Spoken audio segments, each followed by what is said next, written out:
Good morning. Good morning. Welcome to the New York City Council hearing on the Committee on Finance. At this time, please silence all electronics and do not approach the dais. Again, I repeat, please do not approach the dais. If you're testifying today, please fill out a slip with the sergeants. Any questions or concerns, you may also reach a sergeant at arms. You may also testify online via Zoom and through testimony@council.nyc.gov. That is testimony@council.nyc.gov. Chair, give us a minute. We're going to do translations as well.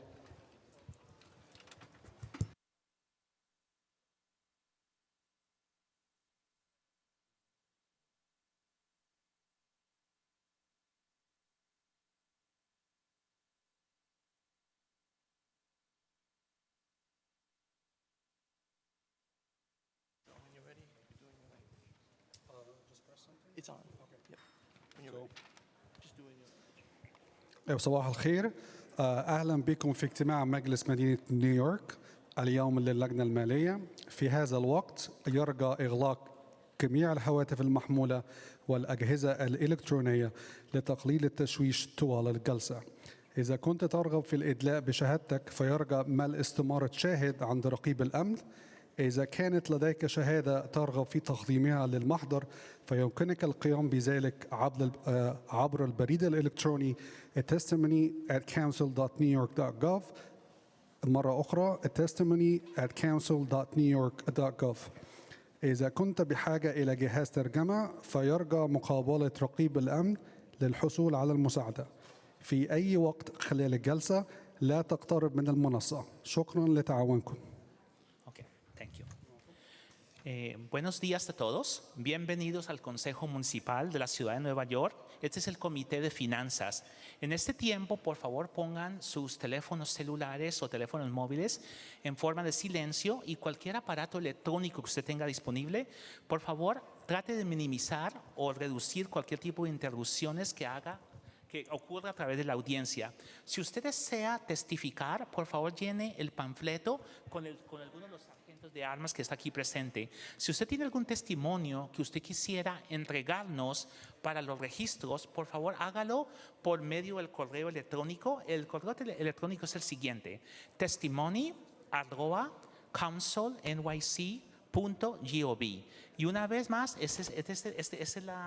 usted puede leer aquí la dirección de correo electrónico y se comunica con nosotros si quiere enviar un mensaje.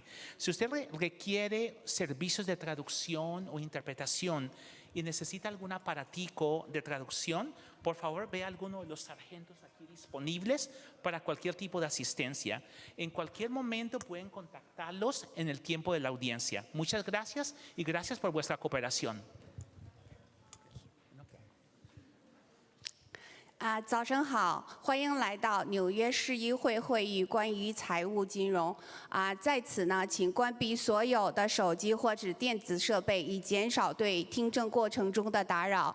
如果你需要作证的话，请填写作证单在 Sergeant at Arms 那边。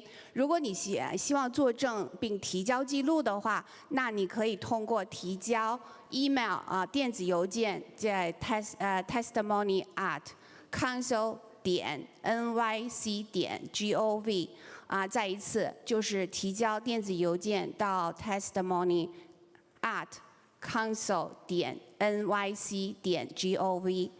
如果你要希望获得翻译的设备，请一样的去找 Sergeant at Arms 来提供协助。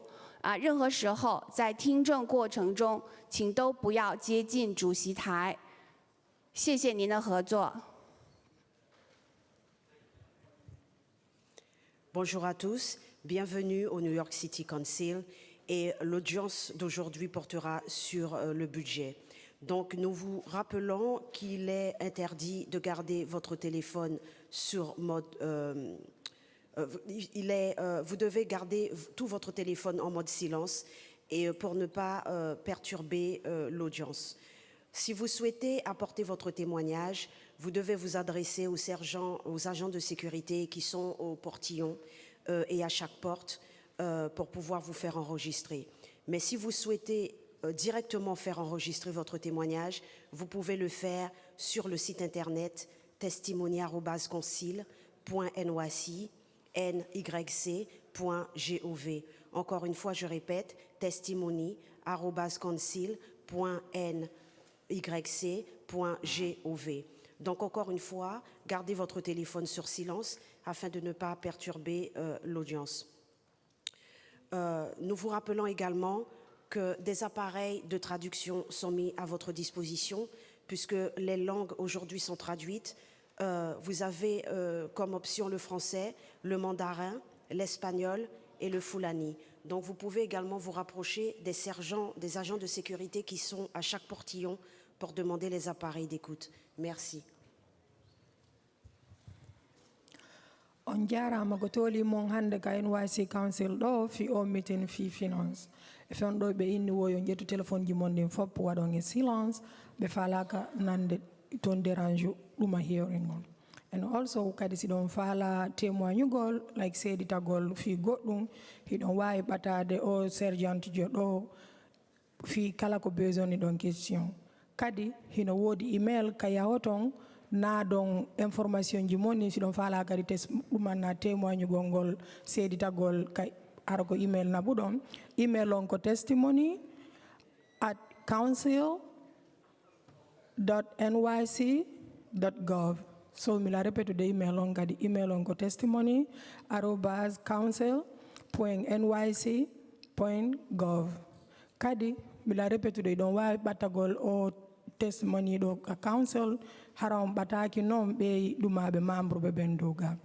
Kadi hiɓe landi on si ɗon besoin ni on nanata ko woni e wolede kon hiɓe mari machine woy ko waɗaton ga noppi mum hara ɗum ɗon traduisana yon siko français nan ton siko anglais siko chinois kala ko haala ka wowlo ton. On jarama moƴƴa fi coopération mon. Chair, you may begin. Okay. Good morning, everyone. Oh, yay, we got some responses back. Good morning. I wish I could do the Korean translation, but sadly, I'm not fluent. My parents would be so disappointed. But anyway, I'm glad that you guys are all with us. And I've been saying this that in our public testimony, in our previous testimonies, that very, very excited for today to hear from you all. As someone who was in nonprofit for 20 years and I'm a social worker, I was on your side waiting all day to testify for my 2 minutes. And so I hear you guys. I want you guys to know that we are going to make sure we get through all of you and we hear all of your feedback. I'm actually very excited to hear what you all have to say. So I just wanted to welcome you all to City Hall this morning and thank you so much for coming out to testify. Okay, so now for the more formal remarks. So before we begin, I want to, we've been joined by Council members Hudson, Wong, Morano, Narcisse, Mealy, and Jay Sanchez. So before we begin, I want to remind members of the public that this is a formal government proceeding and that decorum shall be observed at all times. As such, members of the public shall remain silent at all times. The witness table is reserved for people who wish to testify. No video recording or photography is allowed from the witness table. I know everyone's into selfie videos, but yeah, sorry, can't do that. But you can find the clips online. Further, members of the public may not present audio or video recordings as testimony, but you may submit transcripts of such recordings to the Sergeant-at-Arms for inclusion in the hearing record. If you wish to speak at today's hearing, please fill out an appearance card with the Sergeant-at-Arms and wait for your name to be called. Once you have been recognized, you will have 2 minutes to speak on today's hearing on the executive budget for FY27 fiscal year. And I just want to say, I know 2 minutes, it's going to go by really fast. If you guys can try your best to summarize the main points you want to get across, that would be amazing. And if you hear the buzzer at the end of the 2 minutes, it's fine. If you're in the middle of your statement, if you could just try to summarize and wrap up, that would be great. So please keep that in mind. If you have a written statement or additional written testimony you wish to submit for the record, please provide a copy of that testimony to the Sergeant-at-Arms, and you may also email written testimony to testimony@council.nyc.gov within 72 hours after the hearing. So I want you to remember, you can submit written testimony up to 72 hours after today's hearing. Audio and video recordings will not be accepted, and believe me when I say this is my last plug, I promise.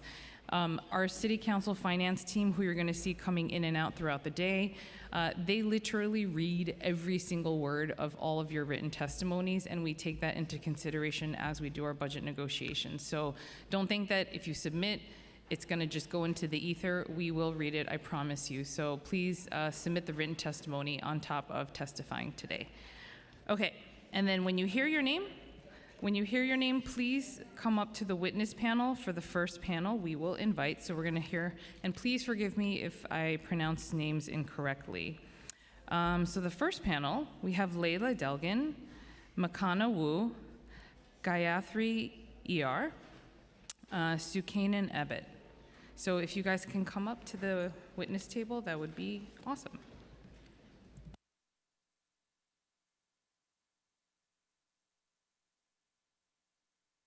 And we have been also joined by Councilmember Viles.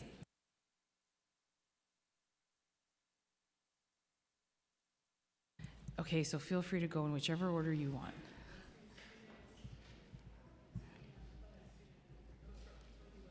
Okay, you can begin when ready. Just make sure you push the microphone so the red button's on. Good morning. My name is Layla Delane, a proud 3-year participant of Girls Inc. at Tulsa of Astoria. Today I'm here to urge you to keep this life-changing program at our school. Growing up, I was often told I was too much. I have a big personality, I am loud, I speak my mind, and I express myself fully. And in many spaces, that gets treated like a problem to be fixed. But when I walked into Girls Inc., they didn't try to quiet me down. Instead, they completely celebrated it. They took me to my first ever Liberty WNBA game, gave me the stage to host events, trusted me to lead group discussions, and laughed alongside me when I was just being myself. Because of them, I learned that my big personality isn't something to be ashamed of. It is my greatest strength. That is why your DCYD funding belongs here. Because you aren't just paying for an after-school slot, you are funding the future leaders of the school. Without Girls Inc., students lose the one place where they can unapologetically be themselves. Please protect this space where big personalities can grow into big leaders. Thank you. Thank you. My name is Sukaina Abbott, and I'm the Program Director for Girls Inc. at the Young Women's Leadership School of Astoria. I want to talk briefly about what it takes for a family to walk their daughter through the doors of our program. So many of our families are working families. In 2026, for working parents to hand their child to a program every afternoon, trusting their child's well-being takes enormous courage. And yet these families choose us. That choice is built on trust, and that trust took 12 years to establish. Here's what that trust produces. Inside a relationship a girl can count on, our girls stop racing and start growing. They show up as themselves. They take a risk in front of people who already believe in them. That is where a young woman thrives, not in a program randomly assigned to her, but in a room where she is already known and seen as her greatest self. Thriving young women is what all of us want in this city. Girls Inc. at Tulsa Astoria has built a competent and compassionate program. Our competence is in the numbers. This year alone, we served 129 girls against a contract of 90, and every year we surpass UICD's rigorous rubric for program performance. The Compassion is a safe program with familiar faces that a working family can trust and hold accountable. It is unfair and unjust to assign these young women to a stranger at random. A new provider chosen randomly through a non-collaborative process only inherits a roster of names. It does not inherit 12 years of trust.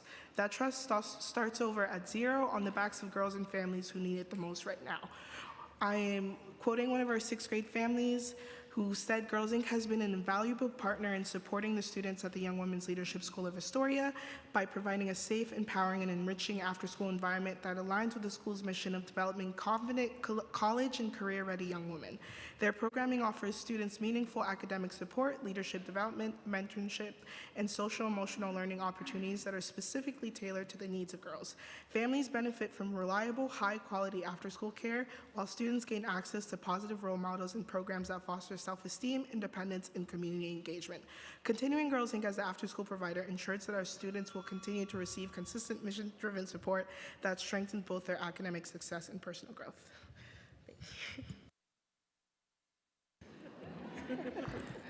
You're good. Hello, my name is Makana Wu. I am a proud 3-year participant of Girls Inc. at Tulsa of Astoria, and I am here today to urge you to keep this life-changing program at our school. As students in an all-girls school, we already know the immense power of an environment designed specifically for young women to thrive. Girls Inc. accommodates and elevates this environment perfectly. For the past decade, it has extended our school's mission past the final bell, providing a safe, continuous space where we could truly find our voices.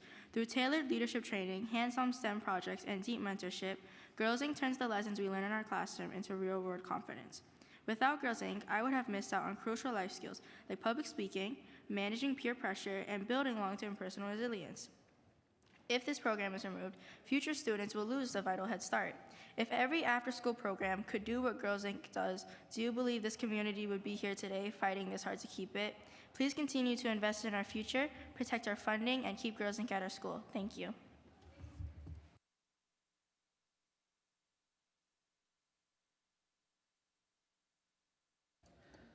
My name is Gayatri Iyer. I'm a school counselor of over 8 years at Twills Astoria. I'm here sharing this great concern at the potential loss of our longstanding after-school partner, Girls Inc., and a plea to retain this invaluable, ideally matched resource to our staff and students from all over Queens.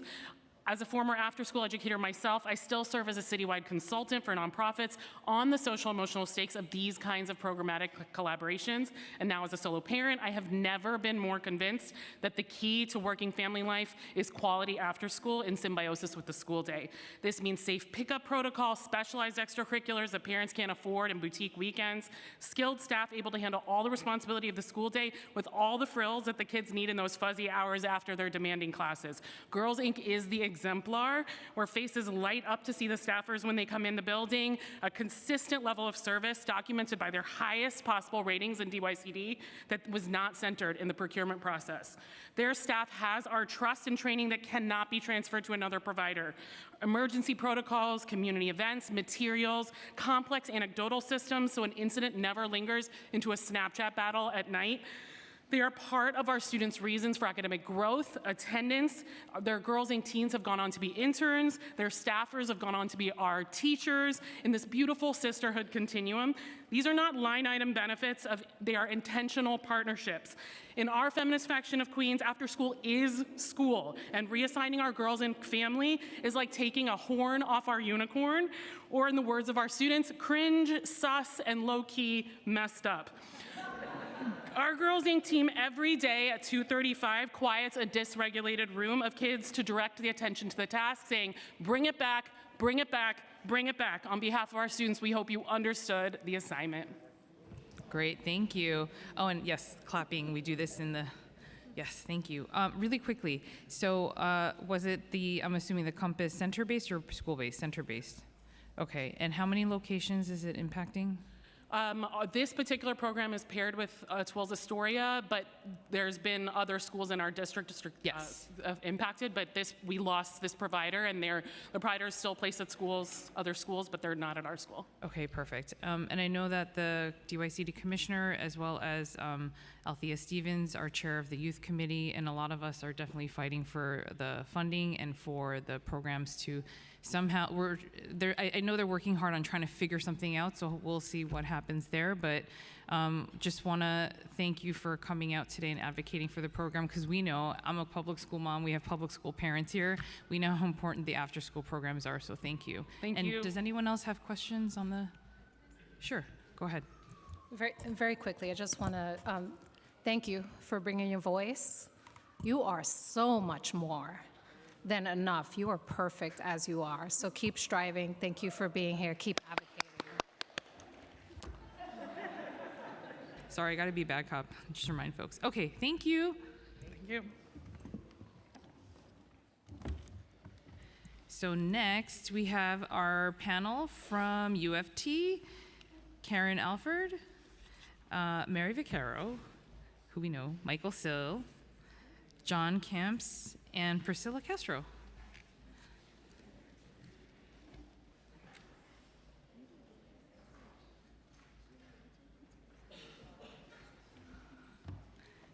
Great to see you all.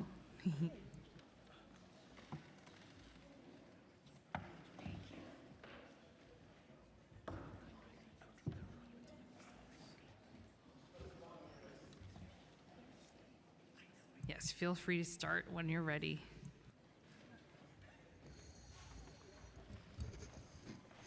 Good morning. My name is Priscilla Castro, and I am the Paraprofessional Chapter Chair, representing 26,000 paraprofessionals across New York City. So I'm here today because for the past year and a half, we have been loud and clear in regards to the Para Respect Check. And we want to ensure that it becomes a reality. Every year, we spend $1.5 billion on CARTA cases. Why? Because our students are not being serviced. They need the paraprofessionals. We cannot afford to lose our paraprofessionals. So I'm here today to ask for this body to pass the legislation in regards to the Paraprofessional Respect Check. Thank you.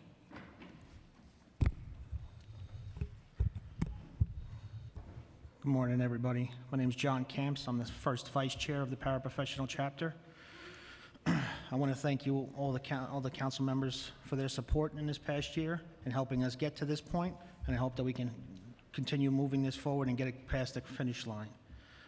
The legislation represents a critical step towards addressing a longstanding inequities affecting paraprofessionals who are among the most essential yet undercompensated members of our school communities.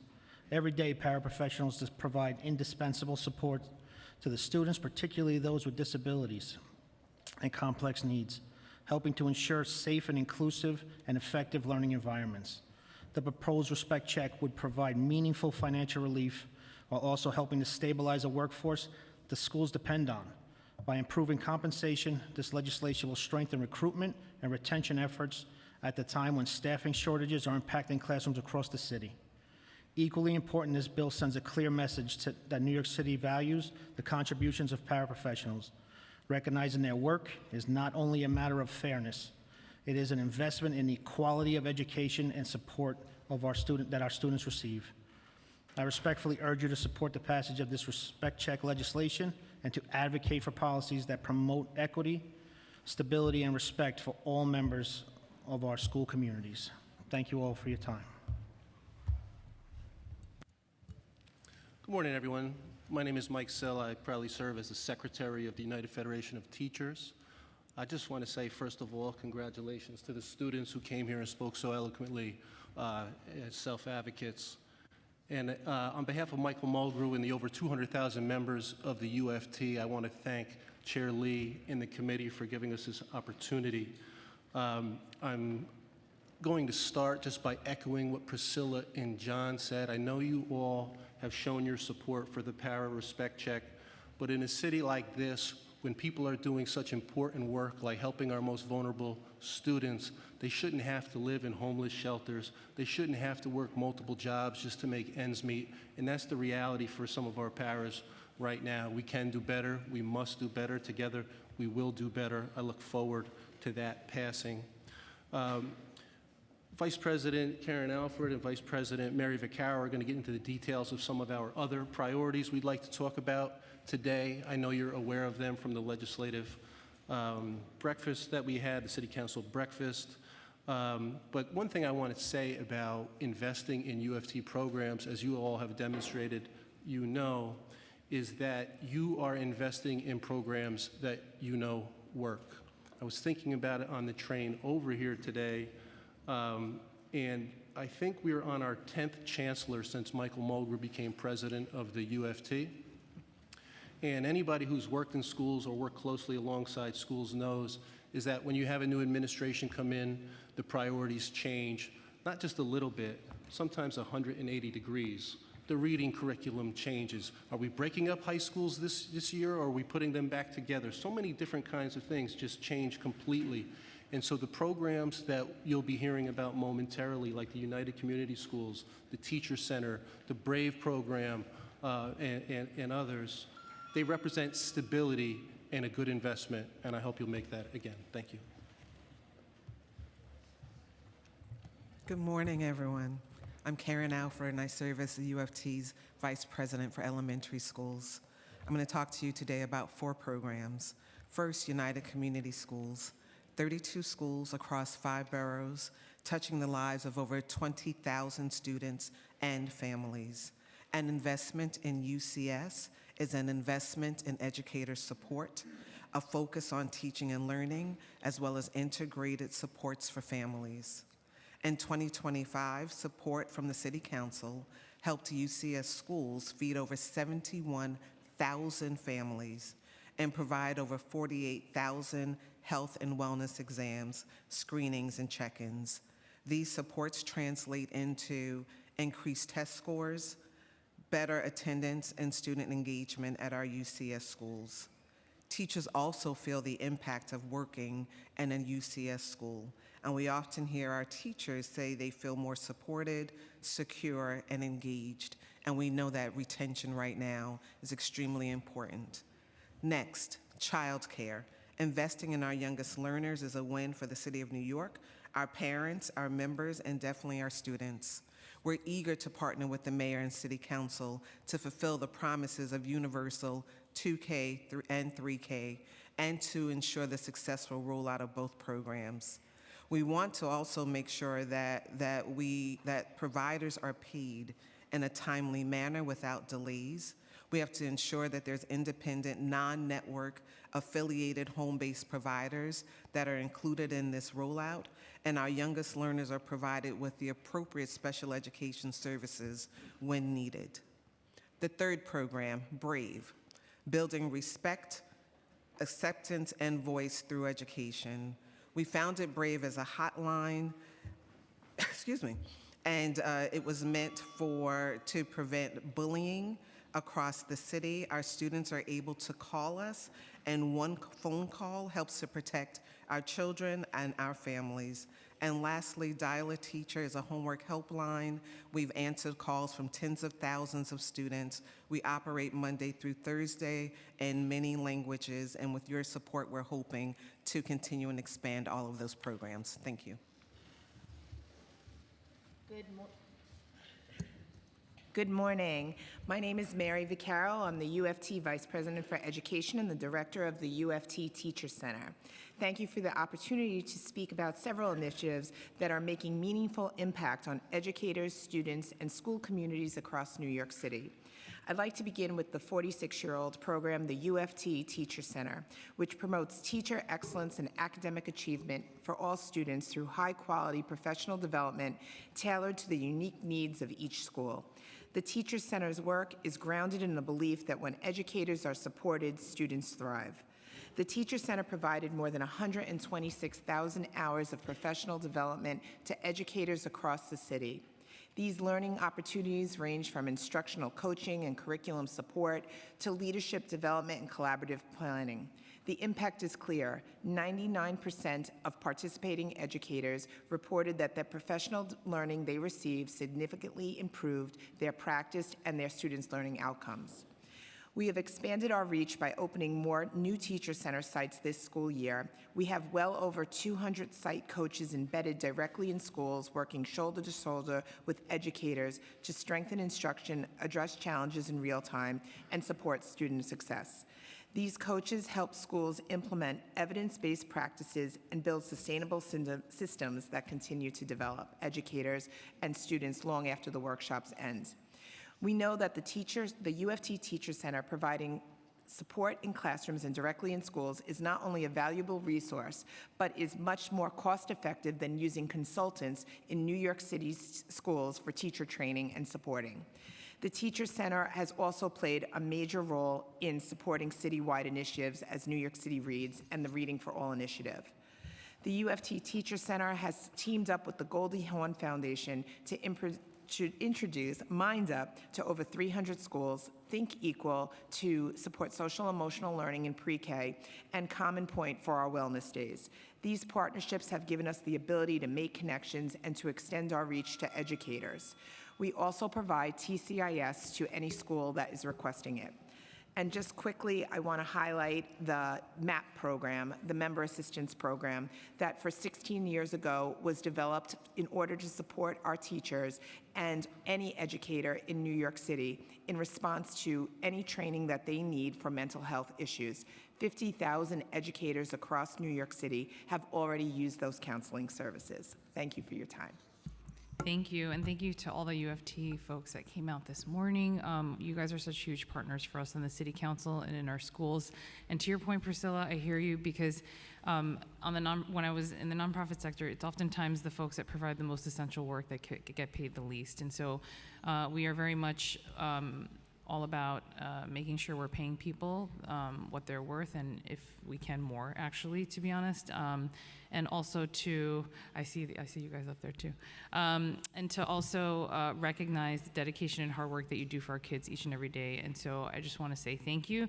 And finally, I'll end by saying that oftentimes a lot of folks say, oh, but it's so much money. But you know what? Oftentimes, and we see this in so many different sectors and industries, that it pays sometimes to invest because it will benefit, to your point with the Carter cases, it does save dollars from a practical standpoint. So I just want to make that point as well. I know some of my colleagues also had questions. Sorry, we've also been joined by Councilmember Marte, Banks, and Epstein. And does anyone, Councilmember Narcisse, did you have anything you wanted to? Okay, so Councilmember Narcisse. First, I want to say thank you, and girls power in the back. They used to say I talk too much when I was growing up. I'm always somewhere protesting, rallying. So thank you for being here. Teacher support is a great program. Thank you, and we understand it. And I think all my colleagues, we got it. So we're gonna do everything we've been supporting, and I'm sure the speaker got it as well. As a former nurse, registered nurse and ER nurse, I know what it means to do essential work without a paycheck to match it, right? We hear all the time about schools struggling to hire paraprofessional. Not only to hire, how are we gonna retain our paraprofessional if not, we're not matching it? From where you sit, what happens to our schools and our students if we keep asking paras to do this work at the pay they are getting now? We're not going to have paraprofessionals. Point blank. Point blank. That's why we have $1.5 billion of Carter cases, because students are not receiving the services, so they don't have a paraprofessional, which is a disservice not only to the students but to the parents. Paraprofessional for me is 3, 4, 5 in one.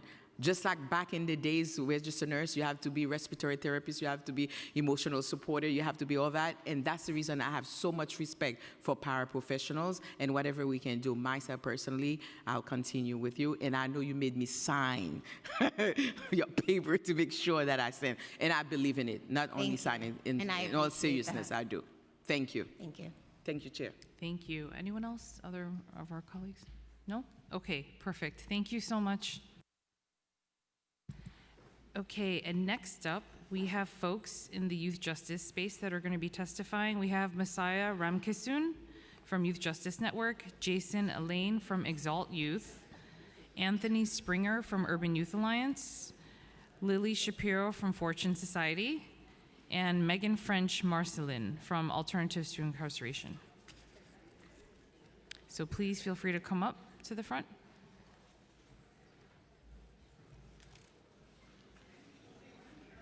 Oh, you're the only one here? Oh, okay.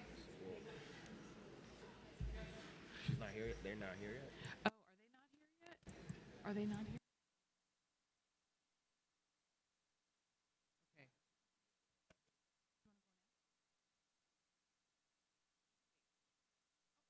All right, so we're going to skip ahead to the next panel and come back to you guys.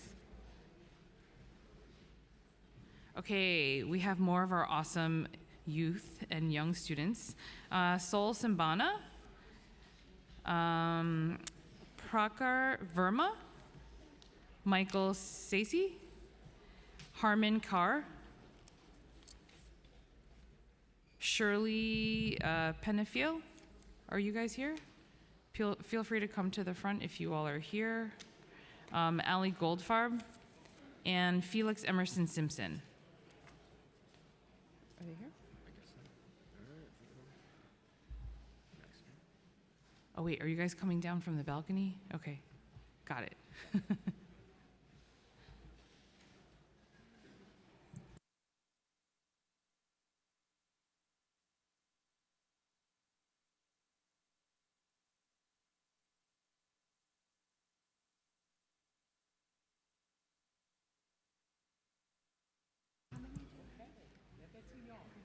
Okay, yeah. Oh, yay. Awesome.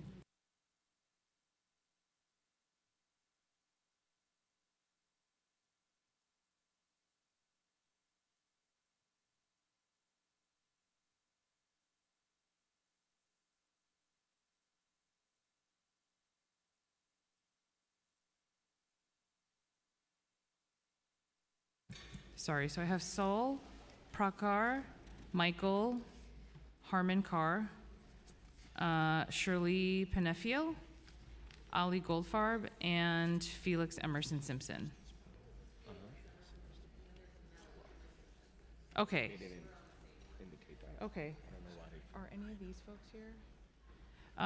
Okay, how about folks, yeah, because we had a panel from Metropolitan Expeditionary Learning School. Are you guys here? No? Okay. All right, so feel free to go ahead.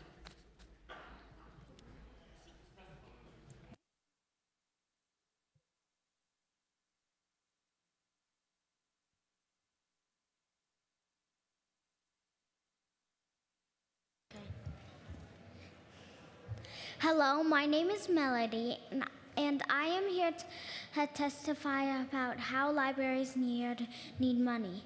0.5% to be specific. One reason they need money is that the library branch near me has one bathroom and no water fountains. Most of the time when I am there, there's usually someone in the bathroom, and if it's an emergency, it's a lot worse to me. Sometimes, some of the library buildings are old and need upgrades. Also, there are not many fun activities at the library near me. An activity that I would like to have is book clubs. Those would help kids learn about some awesome books so they can try it out too. My favorite library book right now is The Cardboard Kingdom, and I would love to talk about it with the other kids so they can try it and see what they think of it. Also, the library has an elevator that's like really slow.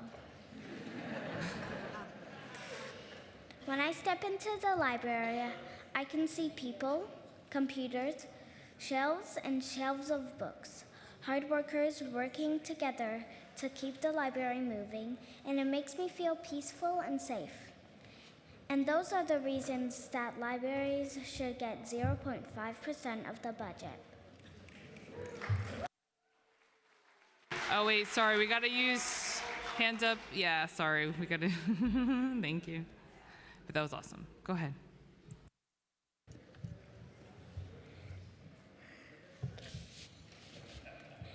Good morning. My name is Felix. I think libraries should get 0.5% of the city budget. Why? I wish there were more audiobooks at the library because I can't really read big books yet, so the audiobooks can read for me.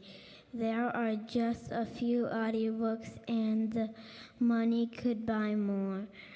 There are not many activities at the library, but I would like more activities like art clubs. I wish that the libraries had cozy spots. We don't have any.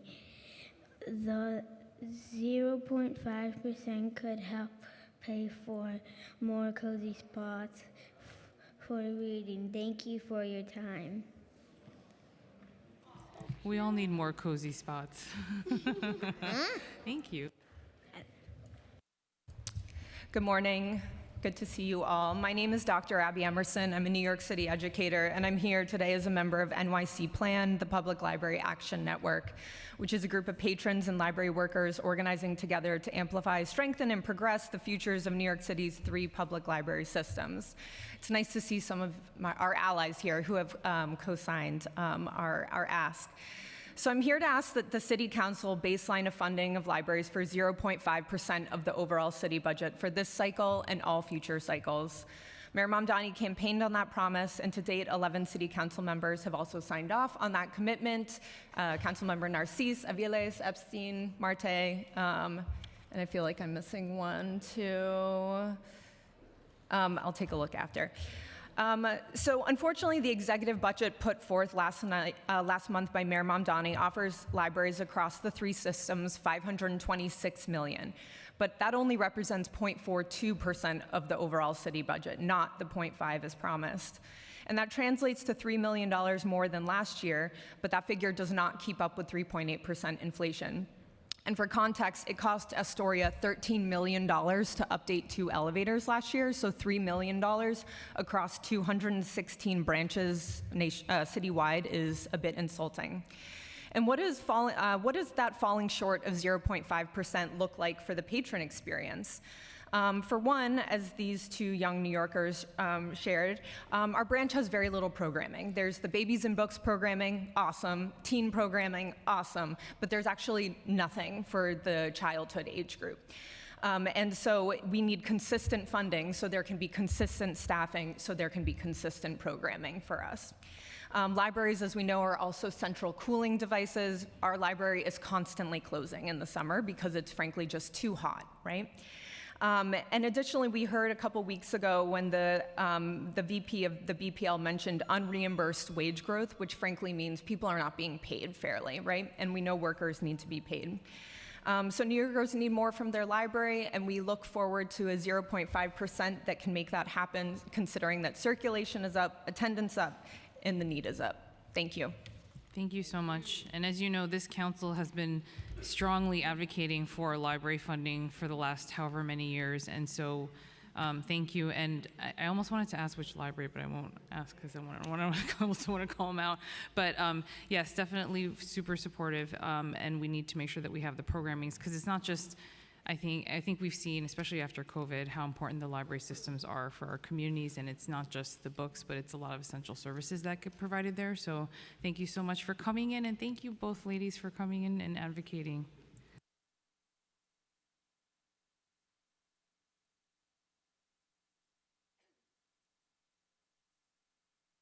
Okay, next up we have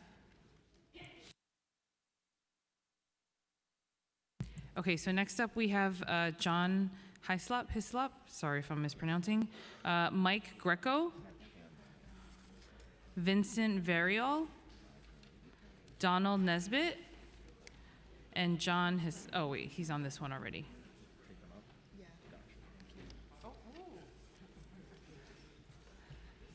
Yay.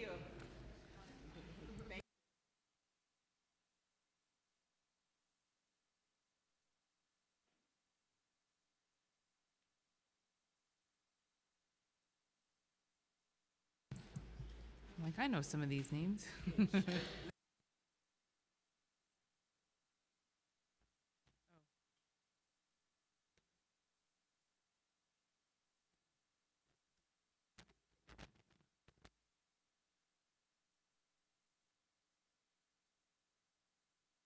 And we've just been joined by our speaker, Julie Menon.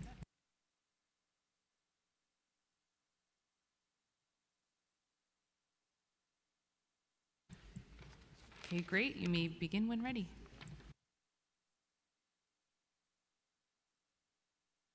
I have to follow up to those to those other library supporters.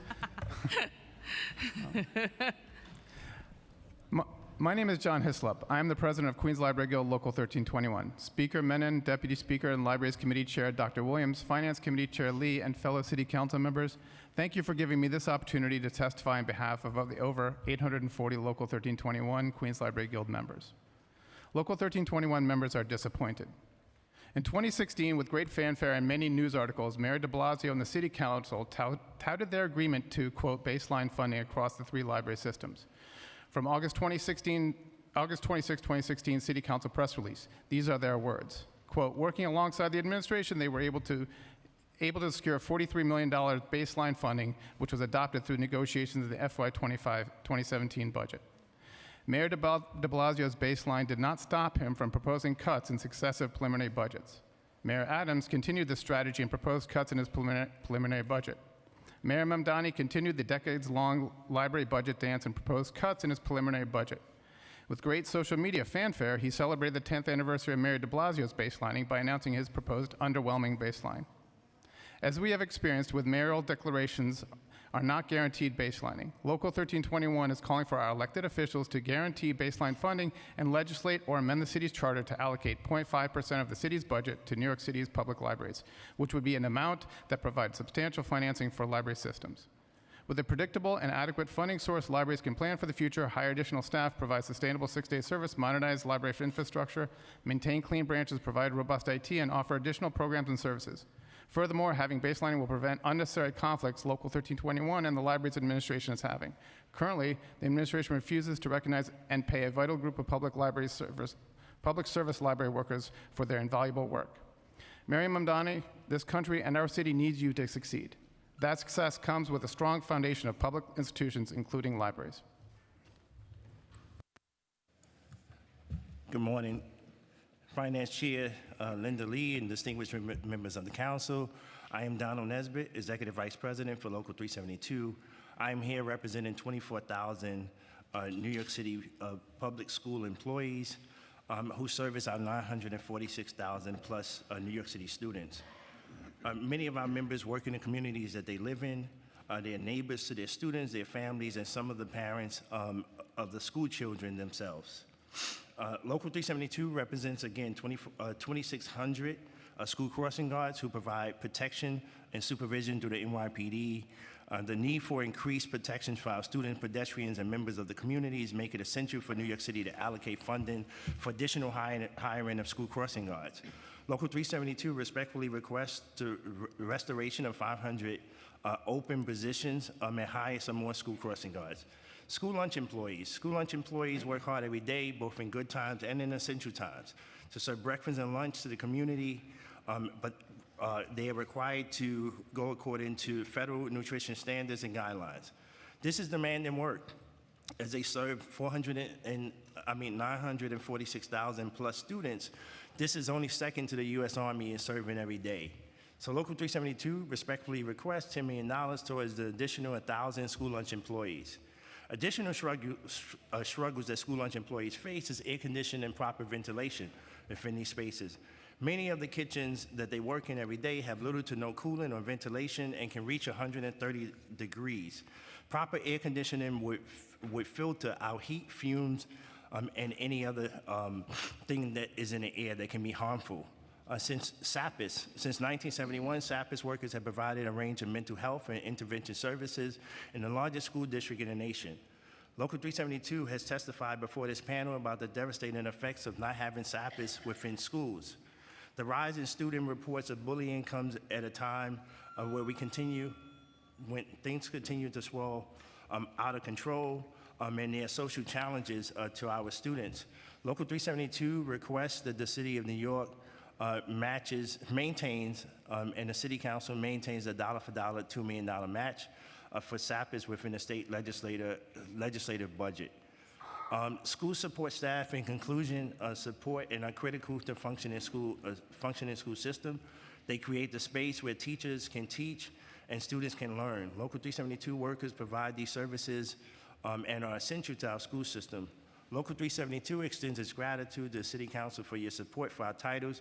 We recognize that there is not enough resources to address every worthy cause or issue throughout the city, and there are tough decisions that have to be made, but we thank you for your continued support.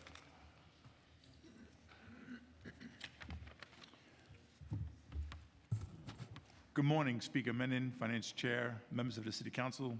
My name is Vincent Variali, and I am an EMS Lieutenant and President of the Uniformed EMS Officers Union, TC 37, Local 3621. I represent over 600 EMS sergeants, lieutenants, and captains of the New York City Fire Department. I've been with the Health and Hospitals Corporation and then the New York City Fire Department for 31 years, and I'm here once again to report that New York City's best EMS workforce is in crisis. The same EMS officers, paramedics, and EMTs who ushered the city through COVID, rushed through the burning towers of 9/11, and who saved the lives of New Yorkers multiple times a day, every day, are being driven out of the ranks due to outrageously low and unfair pay and benefits. We have EMS members living far outside the city because they can't afford to live in the city they serve. Some are actually living on homeless shelters and in cars because they can't afford the rent. It is an outrage and a slap in the face to city workers who serve all of us every day. It does not go unnoticed that EMS is one of the most diverse uniformed services in the city, consisting of predominantly non-white and largely female members. The lack of resources and equity for our EMS members jeopardizes the health and safety of every New Yorker. EMS operations, representing about 80% of the overall 911 FDNY call volume, however, it only staffs 25% of the FDNY and receives only 16% of the FDNY budget. At the same time, due to high turnover and attrition, we are losing EMS officers, EMTs, and paramedics at an astonishing rate. We are going to lose up to 1,500 EMS members within the next year alone. And EMS is staring down the barrel of a stunning 70% turnover rate within the next 3 to 5 years. EMTs and paramedics simply cannot afford to remain and feed their families. This is increasing response times to 9/11 calls, to life-threatening emergencies. The 2026 Mayor's Preliminary Management Report just found that in the first 4 months of fiscal year 2026, response times for life-threatening emergencies have increased up to 12 and 10 minutes. That's up 2 minutes and 30 seconds. That's an extra 2.5 minutes while your spouse is having a stroke, your parents and grandparents fall and suffer from a serious injury, 2.5 extra minutes to wait while you're suffering a massive heart attack, 2.5 extra minutes to wait while someone calls about a person on the street, on the subway, having a severe mental, emotional crisis. In a system where minutes matter, we have a system that is completely out of balance and teetering on the brink of collapse. Without change, EMS simply cannot keep up. New Yorkers must know that this is now more deadly in our city if you or your loved one suffers a heart attack, life-threatening illness, or serious accident or fall. Health and emergency care in our city is serious jeopardy. The survival rate is currently at its lowest, cardiac arrest at 17%. This is a public safety crisis. It didn't happen overnight. It's been a long time in the making, with years of neglect and bad decisions. This mayor didn't cause it, neither did this council. In fact, this council has been an advocate for EMS over the years, and we want to thank you for your effort and help. And we know that this mayor is committed to equity, affordability, and fairness. Pay equity is an affordability issue. Emergency medical care for New Yorkers must be a priority. We ask you to help us do what's best for our city and prioritize this issue because it is literally a matter of life and death. We need to adequately compensate and resource our EMS first responders so they can properly protect and save the people of this city during emergencies. Thank you very much.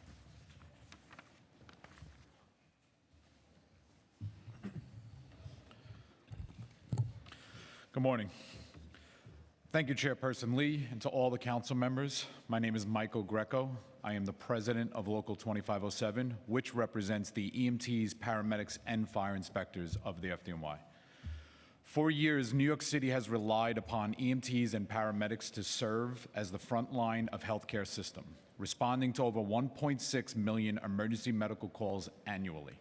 They arrive at shootings, cardiac arrests, overdoses, traumatic injuries, and countless other life-threatening situations. Yet despite their critical role, they continue to be compensated at a level that bears little resemblance to either the cost of living in New York City or the immense responsibilities they carry. EMTs' starting salaries remain around $39,000, with top pay EMT pay remaining dramatically below that of firefighters or police officers. This city has long acknowledged a recruitment and retention crisis within EMS, yet the budget fails to address the root cause, compensation. New York City EMTs and paramedics routinely leave to seek livable wage somewhere else. This result is predictable. Vacancies grow, overtime increases, burnout accelerates, and experienced providers walk away from a profession they once loved. The consequences are no longer theoretical. They are measurable. Ambulance response times for life-threatening emergencies have increased, with average response times approaching over 10 minutes. And it's getting worse, driven in large part by staffing shortages and increasing call volume. FDNY's own performance goals remain out of reach, not to mention the fact that every day we're holding jobs, sometimes for hours. Every minute matters during a cardiac arrest. Every minute matters when a child cannot breathe or when a trauma patient is bleeding to death. Delayed ambulance responses are not merely operational statistics. They represent New Yorkers waiting longer for life-saving care. When elected officials choose not to invest in EMS staffing and compensation, they are making a policy choice that directly impacts emergency response capabilities and public safety outcomes. The city budget reflects its priorities, and once again, it fails to make a substantial commitment towards solving one of the most obvious public safety challenges facing New York City. The workforce shortage in EMS is not a mystery. The solution is not complicated. Competitive compensation attracts qualified candidates, retains experienced providers, reduces turnover, improves staffing levels, and ultimately decreases response times. New Yorkers deserve ambulances that arrive quickly when their loved ones are experiencing the worst moments of their lives. They deserve a government willing to invest in the professionals who provide care. Until the city commits to meaningful EMS pay parity and long-term workforce investment, response times will continue to suffer, staffing shortages will continue to worsen, and public safety will continue to pay the price. The question is no longer whether New York City can afford to invest in EMS. The question is, how much longer can New Yorkers afford the city not to? And I just want to add, in the past 10 years, New York City has hired about 6,000 EMTs. We are currently 2,000 under staffing levels. That's an investment of $250 million in training that has not gotten them over the 4,000 person hump. That is the stuff we're talking about here today. Thank you.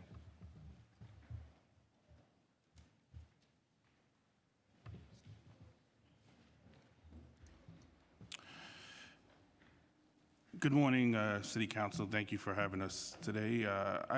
For my testimony, I need a little interactive participation from the City Council, if you don't mind. So all the City Council members who are from Manhattan, can you raise your hand for me, please? Just the one? Two. Right now, you're down 14 ambulances as we speak. How about from the Bronx? Yeah. The Bronx, you're down 19 ambulances as we speak. Queens? Tiffany, Queens? Yep, Queens. Rockaway's down 1. 7. So that's a big number, especially because Rockaway's got a lot of issues, as you know. Queens right now is down about 11 ambulances. For the evening tour, we are projected citywide to run down 70 ambulances. Brooklyn right now is down 7 ambulances. Staten Island, you guys win, you're down 2 ambulances. But that's 2 out of 30 for a borough that has doubled in population since I started. It has only gotten busier, and as you know, with the big fire the other day, they were pulling units from Queens to go there because we don't have enough. We are losing 10 to 15 people a week, ladies and gentlemen. Not only is this damaging, as the president's just testified, it is a moral injury to not only the EMS workers, 14 of us of which committed suicide since 2020, and over 45 others have reached out to me personally saying they wanted to do so. It is killing New York City residents. Your constituents are literally dying. That is not hyperbole. So this has to be addressed and fixed. Thank you for your time. Thank you, Speaker. Okay, I really want to thank this panel for your incredibly compelling testimony. We are deeply concerned about this issue. We are deeply concerned about the pay issue for EMS workers. It is something that we are absolutely committed to. The increased response times are unacceptable, and the fact that the wages are unacceptable. It is so, I can assure you that this is something we care very deeply about and are going to go to the mat on. So I just want to thank you so much for your testimony today. Okay, great. And we have members with a few questions. First, Selvina Brooks Powers, followed by Aviles, and then Caban. Thank you, and just echoing Speaker Menon in terms of the panel, thank you for your testimony, and thank you for, making it real. I noticed you said Rockaway had a total of how many ambulances, you said? Sorry, 7. Sorry? Approximately 7 ambulances run out of Rockaway. 7, geographically isolated peninsula. Staten Island, I'm grateful, has 30, because they also are geographically isolated as well. First and foremost, I support pay parity for EMS work, because EMT, you should be paid the value of work that you are doing, and that is saving lives. So full stop on that. I also wanted to understand, since you had a little bit of data with you, because I talked to some of our FDNY as well as EMT folks on the Peninsula in terms of what the impact has been since the closure of Peninsula Hospital, which was our trauma facility. Could you shed a little light on that for me, please? So yeah, I was a paramedic in Queens for a long time, and when they had Peninsula, it was a much quicker, not only response to the hospital, so you would have a 2-3 minute transport time. What happens now is, everyone knows in Queens, the Van Wyck is never have traffic. It's a parking lot. It never. So when you leave the Rockaway with a trauma, it's not only trauma, it's also heart attacks. So the only STEMI center is in Jamaica Hospital as well. So it's about a 20-minute full lights and sirens to get to that hospital. So that is the problem with the person you're treating. Now we are not going lights and sirens to get back.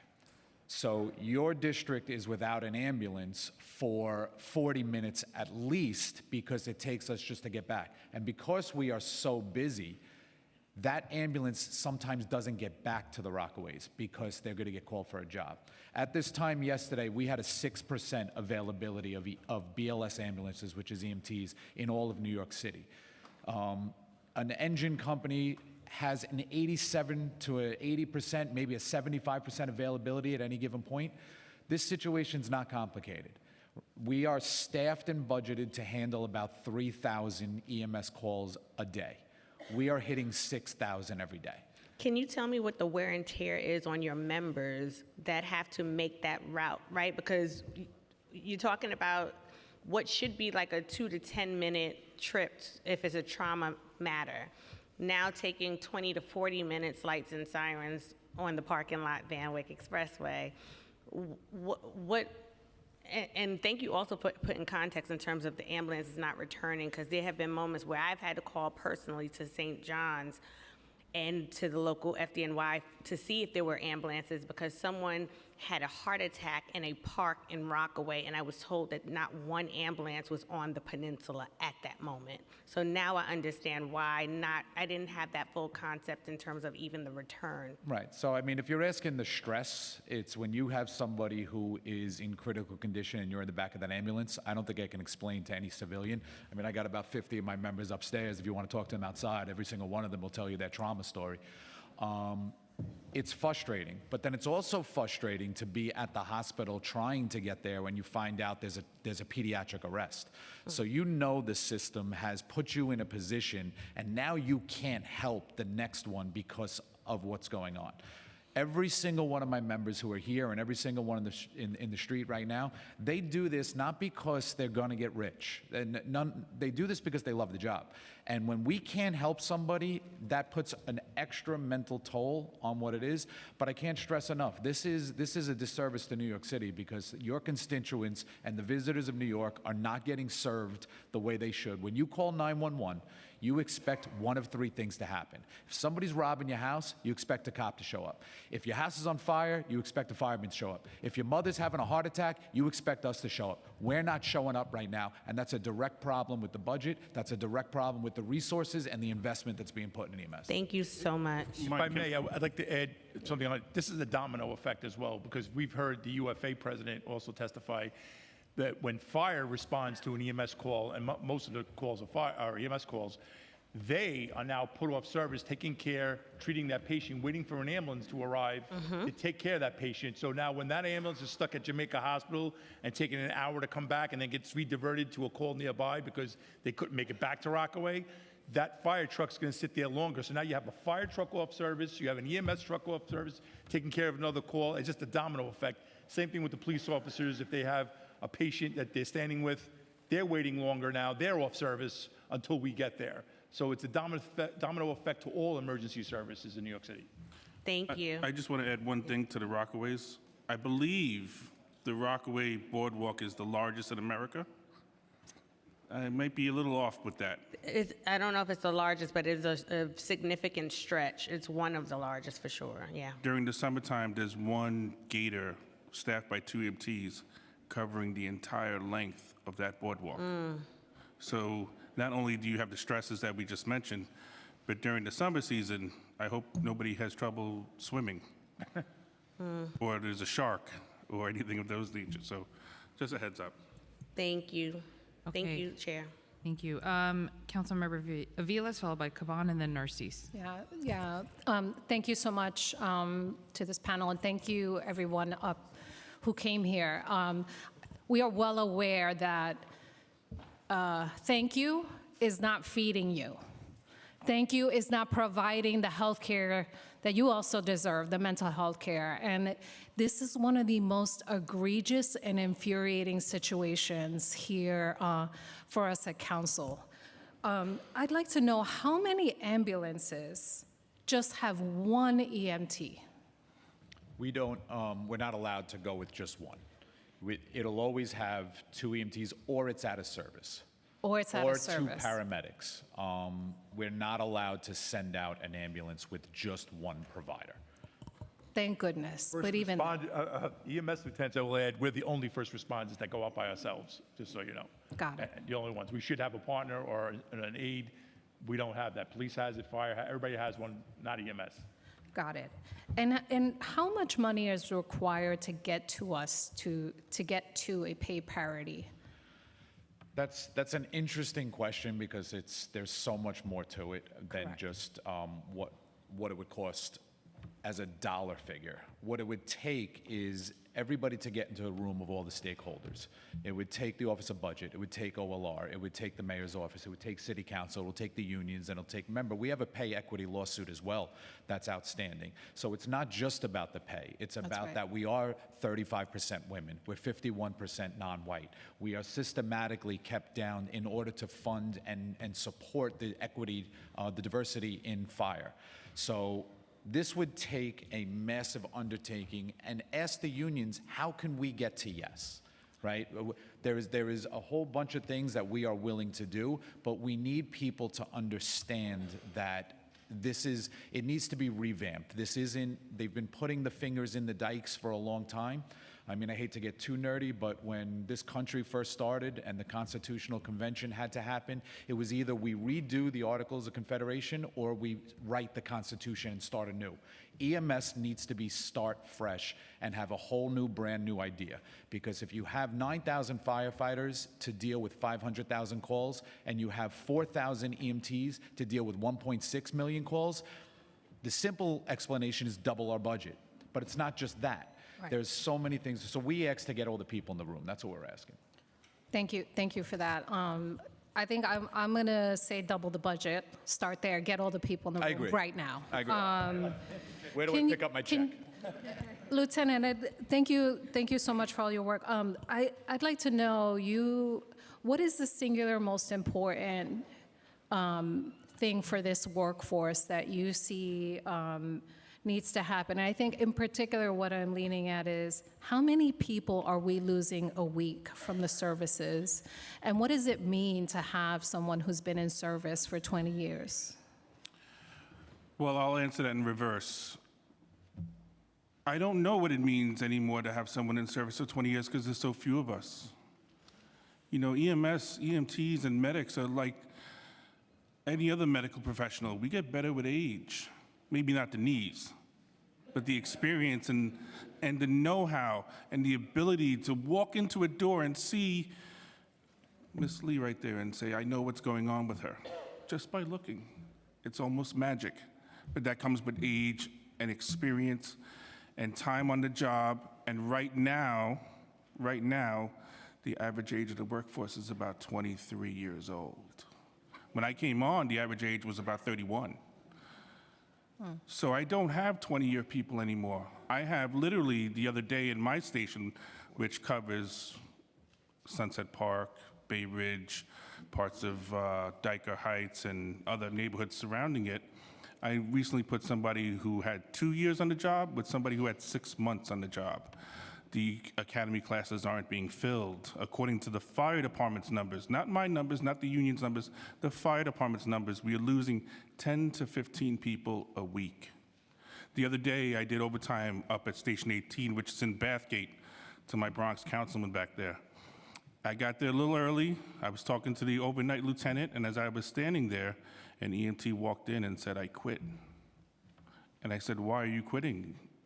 He says, I can't do this anymore. I did 10 jobs last night. I'm working 2 jobs to pay the bills.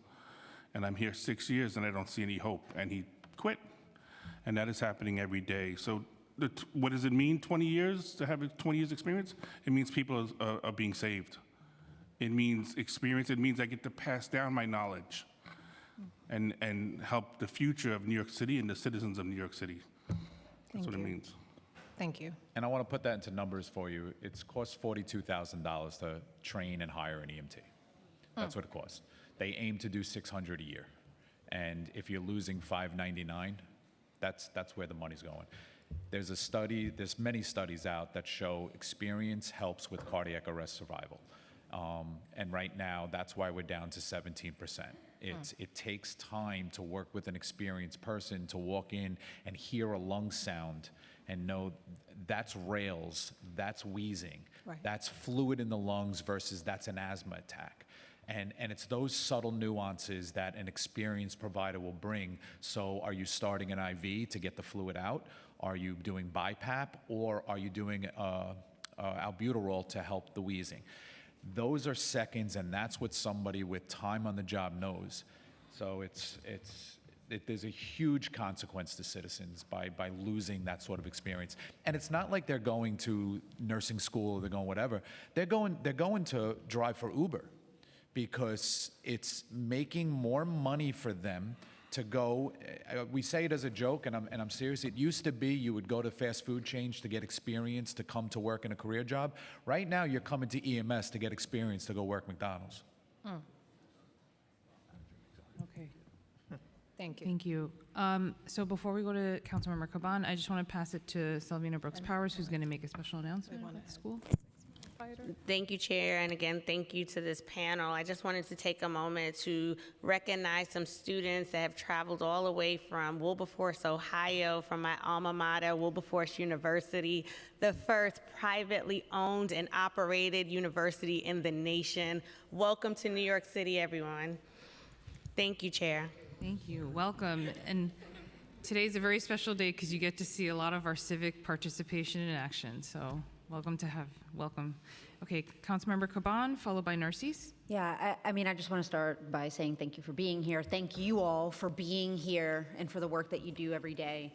I'm going to start with a comment and then ask a question, but I will say, you know, this is serious trauma work, and vicarious trauma is real, and we're going to talk about that in a second. But I remember being a baby lawyer responsible for people's lives in a very different way, right? And I cannot tell you how invaluable it was, how necessary it was to have veterans around me when I was first starting to practice the law, right? And the stakes are even higher when we talk about, emergency triage. And I know that you were saying that the cost is what to train somebody? It's around $42,000 per EMT. And then they're leaving. And then leaving. you're bringing in a new class to train all over again. And, if we're lucky enough to get these wonderful, committed public servants to stay in emergency response, you're basically paying to train folks in other agencies and other response systems. And so you guys need and deserve a lot more money for all the reasons that you said. But I want to take a second to talk about the mental health impacts. You talked about the suicide rates, and obviously that's a number that's worst case scenario. I know that there are many of your members who are living with a lot of hardship each and every day because of the toll that this work takes. And last year, the Progressive Caucus fought really hard to get the $1 million for the REMSCO pilot program that would really be focused on maintaining and helping the mental health of the workforce. I want to know, and I know the answer to this first part, but have you seen the money yet? And what are how important is it to continue to invest in the mental health of your members and the workforce? And what are some of the impacts of that? As far as the REMSCO money, it's trickled down, and as many of us know, trickle-down economics doesn't work. Trickle-down mental care is not working either. There has to be one-on-one engagement, which is what we recommended to REMSCO and other health agencies that have tried to give mental health responses. We have something called the EMS FDNY Help Fund, which through raising money that was really meant to help members in need, such as when their house goes on fire, et cetera, is now paying for their mental health care, and it's exploding. So what's needed is a little more nuanced and direct, catered to EMS members specifically for what we see and what we do. Could REMSCO do that? Yes, of course, they're REMSCO. Yeah, I think the issue is that they haven't been paid the money. They haven't been paid the money. To So deliver that's what the I mean. services. Yes, the issues, the language Yeah. is coming down, the conversations are happening, but the actual resources aren't happening. And you also have Yeah. to remember, right now, the system isn't set up to take care of us. We just finished telling you we have a 3% availability. So when we take that baby to the hospital who doesn't make it, there should be identifiable situations for critical stress debriefing.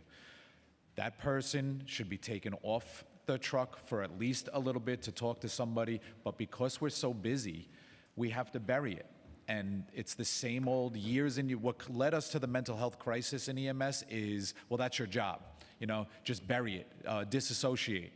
And that's what we're supposed to do. So when people want to try and do something for us, you can't because there's no ambulances available. So we have to go deal with that trauma job, have to deal with that 95-year-old woman who passes and the 95-year-old husband tells her this is going to be the first night ever I've spent without my wife in 75 years.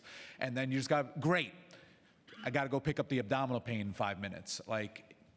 It needs to be completely understood, revamped, and addressed and funded properly so the correct measures could be put into place and not a stopgap on every single turn. I also want to add to that, the issue about time off and all that. We get 12 sick days a year compared to uniformed services, emergency services that get unlimited sick. We get 12, and we deal with sick people. So during COVID, it became such a problem that so many people fell off payroll, they had to give the excused leave. Otherwise, they were going to lose a workforce, have like a third of the workforce without pay. And not only, when you go off payroll, not only do you lose your paycheck, you lose your health insurance because now you're off payroll. So it's a bigger problem. You're having a medical problem, you have a mental issue you're trying to handle, guess what? You're off payroll now. Now you can't even get the help you need because your health insurance has been canceled. So it's a huge issue. And that's why when we talked about parity and how much would it cost, it's a bigger issue, a bigger issue, thing to look at because it has to do with mental assistance, health care, sick leave. All these things have to come into play with this because to tell someone who's dealing with a job that's so complex as this, dealing with sick people, dealing with massive trauma, remember, we're responding to your worst day. The most horrific things that happen in life is when we're there. And that's our job, we get it, and nobody's complaining about it. But a little support for us to do that job would be helpful. Great, thank you. Councilmember Narcisse? Thank you, Chair. Start by libraries. Folks think that libraries is just a place you get a book. And I can tell you that librarians have evolved with times. There's much more going to libraries, so we love libraries in here. You don't have even to say anything about the libraries. We're on top of it, and so is the speaker and all of us. And for the staff in the hot, heated place, it's not only about them, it's about the food, because there is a certain degree that you have to hold the food. So this is serious business, and I'm sure the speaker have heard it, and we're gonna look through it to see what we can do, because the workers are very important to us. They're providing quality services to our children that we love. To EMS, as a registered nurse working in the ER, it knows the importance, level 1 trauma center. And I do appreciate your work, guys, because you bring the patient alive enough for me to save them in the ER. So we cannot build a healthcare system structure on people that are not staying, because they cannot afford to stay. What do you say to your workers when they know they're providing a life-saving quality services to our city, and yet they are struggling to stay? And I have been hearing from you things that you cannot even say anything about, because it's really, they're helping us. It's a tic-tac moment, like I always said. So what do you say to your workers, that's struggling through this process? To be honest with you, when I address the workers, when I go meet the members, I feel shame. I don't know what else to feel. I look at people with a 1,000-yard stare. They look back at me and they're leaving, and I feel shame, because, as the President Variali and Greco have said, we've been here numerous times to ask to fix this problem, and every time I go back to the members and I go, we're trying, we're doing, we're meeting, we're this, we're that. In this country, which there are many issues at the moment, to put it lightly, it used to mean something to take care of the workers who were taking care of the people. And when I go back to the members and they sit there and they tell me I can't pay the rent, literally, we have homeless people who have testified here in front of the City Council who are EMTs. When I have people who are leaving because they can't afford a quality of life in New York City, I feel ashamed. I feel like, from a personal level, that I just spent 23 years doing something that I'm starting to regret. And I want to thank you, and cost-effective as well. We're training, costing about how much money we train? For how much money to train one EMS? One is 42,000. And like I said, I like to look at the 10-year plan. Yeah. That this city has spent $250 million. So it's not cost-effective? Unless you like throwing away $250 million. And We if you don't. Do, okay. And my speaker here hearing you, and I'm leaving it as that, and I just highlight the areas, because I work with EMS. They have to bring the patient to me. Thank you. And I want to say, I am hopeful, right? I'm recently elected. I run and I do this because I do have faith in my service, and I have faith in the fact that this will get fixed. And having Mayor Mondami here right now, somebody who has fought for affordability, somebody who has fought for the working class, I can only have a hopeful nature. And if you ever take that out of me, I'm going to be very upset. Yes, with the mayor and the speaker. That's a business background, and a healthcare, being attention, passed the bill that we were having a hard time to put in, to get the clarity on the budget, on how people are being billed in our hospital, and making sure we have equity throughout all our hospitals. And the mayor, of course. So we're gonna do our very best, I believe. So. The City Council has always been supportive of us. I'm sure we love you before guys. COVID, we've had non-binding resolutions for pay parity. It seems that we need to get the other side in to really get them to understand. So we come here every year and we talk to you because we know how supportive you are, and we know we need you in our corner to do this. So once again, we're here begging That's you, right. my members, thank you. And Speaker Menon passed the transparency bill for hospitals, so know it. Thank you. Okay, Councilmember Ressler, and then Speaker. Thank you so much. I really want to thank this panel for being here today and for your great advocacy for EMTs. Do I have this right that after 5 years, a new EMT makes $59,000 a year? 59,552. We need that 552. To be clear, you need every penny when you're making $59,000, $59,520 after 5 years. You know, an entry-level worker in my office is paid more than that. And they do great work, and I adore the young kids who come to work for me, the young people that come to work for me, but after 5 years of working as an EMT in New York City, to not be able to afford basic necessities is disgraceful. And this has been an issue that has been hanging over us as a city for far too many years, and it's one that we desperately and urgently need to fix. When you have looked at this, and congratulations on your ascendance, and Oren, thank you for your leadership over the years, and Vinny and Donald and everyone, thank you for your hard work on this issue.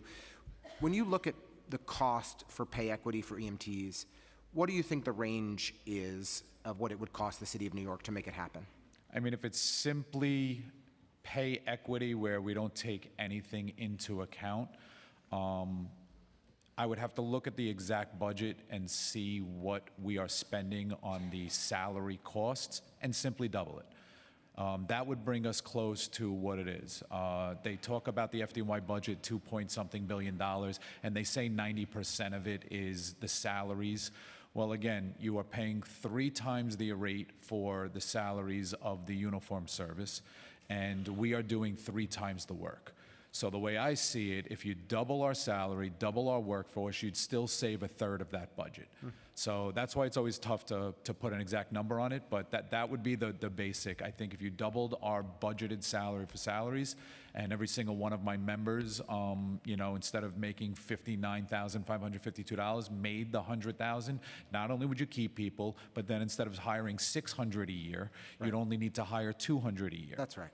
Because the retention issues are real, and we're unable to respond in the timeliness that we need to because we don't have enough workers, because we're paying people so poorly that they don't stay in the jobs. I completely agree with you and think this is a smart and necessary investment. And I just want to note that, you know, at our FDNY budget hearing last week, I was greatly pleased that the commissioner, the chief of department who oversees the fire side of things, and everybody else on the panel said the #1 priority for FDNY today, if we have additional resources, is pay equity. And that was stated clearly by the leadership in FDNY. I think it is a powerful thing that we have our first former EMT leading the fire department, and we need this administration to deliver. Generally, these things happen through collective bargaining. We know that you all are the folks who have been struggling the longest without a contract in all of the city of New York. Through every channel that we have, through every advocacy vehicle we have, we need to be pushing to deliver a real solution that guarantees the wages and the benefits that your workers deserve. So thank you for your advocacy and for being here today. Thank you. I do want to point out, to have the FDNY come up here, because I was in attendance for that testimony, to have them come up here and not only admit that should scare the heck out of everybody. The fire department, who never wants to spend money on EMS, is now sitting here begging. If that doesn't scare the citizens of New York, and if that doesn't scare this council, and that doesn't scare, you know what? You better take that shooting victim and put him in a car, because you're going to have a better response time. When the FDNY comes up here and says, we need to do this, we all better move. I got to say, add to that, I'm 31 years on this job, 16 years as president, testifying over and over again.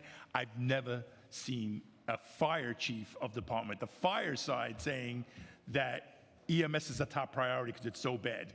That is, like Mike said, is amazing and eye-opening. I was shocked to hear that myself. Lincoln, I just want to add one thing. That has to happen soon, because we've reiterated over and over how people aren't staying on the job. People aren't coming on the job. The academy class was slated for 300. I believe they only got 158 recruits. So this has to happen, you know.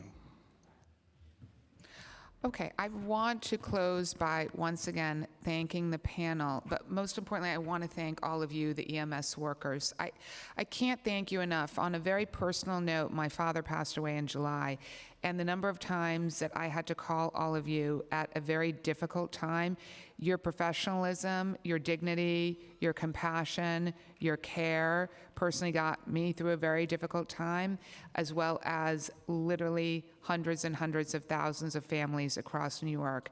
You are heroic. We owe you a debt of gratitude. Thank you so much for everything you do each and every day for New Yorkers. Thank you. And just before we sorry, and just before we close out, just wanted to thank you also, John, for your work in the libraries.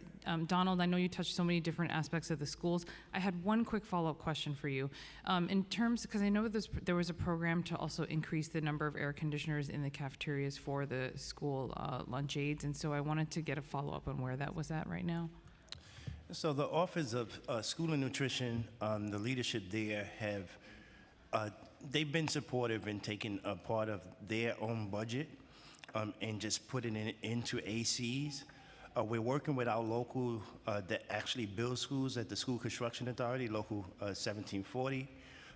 And what they've said to us, not every school, the solution is an AC.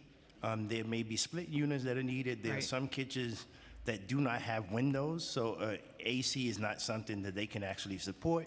The last time we testified here, the capital budget, we requested that it was about $70 million that should go into a solution here. But just to put it, Councilman Riley, a few years ago in his district, I visited a school in the Bronx, and this school wasn't in a basement of the school, it was on the 8th floor. The temperature was at least 135 degrees. The workers couldn't even, they were sweating so much that they had to step outside of the kitchen to have a conversation. This is something that we need to address and address it immediately, as in those same conditions, if an animal owner had their animal in those conditions, they would be arrested. And so to have workers in those conditions is just unacceptable. Thank you. And finally, thank you so much to our EMS, EMT folks. I just want to echo, because we have a speaker here who really is fighting so hard and a council that's fighting so hard. And there's a lot of folks in this room, and I think one of the themes we're seeing is pay parity, EMT, EMS, as well as a lot of our child care workers who are here, home care workers. I think there's a lot of folks here that we need to definitely pay them what they're worth, and it does take a toll on each individual, their mental health. And that's something that we've seen, is that oftentimes the frontline workers are the ones that don't get to take care of themselves because they're always taking care of others. But it is top of mind, and just to illustrate how top of mind, I think it was last year or so where the norovirus was going around, and my husband called EMS because I was literally frozen on the floor like this, and I didn't know what the heck was going on, and he didn't either. So in the middle of EMS coming, I couldn't really talk that much, but one thing I did say was, pay parity. We're getting you guys pay parity. We're trying to fight for pay parity. And then they were like, okay, just calm down. Like, we got to get you to breathe first. But just as an illustration, that's how top of mind it is, I think, for so many of us on the council. But that's the first thing I thought of. I was like, pay parity. So we will obviously try to continue to fight for that for you all. So thank you so much. Thank you.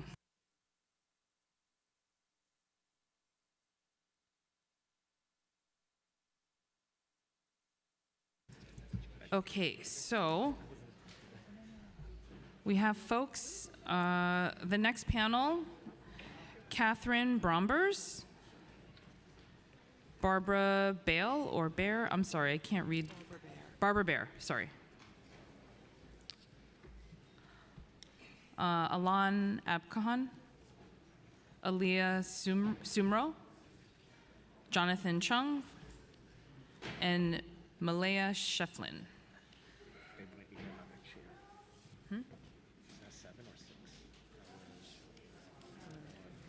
Six. 1, 2, 4, 5, 6.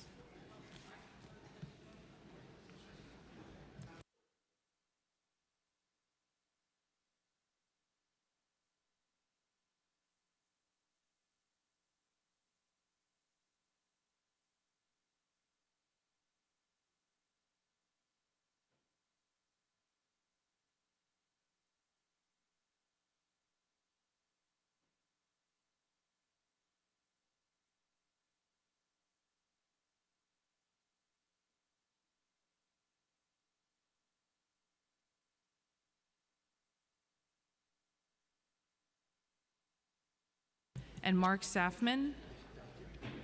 Mark Safman, if he's here? Yes, he is. Okay.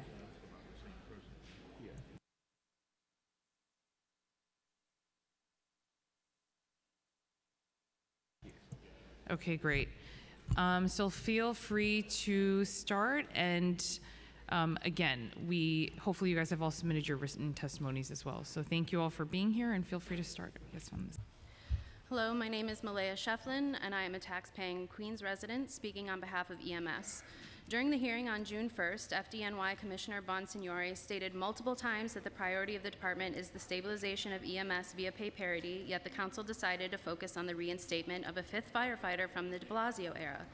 What's the point of having a fifth firefighter if there's no EMS on scene to provide the antidote to the cyanide poisoning created by that fire? And for the MVAs where only EMS can provide medical care, now instead of 4 firefighters waiting around for an ambulance to arrive, you'll have 5? For what? A return to the old days? But hey, if you're going to be so focused on the past, let's take a look at 2001's Local Law 19 and 2020's Resolution 1062A, which were enacted to recognize and pay EMS as the uniformed service they are, instead of as civilians. Somehow you're able to ignore these 2 pieces of legislation while also being allowed to introduce legislation to raise your own salaries. Council members already make a salary of $148,500, while we have members of EMS living in their cars and in shelters because they can't afford to live in the city they serve. What are any of you doing that warrants a $24,000 raise? Are you risking your lives to save the lives of others when you go to work? Have you gone through extensive training to become a medical professional who administers the same interventions given in the emergency room?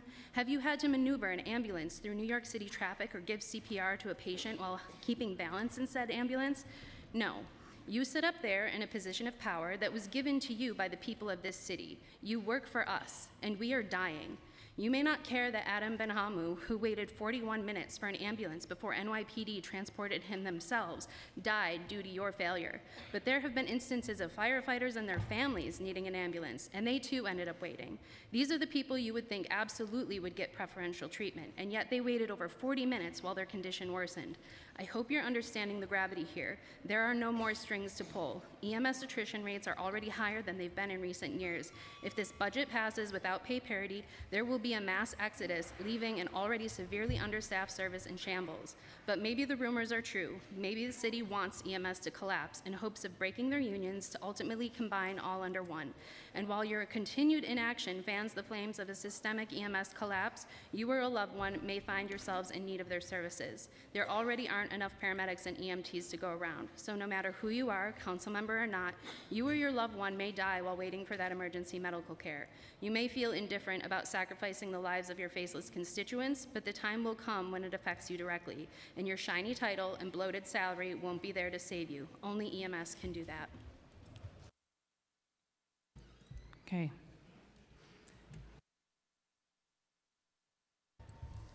Good morning. My name is Alia Sumro, and I'm the Deputy Director for New York City Policy at the New York League of Conservation Voters. Thank you, Speaker Menon, Chair Lee, as well as members of the Committee on Finance for the opportunity to testify. I have submitted longer written comments that go in depth about NYLCV's environmental funding priorities. We appreciate the City Council's environmental commitments in their preliminary budget response, as well as the Mamdani's administration's commitment to the environment in the executive budget. I'm going to use my time today to outline just a few of our environmental funding priorities. I'm going to start with parks. So, as a member of the Playfair Coalition, we appreciate the administration's baselining of $15 million for parks in the executive budget. This means that 161 of the 276 temporary or one-shot positions will be guaranteed a job by June 30th. This is a critical step forward, but we urge the administration to baseline the remaining $8 million, which would mean that 115 critical park staff who will lose their jobs by June 30th would be guaranteed permanent jobs. Along with the Forest for All Coalition, we really appreciate that the city published the city's first ever urban forest plan, and we request $150 million to help fund and implement this plan. Moving on to buildings, again, we appreciate the administration's commitment to implementing Local Law 97 with $1.8 million for the new co-op and condo hub for New York City Accelerator.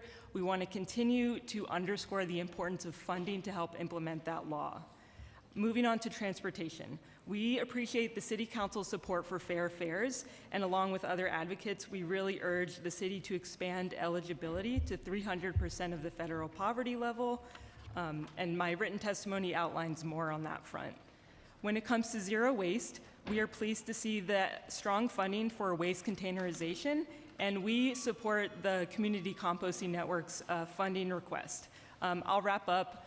We really look forward to working with the City Council as well as the administration and advocates to ensure that our environmental and climate programs are funded. Thank you for the opportunity to testify.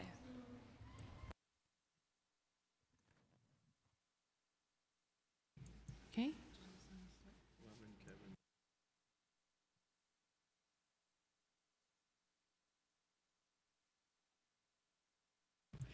Go ahead. You can, oh yeah.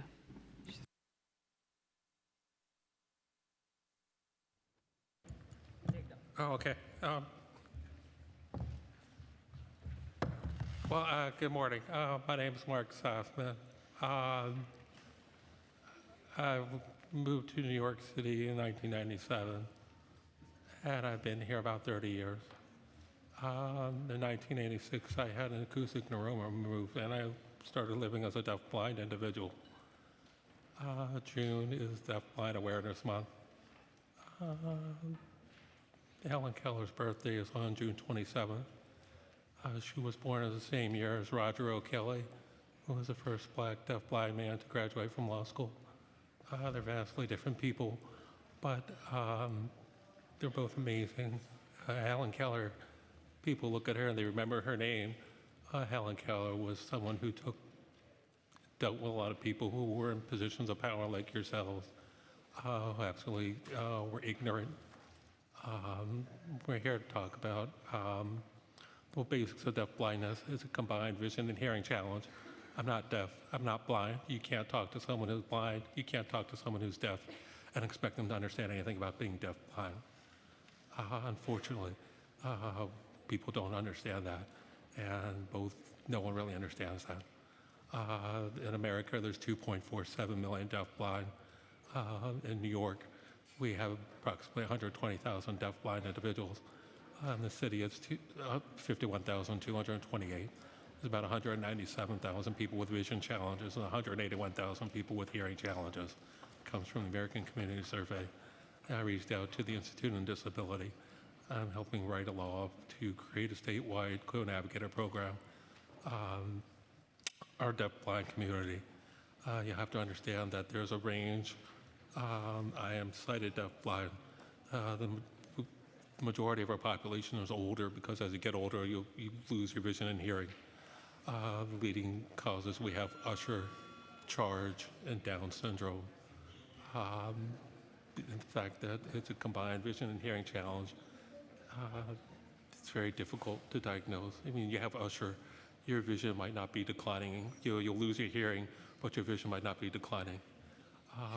Key issue here is communication access. Our communities, in order to participate, we need communication access. It's 2026. Tremendous difficulties getting this arranged. I know that the Rent Guidelines Board doesn't make accommodations. We had issues with, there's a lot of issues. But if we could talk about the moped budget. Moped budget, this is a little analysis that was done earlier in the year.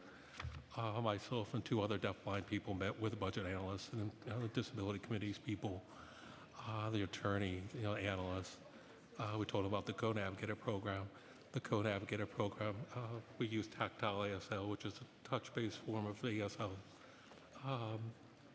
And people help walk around, help you, they provide you just environmental information so that you can go about conducting your business. We don't have that program in New York. Our programs are connected to VR, vocational rehab. If you want to go for a walk, go to the gym, get your nails done, go to a holiday party, religious services, you get no help. So our community is largely trapped in their homes. I know you sit in your apartment because you can't get anywhere. Moped. Okay. We're 12% of the population disabled people are. You're harming us. Your ignorance, your fear. Our mayor doesn't show up for disability events. He ignored the disabilities forum while running. He spent 20 minutes with Chris Alvarez and gave a 20-minute interview. You ignore our communities. You don't understand our communities. The idea that want to fully fund moped at $850,000 is disgusting. You people are a group of Nazi generals here debating, performance metrics. You're harming our communities through your ignorance, your fear. It's disgusting. It's 2026. You're denying our populations the right to live. Health care, education, jobs. We need to take integrated, holistic approach. And fact is, if you fund moped at $800,000, you're not serious. I totally agree. Disgusting. You're Yeah, cutting when our I- communities. You're Yes. denying us opportunities. You're denying us rights. And we got a mayor talking about social economic justice, and you people don't know what the hell you are talking about. Your staffs are ignorant. I mean, I talk with these people, and it's just like, So- they did not, they included pretty much everything that we Sorry, told them. Mr. Solomon. I sent So them a bunch we're of this- we're gonna and this take a look analyst at your put in written that, testimony, but information about as the deaf blind chair, population in New York is limited. Yes. And it's kind of like, that's nonsense. I gave them that information. sorry, no, because we have to try to keep it. But one thing I will say though is that as chair, as chair of the Disabilities Committee previously. Yeah, so as chair of our Disabilities Committee before, the $800,000 budget is definitely a lot lower than what is needed, and so we totally hear you on that, and I know that our chair is fighting for a higher budget for that, so thank you. Thank you so much. Okay, sorry, go ahead.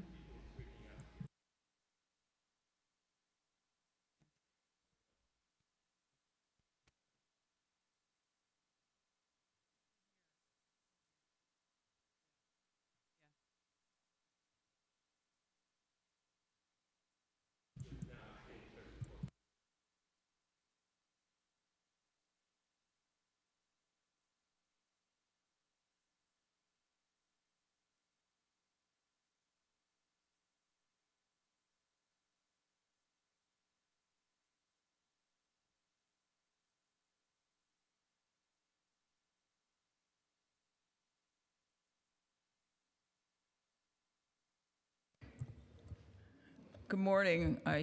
I'm happy to testify, and I am happy to follow this gentleman. My name is Barbara Baer, and I'm the program director at the New York Foundation for Senior Citizens for Home Sharing and Respite Care. And Chair Lee, I'm going to follow your direction and synthesize my testimony. So I want to say that home sharing and respite care is cost-effective and compassionate. And the home sharing and respite care services are in line with our mission of keeping seniors at home, keeping them from being isolated, from being depressed, and from being institutionalized. Our home sharing service is done by social workers, and we match, I think, as you know, hosts and guests. And we match hosts and guests at a rate of $4,000 per person, so that a match is under $10,000. And I want to point out that when I match two people, I think of it as an affordable housing match. And I remember that building an affordable housing unit costs $500,000. So we do think, for seniors, it's an interim way to save money and give them safe housing. And secondarily, with regard to respite care, we place home health attendants in housing, and the seniors pay $19.60 per person, in contrast to $40 when one goes to a home agency. So thank you all for your work. I have to say that I think our program is terrific, and the amount of money we're asking compared to this incredible budget is peanuts. And on the other hand, when I listen to the testimony about EMT, I found it really daunting. But I hope you will consider home sharing as an effective way to get some affordable housing to seniors, and I thank you so much. Oh, no, Mike. I want to keep the mic.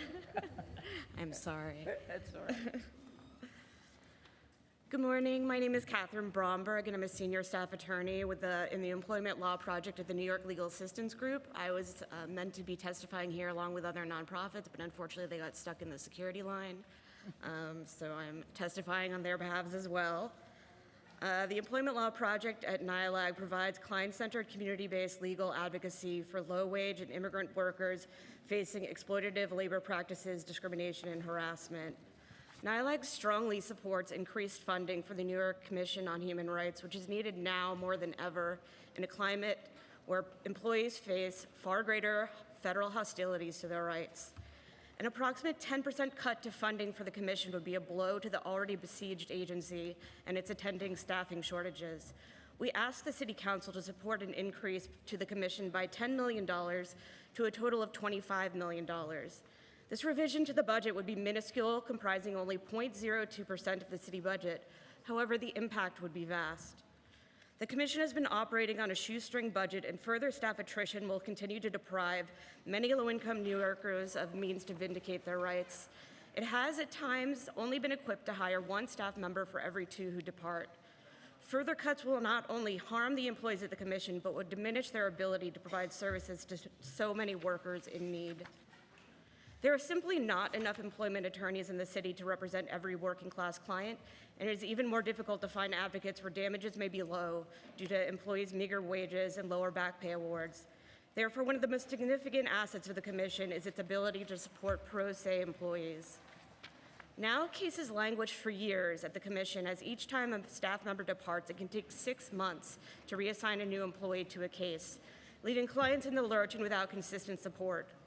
And where cases cannot be settled, clients may wait a literal decade before they're able to be heard at oath. In this climate where the EEOC is also much diminished in capacity and is now prioritizing reverse discrimination in areas such as national origin and race, support for our workers in the city is all the more essential. Moreover, they can no longer file, undocumented immigrants may no longer file at the EEOC because they risk having their information shared with DHS. We thank you very much for your time this morning. Thank you. Good morning. My name is Caitlin Garbo. I'm subbing in for Jonathan Chung. I'm the Manager of Public Policy and Advocacy at the National Alliance on Mental Illness of New York City, NAMI NYC. We deeply appreciate your support, Chair Lee, and all members of the Council for your previous support of our organization, and we respectfully ask for that support again in the next fiscal year. NAMI NYC is specifically asking for our own restoration of $250,000 for the Youth Peer Support Initiative, restoration of $500,000 for NAMI NYC's peer programming through the Peer Support Specialist Initiative, and $150,000 in speaker initiative funding for NAMI NYC's family support services. These investments will enable us to expand the reach and capacity of our helpline, our evidence-based education programs, more than 30 monthly support groups, outreach presentations, and family match mentoring programs, among many other things we do in underserved communities throughout New York City.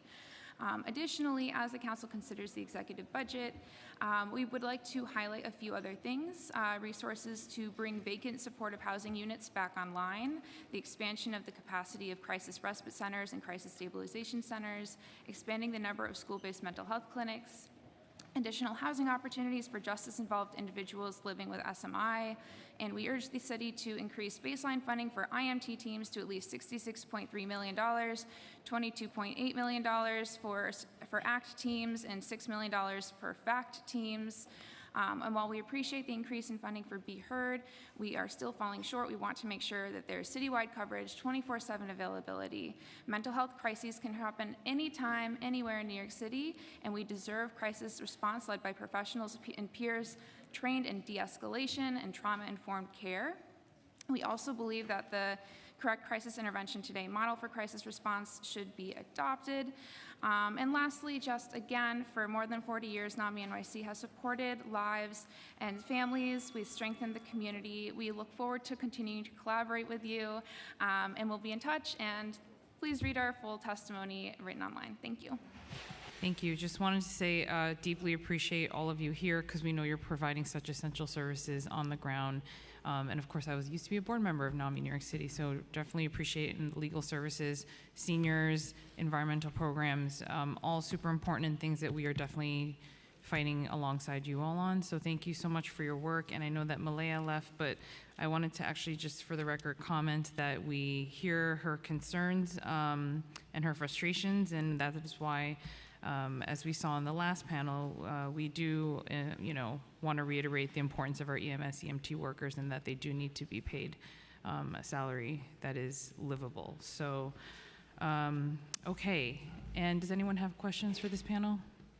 Oh, Councilmember Morano? Thank you. To Ms. Sumro from NYCLV. Setting aside some of the policy areas where reasonable people can disagree, one thing I think most New Yorkers agree on is that flooding has become a real quality of life issue. It certainly is in my district. In your testimony, you call for investments in stormwater infrastructure and flood mitigation. If the city had an additional dollar to spend, would you rather see it spent on a new climate initiative or on fixing the kind of chronic neighborhood flooding that residents deal with after almost every major rainstorm? And what are the highest return investments the city could make right now? Yeah, thank you for the question. So I think, to answer your question, I think having it seen as both ways, climate and immediate, having projects that immediately address stormwater flooding, which residents face all the time, is very important. I think that as NYLCV, we try to continue to advocate for more funding for short and medium and long-term solutions, because these big gray infrastructure projects won't happen overnight. So it's really important to have shorter term. I will say that NYLCV, along with a few other resiliency groups, are really appreciative that in the executive budget, $10.6 million is being allocated to the Department of Environmental Protection's Bureau of Coastal Resiliency, which is very important. I know that is not an end-all be-all, but that funding is very important to help DEP staff with coastal resiliency projects. Again, that's coastal resiliency. We still want to see more funding go toward stormwater and inland flooding. So we continue to advocate for more funding on that front, such as cloudburst projects. Thank you. Thank you. Great, thank you. And I didn't recognize formally Councilmember Dinowitz, Brooks Powers, Caban, Ressler, our Deputy Speaker, and also Councilmember Maloney, who have also joined us. Thank you and Councilmember Krishnan. Thank you so much to this panel, and thanks for sticking to time. Okay, thank you. And next up we have Mark Dunitz, sorry if I'm mispronouncing, Sean Kraling, Julian Kim, Louis Tsai, Michael Kimmel, and Derry Oliver. So if you all can come to the front, that would be great.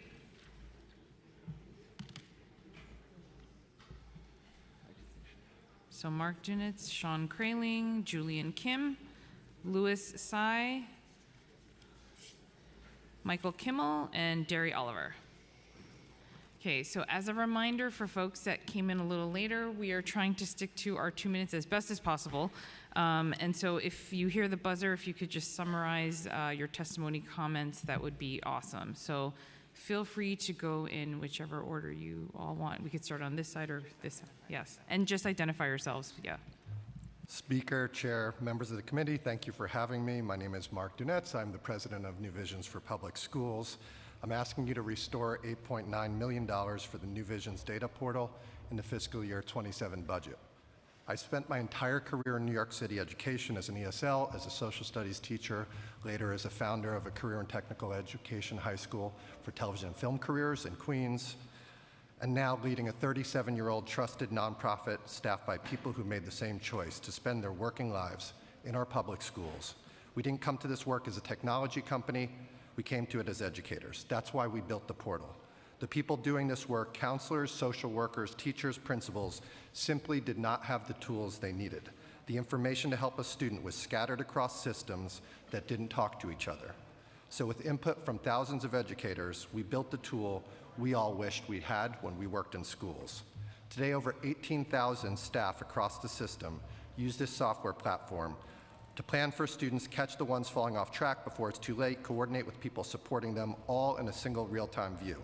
It's how districts manage citywide initiatives, and it's the only mechanism connecting school data to CUNY, ACS, DYCD, DHS shelters, and the hundreds of community providers our most vulnerable students rely on.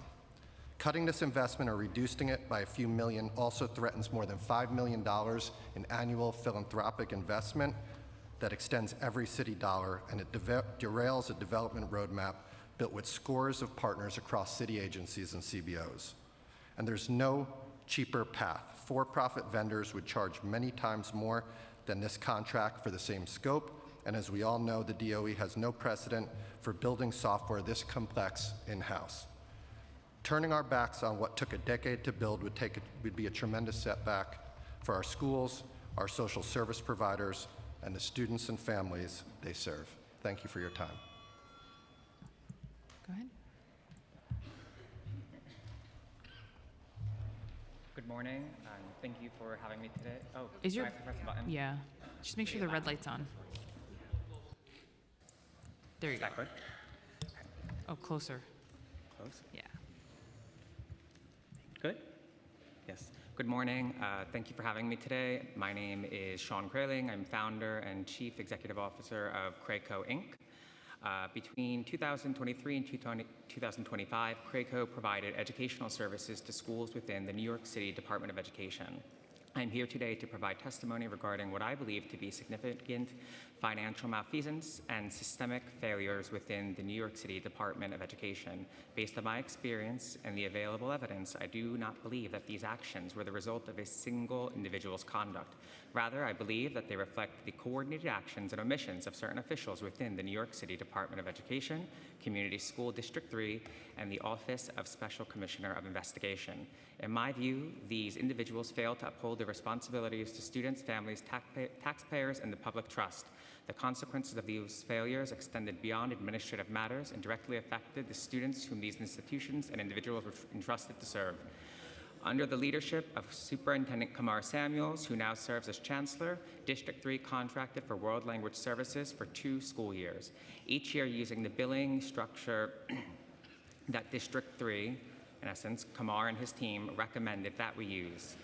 In essence, we were instructed to bill using 2 organizations because payments to a single vendor that was not yet approved could not bill more than $25,000. Both agreements contemplated review through New York City Department of Education's established approval processes, including review by legal and appropriate governing authorities. At no point did the New York City Department of Education contact Crayco to communicate any objections, request revisions, identify compliance concerns, or otherwise indicate that the agreement or the payment structure was improper. Early in the 24-25 school year, Crayco raised concerns regarding substantial past due balance and what we believed was the misappropriation of grant funds that had been designated for world language instruction, but instead being used for ESL or ENL programming. This coincidentally triggered an SCI investigation into me and my organization, despite Mr. Samuel's direct involvement. In my view, the failure of the New York City Department of Education, Community School District 3, and the Office of Special Commissioner of Investigation had consequences extending far beyond the treatment of Crayco. Of particular concern is the case of New York City Department of Education teacher who was previously investigated by SCI for allegations of inappropriate conduct towards students, including allegations of sexual nature. Central Office, Department of Education, ultimately entered into a settlement agreement with the individual in 2024. Despite the seriousness of these allegations, the teacher retained his certification and, to my knowledge, remained eligible for benefits associated with his public employment. It is my belief that the New York City Department of Education, Community School District 3, and Office of Special Commissioner of Investigation committed willful misconduct defined by their contumacious actions, fiduciary negligence, and blatant disregard for student learning, well-being, and safety. I urge this committee to act accordingly to ensure that the stewardship of public schools and funds of public schools and funds that our students and community deserve. Thank you.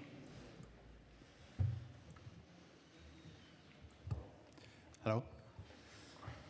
Not that I'm aware of. These 6 words, not that I'm aware of, is how the DOE's head of contract and purchasing answered on the record this past March when Speaker Menem asked whether they audit consulting contract.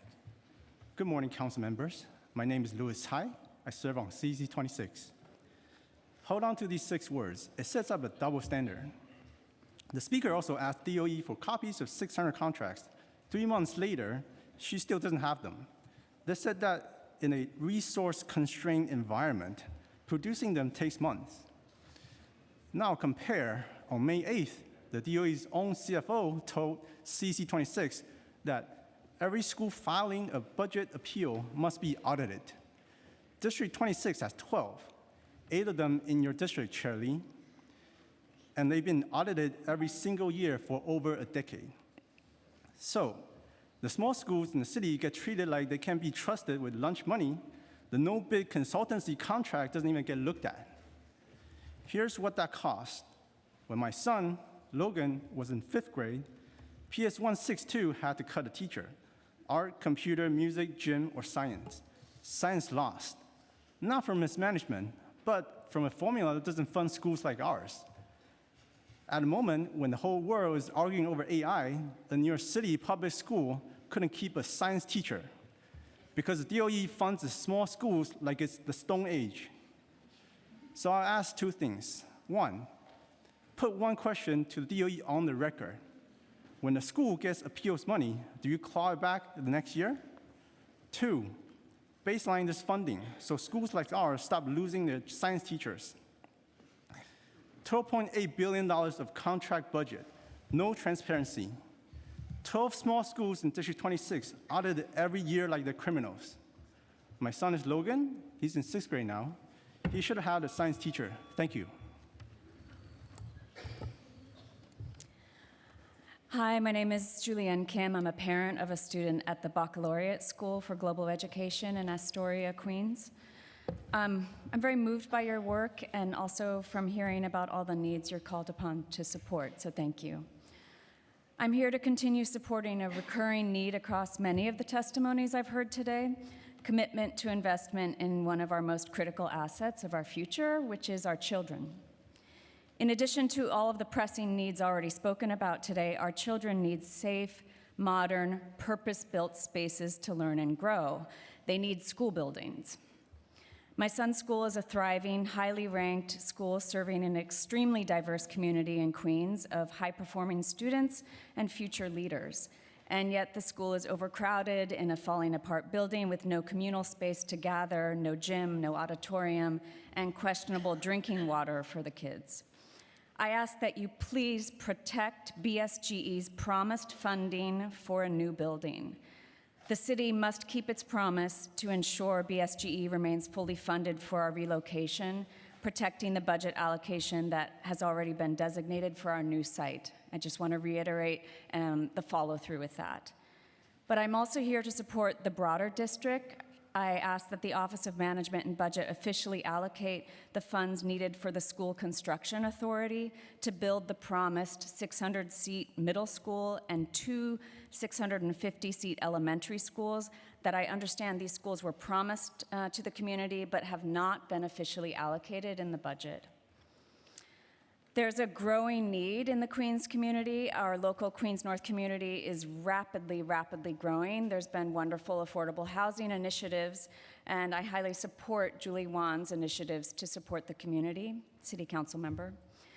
Without these new seats, schools will face severe overcrowding, breaking a critical infrastructure promise made to neighborhood families.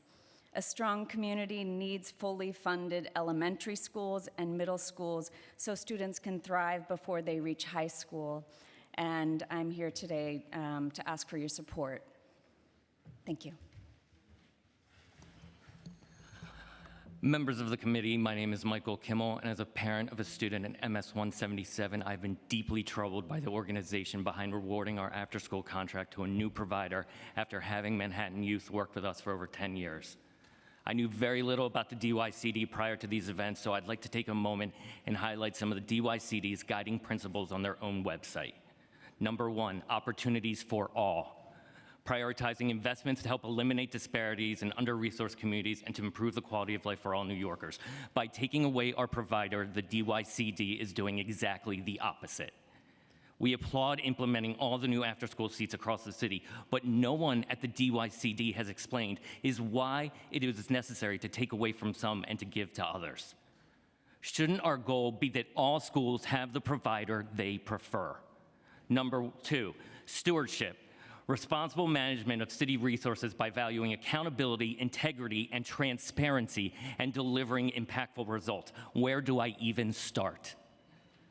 Was it transparent when families in these communities were not consulted in this decision? Was it transparent when principals were forced to sign NDAs so as not to discuss these bids with the families who are affected by all this? Where is the accountability? To my understanding, the DYCD has not responded to our questions and demands anywhere but in the press. And shouldn't their number 1 goal be to listen to those they serve? 3, being a learning organization, fostering professional development, continuing quality improvement, and a culture of excellence and adaptability for ourselves and those we serve. If this organization is truly about quality improvement and adaptability, then why are they not listening to the parents? Lastly, community voice. DYCD strives to improve the quality of life of New Yorkers by collaborating with local organizations and investing in the talents and assets of our community. You are taking away our kids' coaches and mentors, teachers and friends. You are forcing an organization on our school that has no ties to our community.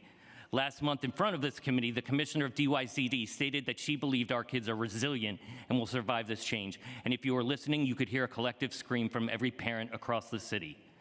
These are the kids who are learning to read and write when COVID hit. Some are still catching up, while many in our community still have social and emotional problems stemming. Maybe we should stop hurting our kids intentionally and hope they will come out on top. That seems against the principles of the DYCD that I've laid out here.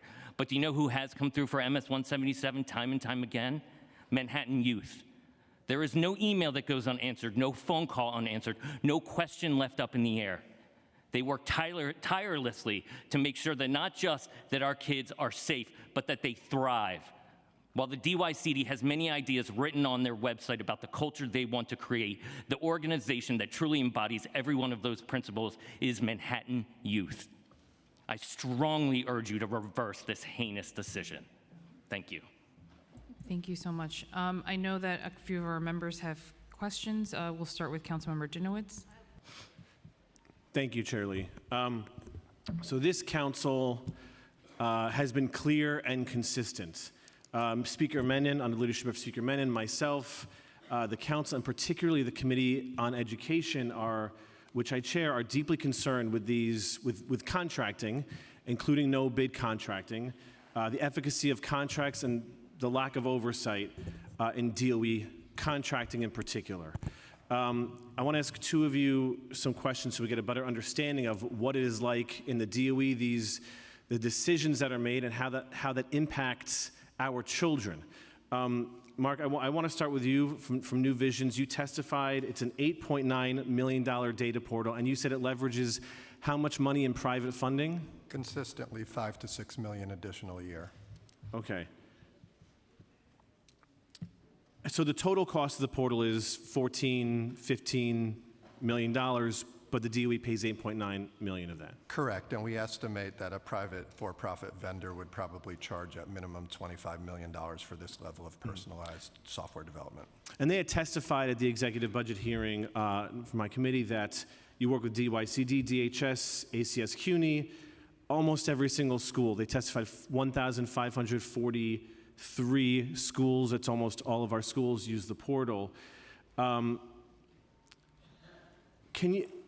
what they testified, though, was that much of your data was duplicative and that this would be a savings because the data already exists. So can you talk about the importance of the portal or why you believe the portals necessary for data that they say is duplicative? Sure. The challenge that I faced as a principal, challenge that administrators, teachers, counselors face across the system is not that the data exists somewhere, but that the data exists in too many different places, and that anytime one wants to do anything with that data, one reverts back to practice from 20 years ago of downloading spreadsheets onto local machines where the data's stale, where the plans live in multiple places, where it's impossible to collaborate across organizations. That is the problem that we have solved with the portal. It is not just a one-way reporting tool, as are the tools that are presented as alternatives in-house. It is a complex case management, project management, initiative management, student planning tool. Administrators, counselors, teachers can enter into the portal plans. They can create groupings for reading groups, for after-school programs, for internships, and then they can track and collaborate to implement those programs and to understand how students are doing against the goals of attendance, graduation outcomes. And if this contract were cut, what do you predict the impact would be directly on our students? It's very predictable. The alternative is a set of one-way reporting tools where data lives fragmented across multiple systems. We would return to a period in which counselors, administrators, teachers are downloading endlessly spreadsheets of sensitive student data onto local computers and writing formulas and manipulating data in myriad places, unable to collaborate with one another. It simply will take away the single most important and valuable collaborative tool for student planning. Furthermore, there is no tool inside the Department of Education's ecosystem that connects in any significant way to all of the other agencies and CBO providers in CUNY that have to collaborate to support students and their families. And when did this portal open up? When did you first start using this? The DOE start using this portal? 2016 it launched. There were 4 years prior to that in which we developed tools in spreadsheets, so it's about a 13-year project with this particular tool 10 years at this point. Okay, thank you. Mr. Kraling, you had testified about some of the issues with contracting, and I want to be clear that the same thing I said at the committee hearing, that the reports we've seen in the news are deeply troubling. And not just because it deals with one individual. I'm not interested in talking about one individual. That's not what this is about. This is about a system that has flaws. A system, it's $386 million of our city's budget are spent on these small contracts below $25,000 or $15,000 from individual school budgets. Not a lot for an individual school for each contract, but in the aggregate is a serious amount of money. It was revealed there's serious lapses in oversight, and now we have more reporting that people in the DOE engaged or allegedly engaged in conduct that speaks to the need for the oversight that we need in the council. It speaks to the need for procurement or contract reform. So I don't want to speculate on an individual's actions or anything like that. But given the apparent lack of deep oversight for these smaller contracts and the number of cases that have been investigated and substantiated, which are all online for anyone to look up, we do want to hear about your experience with the Department of Education and procurement, your experience navigating this. So you held a contract with the DOE for placing temporary foreign language teachers within city schools. Can you talk from the beginning about the procurement process that you went through? Of course. If I may. And if you could just get a little closer to the microphone. I'm new to this. Of course, if I may, I would just like to apologize first if my testimony seemed a little underprepared or flat. It's a while, so I'm asking you, it's okay. I'm just asking you from the start, like the procurement process that you went through. It's okay. So our team initially reached out to District 3 as the individual district, originally reaching out to Mr. Samuels. He then passed it off to another official at the district. And from that point, it was about 9 months or so, and Mr. Samuels and the other official says, we'd like to move forward. And we provided them with a contract. They conceivably reviewed the contract, signed the contract, and then at that point, They realized that we were not an approved vendor, which we didn't know anything about because it was the first time that we were doing business with New York City Public Schools. And as I'm sure you all know, New York City Public Schools do business in a different way from most places, even New York State outside. I've heard that rumor, yeah. Yeah, it's quite interesting. So we had no knowledge of this, and when they found out that were not an approved vendor, they shared with us, well, there's this other way that we can bill. You have another organization, and you could bill from both of these organizations so that you don't go over $25,000. And it was framed in a way that seemed fine, appropriate, business as usual. So we didn't question it, but we also were not in the position to question it. So we moved forward accordingly and started to bill from both organizations and even interacted with procurement specialists from central office. And they knew of these splitting between two organizations and never raised any red flags. So there wasn't so from the beginning, there was no one at the DOE to kind of walk you through the process of how to become a vendor or what the expectations were for non-contracted vendors, those steps didn't happen? So we did have to, I suppose, become a vendor in order to be in the, I think it's FAMIS in the payment system? Yeah, Is that FAMIS. So we had to go through some type of approval for that, which we did do for both organizations, but past that, there was no additional approval or anything of the kind from central office. So you worked with numerous people within this district, and none of those people at any of those points kind of walked you through what the limitations were and why you were discussing splitting between two organizations. Those things didn't happen? No. Okay. Are there changes you would recommend to the DOE procurement process based on your experience? I think that there needs to be a greater deal of oversight, and I think that building administrators need to be trained on procurement. It's a large task, and I think that we can't just expect every ordinary administrator to know how to handle procurement. There's policies, there's law in place for a reason. But I think with the right type of professional training and maybe designated individuals, right? Maybe like we have in New Jersey, where I'm from, schools have business. Welcome to New York. Well, I could tell you a thing or two. So, a business administrator who is the person who's able to transact on behalf of the district. So that person is empowered to transact on behalf of the district, but also has a credential and the training to transact, right? So they know that they have a fiduciary responsibility, they have a license associated with it, and they're expected to exercise great discretion and make decisions that are in the best interest of the district financially, but also in the best interest of students' learning and protection. Yeah, I would note that there is no requirement for principals or school leaders to be trained on procurement procedures, even though they deal with massive budgets. That is not a requirement that the DOE has of these building leaders, and that was, again, something they testified to at the hearing. I think one of the things that concerned me most as a teacher, as an educator, as a father, was the reporting that there was placed in one of the classrooms a teacher who had a problem code in their file for making remarks, certain inappropriate remarks to a student. And a problem code means they are not supposed to be hired by the district ever again. And so I'm trying to understand what happened. It was reported there was a problem code on one of the teachers.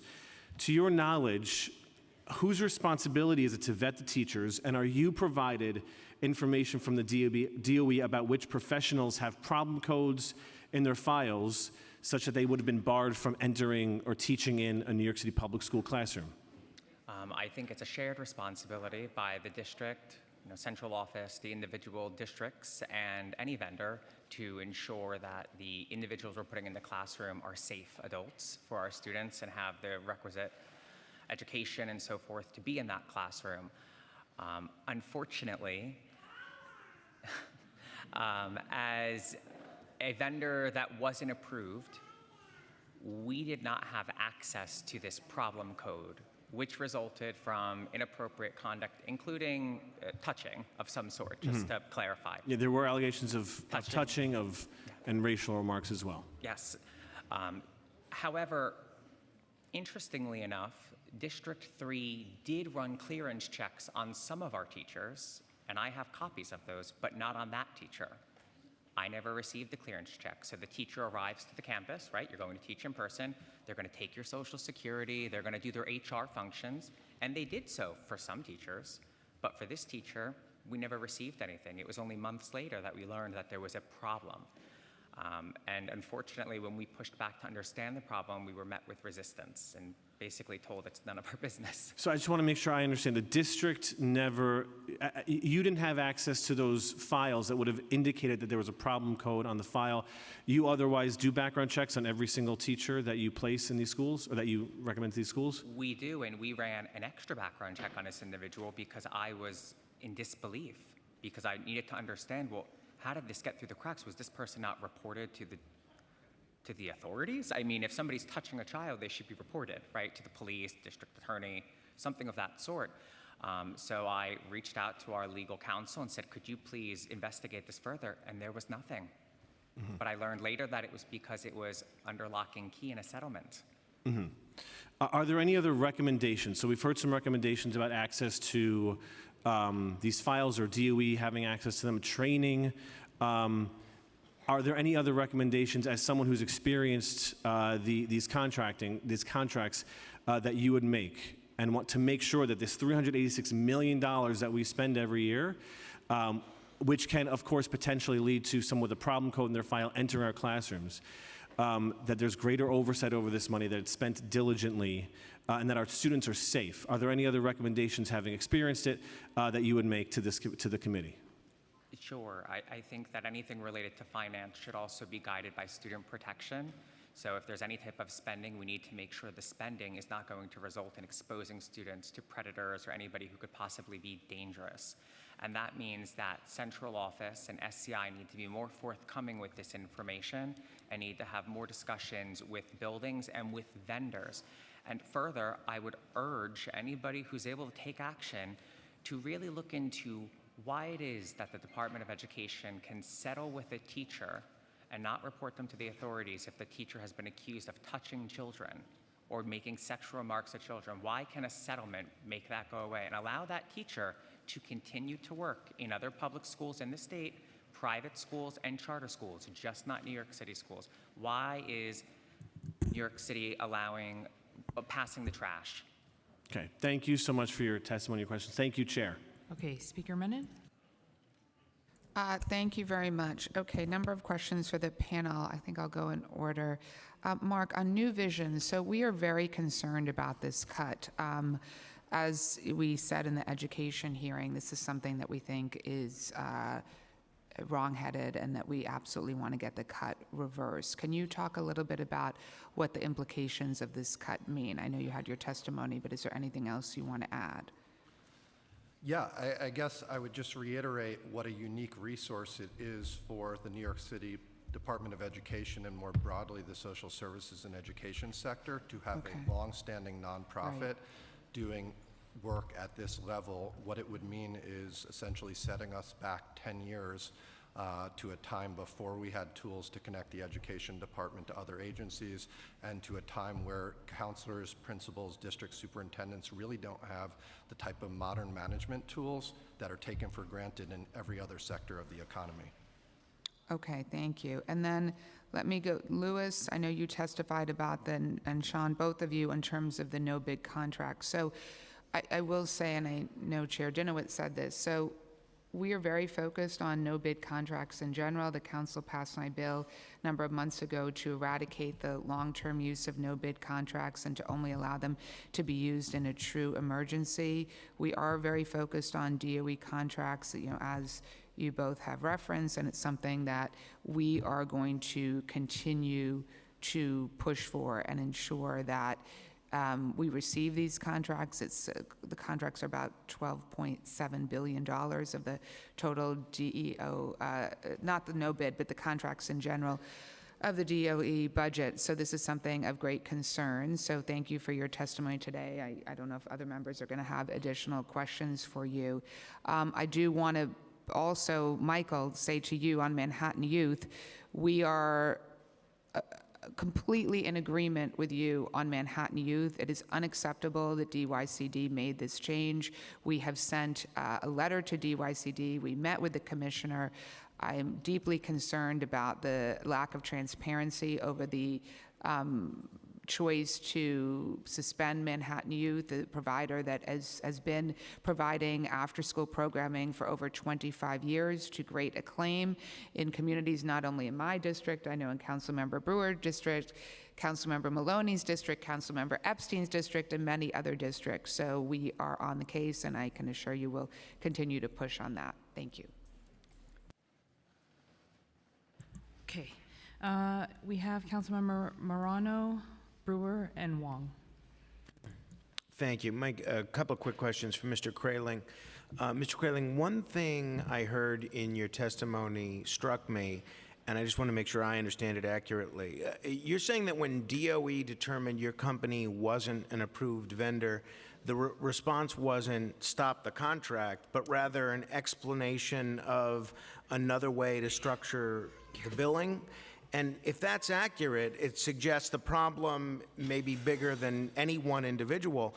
Is your testimony that the procurement system is so complicated that administrators are effectively being forced to navigate loopholes rather than follow a straightforward process? And if that's true, how widespread do you think that is?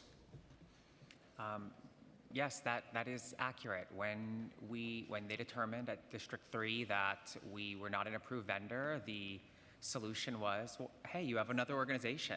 We can split the billing. We can bill from both organizations so that we're not going over the $25,000, and we can also use the funds that come from the superintendent's office, which is another $25,000, as I understand it, in order to make this a reality. And I would imagine it's the result of the difficulty of the procurement process, and perhaps, really the inability to work through the bureaucratic mess that we're often faced with in education.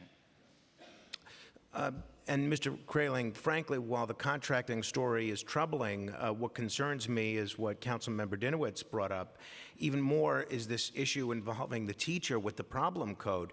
You testified that neither your company nor other outside vendors necessarily had access to information that would have alerted you to serious prior allegations involving that individual. Is it your view that DOE's failures in this case weren't just financial failures, but failures that potentially put student safety at risk? And what specific change would you make tomorrow to ensure that no vendor unknowingly places someone in a classroom who shouldn't be there?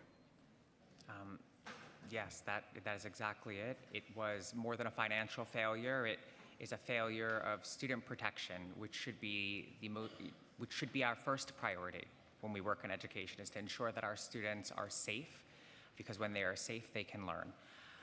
I would offer, as I offered prior, further access to teachers' backgrounds so that we as vendors and as individual districts are able to access their backgrounds fully. No settlements, no irrevocable retirements that are able to shield these teachers from further scrutiny, able to really conceal their egregious behavior, sexual misconduct, verbal misconduct, which is exactly what happened here. A settlement and a code of irrevocable retirement allowed this teacher to make his way to our organization, pass a general background check, even one that was run by one of our attorneys, so that's a higher level, no marks, able to get into the school. And it was only until the time that the district requested an email address that they said, oh, this person is not supposed to be in our classrooms. But why? Well, they're retired. Pension? So did something slip and fall? Oh no, it's much more serious than that. Well, if it's much more serious and a teacher's been accused of touching a child or sexually assaulting in any way, verbally or not, that should be referred to the authorities. It should not be settled so that the teacher continue to benefit financially from pension and retirement and then continue to work in a private school or a charter school or a school in New York State, because we know that's a separate system, right? Passing the trash, essentially. So you raised the concerns about passing the trash, where someone leaves one school system after these allegations, but still able to find work elsewhere. Do you believe that's what happened here? Should New York City be advocating for a system where substantiated misconduct follows an employee rather than disappearing when they move to another school, another district, or another sector of education? Of course. If it's in the name of student protection, then it's what we need to do. And finally, are you asking this committee to conclude that SCI reached the wrong conclusion, or are you asking us to conclude that SCI failed to investigate all of the relevant facts? Because in a lot of ways, they are different allegations. What are you thinking? Which investigation? The one into my organization and me, or the one into the teacher in question? Well, both. Well, I wasn't party to the first investigation into the teacher. I can only read the investigation as it was written. So I will allow you all to read that for yourselves and draw your own conclusions. But again, I do know that it was not referred to the district attorney, whereas the investigation into me and my organization was referred to the district attorney. Why, I do not know. We weren't charged with any type of misconduct of that sort. I do think, however, the investigation into me and my organization was inaccurate. It had a predetermined conclusion. It had a narrative that it wanted to carry out from start to finish, protecting certain individuals. And ultimately, it allowed me and my organization to be the scapegoats for the very poor decisions of Kamar Samuels. Thank you, Mr. Kraling, for being so forthcoming. Thank you, Chair, for your patience. Okay, Councilmember Brewer, followed by Wong. Thank you very much. I too, just like the speaker, have a question about Manhattan Youth, and I have several schools in the same situation. My question is, in my situation, the group, nothing wrong with them, who got the contract, don't do competitive sports. And my middle school students, 3 schools, they are excellent schools. They don't need, to be honest with you, youth development. They don't need arts education. They have all that. They need competitive sports. And I'm just wondering if that's the same situation that you're in. Yes, first I want to just clarify that I'm here today not only as a parent of MS 177, but I'm lucky enough to have the time to be at this meeting to testify. So I'm representing all parents with children who are facing this situation across the city. I don't want to reflect that it's not just ours, but that is my community. Yes, the organization that's taking over our after-school contract currently is the YMCA of Greater New York. Now, anecdotally, because I don't have access to information, we were told by a number of other schools that they do not offer competitive sports. So I proceeded to try and contact with someone at the Greater YMCA of New York to get answers about our school and what that, as well as a continuation of care plan, right? We're taking away caregivers. We're taking away coaches. We're taking away mentors. I would like to know what your plan is to mitigate that. And not once, since this has been announced, not one time have they recorded. I've called people, I've emailed their entire organization. They have not answered one call, one email to me, to anyone else in my community. Now, I'm not saying that's a problem with the organization. But what I am saying is a reflective of the lack of transparency and accountability in this process. Okay. Thank you. Thank you very much. But it is competitive sports that they offer you, and that's what your students want. That's what I'm trying to get across. I mean, but it's a wide range of programs. It's D&D. It's competitive sports. We have a population of around 280-some kids in our school. Do you know how many kids take part in the Manhattan Youth Program? Over 230. That's an 88% participation. Right. That's going to drop when you lose sports, when you lose book club, when you lose e-games. All of that's going to go down, and essentially what you're going to have to do is have kids basically being herded into a classroom and on their phones for 3 hours a day. Thank you very much. Is that it? Okay. Councilmember Wong? Yes, thank you, Chair. Mr. Kraling, I have questions for you. Very quick, this is a yes or no question. I read the New York Post article written by Susan Edelman.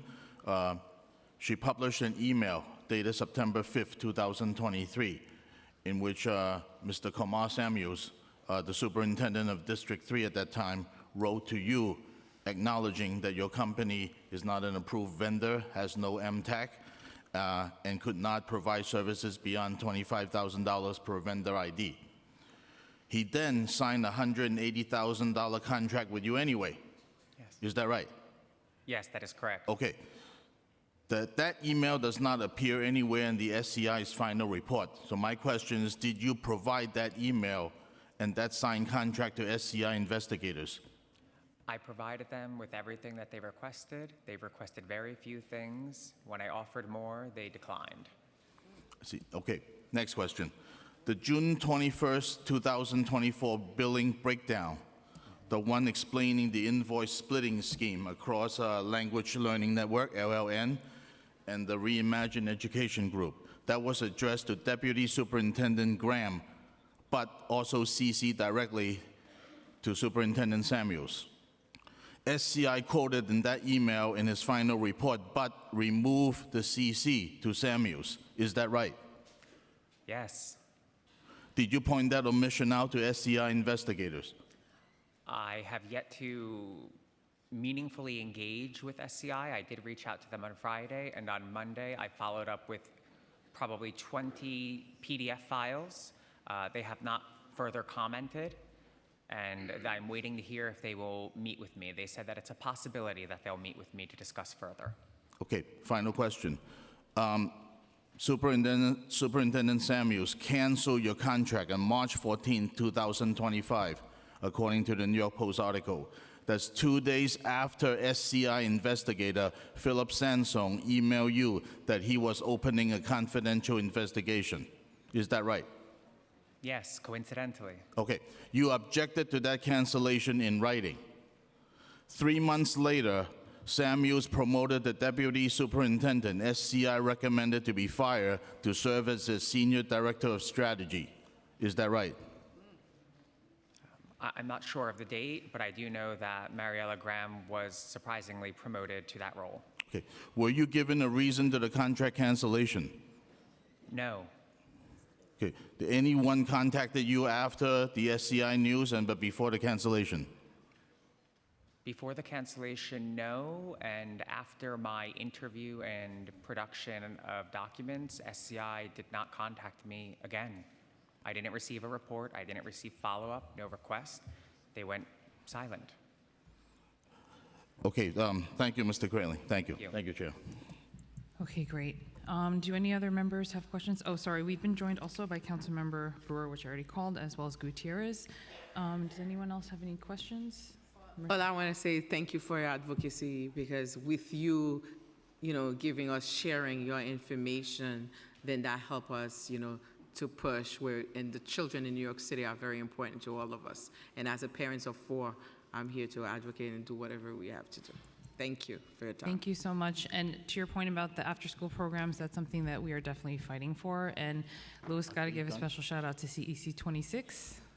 So yes, thank you so much for your time today. Thank you. Thank you, Charlene.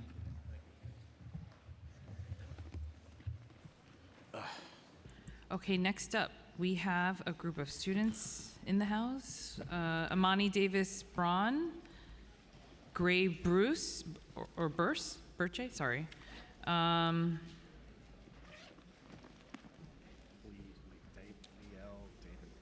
Liel Davenport, Derry Oliver, Gianna McIntosh, Hayla Musa. This is all one panel? We're just going to call them up and then they can go. Camilla Spillman, Sophie Mode, Jaylene Mendez. I don't think we have enough seats, but we're gonna, if you guys can take turns and then swap out, that'd be awesome. Jaylene Mendez, Liam McCarthy, Summer Jara, Najma Abraham, Adam Reyes, Jasmine Claddock, and, oh, we have Scott Daly from New York JTL. Okay, so students feel free to begin in whichever order you guys feel comfortable. Go ahead. Thank you so much. My name is Sophie Mode. I'm a New York City Public School graduate, class of 2021, and I currently work with the New York City Youth Journalism Coalition to expand access to journalism education for every student in our schools. As people who care about education and young people, it can be hard to know where to start when it comes to addressing the plethora of concerns facing the largest school system in the nation. And there is no one solution, but we're here to speak about one that checks a lot of boxes: access to journalism education. The students speaking after me will testify to the profound impact journalism has had on them, their peers, and their school communities at large.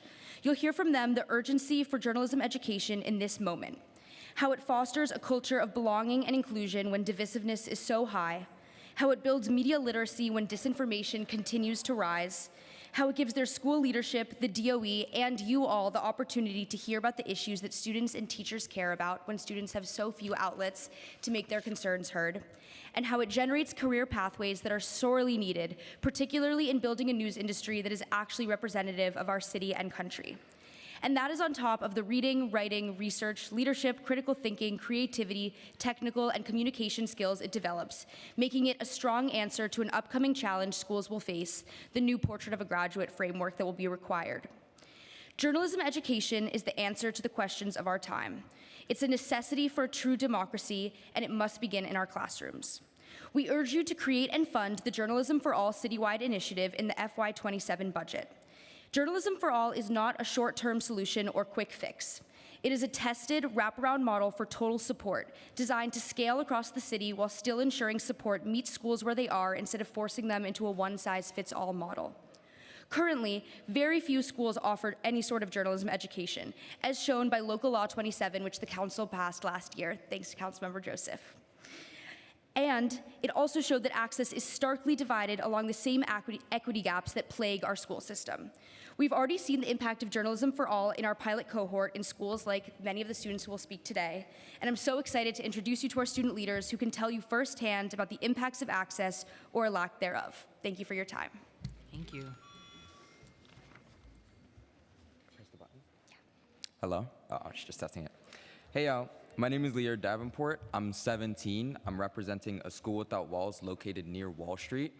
My school has a Journalism for All program, and it's important for me as a photojournalist because I have a lot of opinions and political opinions that I want to put out there. I want to have a medium to put my voice out there. And unlike me, who as here am using my voice, there are some students who have trouble finding their voice and finding a place to use their voice, finding a place to chime in, whether about their local community or bigger communities that go beyond a neighborhood. At the same time, a lot of students also struggle with where to start in where they should chime in and try and help. So I feel like youth journalism is what gives people these voices, especially during times of extreme discrimination, extreme climate damage, and extreme silencing. It's also important because as the younger generation, we will have to pick up the systems left by the older people. And I just have to make that clear. And it's extremely important that we get a say in the systems that we have to pick up. We don't want to be left with too much to do. So, yeah. Journalism for All and youth journalism as a whole has been extremely useful for me, and some funding for it would be nice so that we can get more students like me and like the wonderful people here with me to speak on matters that they find important to them, and to have more people up here not only talking about journalism, but also about any issues happening in New York City. Love you. Hello. My name is Camilla Spillman. I'm 17 and I go to Weston Secondary School. I'm a part of my school's journalism club and elective through Journalism for All. So my school previously had a school paper, but over the years it completely fell apart. Our advisor was really busy, and journalism programs like this require a lot of effort. Also, we didn't have any funding. Journalism for All this year was able to revitalize it. In the elective, we've learned about what makes a good story and how to pitch one. We've talked about and practiced interviewing and how to formulate strong questions. We've learned how best to structure an article and written many of our own. We've experimented with photography, thinking about what can make a good photo, what could fit a certain topic, and what could catch readers' attention. For our first print edition, our advisor was able to get it to English teachers in every grade to share it. We wrote about exam stress, AI in the classroom, the new state phone policy, local politics, and more. One student interviewed a vendor that sells coffee and pastries in the cart next to our school. He's someone that everyone knows of, but no one had ever thought to ask anything of. I think I speak for everyone here when I say that we are here before you because of a crucial belief that student papers are important. They help us build and develop writing, research, and critical thinking skills that are vital not just for school or future careers, but for people's lives. However, they also provide something just as important, a rare opportunity for those of my age, a formal outlet for students to talk about the world around them, issues in their community, interests they care about, problems they may see in the world, or even good parts in their community, such as the impact of a local street vendor, and bring light to them. That's something I want to continue to have access for, something I hope more students at my school are able to do, and something that I hope that more students across the 5 boroughs are given access to. For this reason, I urge you to fund Journalism for All. Thank you. Good afternoon, my name is Jaylee, and I'm a 15-year-old student at Lyons Community School, and I'm here today to ask you to support funding for Journalism for All so more students across New York City can have opportunities like I've had. Being a part of journalism has helped me grow in so many ways. I've learned how to research appropriately and interview people, write articles, and communicate effectively, but more importantly, it helped me find my voice. One of my first assignments was interviewing another student at my school, and I was so nervous beforehand that I kept practicing my questions over and over again, but when the actual interview had started, the students shared personal challenges they had faced, and it made me realize how much it means to people when you take the time to actually listen to them. And when I published their story, it made me feel proud because I was able to tell a story that actually mattered to a person and not one that people just felt like needed to be published. Through journalism, I've learned how every person has a story worth hearing, and journalism has allowed me to help keep my school community informed, celebrate student achievements, and give students a platform to be heard. And I hope you will support funding for Journalism for All so more students can find their voice like I did. Thank you. Hello, my name is Hala Musa, and I'm a senior at the High School of Telecommunications, Arts, and Technology. My school has a journalism program through the Journalism for All, and it has had a profound impact on me and my school community. Through journalism, I've learned how to research, interview, fact-check, and tell stories that matter. More importantly, journalism has taught me how to listen to people, understand different perspectives, and use my voice to inform and advocate for my community. As a student leader who is deeply involved in issues of equity and student engagement, journalism has given me another way to create change. It has helped me develop critical thinking, communication, and leadership skills that I will carry with me throughout college and my future career. The stories my classmates and I write highlight the experiences, achievements, and concerns of students in our school. Journalism helps ensure that students' voices are heard and that important issues are brought into the conversation. It creates a stronger, more connected school community where students feel informed, represented. Access to journalism education has empowered students like me to become more engaged in our community and more confident communicators. It gives us the tools to ask questions, seek the truth, and share stories that might otherwise go untold. I encourage you to fund Journalism for All citywide initiatives so that more students at my school and across New York City can have access to these valuable opportunities. Investing in student journalism is an investment to the next generation of informed leaders, storytellers, and community advocates. Thank you so much for your time.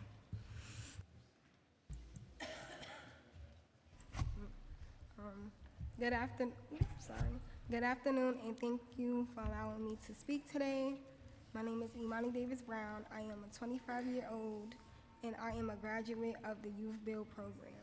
Youth Build has truly changed my life for the better. Before joining the program, I was struggling to find work. I applied to many jobs, but no one would call me back. I also wanted to earn certifications and build a career, but many training programs were expensive, and at the time, I simply could not afford them. Coming into Youth Build was a rewarding experience for me. Through the program, I earned my CNA, PCT certification, along with my CPR certification from the American Heart Association at no cost. I also gained valuable hands-on hands-on experience through my internship and was connected to job placement support after completing the program. Youth Build gave me more than certifications. It gave me confidence, guidance, support, and meaningful relationships with both the staff and other young people in the program. While attending Youth Build, I also earned my GED, and now I plan to continue my education and become a nurse in the future. If it was not for Youth Build, I honestly don't know where I would be today. This program gave me a real opportunity and helped me build a brighter future for myself. This is why I support the NYC Youth Build collaborative request to restore and baseline its historical funding level of $2.1 million in the city's FY 2027 budget. This funding will help continue providing education, workforce training, civic engagement, and supportive services to hundreds of young people across New York City who deserve the same opportunity that I was given. Thank you again to Youth Build and to everyone here for listening. Great, thank you. Go ahead. Oh, sorry. Oh, thank you. Good morning. My name is Gianna McIntosh, and I'm a sophomore at Millennium Brooklyn High School. And journalism is important to me because it has become a way for me to build a legacy, to understand my community, to ask better questions, and to tell stories that matter. My school doesn't offer a journalism class, but we do have a club, and it only operates for only 1 hour. And every week, I leave wishing that we had more time. I want journalism education to be part of everyday learning so that these skills can stay with me and shape the way that I see my world. By funding Journalism for All, you can show this commitment to students like me and to the future of our city schools. In our club, we write teacher features, club spotlights, reviews of school plays, student perspectives on political events, and opinion pieces about issues that matter to our generation. But it is difficult to fully invest in journalism when we do not have the time or the resources to grow these skills. We need space, guidance, and support to make journalism education real. And learning how to report, to write, and to research, and to ask questions has given me confidence and purpose. It has taught me that my perspective matters and that storytelling can create connection, understanding, and change. That is why it is so important for the City Council to fund journalism education. Even if students do not become journalists, these skills still matter. They teach us to think critically, communicate clearly, and to better understand the world around us. Every student deserves the opportunity to learn how to navigate media and information, not just the students who already know how to speak up. And supporting journalism education means investing in young people's ability to participate, to question, and to contribute to their communities. In a time when misinformation spreads easily and young voices are often dismissed, journalism education is not optional, it is essential. Thank you for your time and consideration.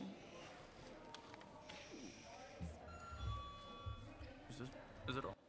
Oh, thank you. Sorry, if we could just keep it quiet. Shh. Okay, go ahead. Hi, members of the committee. I'm Adam Reyes. I'm part of Dreams Youth Build, and I just wanted to talk about how Dreams Youth Build means to me. I've got certifications like culinary and construction. I finished my OSHA, and I've also got my NCCER. And we're just asking for, 1 second, sorry.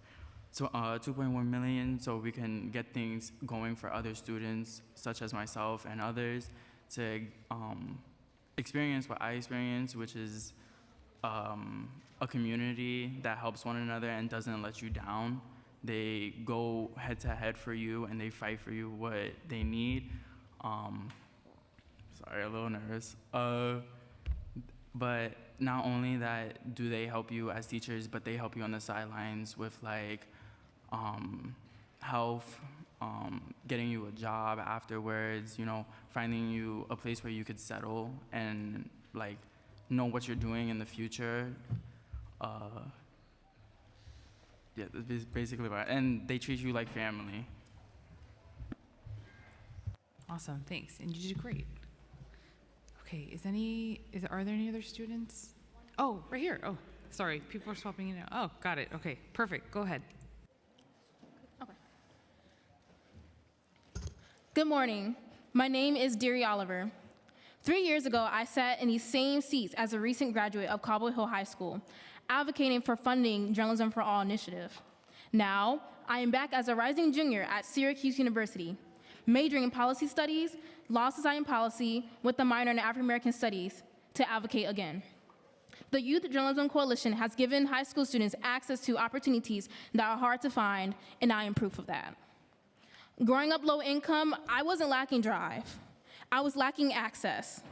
Journalism programs, leadership opportunities, and internships often came with a price tag that my family could not afford. Most of these opportunities also required a network that was non-existent for me. The Youth Journalism Coalition opened doors I could not open on my own.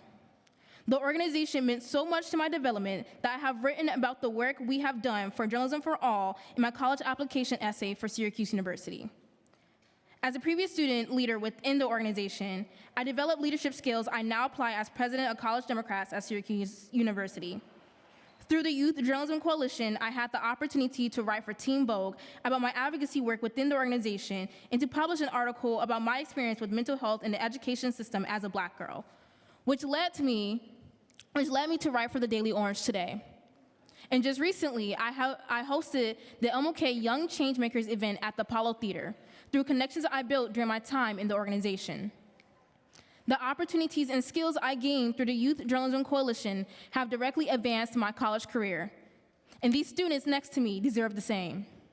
I ask that the New York City Council continue to fund an initiative that was there for me when other programs were not. Thank you.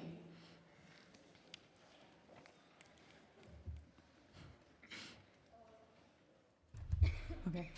Good afternoon. Thank you for the opportunity to speak with you today about the executive budget. My name is Gray Burse, and I'm a senior at School of the Future High School. Today, I'm testifying on behalf of the Coalition for Equitable Education Funding, a group of more than 120 organizations advocating for the resources needed to ensure every student receives a high-quality education with a focus on those who have the greatest needs. We are pleased that Mayor Mamdani's fiscal year 2027 executive budget continues funding for several important education programs that previously had funding set to expire this year. However, the executive budget leaves out funding for other critical education programs that are currently benefiting thousands of NYC students and their families and are funded only through this June. Unless funding is restored in the final budget this year, thousands of students will lose access to the following programs: Sensory Exploration, Education, and Discovery, otherwise known as the SEED program, which supports students with intensive sensory needs; Restorative Justice, which helps students stay in school, repair relationships, and resolve conflicts instead of being suspended; the Mental Health Continuum, which provides expedited mental health care to students at 50 high-needs schools; Immigrant Family Communications and Outreach, which helps families receive information about their child's school in a language and mode they can access; and Student Success Centers, which allow trained youth leaders to build a culture of college-going and help their peers with the college admissions process. We appreciate that the City Council called for continued funding for these programs in your response to the preliminary budget, but we do urge you to ensure that the final budget restores and baselines funding for these programs so that students and families can continue relying on them next year and beyond. We also call on the city to make additional investments that are needed to support students, especially the students who have the greatest needs. Thank you for the opportunity to testify. I would be happy to answer any questions you may have. Good morning, council members. My name is Liam McCarthy. I'm a high schooler in the city. How many of you have been to a zoo? I'm here to testify today for the Wildlife Conservation Society and the impact that increased funding to city zoos and the aquarium can have on New York City high schoolers. As a middle schooler during the pandemic, I obviously did not spend a lot of time outside, and my mother was desperate to get me outside. Unfortunately, I was apathetic to the world outside my phone, but thanks to her, begging, by the end of my summer in middle school, I began volunteering at the Prospect Park Zoo as a discovery guide. During my 4 years and 550 plus hours of volunteering, I talked to adults and children, I talked to people of all ages about issues that I myself had only just learned about through the zoo. My knowledge of climate change, invasive species, and environmental justice went from non-existent to extensive in just 4 years. But as important as the whole conservation aspect of the WCS youth program is, the program is also responsible for the development of a lot of my social skills, like public speaking. Before the program, I would get nervous and I would freeze up at the simplest of questions. But by my senior year, I was giving wide-scale narration during sea lion training sessions to hundreds, if not thousands of people at a time. It's still kind of scary to think about. My experience is not unique. I've made dozens of friends through this program who have gone from shy kids to passionate, outgoing young adults. While many teenagers today are struggling with real-life social interaction in this increasingly online world, many teenage discovery guides have been developing in the opposite direction. Since they're owned by the WCS, much of the ticket revenue at the city zoos and the New York Aquarium go toward funding global conservation efforts in more than 50 other countries. So the bulk of these zoos' local operation funds come from outside. This means that programs like the Discovery Guide program really do live and die on the whims of government spending. The FY 2027 budget proposal for the WCS is down by several $1,000s this year. I've heard a lot of big numbers today, so this is not a dramatic change, but it does worry me for the future. By maintaining and expanding this program, more high school students have the opportunity to learn about conservation, along with essential life skills to help them develop into engaged, well-educated citizens. Thank you.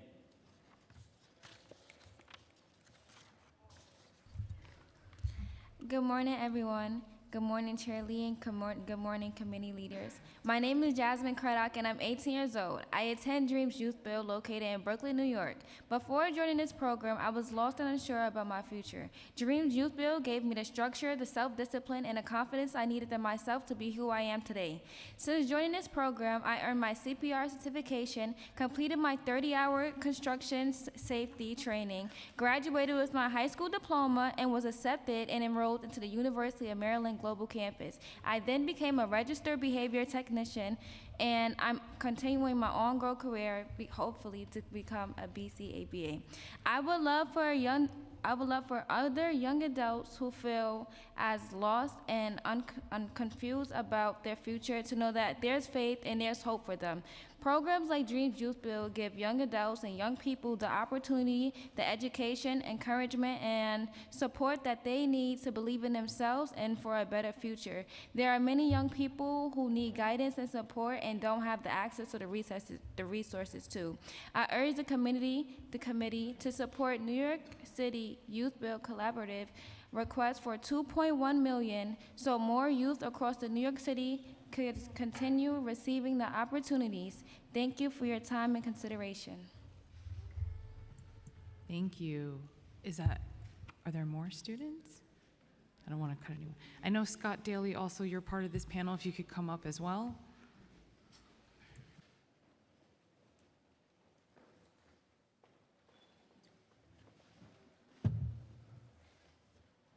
I'll stand back here. Oh, no, but we need you to, if you could grab a mic. Yes. Okay.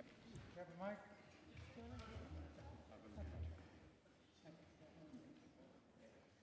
Thank you. Thank you. Thank you.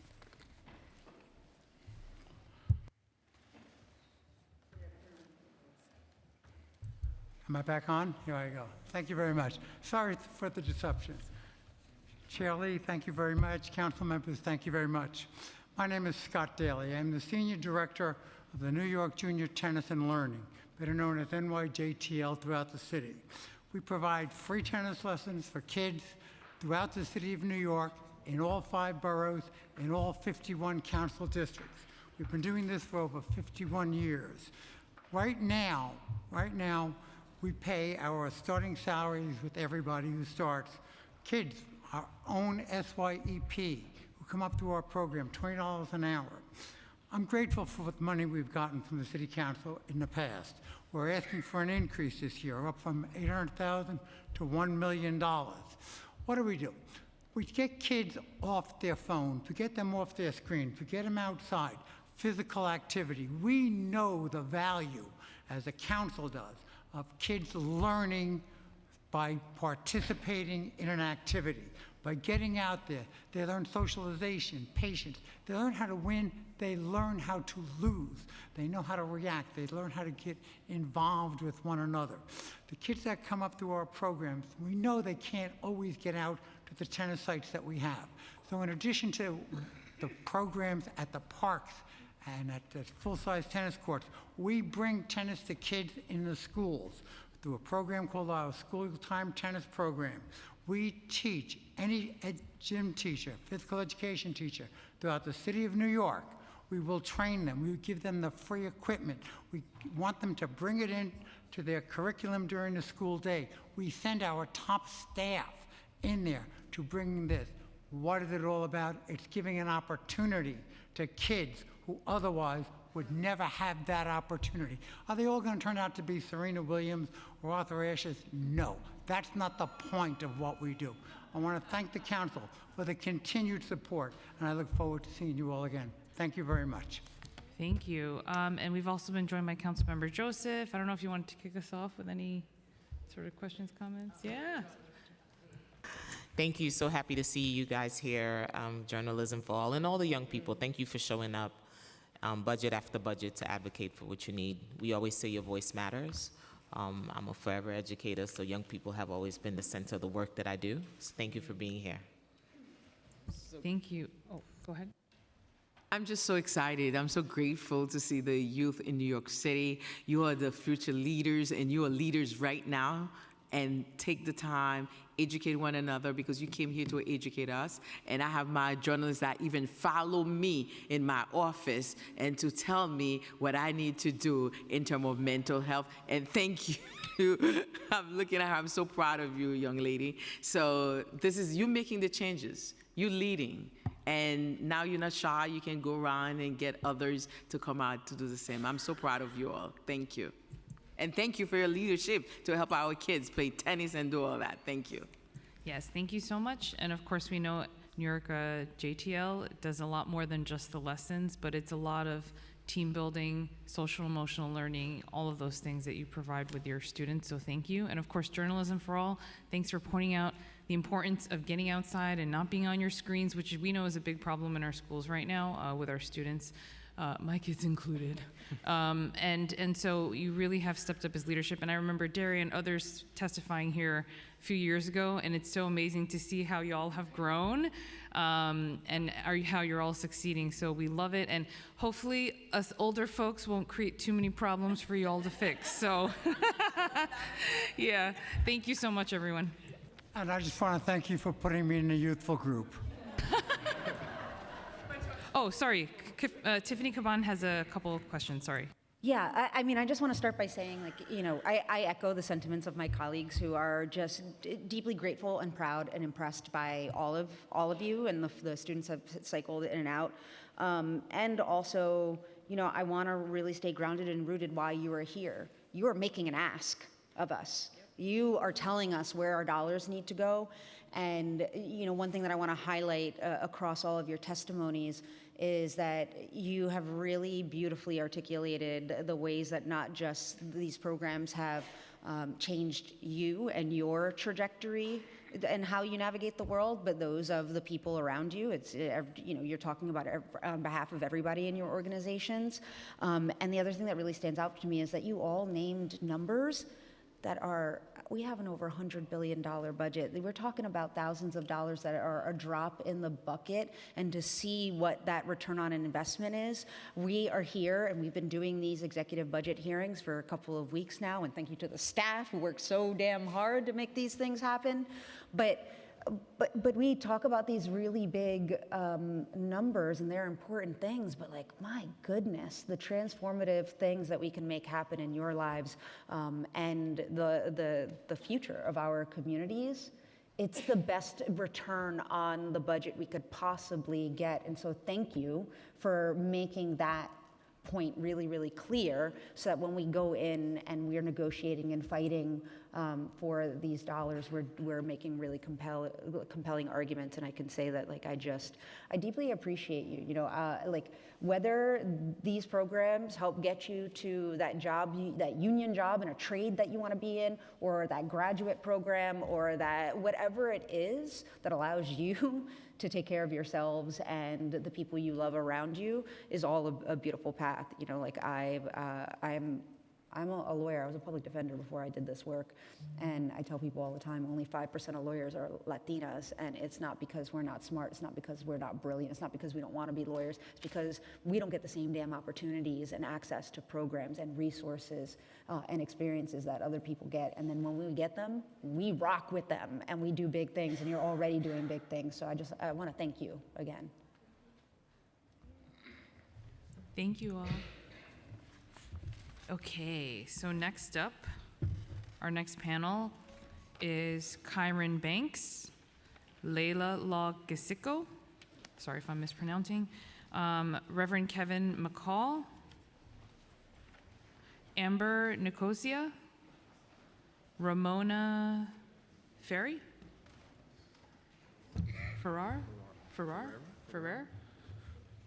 Oliver Nicholson Jr., and Sylvia Morse.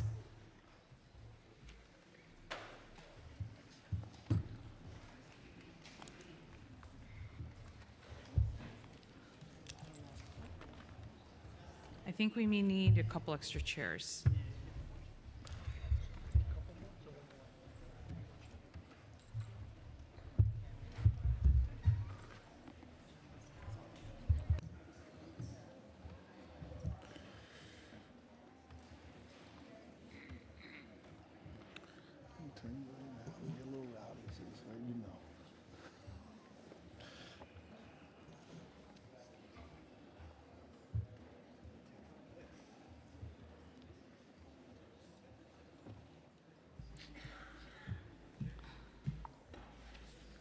Okay, is everyone here? Okay, feel free to begin. Good afternoon, chairpersons and members of the City Council. My name is Reverend Kevin McCall, and I'm a civil rights activist, been doing this work for a very long time. I'm actually outraged. I'm outraged because we have to be able to do this budget dance every doggone year to talk about black and brown and New Yorkers, people that live in this community, people that really don't have a say at the table.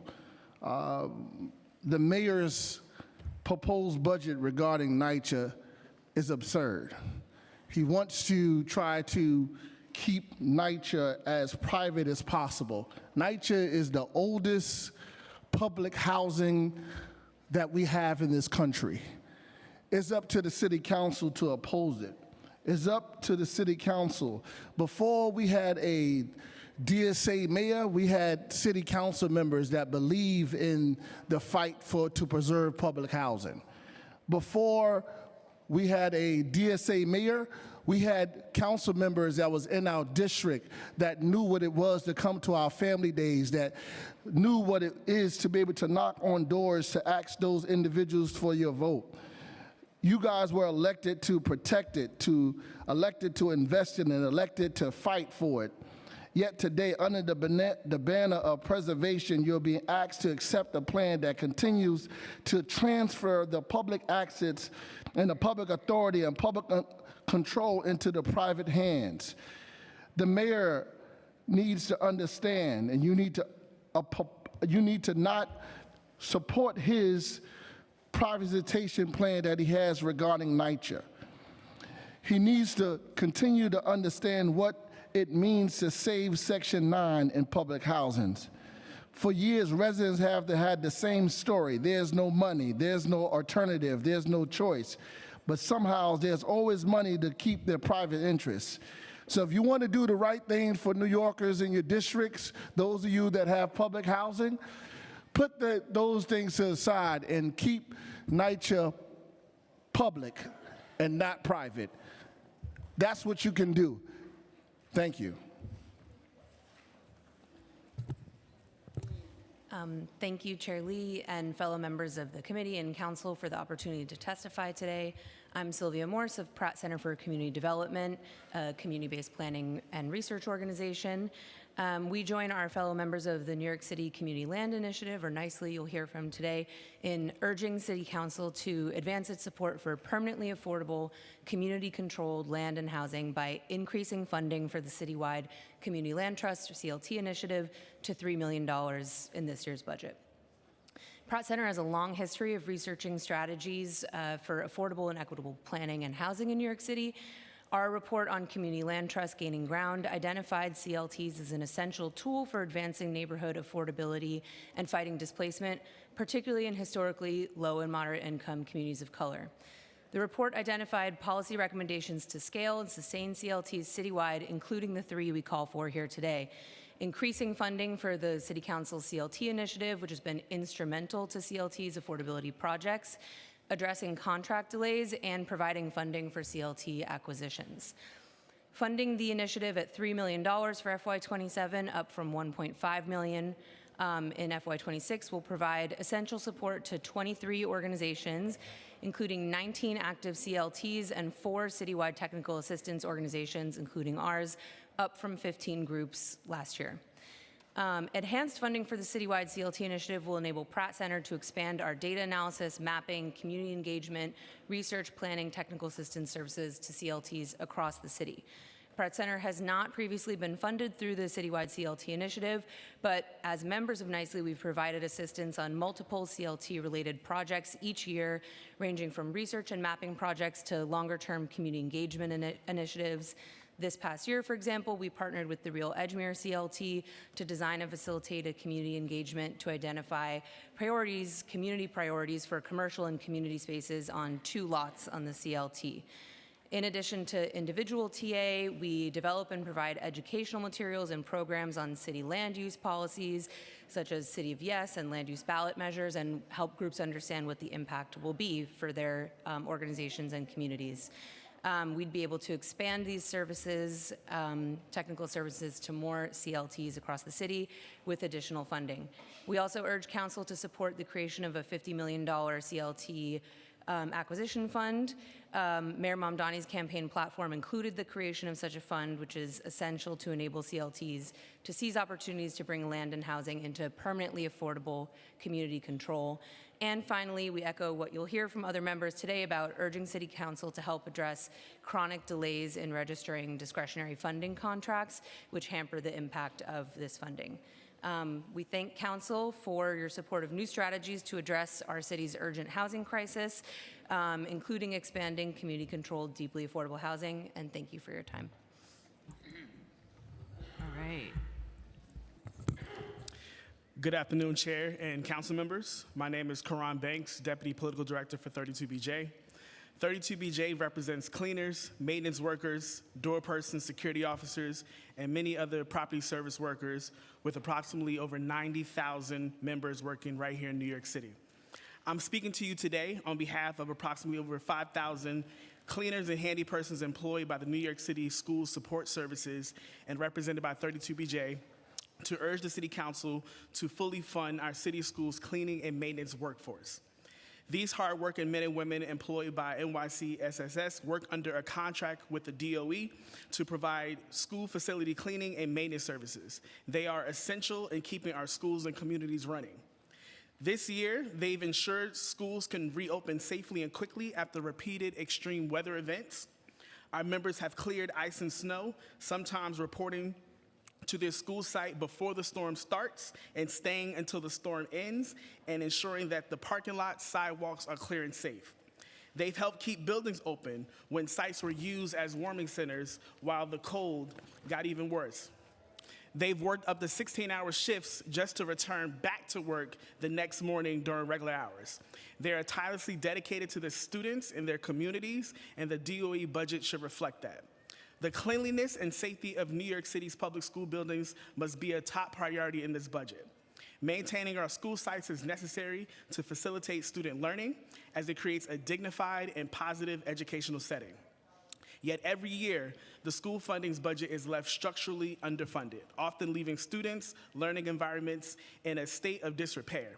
Simply put, NYCSSS should not be stuck in a perpetual state of facing cuts in hours and positions of the workforce. This year's executive budget slates $734 million for our school janitors and handy person, despite spending this year already reaching over $830 million. That's a $100 million gap. We cannot allow our children's learning environment to suffer. We urge the administration and City Council to come together and fully support and fund our city schools' cleaning workforce. Thank you. Thank you, Karen. Sorry, I mispronounced your name. Okay. Sorry. Good to see you again. Good afternoon, Chair Lee and members of the City Council. Thank you so much for the opportunity. My name is Leila Logizico. I am the district leader representing Chelsea, Assembly District 75, Part A. And I am here to speak about the $1.5 billion in city capital funding currently budgeted for pact and trust conversion of public housing. We ask that the City Council reallocate this $1.5 billion currently in the HPD capital funding and direct it instead to NYCHA Section 9 comprehensive modernization. Section 8 privatization brings higher eviction risk across rat pack conversions. Public housing residents deserve repairs, but not a legal architecture that makes housing instability easier. The city keeps saying that there is no money for Section 9, actually beyond the city, many, including our partners in Congress. And yet, here we are, staring at a $1.5 billion already in the budget. It's easy. We're not asking for more money. We're just asking for reallocation. That money should go to comprehensive modernization for the basic physical repairs NYCHA residents have been demanding for years. Every dollar in this budget should be judged by a plain standard. Does it preserve public housing, improve conditions, and keep residents in their home with public accountability? If the answer is yes, fund it. If the answer is a 400-page transaction with private partners and footnotes, it's a red flag. Don't fund it. It is really critical for Fulton and Elliott Chelsea, the developments that are in Chelsea and slated for demolition. It will be 100% cheaper, meaning that it will cost half less to renovate the buildings than to demolish them. Also, I want to flag that the SMART loan created, a new financial instrument created to support demolition, is a fiscal disaster, and I'm happy to elaborate more on that. It is really urgent and imperative to fund repairs and preserve the homes, keep public housing public. Thank you. Good afternoon. Thank you, Chair Lee and the members of the committee. My name is Amber Nicosia, and I have the honor of serving as the board president at Ped South. We're a campus-style limited equity community. We're regulated by HPD. We have 15 buildings spread out over 21 acres, and we're home to more than 5,000 New Yorkers, making us one of the largest affordable cooperatives in New York City. And at a time when there's a housing crisis, we are very proud to be part of the city's housing solution. But maintaining that affordability is increasingly difficult.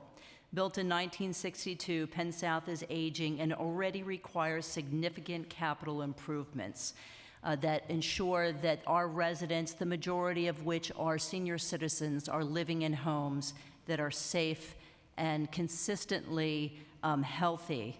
Over the next several years, we'll begin our largest and most expensive capital projects: underground utility piping, boilers, chillers, roofs, elevators, and facade work.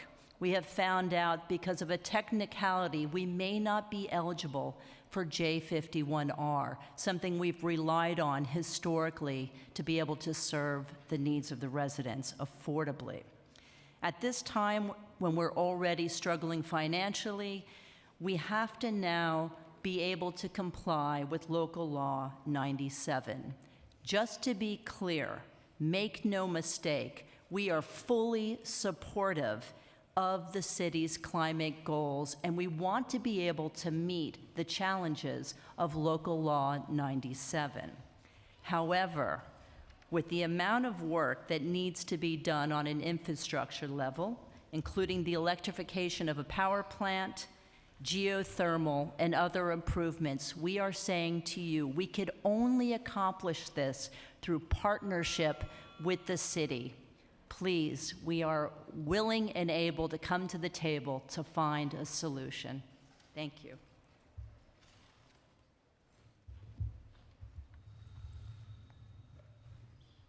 Hi, everyone. My name is Guatuque Ini Inaru. My colonial name is Ramona Ferreira, and I'm the founder of Safe Section 9 and a tenant at Mitchell Houses in the South Bronx.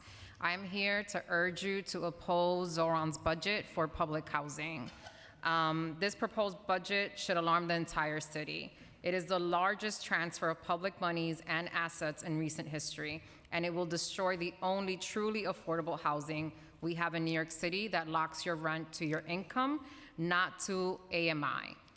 Zoran wants to transfer management authority, development rights, long-term leaseholds, and revenue opportunities associated with public assets to private entities, many of them slumlords, which he wants to punish on the private market. In the promise of exchange is the repair for tenants, you guys getting less phone calls from constituents complaining about NYCHA, and the supposed lower cost for the public. But in reality, the PAC program fails everyone. It privatizes public housing, it hands over the units to private management under long-term leases of 100 years, and it is now going to cost taxpayers $2.8 billion to repair developments slated to be handed over to companies like Wavecrest, which your constituents are already suffering under. This budget then asks tenants that live in public housing Section 9 to accept privatization. And if you don't, you continue to live in a slum-like condition. That is racist, it is inequitable, and it's unacceptable in New York City. A privatization strategy is only fiscally justifiable if it lowers costs, preserves affordability, creates public value, and improves outcome. PAC doesn't do any of these. This is why the Citywide Council of Presidents, the Residents to Preserve Public Housing, Safe Section 9, and Neighbors Helping Neighbors, the largest groups in the city run by tenants, is asking you guys to invest all monies in Section 9 comprehensive modernization, and to do an impact study on PAC and RAD. Until that impact study is completed, you should put a moratorium on this harmful program.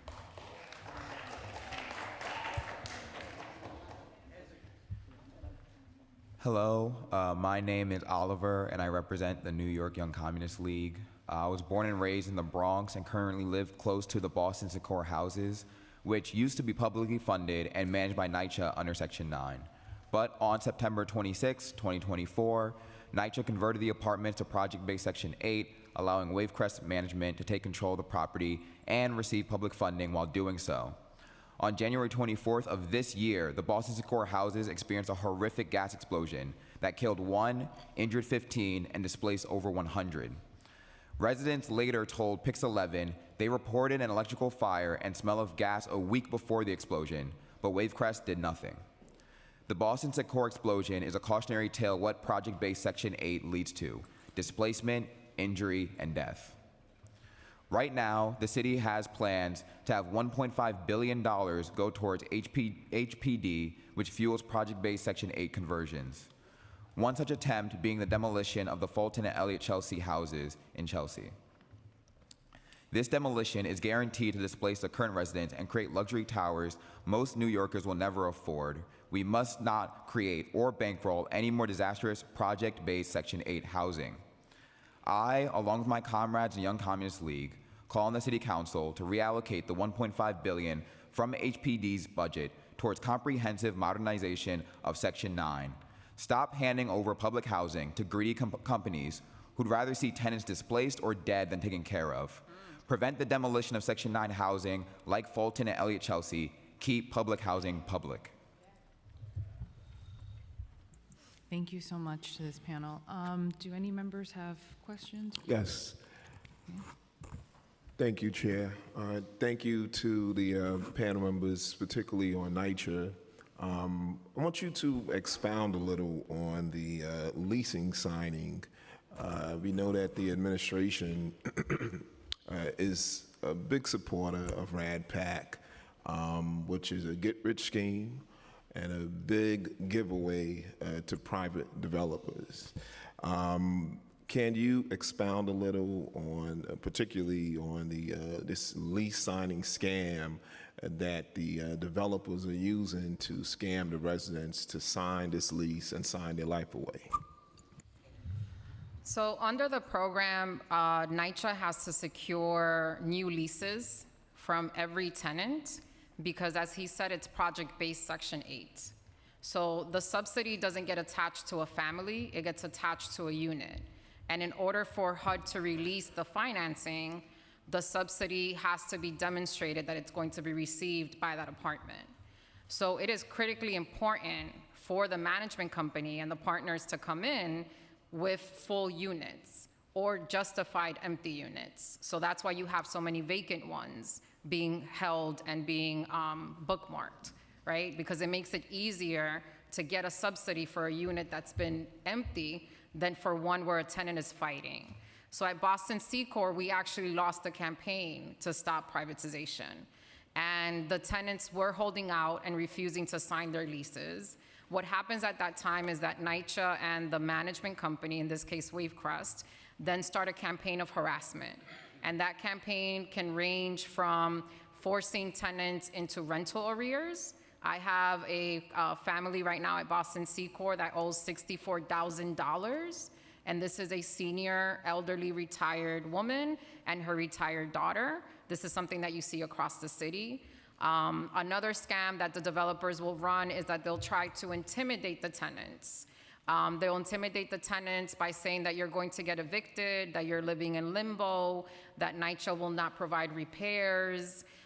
If the tenant has a critical repair like a flood, a fire, a gas leak, NYCHA will refuse to address and respond to that family, saying that they need to sign the lease to actually receive the repairs. So it leaves the tenants unprotected. And then the newest thing that we're seeing is today, former council member Diana Ayala, Deputy Speaker, in the last session, actually shared on our Twitter page, which is Safe Section 9, that there is a management company now offering raffle tickets to tenants that are holding out and refusing to sign their leases. So some of these prices include an Xbox, a flat screen TV, gaming consoles, and other incentives. And these prices are tier 1, tier 2, and tier 3, right? So what you're seeing now is that even when a tenant tries to hold out to their financial detriment, and then to their legal detriment because they lose guaranteed legal representation.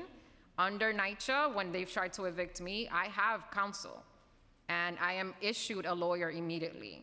The tenants at Boston Secor, we're now hunting for lawyers for them. And when they show up at court, they no longer have the protections or the grievance process that NYCHA actually provides them. So now you're facing eviction without an understanding of the law, without the support of the legal system, in a legal court and housing system that you guys know is completely overwhelmed by the slumlords in the private market, right? So it's really ironic that Zoran wants to then throw 500,000 more families, right, into a private market that's proving to you that they can't actually give us affordability, protection, benefits, or rights. And if I can just add one thing, You may, Leila. as it pertains to Fulton and Elliott Chelsea, as you know, the developments are slated for demolition and reconstruction. Right now, there's a hold because of a court case, but if NYCHA and Related, in essence, their partner, had their way, then this is the outcome that they're looking for. Although no permit has been secured by them, there has been an aggressive harassment campaign on the tenants with all sorts of tactics, including harassing seniors very early in the morning, very late at night, refusing to give the recertification papers unless they also sign the lease, refusing to replace mailboxes so that mail would not be delivered, the entire deletion of the intercom name system so that folks who live in the buildings could not actually be buzzed and receive the care that they need. Lots of seniors are in these buildings. The harassment campaign has been actually documented in a complaint that, it's my understanding, is going to be filed in court. And we see this pattern of behavior that is shared also by Ramona. And what we see at Fulton and Elliott Chelsea is actually a large number of tenants who have been incredibly intimidated and who did sign Section 8 leases and who wish they didn't, and now they don't know how to walk this back. For a project, once again, where the Section 8 subsidy does not even exist.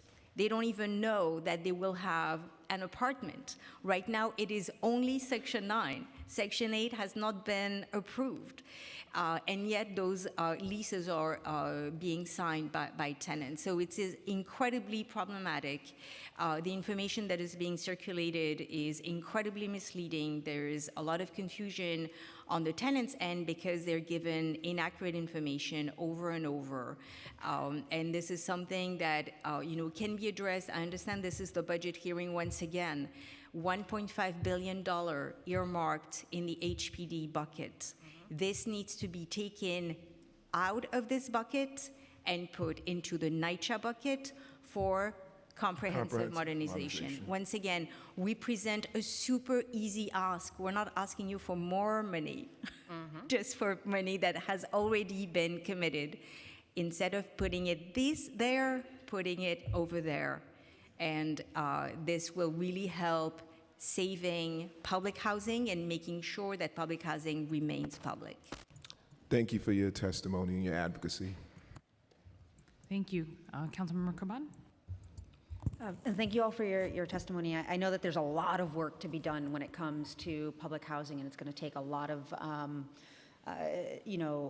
different strategies and investments. And I wanted to ask you about a particular thing that the Progressive Caucus is fighting for, and just want to know if you think that this would be helpful. We were, excited to stand with the chair, public housing, and the speaker on this, but you alluded to this. We have a ton of vacant units across NYCHA. We have a backlog of over 6,000 units, and thank you to Councilmember Ressler, who's really been doing a lot of work on working with folks in your communities to collect the data. But 6,000 units, that's more the entirety of Queensbridge and Red Hook houses together. Right now, one of the things that we are calling for in the budget is a $170 million fund to expedite the vacant unit repairs in NYCHA. The city, I think, was really impressed by the pothole blitz that we saw, and we liken it to being well, why can't we throw money in up front to do a blitz to be able to turn over these, fix up and turn over these units as soon as possible to make sure we have families in them in our Section 9 housing. So I just, right now the city is currently preparing apartments at just $390 a month, and if we could increase that rate to $1,000 a month, we could fill all of the vacancies in a year. Not 2 years, 3 years, 5 years from now. So I just would like, because you guys are speaking really knowledgeably about a lot of the issues and what needs to be done, but want to know if that is also something that could be helpful in this moment. So we actually... Two things very quickly, and Ramona is going to speak more eloquently, but just 2 points that I would like to make. The first one is I believe that there's a number of programs, including the City of Yes, that did earmark funds specifically for that. So I think this is really important that we make sure that these commitments that were obtained last year are actually put to work. The second thing I will say is that this number, 6,000 units, is only the units that are slated to be renovated and rented. Keep in mind that NYCHA has been in a pattern of taking units off the rent roll, and they do not show in this number. At the last hearing on this very topic in 2025, we did get to a sort of accurate count. The number of units is 10,000 units. There are 4,000 units that have been taken off the rent roll, and they're perfectly suitable, or maybe they also need to be repaired. But I think it is really important for the City Council to go after those units. They're being warehoused deliberately by NYCHA so that they can be converted to Section 8 through the privatization scheme. So what I'll add is that we actually, as a coalition, submitted a response to the Progressive Caucus. We appreciate you guys trying to address this issue, but it's actually misguided, because working on empty units means that the unit across the hall from me is going to be rehabilitated, and a new family is going to move in, and I'm still not going to have tiles, right? And that's the problem. So the only way to ensure that NYCHA is fiscally responsible and that we have proper oversight over their programs is to put the money into comprehensive modernization. So we sent the email on Thursday to every member of the Progressive Caucus. But can we do both, I guess is my question. No. And would you be able to bear out why if we didn't put enough resources towards it and staffed up like we have in other areas? What you're gonna end being up able doing to is you're do- gonna be repairing units for families coming off the wait list. Yeah.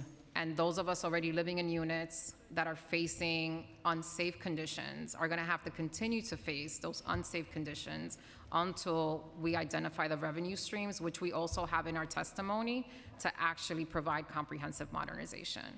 So if you're putting in funding at a level that addresses the needs of an entire development at a time, the way that we propose it be done is that you actually tackle developments based on their fiscal needs assessment, which is something that NYCHA publishes. So in the city, development number 1 is Wagner Houses in East Harlem.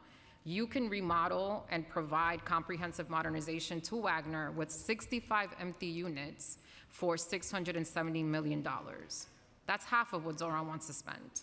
The next development then becomes Ravenswood, and they have about 112 empty units. So if you do comprehensive modernization, you are going to be addressing empty units, and those empty units will be then used to switch families in and out of their own units as those are getting comprehensive modernization, and then when the program actually finishes with the development, the empty units are then open to the wait list. But I think it's really, I don't even know what word to use to describe it, but the idea of me having to sit in my apartment and watch someone else get what I have not been getting creates a two-tier system.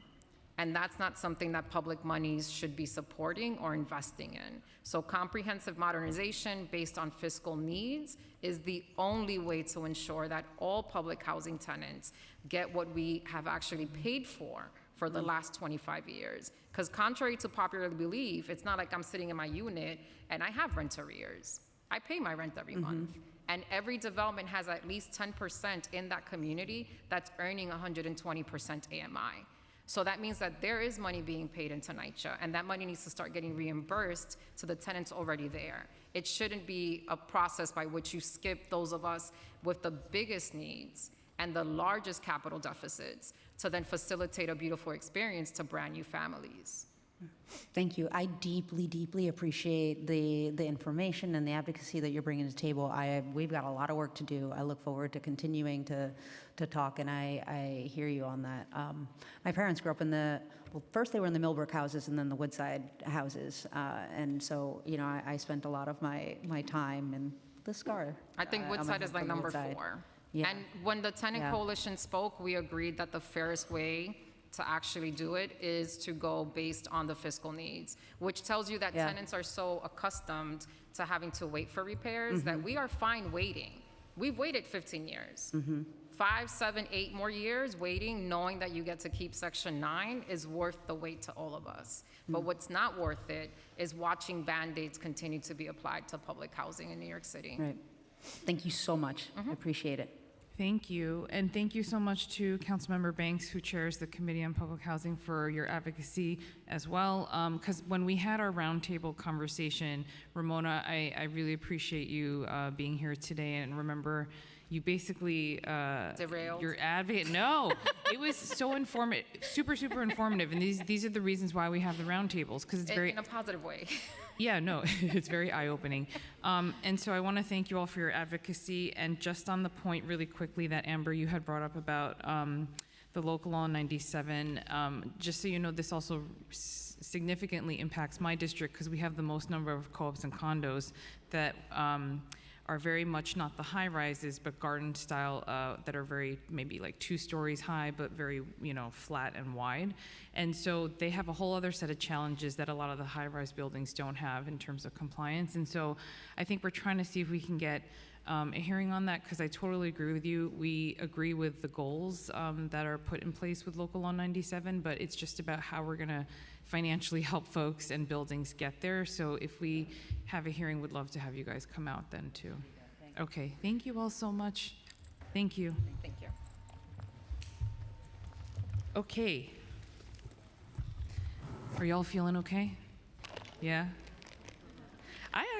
This is exciting because I love, time flies when you're having fun.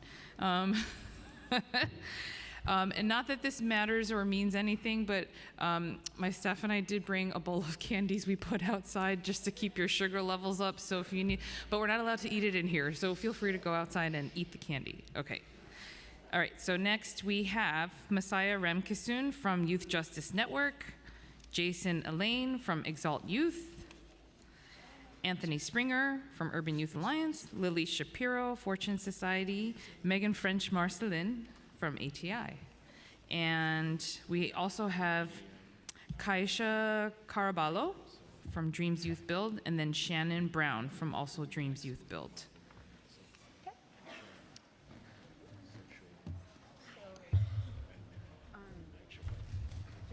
Yes. I'll go first. Okay. And then we'll go. So let's say, yeah, so let's switch. Why don't you come back? It's great to see you all. You stay there. No. So I'll go first, and we'll go down the line.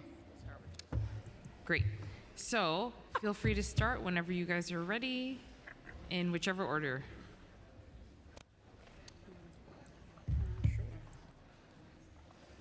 Just push it so you see the Go red right. button. I mean the red dot, yeah. All right.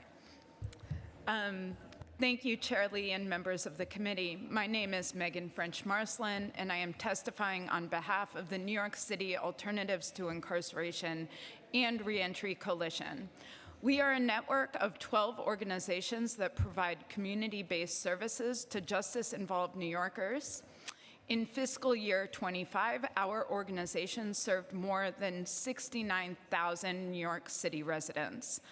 We appreciate the administration's restoration of funding for ATIs and reentry services in the executive budget, including increases of $3 million and $5.9 million, respectively. These investments reflect a commitment to the evidence-based public safety strategies that reduce reliance on incarceration and strengthen communities. However, additional investment is needed, and the fiscal case is clear. Rikers Island costs over $500,000 per person per year. Meanwhile, a recent fiscal analysis of the programs in our coalition showed that ATIs generate more than $60 million in jail savings each year and more than $70 million in state prison costs every year. Put another way, for every dollar invested in ATIs, the city realizes approximately $4.70 in savings. We therefore are urging the administration to add an additional $10 million to ATIs and reentry services respectively, and City Council to build on the administration's commitment by providing an additional $2.4 million in discretionary funding to the coalition through the ATI and reentry programs initiative so that we can scale these programs and serve New Yorkers in communities better. Thank you. Good afternoon, committee members, and thank you for the opportunity to speak here today. My name is Jason Aline, Chief Program Officer at Exalt. Exalt serves justice-impacted youth aged 15 to 19, many of whom are chronically disengaged from their schools, overaged and undercredited, and reading at a fourth grade level. Our powerful model comprised of tangible skill development classes, paid internships, and robust alumni network equips our youth with the tools and experience necessary to not only avoid recidivating, but truly experience the best that life has to offer, because that is what our young people deserve. Utilizing this cross-sector approach, Exalt has achieved remarkable results with young people that, in many ways, society at large has not. We are proud to say that 75% of the young people that come to us with open court cases have their sentences reduced or dismissed, 98% are on track to graduate by age 20, and even 2 years after graduating from our program, 95% do not recidivate. This is a huge savings to our city and state, as the estimated cost per year to incarcerate a young person range from $266,000 to as high as $892,000.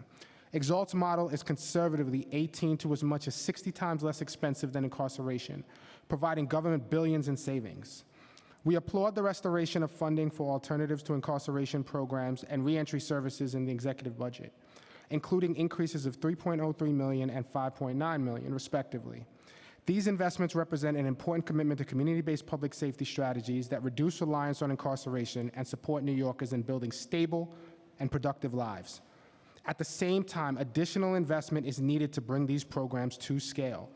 A recent fiscal impact analysis conducted by the Data Collaborative for Justice found that the coalition services generated more than $60 million in savings for New York City by reducing reliance on incarceration at Rikers Island, demonstrating that investments in community-based alternatives produce both fiscal and public safety benefits. We urge the City Council to build on the administration's commitment to providing an additional $2.4 million in discretionary funding through the Alternative to Incarceration Reentry programs.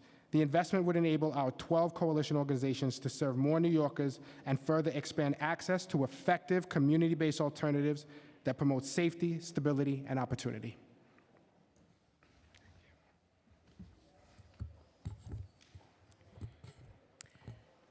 Good afternoon. Thank you, Chair Lee and members of the Committee on Finance for the opportunity to provide testimony today. My name is Lily Shapiro, and I am Policy Counsel at the David Rothenberg Center for Public Policy at the Fortune Society. I submitted written testimony, but I want to amplify 3 issues. In fiscal year 25, we served more than 18,000 New Yorkers through our broad array of programs, including more than 1,000 people who participated in our Alternative to Incarceration programs. That same year, 83% of those participants successfully completed their ATI programming and 92% successfully completed gun diversion programming. So we are proud to be a member of the New York City ATI Reentry Coalition, and we applaud the restoration of funding for ATI and reentry services in the executive budget, including increases of $3.03 million and $5.9 million, respectively.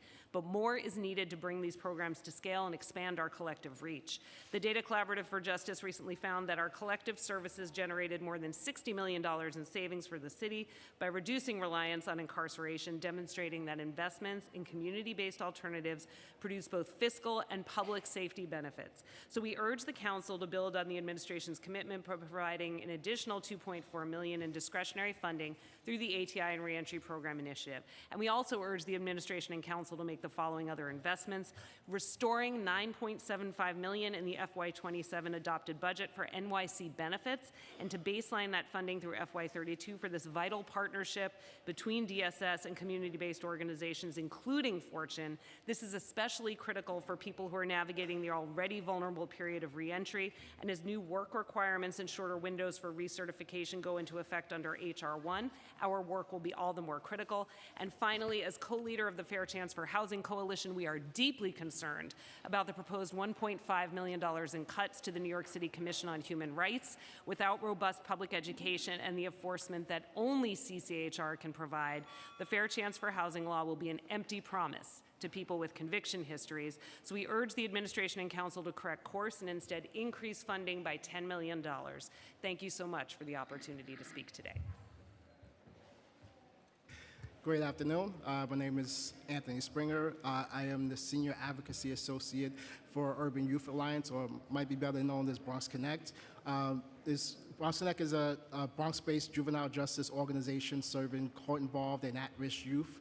Our program over the course of since 1999, we have serviced thousands of youth and young adults facing charges in the Bronx. From its inception, our program has addressed the epidemic of juvenile incarceration amongst youth in New York City. Over the past few years, we've expanded to Manhattan and Staten Island. As a part of the New York City's crisis management system and proud members of the ATI Coalition, we have serviced the Bronx and the city by providing cure violence services, gun violence, school-based prevention, community therapeutic services, and employment services, and I can go on and on with all the services that we do provide. But we have seen what worked, and one of the things that we see that works around the city is providing access to opportunities, as we heard the young people say, that they didn't have access to opportunities. And what we believe is that resourcing community-based alternatives is going to be a help towards that. So we applaud the commitment to the restoration of funding for alternatives to incarceration programming, reentry services in the executive budget. Those increases being the $3 million and the $5.9 million respectively. We believe that these investments represent an important commitment to community-based public safety strategies and reduce reliance on incarceration and support New Yorkers by building stable, productive lives. We have already seen that incarceration is not the answer, which is why we're also members of the Closed Rikers Coalition, because we understand that resourcing communities is what works. We see through a lot of these organizations that we're looking at 90% to 97% of people who are in program not going back to the lives that they lived before. Here at Bronx Connect, we have seen that percentage at around 93%. So we know it works, and we thank you for your time. Good afternoon, Chair Lee and members of the committee. My name is Kaisha Caraballo, and I'm the senior construction trainer at Dreams Youth Build out in Brooklyn. I've been with the organization for about a year now and intend to be here for much longer. Working with this organization has given me purpose again. It's afforded me the opportunity to continue practicing in my trade, this time as an instructor, and pass on the skills and knowledge that I gained through my work experience. I've built relationships with my students that may very well last a lifetime. I intend to be a mentor for them for as long as they may need. They come to Youth Build to find purpose, better themselves, and to find a safe space. Many of our students come to us carrying challenges that most people don't see. Some have struggled academically, some have experienced instability, and many simply need someone to believe in them and give them an opportunity. Youth Build gives them that opportunity. Although they may come to us to learn skills, I've learned from them every day. I practice patience, active listening, and empathy daily, and have enhanced these skills since joining Dreams. I've watched students grow in confidence, learn to work as a team, take pride in their accomplishments, and begin to truly believe in themselves again. What makes Youth Build special is that we're not just teaching construction or job readiness. We're helping young people build structure, discipline, accountability, and hope for their future. We're helping them see that they're capable of more. Honoring the collaborative's request would ensure that future students have the opportunity to find that safe space that Youth Build provides. It would ensure that programs like ours can continue giving young adults the support, education, training, and mentorship they need to succeed. An investment in Youth Build is an investment in young people who are willing to work hard for a better future. It's an investment in safer communities, stronger neighborhoods, and opportunities that can change the course of someone's life. I ask that you support the Youth Build Collaborative's request for $2.1 million in funding so that we can continue doing this important work and continue showing young people that they're worthy of opportunity, support, and success. Thank you for your time and consideration. Good afternoon, all. My name is Shannon Brown, and I'm the Senior Manager of Youth Advocacy at Dreams Youth Build, and I stand before you today not just to speak, but to advocate for young people whose stories are often overlooked, misunderstood, and underestimated. I'm here to urge you to invest $2.1 million into Youth Build, specifically the Dreams Youth Build program, because what you fund today determines who leads tomorrow. Our youth are not statistics. They are survivors of systems that were never designed for their success. Many have faced unstable housing, underserved, under-resourced schools, community violence, and limited access to opportunities. They've been labeled at risk, disconnected, or even the least of these. But I challenge that narrative today. Because despite every barrier placed in front of them, they are still showing up. They are still choosing growth over defeat. They are still choosing purpose over pain. They are still choosing to be determined to win. And that's where Youth Build steps in. This program does more than educate, it transforms. It creates a pathway where there once was none. It equips young people with job training, academic support, leadership development, and most importantly, belief in themselves. But let's be clear, programs don't change lives, people do. Behind every success story in Youth Build are educators, caseworkers like myself, and trainers who pour into these young people daily. They are mentors, advocates, counselors, and sometimes the only consistent support system these youths have ever known. They don't just teach skills, they rebuild confidence, restore dignity, and remind these young people that their lives matter. Funding Youth Build Dreams at $2.1 million is not an expense, it is an investment in reducing recidivism, in workforce development and safer, stronger communities, and most importantly, an investment in human potential.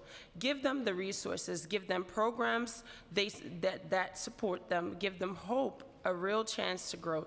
And let history show that when faced with the opportunity to uplift, the least of these, you choose to act. Thank you.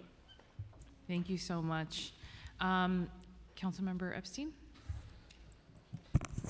Yeah, just want to be clear about what you're asking for. Is that renewal of existing funding or new money? I wasn't 100% clear. Yeah, renewal of existing. Right. Is everyone asking, anyone was asking for new funding?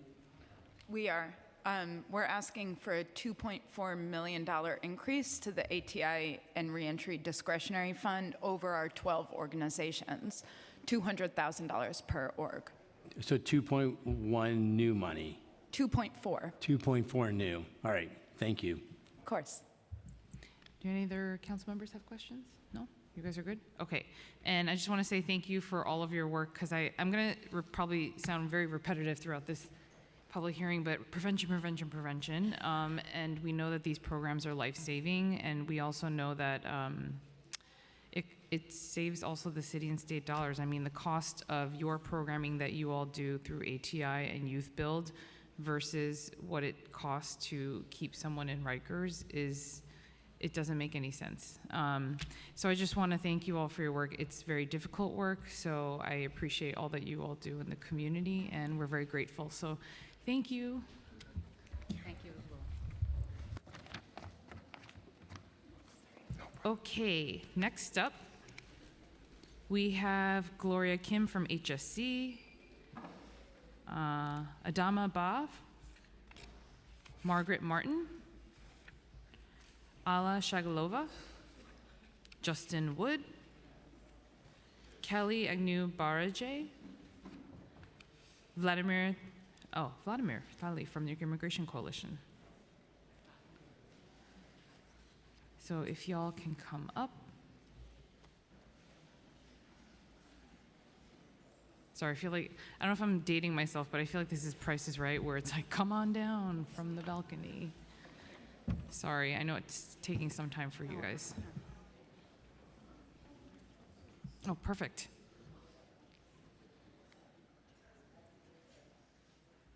Okay, and feel free to begin whichever, I don't know, Gloria, if you want to go first or if you want to start on the other end. Okay. Good afternoon, Chair Lee and members of the Committee on Finance. My name is Gloria Kim. I'm the Director of Policy at the Human Services Council. We're a membership organization representing 180 human services providers in New York. First, I'd like to thank the Council for its strong support of Intro 0452. The fact that 28 council members have signed on demonstrates a clear commitment to addressing the longstanding wage inequities faced by human services workers. These workers carried our city through the pandemic and continue to serve communities under difficult circumstances, yet many remain significantly underpaid compared to their public sector counterparts. They deserve fair compensation for the critical work they do. We also appreciate the implementation of the final year of the Human Services Cost of Living Adjustment this July. However, we urge the city to establish a multi-year COLA structure moving forward. Predictable and recurring adjustments would help providers retain staff, manage rising costs, and ensure continuity of care for New Yorkers. At the same time, these investments can't achieve their full impact unless the city addresses its contracting crisis. Too many nonprofits continue operating programs for months, sometimes more than a year, before contracts are registered and payments are received. Providers are forced to cover payroll, rent, and program expenses while waiting for reimbursement, placing enormous strain on already stretched organizations. Nonprofits need a system that treat them as essential partners, not organizations trapped in administrative delays. We thank you for your continued leadership and commitment to strengthening both the human services workforce and the communities they serve. Thank you. Great, thank you. And if you guys could just say your name and organization, sorry, before you start. Thank you very much. Good afternoon. Thank you, Chair Lee, Speaker Menon, and members of the Finance Committee for convening this hearing.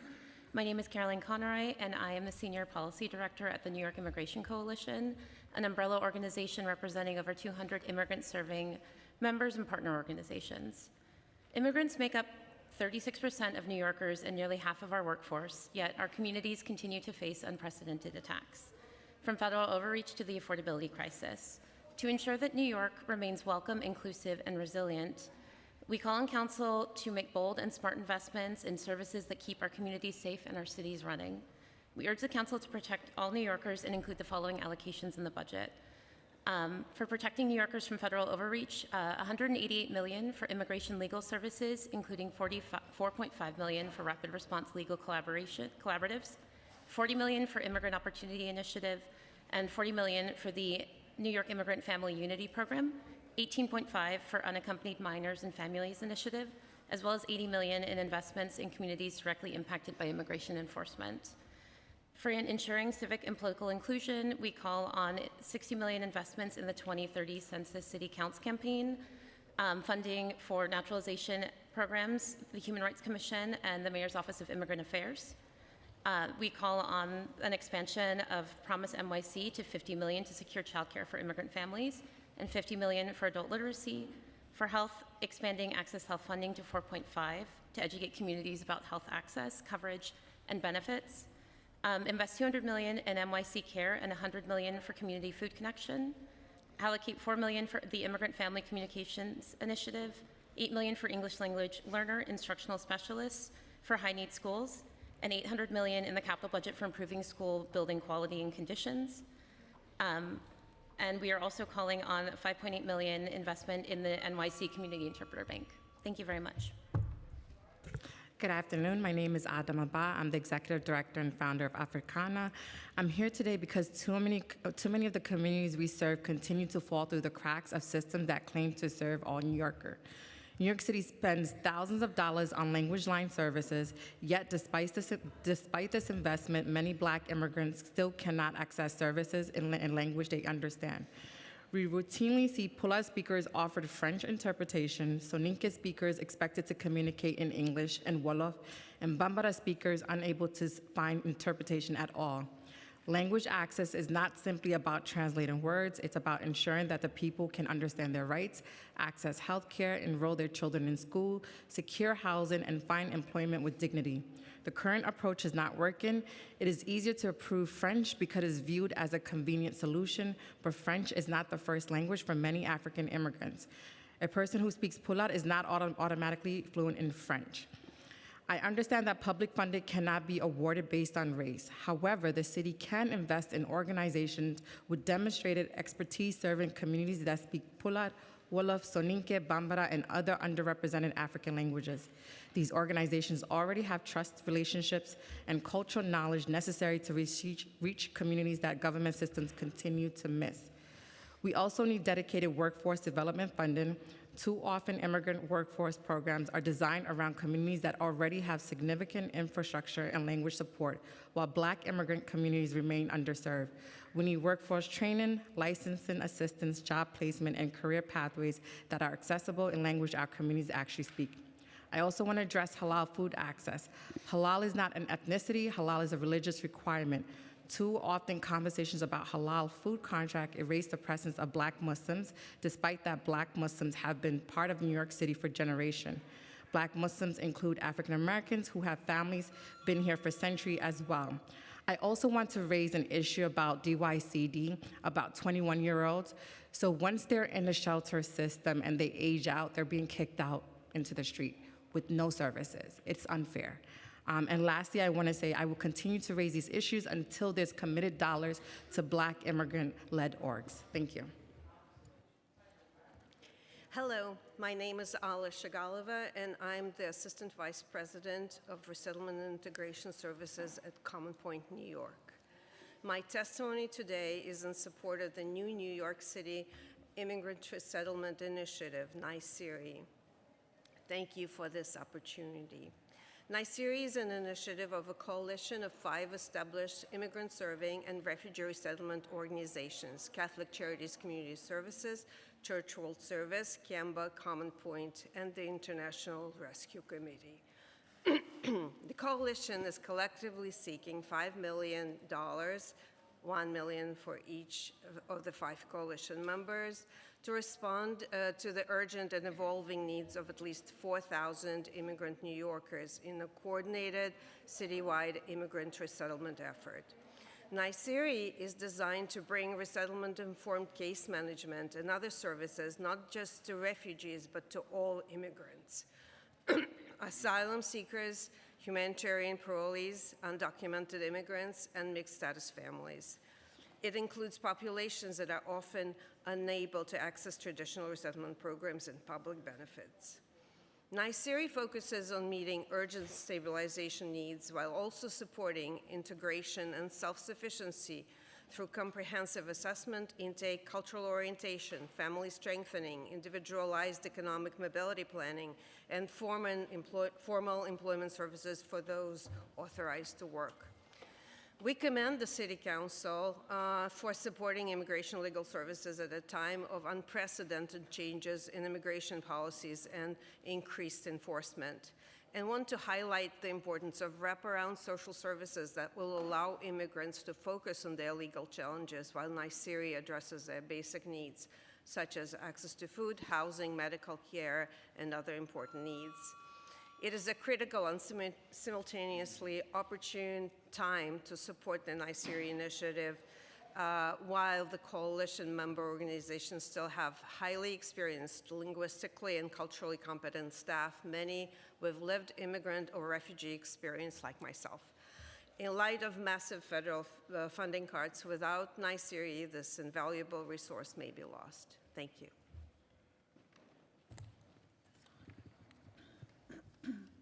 Good afternoon. It's working, okay. Good afternoon, Chair Lee and members of the committee. Thank you so much for inviting our testimony today. My name is Margaret Martin. I am a co-director of Immigrant and Refugee Services at Catholic Charities Community Services. I'm joined by my fellow co-director, who will also be testifying. First, I want to thank the City Council for its investments in New York's immigrant communities. Across our programs at Catholic Charities, we serve tens of thousands of New York City's immigrants every year, and the increased investment last year has been critical to our ability to continue providing those services. We have submitted written testimony detailing a number of discretionary requests to City Council. I'm going to highlight just some of those today regarding immigration legal services. So first, we have submitted together with coalition members a request for sustained and increased eye care funding through the UMFI initiative funded by City Council. City Council increased the funding significantly last year. For Catholic Charities, it was almost $3.7 million. We are requesting this year for Catholic Charities alone $3.725, and our other 6 coalition members, as well as the separate eye care nonprofit, have their own requests. Together, the coalition members work diligently to serve as many children, both unaccompanied and with families, in New York City as we possibly can. And just to give you some sense of what this funding has achieved, as a federal contractor to serve unaccompanied children, we were at risk of orphaning hundreds of cases last year when the federal funding became so unstable and we lost a lot of it. Because of New York City Council, we were able to keep all of those cases. We are representing those children today, and we continue to accept new cases, which is particularly critical at this time when immigration judges are ordering children removed, even when they have approved SIJ before USCIS. And we are filing appeals for those children. Without us to represent them, they would have removal orders and they would be subject to deportation. And I refer you to our written testimony for my other discretionary requests. Thank you so much for your support. Good afternoon, Chair Lee and members of the committee. I'm Kelly Agnew-Barajas. I'm the other co-director of our Immigrant and Refugee Services at Catholic Charities. Thank you for your commitment and for this hearing today. We've, at Catholic Charities, have been working to serve immigrant New Yorkers for over 75 years with access to legal services, resettlement support, workforce programs, critical resources that promote stability, safety, and self-sufficiency. We're grateful for your support. As the need for services continues to grow, the city turns to nonprofit providers to provide these critical supports. We urge the council to invest not only in immigrant communities, but also to think about the infrastructure that nonprofits need to make these services possible. It's critical to adjust funding levels to keep pace with rising costs. And in particular, since MOYA has to work with other city agencies to contract with our agency as well as all others, in particular, the indirect cost rate is capped at only 10%, putting us in a very challenging position to further subsidize the work of the city's investments.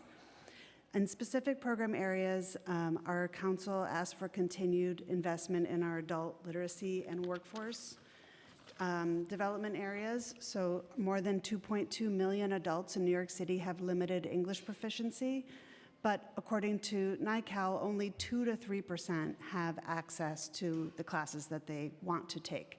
So maintaining support for Adult Literacy Initiative and Adult Literacy Forward is critical. In addition, Catholic Charities requests $5 million, as my colleague Ala with Common Point New York explained, for our New York City Immigrant Resettlement Initiative, NYSERI. This is a collaborative effort among the city's 5 resettlement agencies to serve 4,000 vulnerable immigrants with social services, employment services, and lastly, our Day Labor Workforce Initiative requests $4.97 million across our coalition to continue our important work with worker safety, safety training, outreach, and worker protections at a time that our immigrant enforcement is making folks feel as vulnerable and exposed as ever. So thank you very much. Good afternoon. Thank you, Chair and members of the Council, for the opportunity to testify. My name is Justin Wood. I'm the Director of Policy at New York Lawyers for the Public Interest, or NYLPI. As you know, New York's immigrant communities, disability community, community-based nonprofit organizations, and environmental justice communities have been under huge strain in the past year. We have a federal administration that has marginalized all of these groups with political attacks, revocation of funding, and other hostile tactics intended to chill advocacy and cut services to people in need. We are therefore very grateful for the Council's support of our and our colleagues' work on immigrant health, on nonprofit defense, on mental health peer support, and other initiatives, and we respectfully request enhancements of these initiatives in the next fiscal year. We share your deep concern that life-saving services and infrastructure are under threat from federal cuts to Medicaid, education, renewable energy programs, and infrastructure, all enacted in H.R. 1 of 2025. In that spirit, we'll submit a written statement with a number of substantive budget priorities grouped by City Council committee, and I'll just read off 10 of them now. These recommendations include fully funding the New York City Commission on Human Rights. Number 2, strengthening special education services and investing in staffing and support for students with disabilities. 3rd, fully funding home resiliency and sewer infrastructure upgrades in disadvantaged, flood-prone communities. 4th, ensuring that DCAS can create a detailed plan for the redevelopment of Rikers Island for sustainability and resiliency purposes. 5th, expanding the city's successful energy demand response program. It's also a DCAS recommendation. 6th, ensuring the city can electrify public and publicly contracted fleets and meet the mandates of Local Law 140 of 2023. Just 4 more. 7th is transforming mental health crisis response, and we think major improvements are needed to the Be Heard program. Continuing citywide implementation of the commercial waste zone system, this is sanitation, and launching a pilot program to accept commercial waste at city-owned facilities, the marine transfer stations.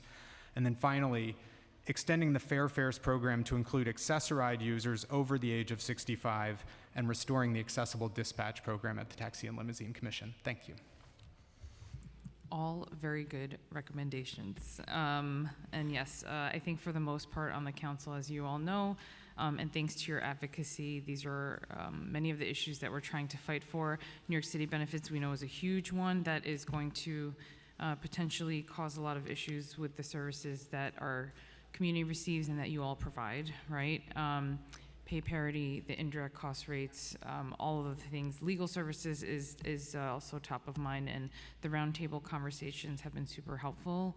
And so I just want to, again, say thank you all for the work you do on the ground, as well as your advocacy. I don't know if any council members had questions. Okay. But thank you all so much. Thank you.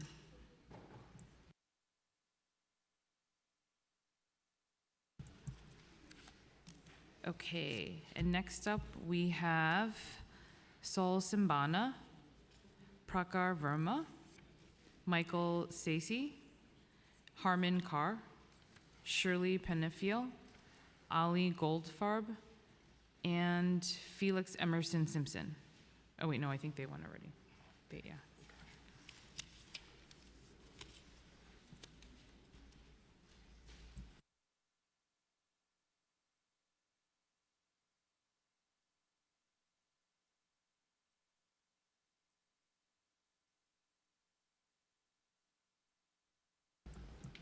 I love it when our youth speak and come and testify, so thank you all. Okay, do you want to start first? Go ahead. Hi, and thank you for the opportunity to testify today. My name is Ali Goldfarb, and I am the Trails Program Manager for Trust for Public Land in New York. Trust for Public Land's mission is to connect people to nature, ensuring that everyone, regardless of zip code, has access to the outdoors. Across New York City, we work to expand access to parks, trails, and green space, particularly in neighborhoods that have historically lacked this critical infrastructure. We transform asphalt schoolyards into neighborhood parks, repurpose underutilized land, and conserve land, like in Staten Island when we protected Pouch Camp. Today, I want to thank the City of New York for its continued commitment to advancing the Queensway, particularly the first section of the project, the Metropolitan Hub. The planned groundbreaking of the Met Hub represents a major milestone after years of planning, advocacy, and community engagement. We are grateful to the city, New York City Parks, NYC EDC, elected officials, and community partners for their leadership in moving this transformative project toward construction. Once complete, the Met Hub will provide new opportunities for recreation, outdoor learning, active transportation, and community gathering while serving as the first tangible step toward the larger vision of the Queensway, a 3.5-mile linear park and trail connecting neighborhoods in Queens. For many residents, especially in communities with limited access to parks and open space, this investment will create safer connections to nature, recreation, and local businesses. At Trust for Public Land, we remain deeply committed to engaging communities along the corridor. Community input shaped the original Queensway plan through hundreds of stakeholder meetings, and that commitment continues today through public tours, cleanups, school programs, volunteer events, and partnerships with local organizations. As the project moves forward, we will continue working to ensure residents are informed, involved, and have meaningful opportunities to help shape the future of the Queensway. While we celebrate the progress of the Met Hub, we also encourage the city to continue advancing future sections of the Queensway.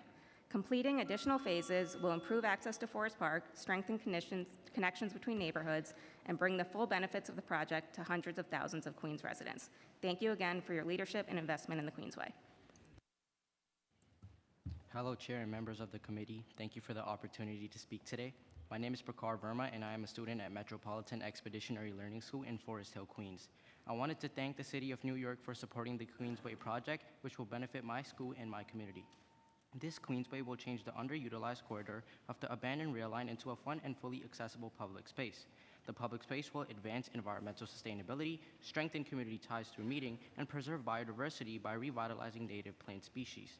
Through conversations with stakeholders and case studies in my classes and research, I have learned the importance of civic participation and how quality planning, environmental shift, and community involvement can create positive impacts on the lives of future generations for years to come. Our ecosystem will thrive, and that will spread awareness. We can also engage in activities such as gardening and taking long walks, which is one of my personal favorite hobbies. The cool thing is that the Metropolitan Expeditionary Campus is connected right to the Queensway, so students wouldn't need permission slips to enter. So this means that we can create advancements in education, such as creating outdoor classes and creating fieldworks, and this creates a huge benefit and allows students to have more opportunities.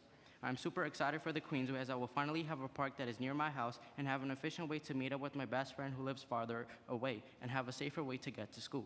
At the same time, it will also reduce the traffic that leads to a substantial amount of pollution, creating a safer environment and a breath of fresh air. Thank you, New York City, for its commitment to build the first section of the Queensway, the Metropolitan Hub. I look forward to continued city investment sections of Queensway to create more safe, accessible green space for all to use. Thank you for listening to my testimony.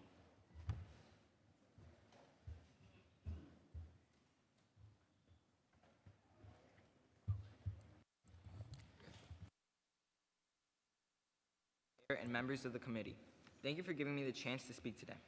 My name is Michael Sassi, and I'm a student at Metropolitan Expeditionary Learning School in Forest Hills. I'm here today to share why the Queensway is important to me, my school, and my community. My school is located right next to where the first section of the Queensway, the Metro Hub, is being built. So this project is important to me and many other students. Right now, there are 3.5 miles of abandoned railway that are not being used. The Queensway would turn the space into something that students, families, and community members can enjoy every day. It would create a place where people can walk, run, bike, and spend time outdoors. As a track athlete, I know how important it is to have a safe place to train and stay active. The Queensway would give students like me a safe, car-free place to run outside of school practices. It could be used for training, recovery runs, walking, or just staying active on weekends and during school breaks. Not every student has access to athletic facilities outside of school, so having a free public space where anyone can exercise would make a big difference. Running is also about more than just fitness. It helps people manage stress and clear their minds. Having more green spaces near our school would give students a place to relax, enjoy nature, and take a break from the pressures of school. It could also bring the community together through events, fitness programs, and activities for people of all ages. I appreciate the city's investment in building the first phase of the Queensway, the Metro Hub. I believe the Queensway will make our community healthier, greener, and more connected. I respectfully ask the City Council to continue supporting funding for this project. Thank you for your time and consideration. Good afternoon, Chair and members of the committee. My name is Harmon Kaur, and I am a student at MELS. Thank you for the opportunity to testify today. Last week, I co-hosted a town hall at my school where panelists talked about the impact that the Queensway could have on the community, showing my peers what the abandoned railway track could turn into, a great park. As a student and community member, I care about having safe and welcoming spaces where people can walk, exercise, and socialize with one another. My classmates said that they were excited about a place where they can hang out, meet people, and play sports. In my neighborhood, there are not enough green spaces where families or students can safely enjoy the outdoors. If we have access to parks and walking paths, it can support our physical health and our mental well-being. This can also strengthen community connections. I love to go for walks while listening to music or going for walks with my friends to admire flowers or to bond. These activities make me feel super calm and peaceful. And when you see other people doing the same thing, it proves you're not alone.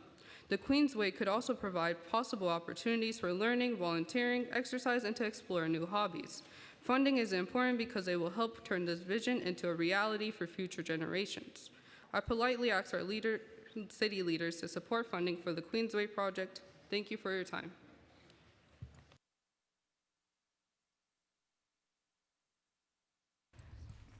Hello, Chair and members of the committee. Thank you for the opportunity to speak today. My name is Sol Sambana, and I'm a student of MELS in Forest Hill, Queens. I am here to thank the City of New York for their support of the Queensway, a project that will directly benefit my school and my community. I think Queensway is important because of health benefits, giving people a place to socialize, walk, and play sports. Also important are the environmental benefits for plants and wildlife, supporting biodiversity. I am excited about Queensway because students and other community members can socialize, connect, and share ideas. Also, to add on, it will be a safe path for MELS students and other of Queens Metropolitan to a safer way to get to school. I would like to thank New York City for building the first section of the Queensway. Thank you for listening to my testimony.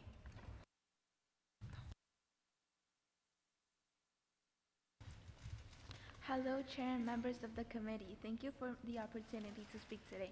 My name is Shirley Penfield, and I am a student at Metropolitan Expeditionary Learning School in Forest Hills, Queens. I am here today to thank the City of New York for their support in the Queensway, a project that will directly benefit my school and my community.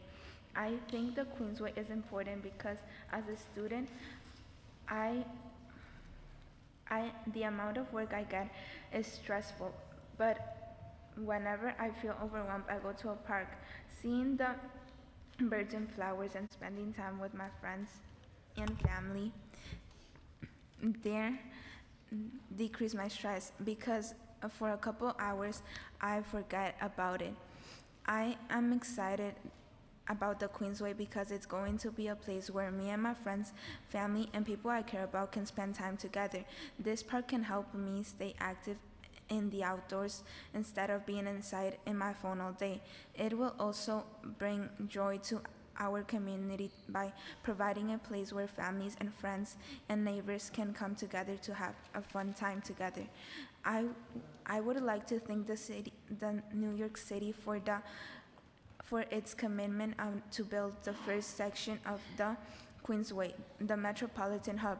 I hope the city will continue investing in future sections so that even more people can benefit from safe, accessible green space. Thank you for listening to my testimony. Thank you all so much. Sorry, I'm using the wireless mic because my back hurts. I need to stand.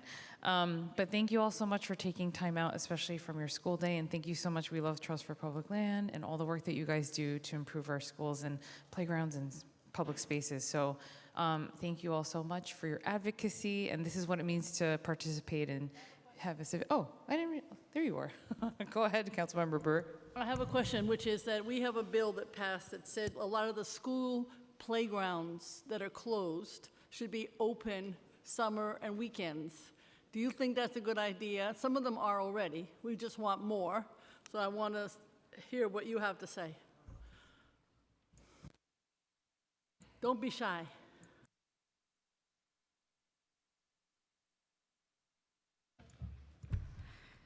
That sounds really good. But the reason why we are here is for Queensway, and I feel like Queensway is a way better because people in our school already know about this project, and we're here to advocate so we can get this project done. Well, we have the project already section already some, but I think it would be really good if we, the city, as you guys, to continue building it, because I think this will be very beneficial for the school and the community. So even though there are other parks and other places, like for the summer and the school, I think this place will also, the Queensway, will be very beneficial for our school. Great.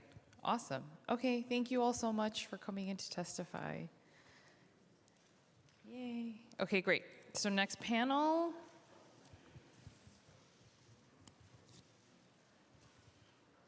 We have Tito Delgado,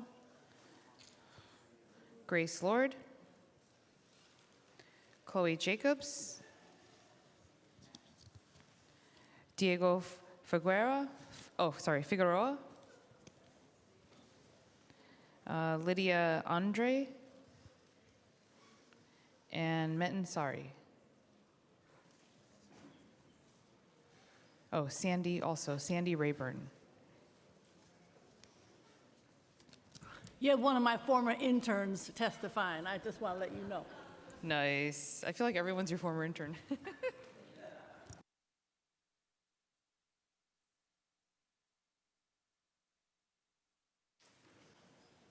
Perfect. So I'm just going to say again, Tito Delgado, Grace Lord, Chloe Jacobs, Diego Figueroa, Lydia Andre, Metin Sari, and Sandy Rayburn. The red? Yeah. Perfect. Yes, go ahead. Hi, I'm here as a long-term resident of Chelsea, a member of the Chelsea Public Housing Coalition, and a taxpayer who expects accountability and transparency from city government, as I'm sure we all do.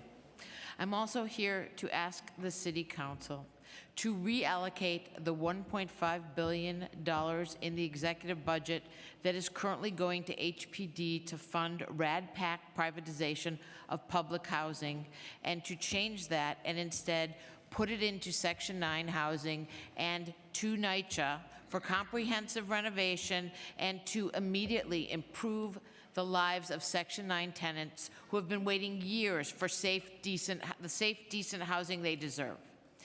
This administration sees RADPAC as a solution to the deferred maintenance that NYCHA residents have suffered. But I and many others see it as an extraction mechanism for the profit-seeking private sector developers. Make no mistake about it, Section 8 project-based housing is profitable. Project-based Section 8 developers, like Related and others, extract maximum taxpayer dollars from HUD because they set their own rents for the prices that they receive subsidies for. In Chelsea, they will set the rent for a one-bedroom close to $5,000, and they will get that spread directly from the federal government. They extract bonding opportunities from city and state governments, again, using taxpayer dollars. And at FEC in Chelsea, they are undergoing the ultimate extraction con because they are taking 60 to 70% of public land on which they plan to develop market rate and luxury housing, while they put all of the public housing residents into tall, high-rise buildings, an approach to public housing that has failed over and over again. I must ask you as a taxpayer who cares about public housing, why are we using our tax dollars to line the pockets of private developers instead of helping public housing tenants now? Thank you.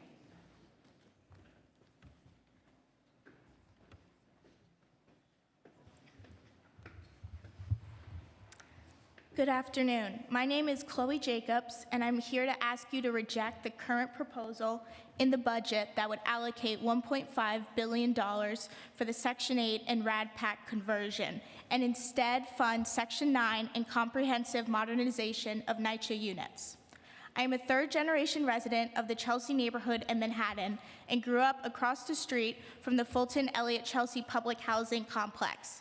Over the years, I have formed incredibly close bonds with the tenants. We are one united community in Chelsea, and those of us not living in NYCHA housing care deeply about the future of the tenants. Currently, Fulton Chelsea Elliott houses are slated for demolition, and in its place, a massive luxury housing compound built by the same billionaire developers of Hudson Yards will take its place. This proposal is the clear mass displacement of the only predominantly Black and Latino community in District 3. The residents of Elliott Chelsea are currently under Section 9 funding, which is the main guarantee of housing protection for these tenants, as well as close to 400,000 NYCHA residents throughout the city. If the demolition goes through, the residents of Elliott Chelsea will be forced to be put under Section 8 housing, which has far, far less protections for tenants who are already incredibly vulnerable. There is currently around $1.5 billion allocated for what is known as the RADPAC conversion, which would facilitate the forced transfer of NYCHA tenants from Section 9 to Section 8 housing.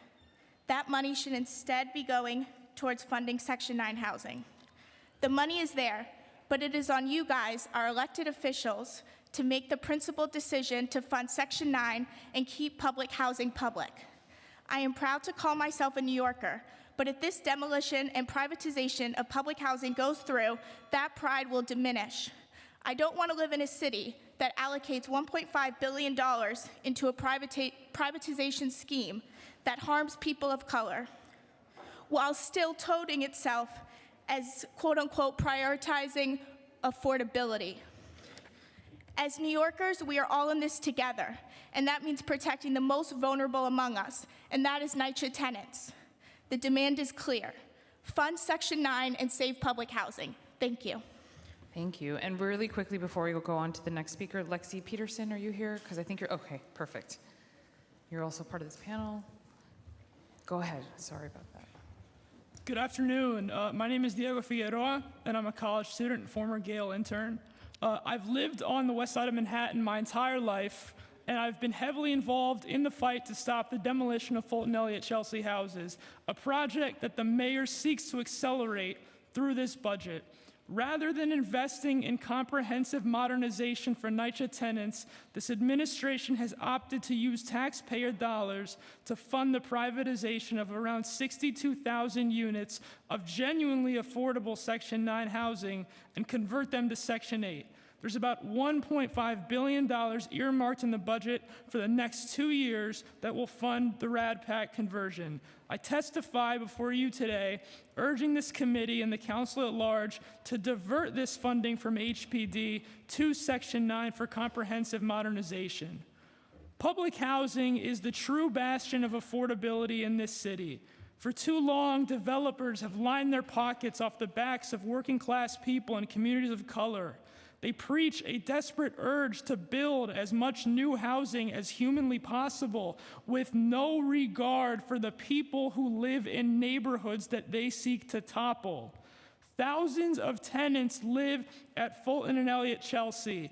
They are real people with real voices, with real stories.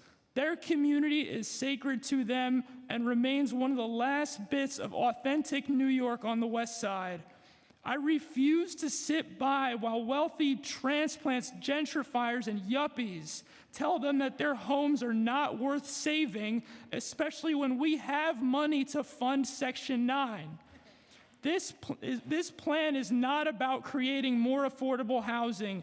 It is about gentrifying the neighborhood and turning Chelsea, and there in the entire city, into the next Dubai. Stop the displacement, stop the demolition, and fund Section 9, save Section 9, and keep public housing public. Snaps and hands. Go ahead.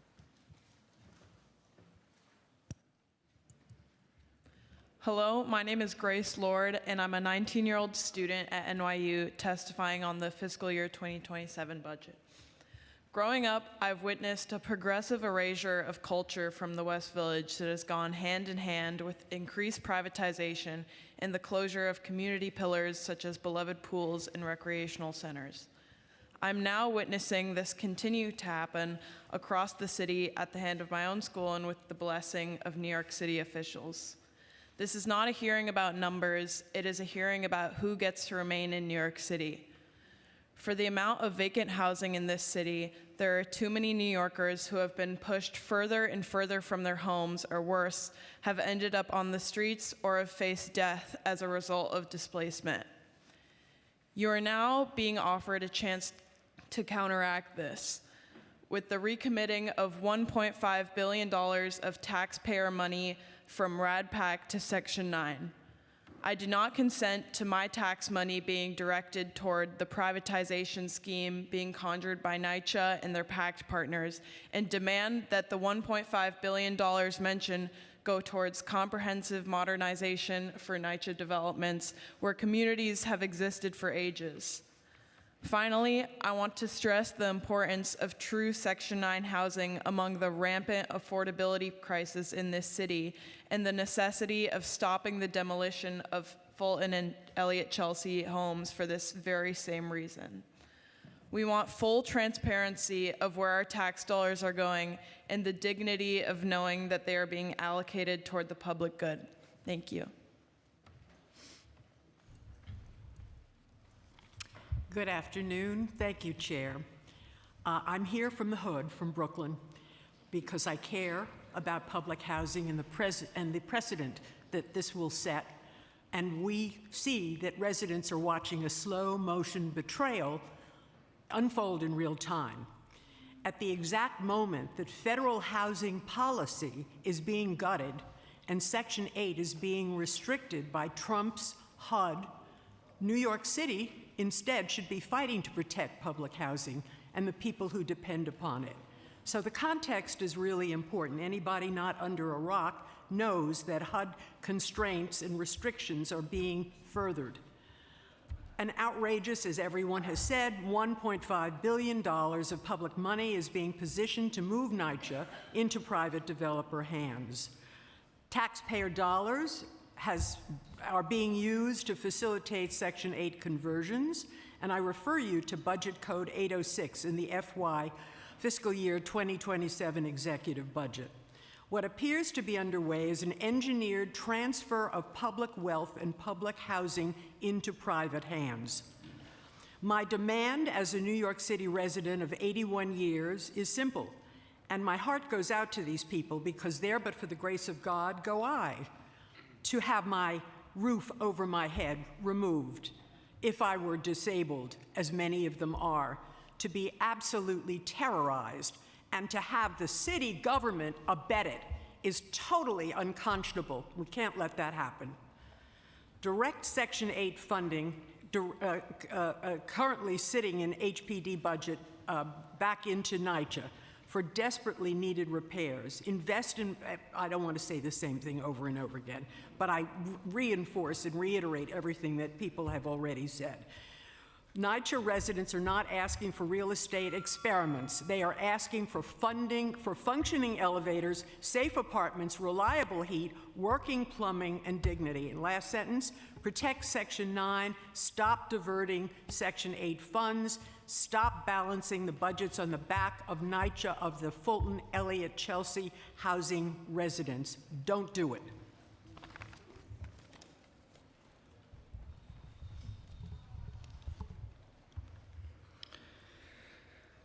Good afternoon, chairs and members of the committee. My name is Mateen Sarsi, and I serve as co-chair of the Housing, Land Use, and Zoning Committee for Manhattan Community Board 9. I am also an employee of the New York City Housing Authority. However, I am testifying today in my personal capacity, and my views do not necessarily represent any official policy or position. Public housing exists because the private sector will never profit from housing low-income families. Its true purpose is to solve the challenge of housing, not to recycle failed private sector delusions. Instead of gifting billions to private investors, this council must invest directly in sustainable public funding sources and public social partnerships. We do not need top-down agency roadshows like NYCHA in Your Neighborhood that treats systemic failure as a public relations issue. Instead, NYCHA must expand its programmatic footprint across the city agencies to close operational gaps. For example, graffiti remains on first houses because the city excludes NYCHA from free removal services, and NYCHA lacks the landmark-specific experience to hire specialized vendors that could easily be supplied to DCAS. While Mayor Mamdani's block-by-block housing plan injects critical capital into physical assets, budget mandates are quietly hollowing out the social safety net inside those exact same properties. Physical modernization is not a victory if the daycares, senior centers, and community hubs built into these developments are starved of operational staff and resources. The block-by-block plan outlines $256 million to turn over vacant units and evaluate offline spaces for childcare.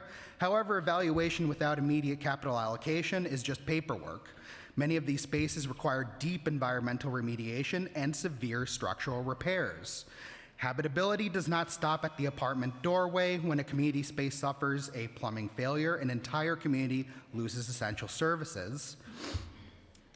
Finally, accountability and community trust requires a shift in strategy. The administration sounds the alarm on abysmal voter turnout with resident associations, yet proposes deploying central bureaucracy behind folding tables. I'm urging this council to allocate baseline funding to pilot a resident management corporation program, turning resident leadership into a permanent fixture of public housing stabilization. Thank you. Hello, my name is Lexi, and I am testifying.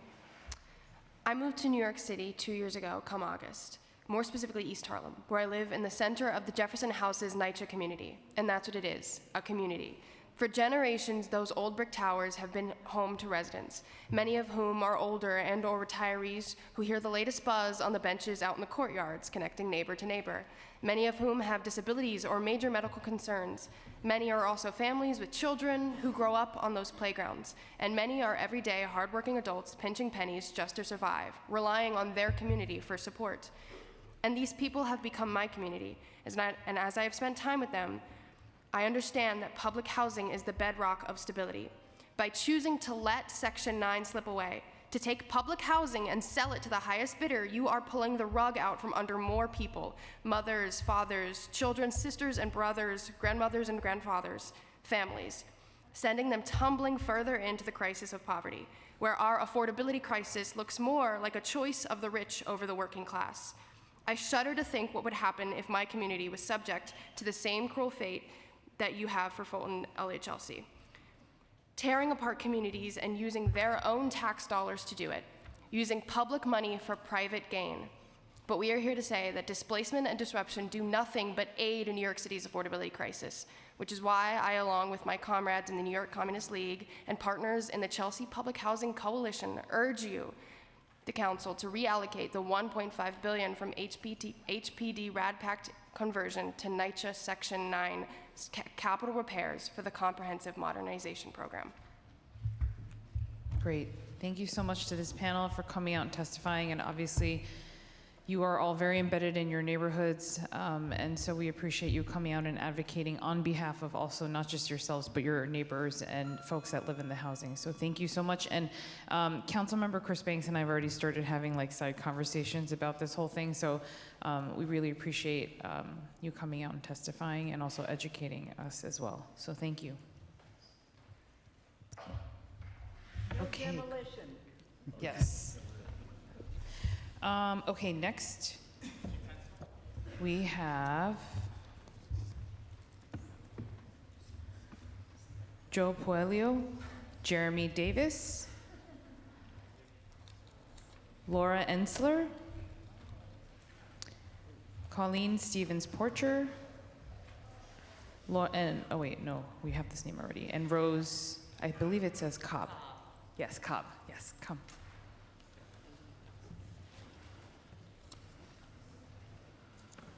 Sorry, Laura, I had you twice. Okay.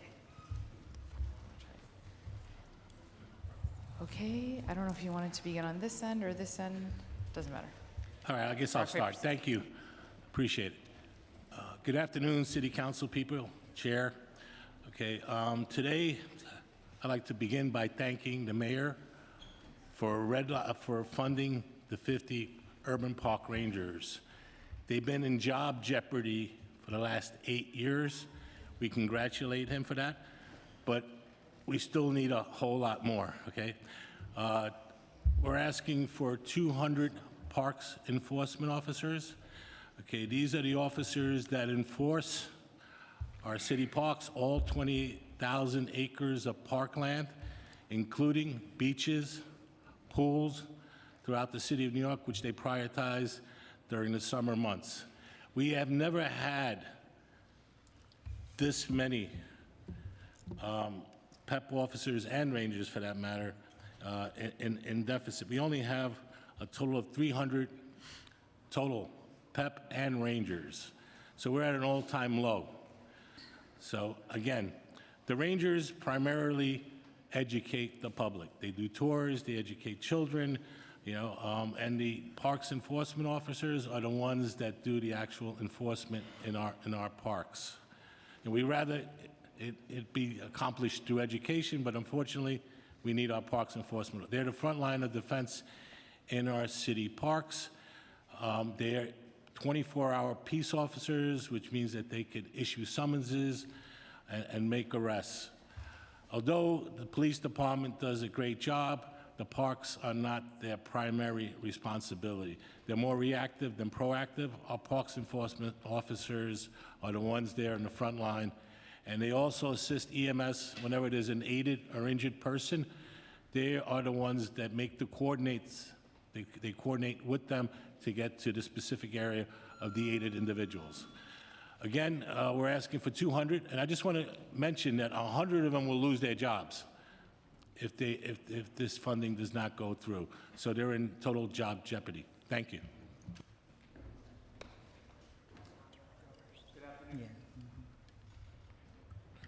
Good afternoon, Honorable Speaker Menon, Financial Chair Lee, and distinguished members of the New York City Council. Thank you for the privilege of appearing before you today. I would also like to thank the Mayor and the members of this Council for your continued commitment to New York City parks and its communities it serves. My name is Jeremy Davis, and I proudly serve as an Associate Urban Park Ranger with the New York City Parks Enforcement Patrol. For most of my 3-year career, I was assigned to Washington Square Park, where I built relationships with the people who use that park every day. I want to first thank the Mayor for the baseline, the 50 UPR, Urban Park Ranger positions, but more is needed. Today, I respectfully request the Council to maintain our current staffing levels while funding 200 additional Parks Enforcement Patrol officers, including 100 permanent baseline positions, 50 additional Urban Park Rangers dedicated to education and interpretation. The people who use my park knew me by my name, and I knew many of them by name. They came to us with concerns, asked questions, and sought help because they trusted us. That trust is one of the greatest tools we have in keeping our parks safe. Our work extends far beyond enforcement, though. In my career, I've administered Narcan to individuals suffering drug overdoses, helping save lives until EMS has arrived. I've also responded to violent incidents, including being among the first on scene to a stabbing, ultimately becoming a homicide investigation. Our officers also connect the vulnerable individuals experiencing homelessness with outreach services, reunite lost children with their families. I myself have also assisted elderly individuals living with dementia who become lost in our parks. We've also worked alongside our federal and local state partners in protecting our public shores and our waterfronts. As the use of our parks continues to grow, so do the demands placed on those who protect them. Maintaining our current staffing levels while investing in additional Parks Enforcement Patrol officers and UPRs is an investment in safer parks, stronger communities, and a better quality of life for every New Yorker. Thank you for your time and consideration.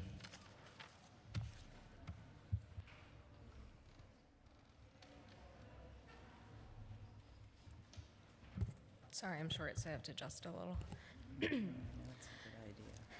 Hello, my name is Rose Kahn, and I'm the Senior Policy Analyst at the New York City Alliance Against Sexual Assault, otherwise known as the Alliance. Our mission is to prevent sexual violence and reduce the harm it causes through public education, prevention programming, advocacy for survivors, and the pursuit of legal and policy changes. The Alliance is a member of the Sexual Assault Initiative, SAI, a citywide coalition through which the City Council supports survivor services through trainings, programming, and advocacy. We are asking for an increase in funding from the current amount of $2.07 million to $2.5 million to meet the increased need for our services. SAI is composed of 5 city-based sexual violence intervention programs. In 2025 alone, we served over 5,000 survivors across all of the boroughs. We trained over 33,000 professionals, offered over 22,000 free counseling sessions, and provided 77,000 other support responses for survivors. Sexual violence affects New Yorkers of all identities, with marginalized communities being disproportionately impacted. Demand for SAI's services remains high and has continued to increase over the past year, resulting in the need for additional resources. With increased funding, we will have the capacity to expand therapeutic and hospital services, increase stipends for safe and volunteer advocates, and expand our trainings into more communities and hospitals.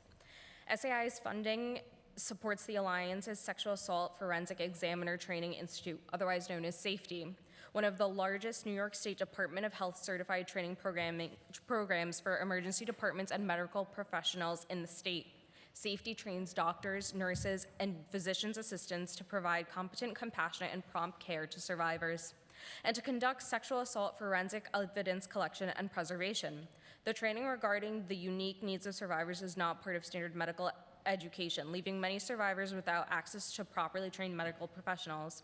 Of the 49 emergency rooms across all 5 boroughs, only 22 are SAFE designated, with the likelihood of a survivor being treated by a SAFE trained medical professional decreasing the further away they are from Manhattan, as well as few SAFE examiners being trained to support pediatric survivors. Thank you. Chair and committee member. Chair and committee members, thank you for giving me the opportunity to testify today. My name is Rose Cobb. I live in Brooklyn with my husband and my 2 children. I'm a volunteer member of the board of directors of Power of Two, a nonprofit organization that harnesses the power of the foundational parent-child bond to help children thrive and lead healthy, productive, and successful lives. Our executive director, Colleen Stevens-Porcher, is also testifying today. Our organization has been informed that Power of Two's Administration of Children's Services contract is proposed for complete elimination.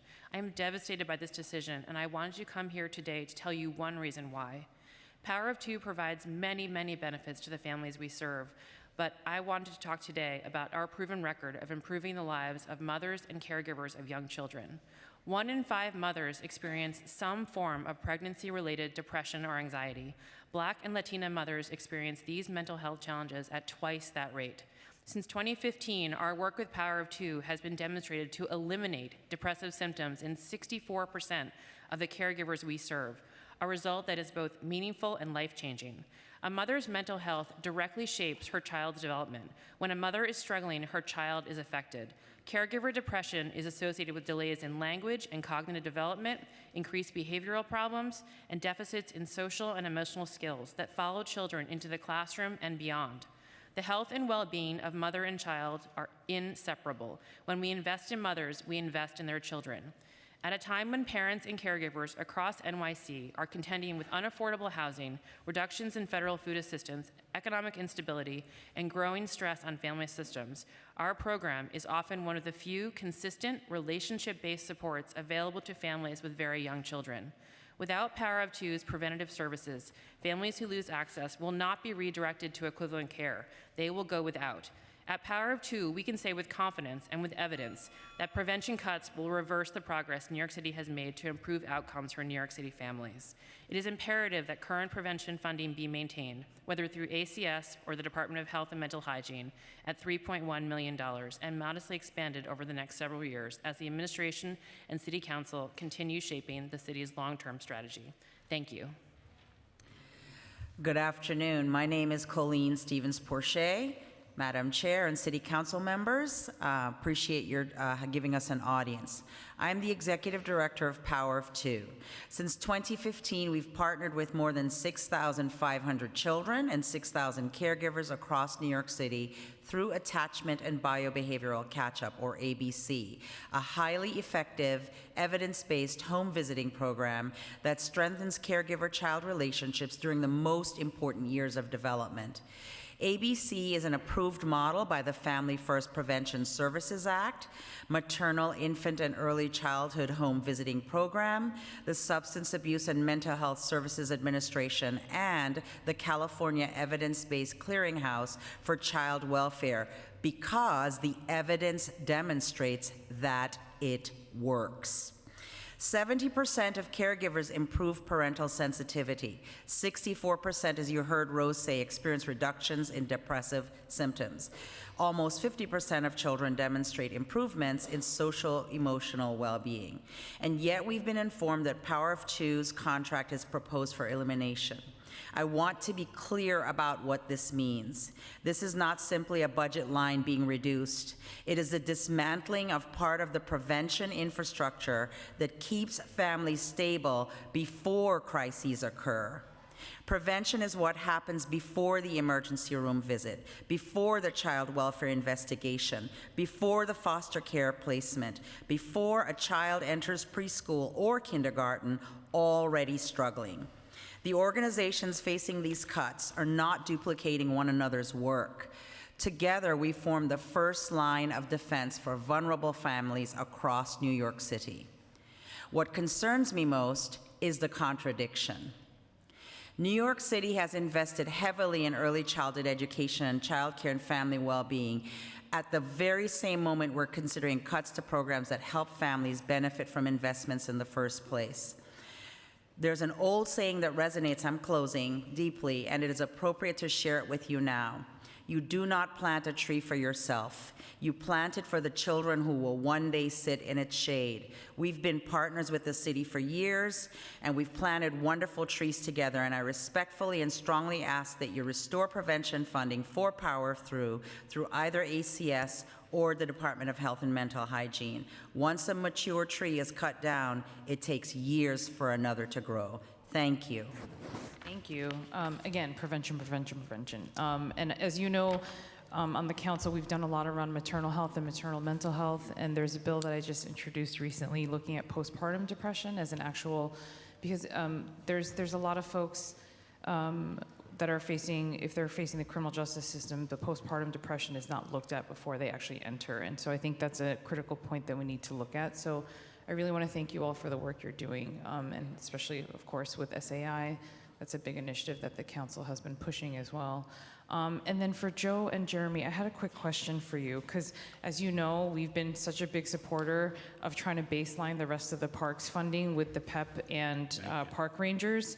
And so you had mentioned, so I know currently there's 300 total PEP officers and rangers, is that correct, 300? Okay, I just got the numbers just this morning. Okay, UPR, we have 34 urban park rangers, and we have the supervisors, AUPRs, 13 of them.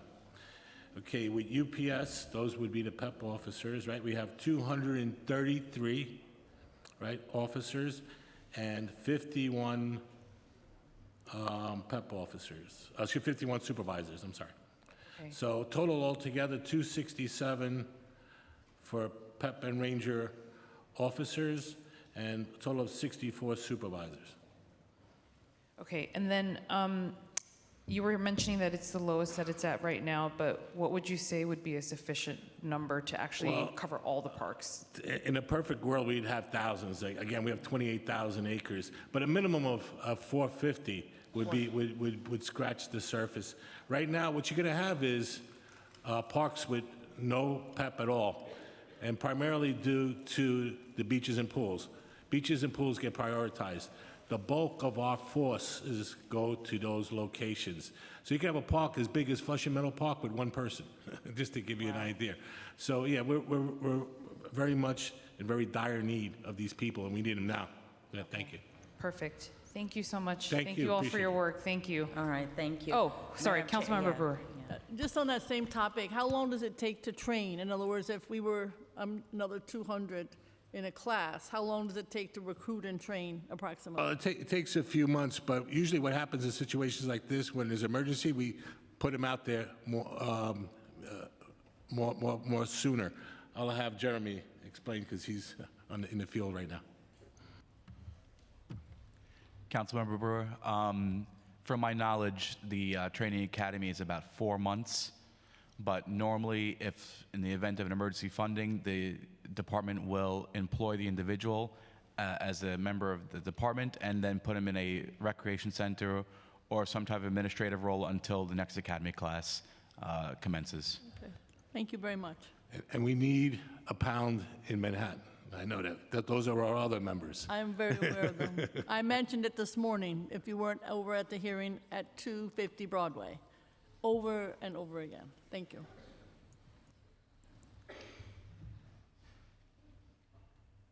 Perfect. Thank you. Thank you all. Okay, thank you. I hope you get a chance to go to the bathroom or eat something. One of our values is humanity, and I haven't seen you leave. And so now that my official testimony is over, I'm concerned about your well-being. This is what we do in the community. So thank you. Making a note. Thank you all very much. Thank you so much. Yeah. Okay, next we have, Mbake. Is he here? Do I see him? Oh, there you are. Okay. From Sydney, we have Warren Shaw, Jennifer Che, Molly Senek, Marilyn Galfin, Laura Jean Hawkins, and Anna Krill. I feel like Debbie Markell should be part of this group too.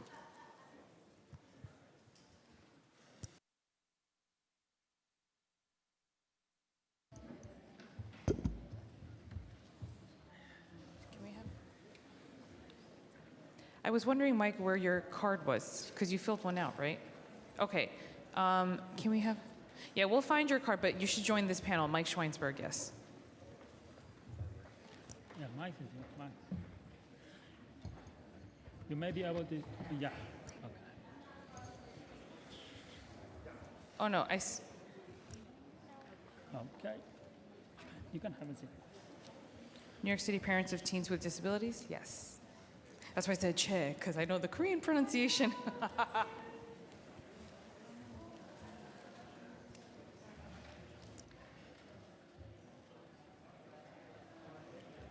Okay, this is a bit of a large panel, so we're going to try to pull up some chairs.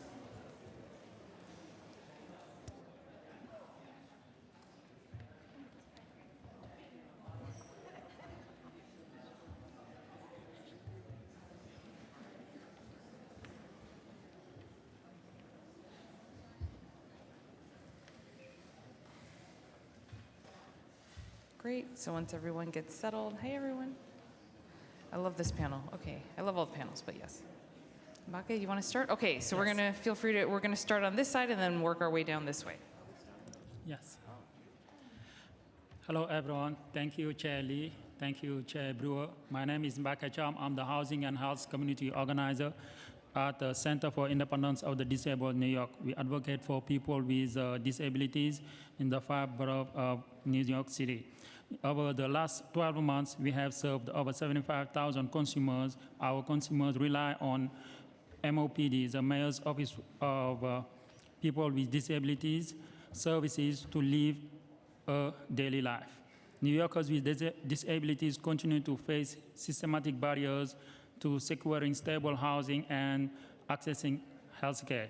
These barriers are not isolated issues. They are interconnected and directly affect independence, economic participation, and quality of life. MOPD plays a critical role in coordinating solutions across the city agencies and ensuring disability inclusion is not treated as an afterthought. Housing accessibility must be a priority, not an exception. People with disabilities encounter major challenges finding affordable, physically accessible, and supportive housing. Even when affordable units exist, many remain inaccessible or difficult to obtain due to complex application processes, limited outreach, and inadequate enforcement of accessibility standards. $10 million funding for MOPD would support expansion of rent-freeze programs like Scree and Dree. Many tenants do not know that these programs exist. Stronger coordination across housing agencies to expand accessible housing opportunities for people with mobility impairment, improve the assistance for disabled people navigating application of NYC Housing Connect lottery, and requesting accommodation. Outreach program to ensure people with disability know about available housing resources and homelessness prevention program. Also, disability inclusion strengthens the entire healthcare system. Healthcare access extends beyond insurance coverage. People with disability often face health insurance barriers, inaccessible facilities, provider shortage, communications obstacles, and fragmented care system. Funding MOPD in health initiative would help improve coordination between disability services and healthcare providers, help consumers navigating Medicaid, SNAP, and cash assistance, expand the public education on disability rights and accommodations, develop disability-specific patient advocates in healthcare facilities, strengthen emergency preparedness and continuity of care, promote community-based services that support independent living, investing in disability centers, health policies, reduces avoidable emergency visits, improves health outcome, and supports long-term cost savings. I will submit my whole testimony in written, but I really believe that the future of MOPD should be funded because it's a smart investment. Thank you.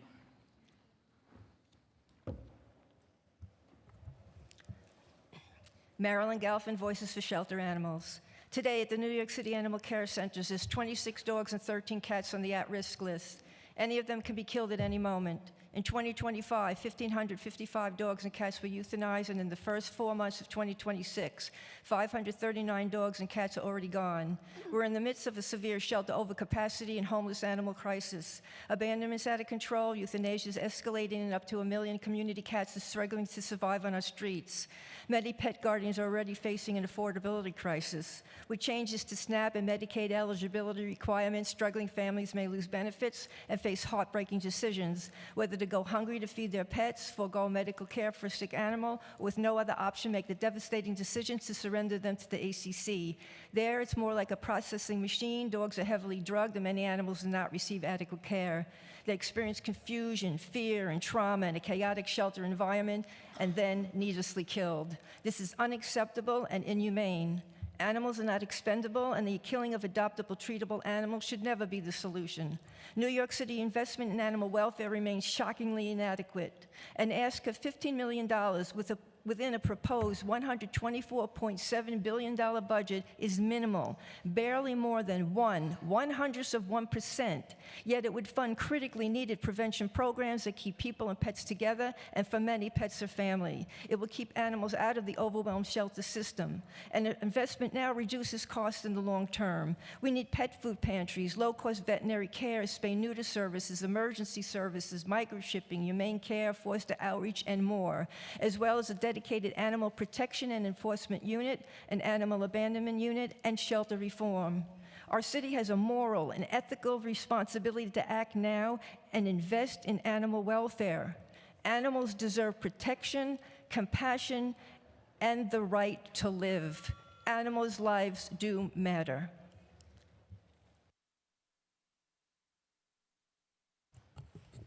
Good afternoon. My name is Molly Senek. I am also here representing Center for Independence of the Disabled New York as their education, employment, and climate community organizer.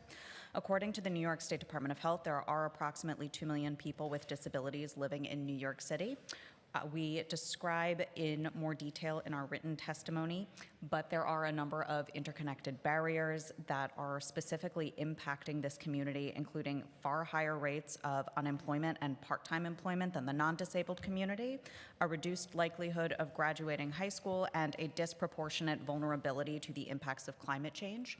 To address these issues, Sydney urges the New York City Council to include the following recommendations in the final FY27 budget, including an increased financial investment in New York City at Work in order for the program to double its staff from 6 to 12 people, an increased investment in expanding access to climate assistance programs and services for the disability community, additional investments in K-12 special education, including a minimum of a $100 million investment to address the shortage of service providers, a $2 million investment to expand the travel training program, expanded investments in school-based mental health clinics, as well as other mental health resources and supports. We also stand with the Coalition for Equitable Education Funding on calling on the city to extend and baseline funding for several essential education programs. And we would also like to see an allocation in the 2025-2029 capital plan of at least an additional $450 million for a total investment of $1.25 billion in school accessibility projects.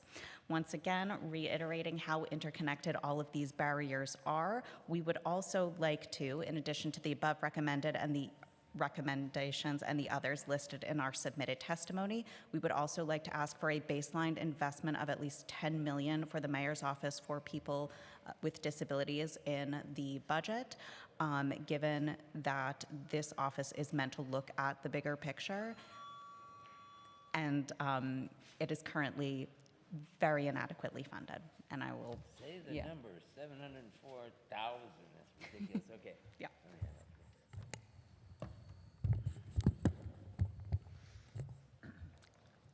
Good afternoon,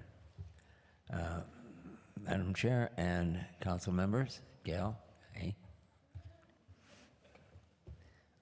So my name is Mike Schweinsberg, and I'm the president of the 504 Democratic Club, the nation's first and largest advocating for the civil rights of people with disabilities.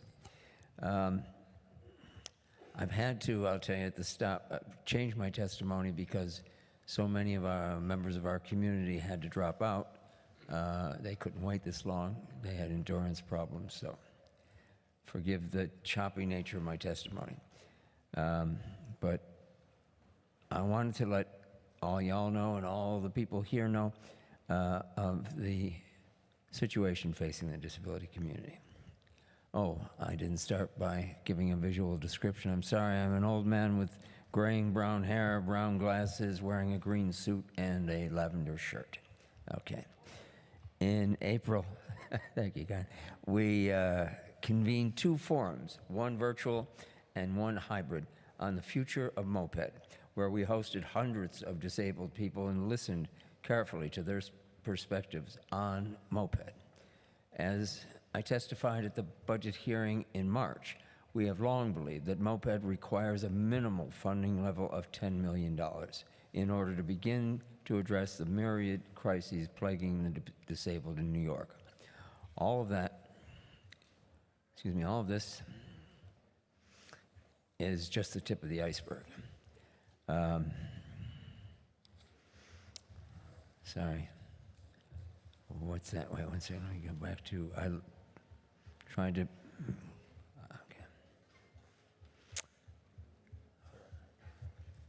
Okay. No, I don't think you do. I'm sorry. I forgive you, but I thank you kindly. Okay. So I simply want to state the disability community is the largest minority by far. Don't be misled by the decennial census, which traditionally undercounts us because they ask the wrong questions or not enough questions. The CDC's more accurate annual surveys show that 28.7% of adults have a disability. That doesn't include our kids. And when you do, we're nearer to a third of the population of New York City. We're totally intersectional. We're found in every single segment of society, and 60% of our community come from communities of color. We are also the poorest minority and the one most discriminated against. Because of their disabilities, a number of us who were intending to speak, I said that earlier. So we ask your committee counsel and analysts to please examine, and to the council members can, to please examine the reports that we send you and invite you to reach out to me for any clarifications you may need. In essence, the report shows that our employment rate is less than half that of the non-disabled workforce. Only 1% of New York City housing is fully accessible. Our children's graduation rate from secondary and post-secondary schools is a scandal, and the school-to-prison pipeline is largely fueled by our young people. It is well known that people with mental health issues are targeted, harassed, bullied, institutionalized, and incarcerated rather than be recognized as simply being someone with a health issue. What other minority would accept being told, you can't enter here? You can only enter there. You cannot exit your subway where you need to, only where we tell you to. No, not others would do it. How can we properly register our issues and show the power of the disability vote when inaccessibility of our poll sites and adequately maintained equipment doesn't exist? And all of this is just the tip of the iceberg in terms of discrimination and inequities experienced by well over 2 million New Yorkers. Yet there is very little coordinated city response, which should be the responsibility of a well-funded, well-populated, we're calling for 40 staff members, not the 5 or 6 that they have now, to begin to adequately address the myriad problems of our community. Thank you very much for the extra time. Good to see you. I know we have champions here in the room, and I'm happy you listened. Thank you kindly. To the honorable members of the New York City Council, I come before you today with respect to the Mayor's Office for People with Disabilities, or MOPD, in support of raising the annual allocation for that office from the present roughly $704,000 to the sum of $10 million a year. I am an historian of the city's disability rights movement. My parents, Julie and Molly Shaw, were among the leaders of the push to create MOPD's ancestor back in the 60s, and my father, Julie, went on to serve as the second director of what was then known as the Mayor's Office for the Handicapped. He was sworn in this very room 48 years ago. During the 1990s, MOPD had a staff of more than 40 people, some 2/3 of which were involved in constituent services. In recent years, however, MOPD's resources and capacities have substantially diminished. MOPD's headcount is now 5 to 7 people, and instead of providing constituent services, MOPD has increasingly turned to referring out such matters. A 2022 study by the Center for an Urban Future found that on a per capita basis, New York City's MOPD was, by a huge percentage, the lowest funded out of comparable agencies in 6 major urban areas. The study found, for example, that Washington, D.C.'s agency was funded at more than 32 times New York City's level. A few months ago, my colleagues and I, including Mike Schweinsberg and other people at this table, convened a 2-part public forum on the future of MOPD. Our report on the forum's findings has been submitted to the mayor, the City Council Speaker Julie Menin, and the chair of the Council's Disabilities Committee, Shahana Hanif, among others, and the Honorable Linda Lee. I was the principal drafter of that report. In brief, we view the present state of MOPD's funding as a derogation of the city's responsibilities under the executive orders applicable to that agency. One more point, if I may. Paradoxically, the agency's present underfunded state is extremely costly to the city. The employment rate of people with disabilities is half that of the non-disabled population. The recommendations set forth in our report would greatly enhance MOPD's role in the progress of the disability rights movement and would correspondingly further the economic ascent of the disability population. Leveraging upward even fractionally the employment rate for disabled New Yorkers would mean economic activity that greatly outweighs the comparatively small cost of our budget request. Our budget request, then, is not only in the interests of the city's disability population, it is also a long-term cost-avoiding investment that is in the fiscal interest of the city, and we urge that it be adopted. Thank you very much.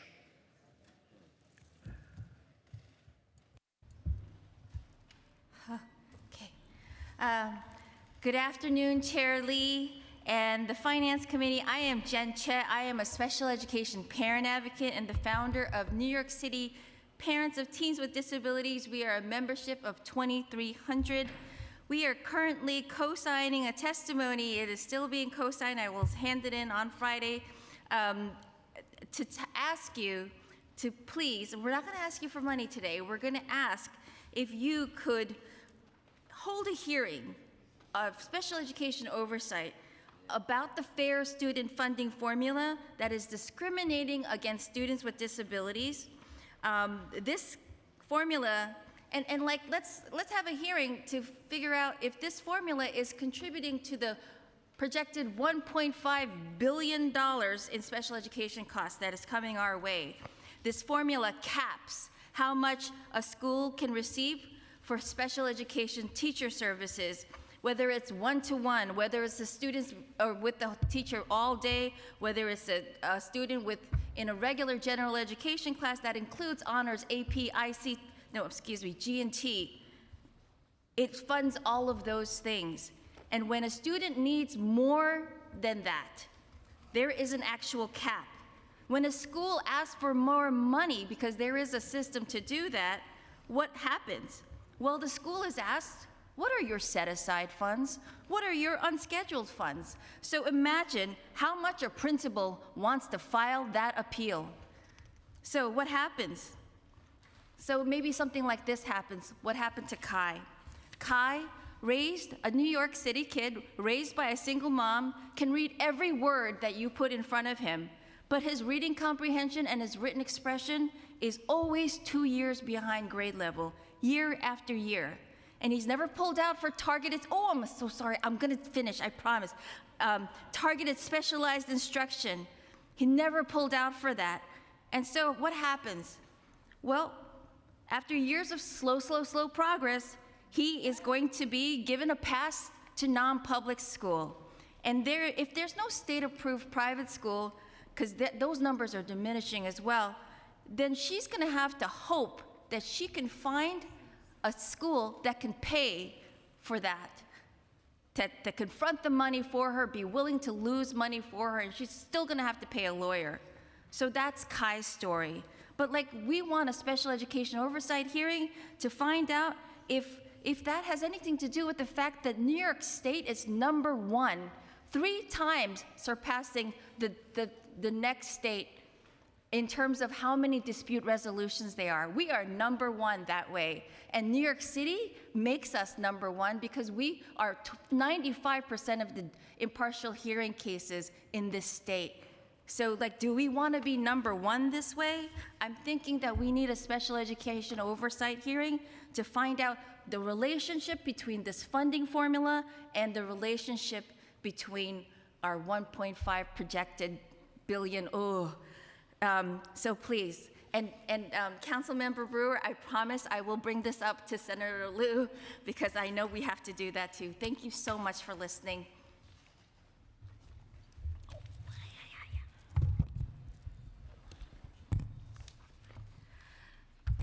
Good afternoon. My name is Laura Jean Hawkins, and I am the Advisory Board Chair of Astoria Queens Sharing and Caring, DBA Sharing and Caring.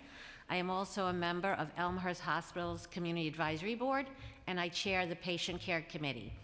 I'm here today along with my founder and president, Anna Krill, and our new executive director, Deborah Markell, on behalf of the cancer community of Queens County, to urge the council to increase funding to the Cancer Services Initiative and to support our funding request of $250,000.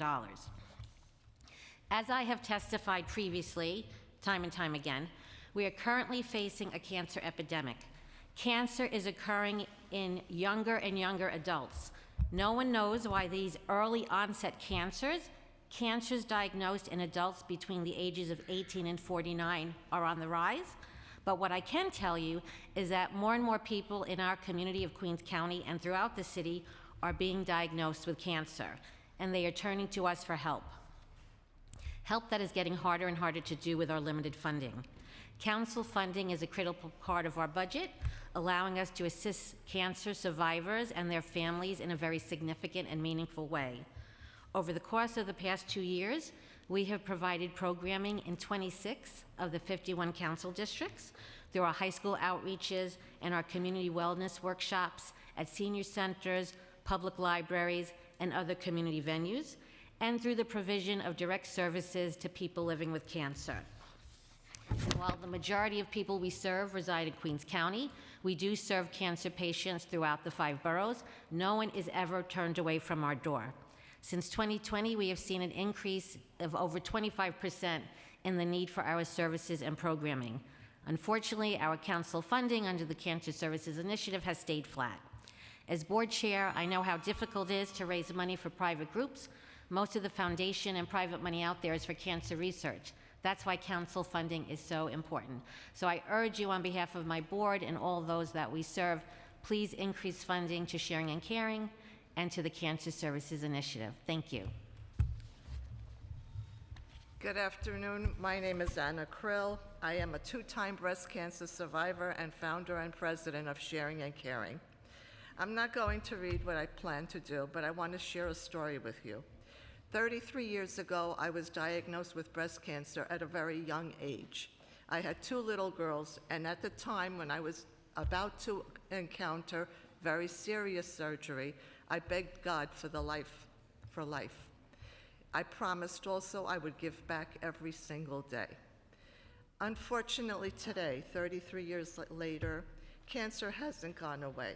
Breast cancer is as high as it could be, and as I'm reliving those young days of being a mom with 2 young children and hoping to live. Today, I had a call from a young mom who is 46 years old and said, I don't want to die. They're saying it's very, very bad. I had another call yesterday from a young woman, 39 years old, who says, the pain is excruciating from the treatments, but I will live every day in pain just to see my daughter one more day. And my husband cries when he sees how painful this is. This is what we see every day. And we always encourage them. We sit with them. We go to treatments with them. I ask that you please grant us our funding request of $250,000. It's quite small when you preserve a family or let a little child know their mother for one more day. I also, on behalf of myself and the organization I founded, I gave back every day. I continue to give back.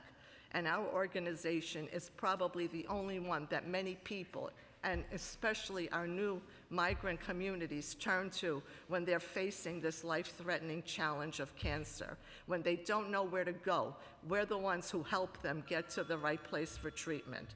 So again, thank you for the privilege of testifying before you, and please take my serious request for over $250,000 for an organization that saves and preserves lives. Thank you. Thank you. Thank you all for your testimony. Councilmember Brewer. Just very quickly, because of time, in terms of the disabled community and the office, what would increased funding help? I'm really concerned about people working, getting to work. That's a huge issue. So I'm just very quickly, if anybody from the office wants to say how that would help. Sure, we've outlined a number of ways. First, re-up the staff to 40 people, as it was during the 90s, under Giuliani, of all people. Retake the office space that they used to enjoy, that mammoth space that once housed 40 people at 100 Gold Street. They've been shifted to a tiny little office on Maiden Lane.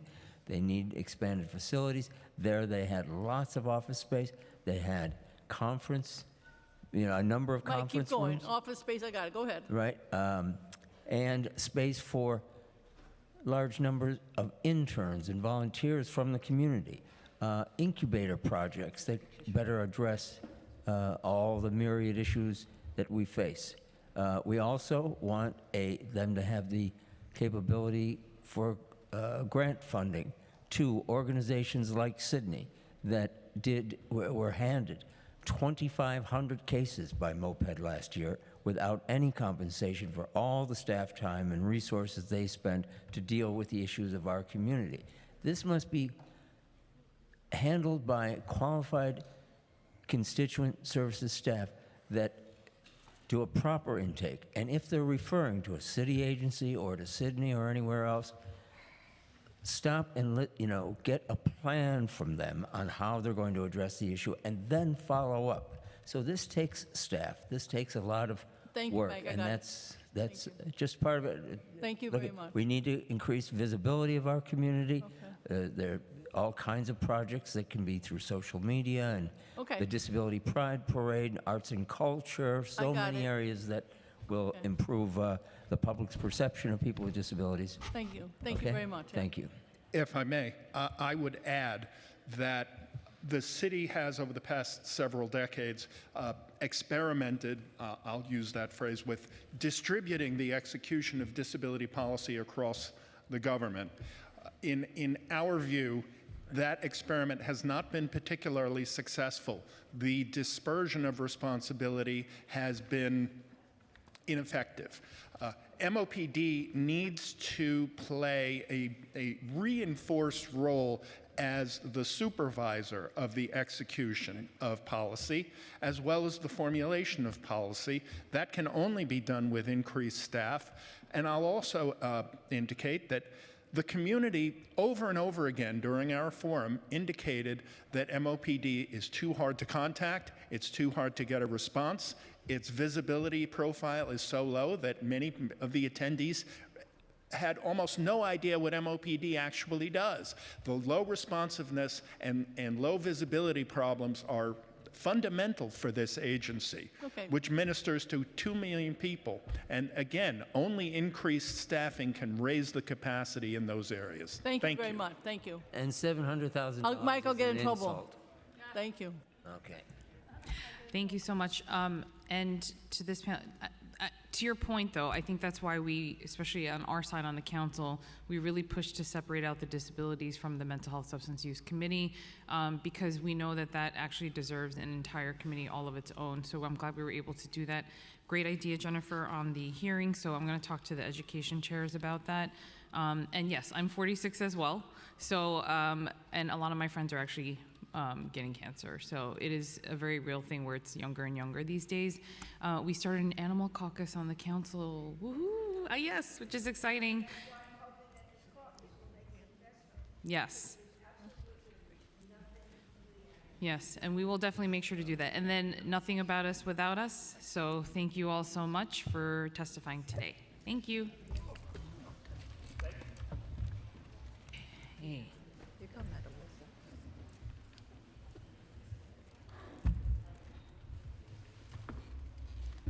Okay, next up we have Amy Wilkerson, Krista Larson. Oh, I have these folks twice. And Erica Mitchell. So each of them had 2 cards. So there's actually only 3 people. 3 people? So we can...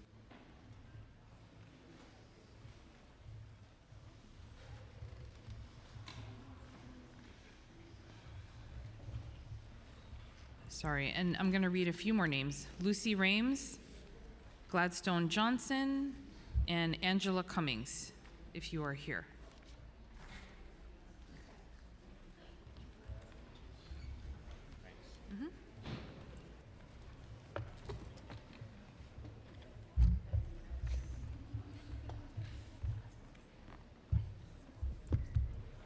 Yeah, so as long as the red light's on, you're good.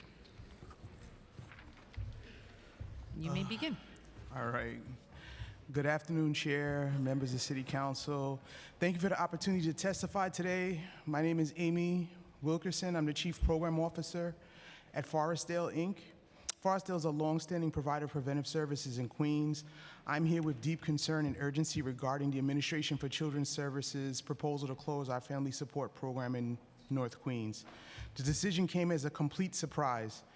Based on prior communication from the Mayor's Office and social service leadership, we understood that critical social services would not be reduced in this budget. However, this action is not a technical adjustment. It is a direct service cut that will immediately impact at-risk families and weaken the preventive services systems. Forestdale is one of the highest performing preventive services providers in New York City. We ranked in the top tier for multiple years, including achieving the #1 ranking for family support in both fiscal years 2024 and fiscal year 2025. The city has consistently relied on our work to stabilize families, prevent foster care placement, and reduce long-term system involvement. The program slated for closure is not theoretical, it is a lifeline. It serves one of the highest needs areas in Queens, second only to Jamaica in child protective investigations and preventive cases. At this moment, we are working intensively with more than 50 families, approximately 150 individuals, and annually we serve over 500 families facing crises such as domestic violence, mental health challenges, housing instability, and the risk of child removal. Forestdale's approach is unique in New York City. Our model is comprehensive, robust, and community-based, and designed not only to stabilize families in crisis, but to strengthen them long-term. Through this program, families receive parenting support, mental health, and trauma-informed interventions, access to health care, cash and material assistance, and connections to education and employment resources. This is not a narrow service. It is a coordinated safety net that surrounds families with the support they need to stay together. Our results speak for themselves. 98% of families we serve avoid foster care placement. For many, we are the only support system they have. To make it quick, the financial impact for this closure for us is $1.9 million in FY27, which will directly impact 14 staff, eliminating those positions, destabilizing our broader preventive infrastructure and jeopardizing support for families across Brooklyn and Queens. We also have more than 20 skilled people that may be impacted by this as well, that are experts in trauma, domestic violence, and family stabilization. To put it short, the families we serve cannot absorb this loss, and the city cannot afford the consequence. Preventive services are what keeps families together and reduce future costs in foster care and crisis systems. We urge you to partner with us and prevent the closure of this program. The stakes are simply too high. Thank you for your time and your leadership.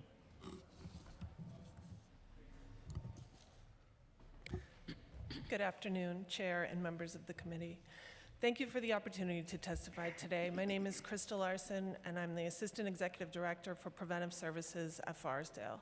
For many years, Forestdale has provided high-quality preventive services in Queens. Our family support program has consistently been one of the highest rated in New York City, yet our North Queens program is among the programs ACS has proposed eliminating. Preventive services work because they reach families early, before stress, instability, and unmet needs escalate into deeper crisis or family separation. It's no small thing to invite someone into your home and share the most personal details of your family's life. Families make that choice when they believe the support will be respectful, effective, and grounded in partnership. They do it because they want to protect their children and move through a difficult period with help that builds on their strengths. Families consistently tell us that their relationship with preventive staff is one of the most important parts of this service. Many of our families experience tremendous isolation. They may be new to New York City, new to the US, or may be separated from their support systems because of ruptured relationships. Families tell us that the staff provide a combination of information, encouragement, a listening ear, and some straight talk. It is these relationships that help families believe that change is possible. In preventive services, the relationship is not separate from the work, is what makes the work possible. When a preventive services contract is cut, families experience the loss immediately. They lose continuity, stability, and the momentum that comes from steady relationship-based support. Families lose not only access to services, but also the trusted connection that helps build confidence, progress, and hope. Starting over with a new provider means retelling painful experiences, rebuilding trust from the beginning, and trying to engage all over again at the very moment consistency matters most. I urge the Council to restore funding for this contract and protect continuity in preventive services for families in Queens. Thank you.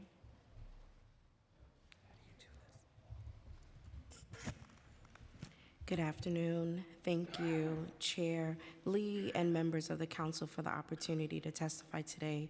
My name is Erica Mitchell. I'm a social worker and Vice President at CAMBA and a proud daughter of Brooklyn. 19 years ago tomorrow, I started my journey on the front lines as a case planner in a preventive program in the same neighborhood that raised me. This work is my life's calling. I'm a proud product of immigrant parents. Growing up, my family faced severe challenges, including domestic violence and undiagnosed mental illness. Like many of our families of color in our city, we were told never to trust the system, so we stayed in the shadows and didn't get help. I became a social worker to break that cycle of fear, and for nearly 50 years, CAMBA has been doing exactly that, building the unshakable bridge of trust in communities where a system has historically caused harm. Today, CAMBA serves nearly 80,000 New Yorkers annually across 180 programs, and for 30 years has served in preventive services in Brooklyn. I am here to convey the devastating impact of terminating CAMBA's family prevention services in Brownsville and Bushwick. In these neighborhoods, systemic poverty, homelessness, and community violence does not exist in silos. They go hand in hand. When a family is displaced by housing instability, the stress fractures the home. When a community is impacted by gun violence, trauma ripples through every household. True prevention means recognizing that you cannot address a child's safety without addressing the environment the child lives in. To understand the human cost of these cuts, let me share Ms. Evans' story. On February 20th, a devastating fire destroyed her home, and her family lost everything, including their beloved cat, Milo. In a matter of absolute trauma, our prevention programs mobilized immediately to step into the ashes and secure clothes, emergency supplies, and housing stability. If you eliminate this contract, you disrupt fragile trust, countless families who finally felt safe enough to let a provider into their lives. In fiscal year 25, Brooklyn recorded more than 9,000 child welfare reports, with over 2,100 concentrated right there in Zone C in East Brooklyn. Pulling our team out of high crisis footprints leaves a vulnerable community exposed to systemic issues of homelessness, gentrification, and economic displacement.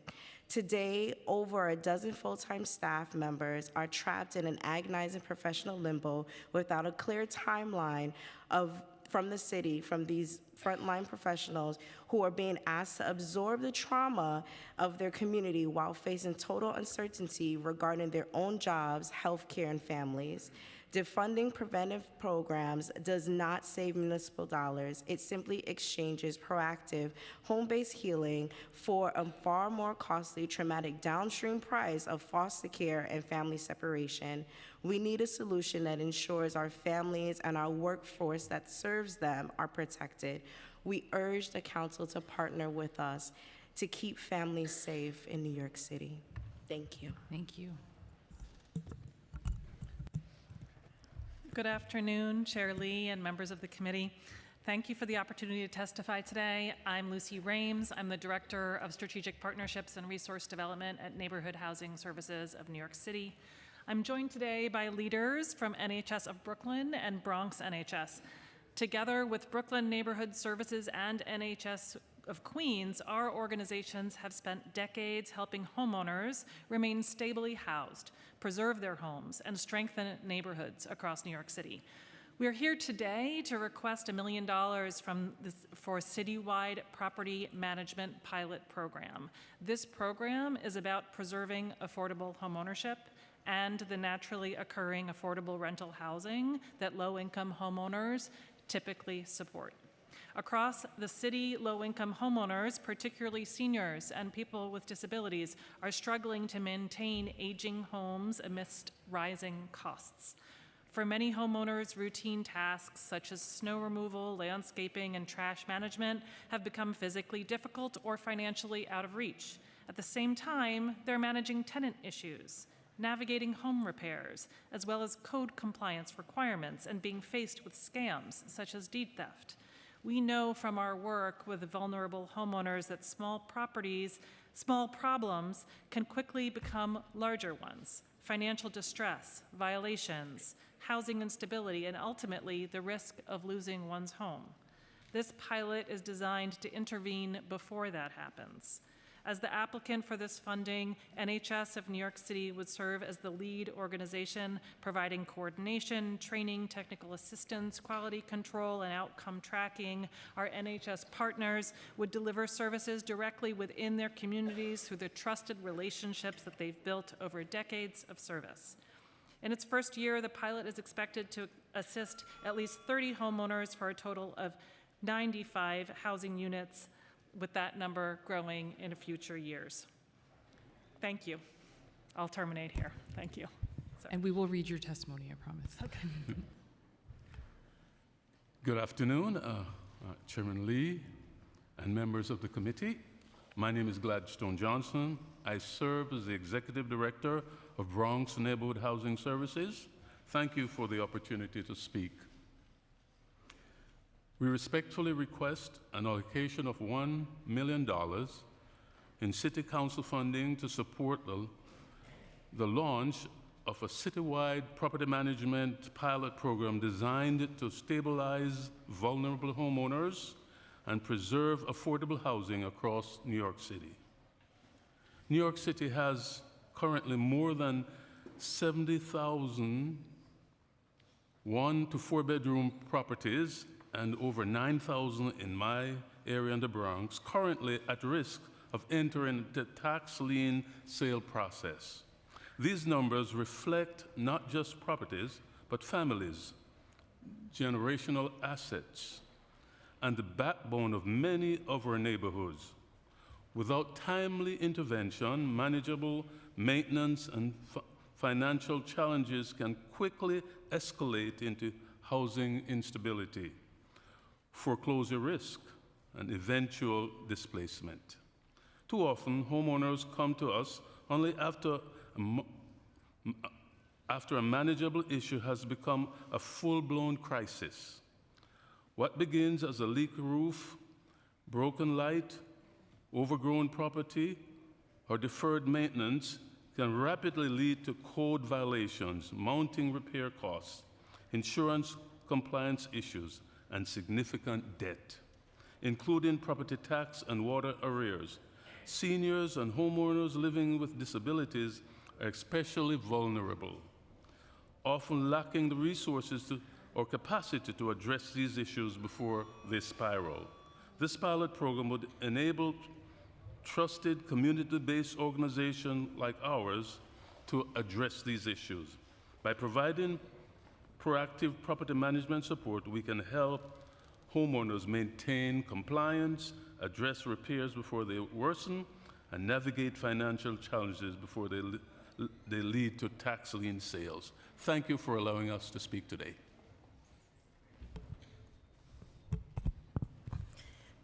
Okay. Good afternoon, Chairman Lee and others. Thank you again, as my colleague said, for this opportunity. Just like to say a few words of what we've been doing in NHS Brooklyn. So my name is Angela Cummins. I also serve as Executive Director of Neighborhood Housing Services of Brooklyn. And here is my few words. In the landscape of New York City's housing crisis, small residential buildings, 1 to 4 units, are frequently overlooked, yet they are indispensable. In Brooklyn, these properties form the architectural and social fabric of neighborhoods, providing a significant port of the borough's unsubsidized affordable housing. These buildings are not owned by corporations, they're owned by families. Many of these families have held their property for generations.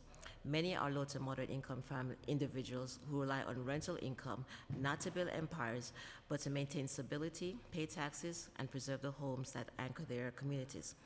And yet, these small property owners are often left to navigate a complex and unforgiving housing landscape alone. NHS Brooklyn saw the need to assist this population by creating an affordable property management program. This program was built on the foundational understanding that stabilizing these small landlords is the most effective community-centered strategy for preventing displacement, preserving affordable housing, and closing the racial wealth gap. It was created to move beyond crisis responses to offer a proactive, holistic mode for sustainable ownership. Our organizations would like to affirm that small homes matter, that small landlords matter, that families who have kept Brooklyn neighborhoods vibrant for generations deserve support, not neglect. Programs like NHS NYC's Affordable Property Management Initiative and NHS Brooklyn Property Management Program are essential tools in the fight for housing stability, racial equity, and community preservation. We are requesting the City Council to continue to invest in these owners, uplift these buildings, and protect the affordability that keeps Brooklyn heart beating. Thank you. Good afternoon, Chairperson and members of Finance Committee. My name is Ebony Stallings, and I'm a permanency specialist with lived experience speaking on behalf of You Gotta Believe, an adoption agency committed to finding permanent families and lifelong connections for older youth in foster care. When people think about foster care, they often picture young children. But every day we work with teenagers and young adults who have spent years moving from placement to placement, carrying trauma, loss, and uncertainty about whether anyone would truly choose them. Many of the youth we serve have been told directly or indirectly that they are too old for permanency. By the time they reach adolescence, the system often shifts from helping them find family to simply preparing them to survive adulthood alone. But no young person should age out of care believing that independence is the same as connection. At You Gotta Believe, we know permanency changes lives. We see it when a young person finally lets their guard down because an adult consistently shows up for them. We see it when youth who once felt hopeless begin planning for college, employment, or their future because they finally feel supported and safe. Permanency is not only life-changing, it's cost-effective.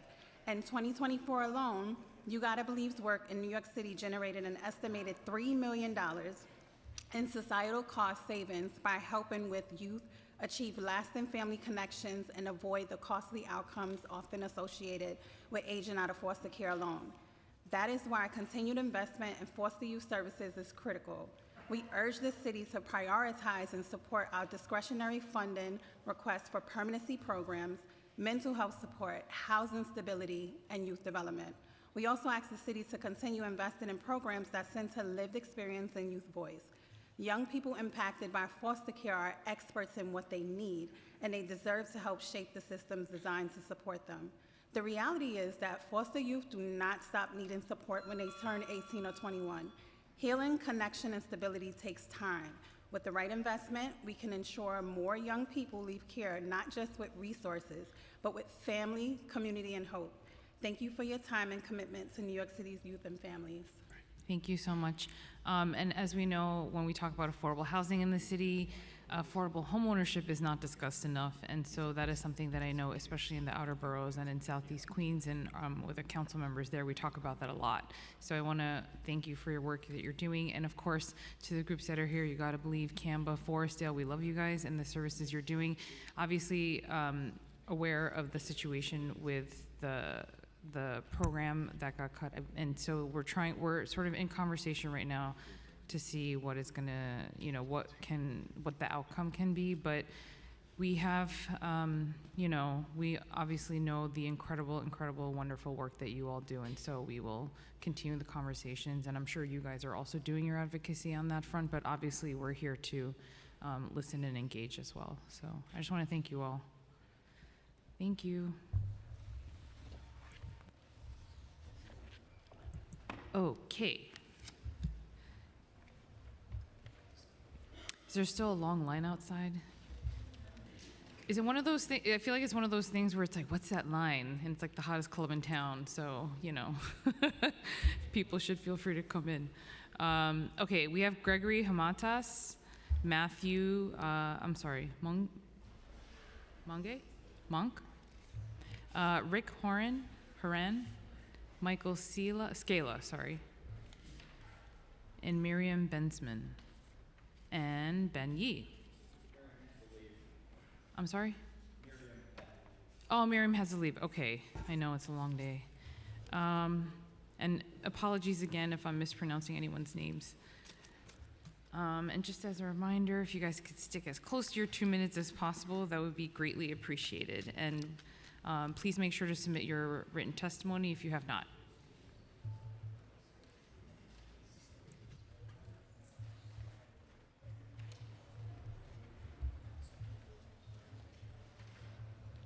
And if you could just make sure you say your names before you testify. Okay, perfect. Go ahead.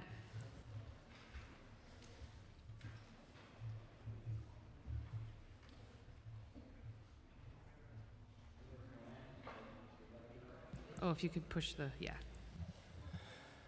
I'm Rick Horan, Executive Director of an all-volunteer nonprofit group whose mission is the reactivation of the Rockaway Beach Branch, Queens' only north-south rail corridor. Queens needs both transit and parks, but they must be designed together or one will get in the way of the other. We're asking that the $43 million for the MetHub project be rescinded, as it's part of a $500 million unfunded Queensway Park. Its needless construction will make reactivation less likely and cost the city and its residents billions in lost economic and environmental benefits. We agree that the students who value parks, which makes up 33 of the 47 acres of Queenslink, are necessary, but you need transit in order to get there. The 5-acre MetHub Park is not in a park-poor area, but actually right next to the underutilized and hard-to-access 540-acre Forest Park. The city never bothered to study how this irreplaceable land should be used to deliver the greatest value to the most residents, nor did it ask the residents what they wanted. Queenslink did, and the answer is that transit and parks will deliver the best value. And the residents, by a 3-to-1 margin, prefer transit over parks. But the good news is Queens deserves both and can have both. The MTA warned that building a park on the rail corridor would pose a challenge to reactivation, but the city went ahead anyway, and contrary to its promises, designed a fully developed park that Mayor Mamdani acknowledged would have to be torn up to add transit. Building anything on this transit right-of-way in the middle of a transit desert is a dumb idea at any cost. The Rockaway Beach Branch is not like the High Line, which faced the wrecking ball, but a viable rail corridor in the middle of a densely populated transit-poor borough. It is also the subject of a $500,000 USDOT Queenslink study that will start this fall. The MTA announced that it will evaluate reactivation as part of its 20-year needs assessment in 2 years.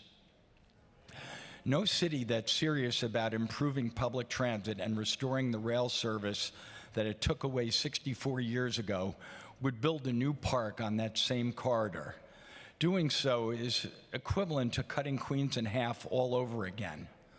I don't know about you, but that's not the kind of city I want to live in. In conclusion, we ask the mayor and the city council to remove Queensway funding from the current budget and work together with the state and MTA to ensure that Queenslink's integrated subway and parks proposal is included in the 2030 to 2034 capital plan. Thank you very much.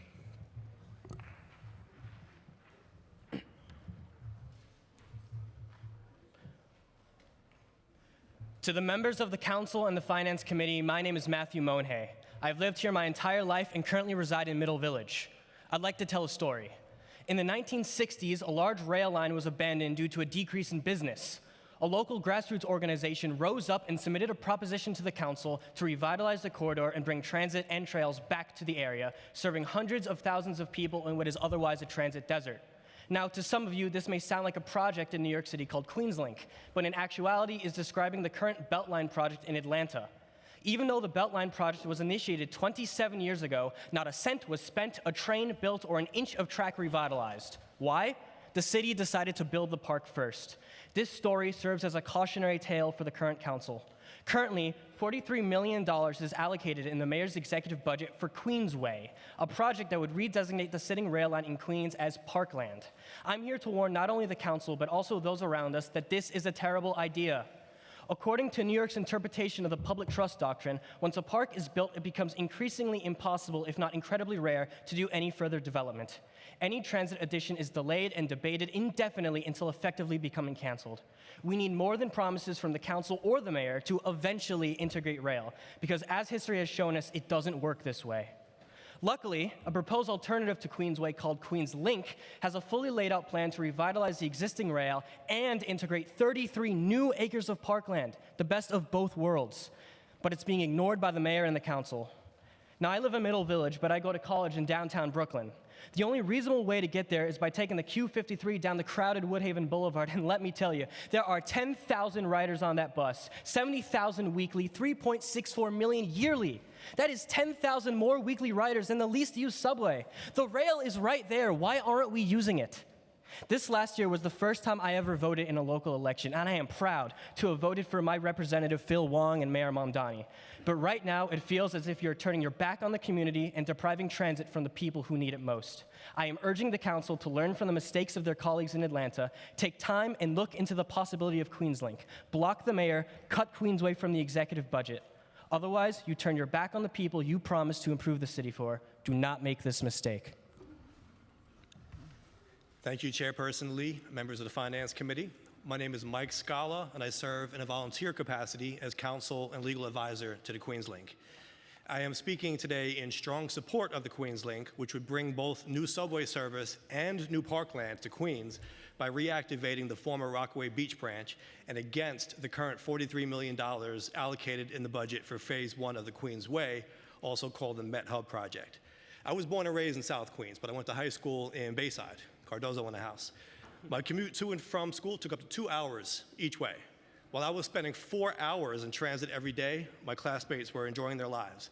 This ugly reality continues to this day, as a recent survey found that 16% of residents in my assembly district traveled 90 minutes or more each way to work.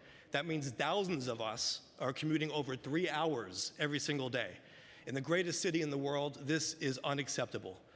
Two competing concepts exist for the deactivated Rockaway Beach branch right-of-way: the park-only Queensway and the dual-purpose Queenslink, which combines subway and park uses. The Queensway would be built directly on the former railbed, which would virtually eliminate the possibility of ever restoring transit there. The MTA itself recognized in its 2023 20-year needs assessment that a linear park along the corridor would create a challenge for any future transit alternatives. Once the right-of-way is converted to other uses, it almost never returns to transit.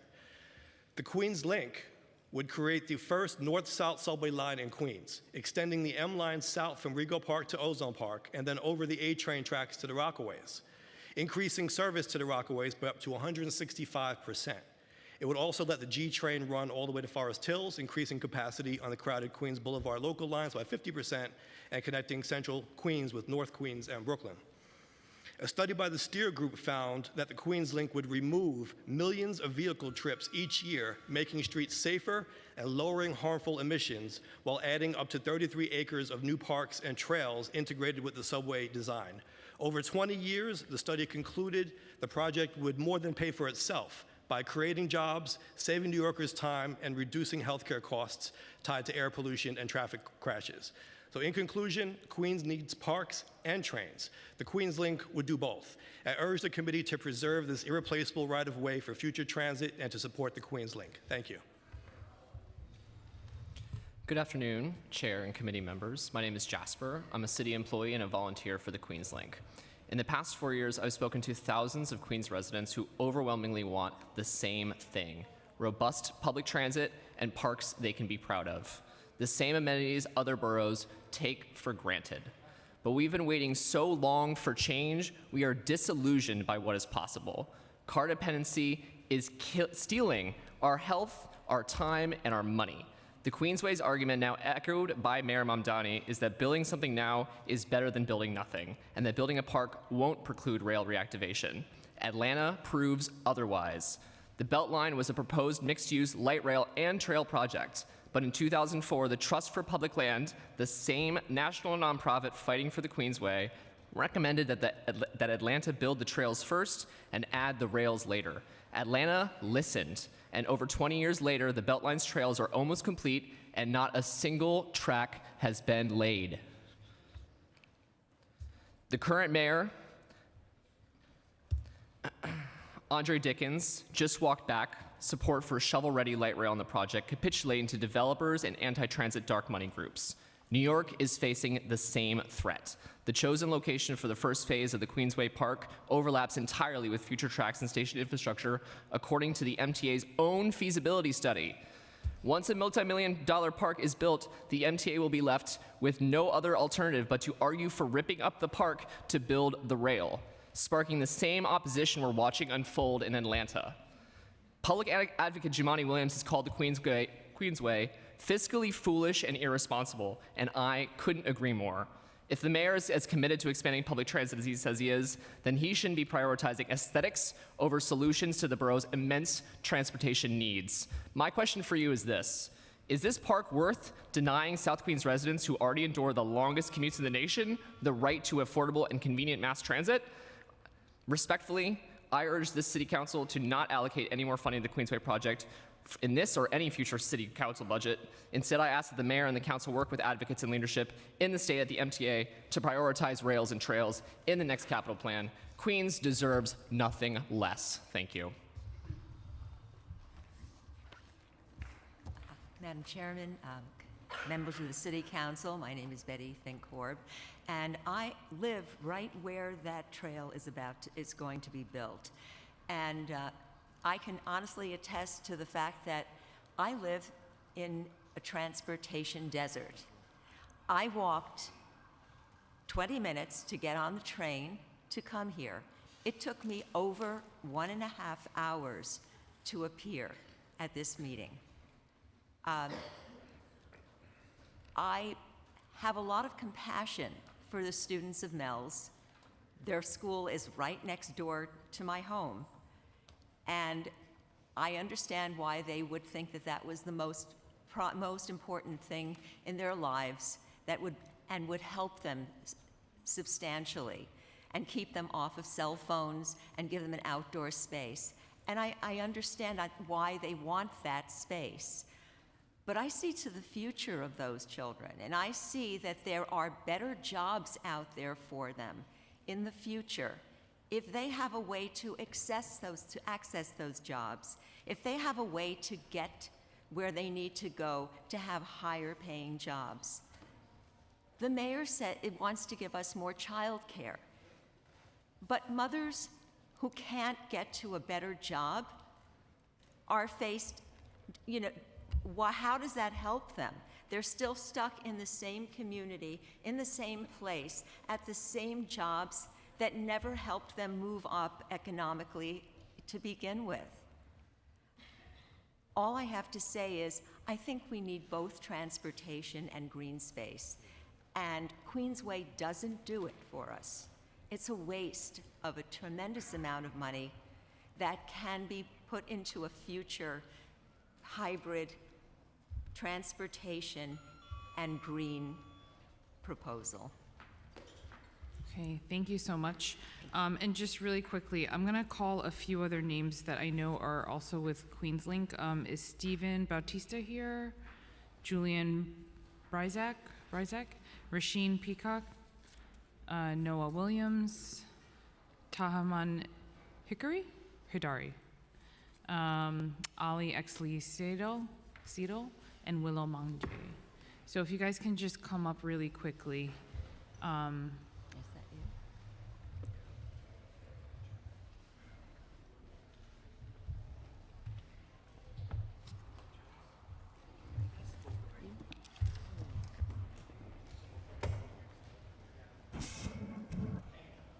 Thank you. And then we'll have questions from council members and comments after this panel's done, so.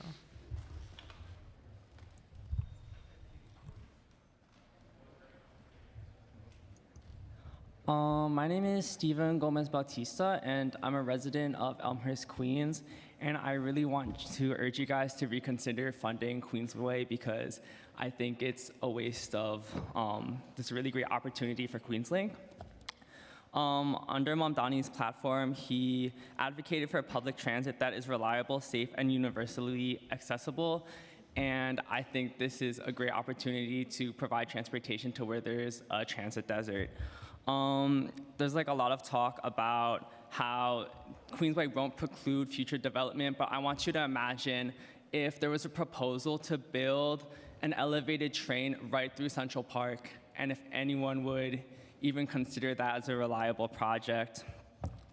Additionally, I think that the current transportation options that are available are oriented towards jobs in Manhattan, but in like the past few decades, the commuter needs have shifted to staying within the borough of Queens. So actually like the largest worker pool for Queens residents is within the borough, yet we have the least options for public transportation. And actually within the borough for Queens residents who work within Queens, 49% of them drive. And I feel like we need public transportation options, and this would provide that. Also, in terms of providing more green space to Queens residents, QueensLink is proposing a combination of both trails and rails, so that would already be an option, as well as creating access to other already existing parks, such as Forest Park, as was mentioned earlier, and the Rockaways. What else? But yeah, and also as I said earlier, it would fund itself because of the fares. Awesome. Good evening. My name is Tahaman Hidari. I am a former New York City resident. I currently reside in central Indiana, specifically around the northeast quadrant of the Indianapolis metropolitan area. While living in New York City, I was a daily bus and subway rider at one point, and I know what it's like to have the option to choose how you get around for the day. The rehabilitation of the abandoned Rockaway Beach corridor, a former rail line long left abandoned but quite untouched for decades in central Queens, connecting Rego Park, Parkside, Woodhaven, and Ozone Park, is essential. The problem with trails before rails, though, which Queensway brings, is that it often leads to it being much more harder to move forward with rail transit in the future.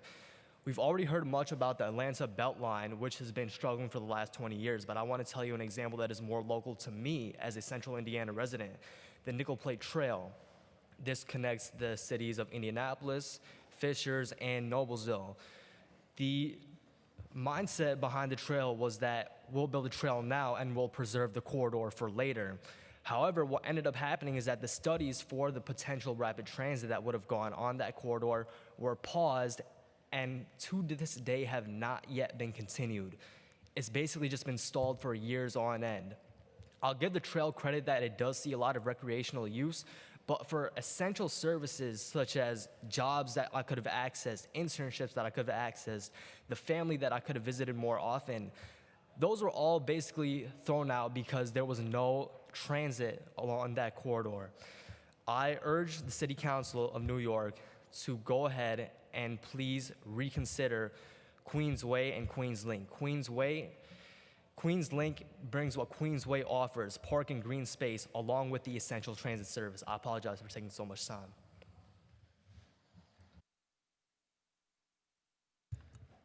Hi, my name is Ali Exley Seidel.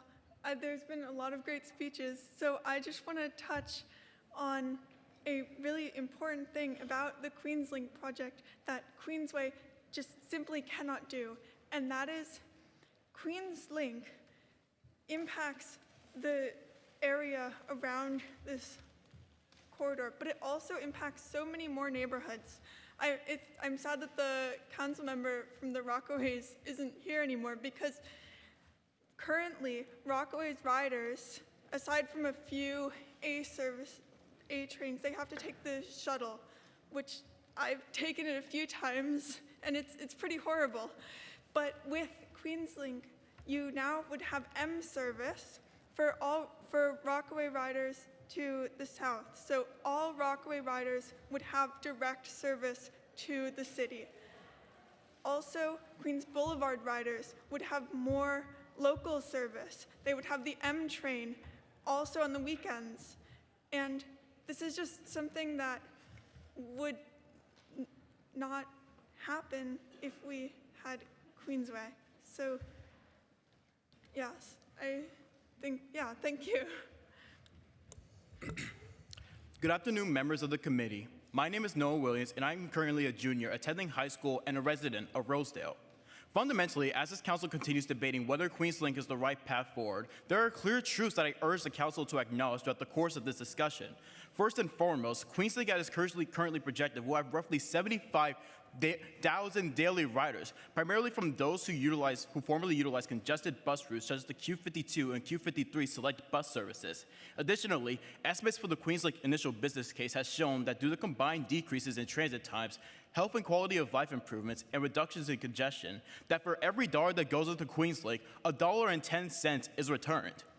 In accounting for these factors, it's evident that Queenslink will serve to be a net positive upon the city as a whole, especially in communities in the Rockaways and in the Woodhaven neighborhood that not only will see higher business traffic, but will save money on time spent enduring lengthy congestion and traffic along the Woodhaven and Cross Bay boulevards.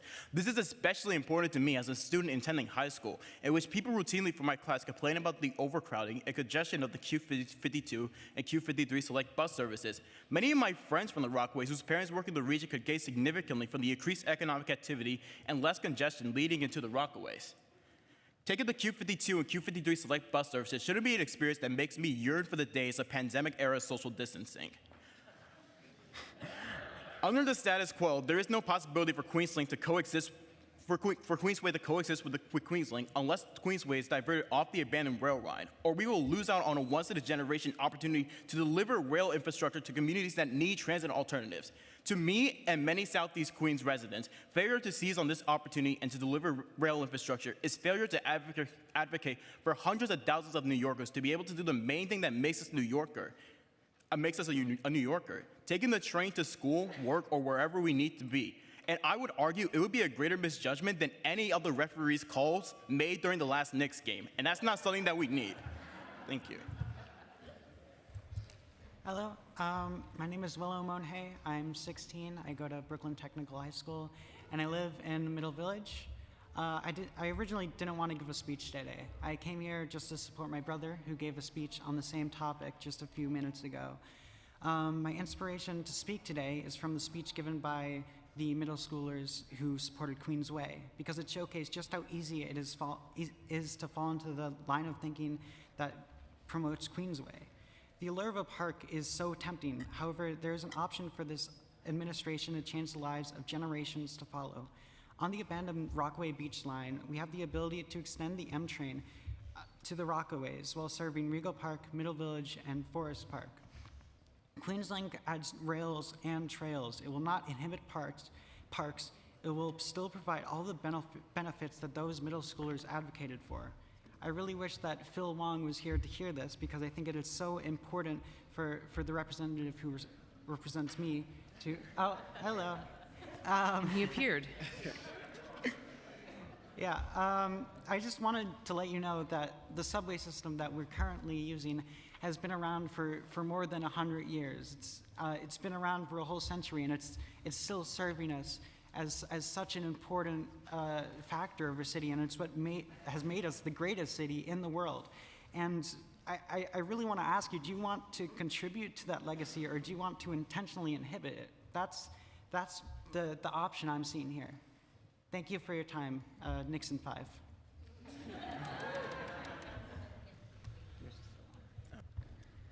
Good afternoon, Chair Lee and members of the Committee on Finance. I am Julian Brizik, a 17-year-old high school senior who has been watching with shock as Mayor Mamdani has switched his electoral campaign's support of Queenslink into attempts to bury the Queensway project, which is anti-transit and anti-Queens, right? I'm here today to ask a very simple question. Since when does New York City, the transit capital of the world, deliberately throw away an existing rail right-of-way? I urge you to reject the $43 million executive budget allocation for Queensway and protect the Queenslink. There's a saying that if you tell a lie often enough, it becomes true. For years, Queensway advocates, and recently the mayor himself, have repeated the lie that building their park will not preclude future rail. This claim does not survive contact with the real designs. The $43 million in this budget specifically funds the Metropolitan Hub phase. This section is slated to be built right where the Queenslink Tunnel must surface. The current designs put paved paths right over the right-of-way, meaning any future subway expansion would literally require bulldozing the park that you are funding to build today. This clearly goes against the future transit of New York City. We know the real goal here. The Trust for Public Land, in a now retracted statement, originally stated the quiet part out loud on their website. They said, quote unquote, "The residents of Queens don't need another train line." This isn't just a park proposal. It's clearly a transit obstruction scheme that's disguised as a greenway. As the others have pointed out before, the Atlanta Beltline was we saw a similar scheme played out in the Atlanta Beltline, in which they built the trails first, promised rail, and 20 years later, there's been no progress. Queenslink will serve 75,000 daily riders, bring $4.9 billion of saved productivity time, and $8.9 billion of economic activity as a result of construction, while still delivering 33 acres of park space. Don't permanently pave over New York's transit future and take transit away from the 880,000 local residents. Please reject the $43 million for the Queensway. Thank you. Right on time at the buzzer. Okay. So really quickly, and I know that Mike Scala knows this because he knows my district, but you know, I'm in a transit desert myself. I think I'm one of the few council districts, maybe one of two, that has no railways. Like I don't have any subways or Long Island Railroad in my district. So I totally get that, you know, transit deserts, it's very difficult to get around the city. And so just wondering, I don't know if I need to bring folks back to the front, but where conversations are, how you guys have been having conversations with electeds, advocates, just wondering how those conversations have been going. Sorry, could you quickly rephrase? I'm just wondering how conversations have been going because I know, because I've been hearing about Queensway, Queenslink from other elected officials, and just wondering how the conversations have been going in terms of trying to find some sort of middle ground. Right. So I know that, at least from my perspective, I'm not officially affiliated with Queenslink. I'm merely just someone who lives in the area and wants to express my support. It seems to me that Queenslink is mostly grassroots, and it tends to be ignored or shoved aside by other organizations such as Queensway or the mayor, simply because we're not mainstream. I know that Queenslink and Queensway have tried to work together in the past, and it has resulted in unproductive, uncommunicative debates, which led us to nowhere. And so, again, I'm not an official representative of Queenslink, but it is of my belief that the council should just cut the Queensway allocated budget and give more time to bring Queenslink and Queensway potentially back to the table, because I feel that racing each other is just not going to get us anywhere. I think we need to work together, and I think we need to collaborate before we screw this up by going too fast. You know, we're for transit and parks. We know a little bit about both. For me personally, I really need transit, and parks are great. But you need transit no matter what you're doing, whether you're trying to get to school or jobs or education or recreation or healthcare. Parks, you need two, and we can have both, but that's what QueensLink was designed to provide. Queens Way and Trust for Public Land can design the park for the right-of-way. We have no interest in needing a specific design other than to try to make it the best possible and to utilize as much of the right-of-way as possible. And yeah, with the conversation with the mayor was we spoke to the deputy mayor of operations, chief of staff, and essentially they said that they looked at the initial business case that the Steer Group had put together for us, and they looked at all the data, and their position was that the train line, can go in if and when the MTA ever thought it was necessary. And implied that, if they have to rip up the park to do that, that wouldn't be a problem. But we all know better than that. We know it would be a problem. And even if he's willing to sacrifice the $43 million or even more than that in subsequent phases, people don't want to go through construction projects more than once or spend this, twice as much money on the same piece of land for different projects. There's no reason to build this park now. We should be taking a step back, planning an integrated park and train, and then move forward with the best plan possible. And the MTA should be taking the the lead on the transit side, and that's something we were hoping the mayor and the city council could take a lead in. We need an advocate in Albany for getting this on track, and we haven't had that yet. We were hoping that would be Mayor Mamdani. I would also like to quickly add that under the public trust doctrine, if this park is built, power to continue to build and alienate this park would be relinquished to Albany, so the city council would lose a lot of their power and influence in this case. Okay, thank you for that. I'd like to add on one more thing, if that's okay. Yeah, so what we propose, I'm not officially with QueensLink or anything, but when you have both, when you have walking abilities to get to that train station, which may be there, it directly complements each other. There's going to be more people walking because the walking path is right there. You got your rapid transit service there as well, which people can walk to. It really it complements each other in many ways. And I want New York to set the example for that so that other cities can follow suit. Okay, thank you. Also, it enables the funding of the park, because park maintenance has been a problem for existing parks, and it would be for this as well. Okay. Sorry, do any colleagues have any questions? No? Okay. Thank you so much for this panel, and we'll continue to follow what's happening, and please be in touch. So we really appreciate you all coming out today. Thank you. Thank you.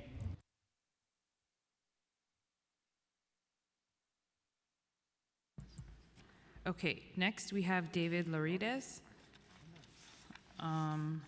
Delnar, I'm sorry, I'm trying to read the, Delnar Zoe? Leal? Okay. Paula Siegel? Anthony Feliciano? Kevin Wolf or Wolche or Woke? And Kadisha Davis? I think that's it for this panel. Sorry, is this for this panel? Yes, it's just the same. This one? She should be. I think you said her name. Did I? Michelle. No. Muffled. Kadisha, no. No, really? Yeah. Yeah, I guess you could say it. You could say it. Michelle Villa-Gomez, I think, is also part of this panel. Oh, you're here. Okay, sorry. All right, I think I was like, I thought you said. Okay. Oh, thank you. Well, yes, that's my. All right. So feel free to go ahead when ready. Oh, okay. Perfect.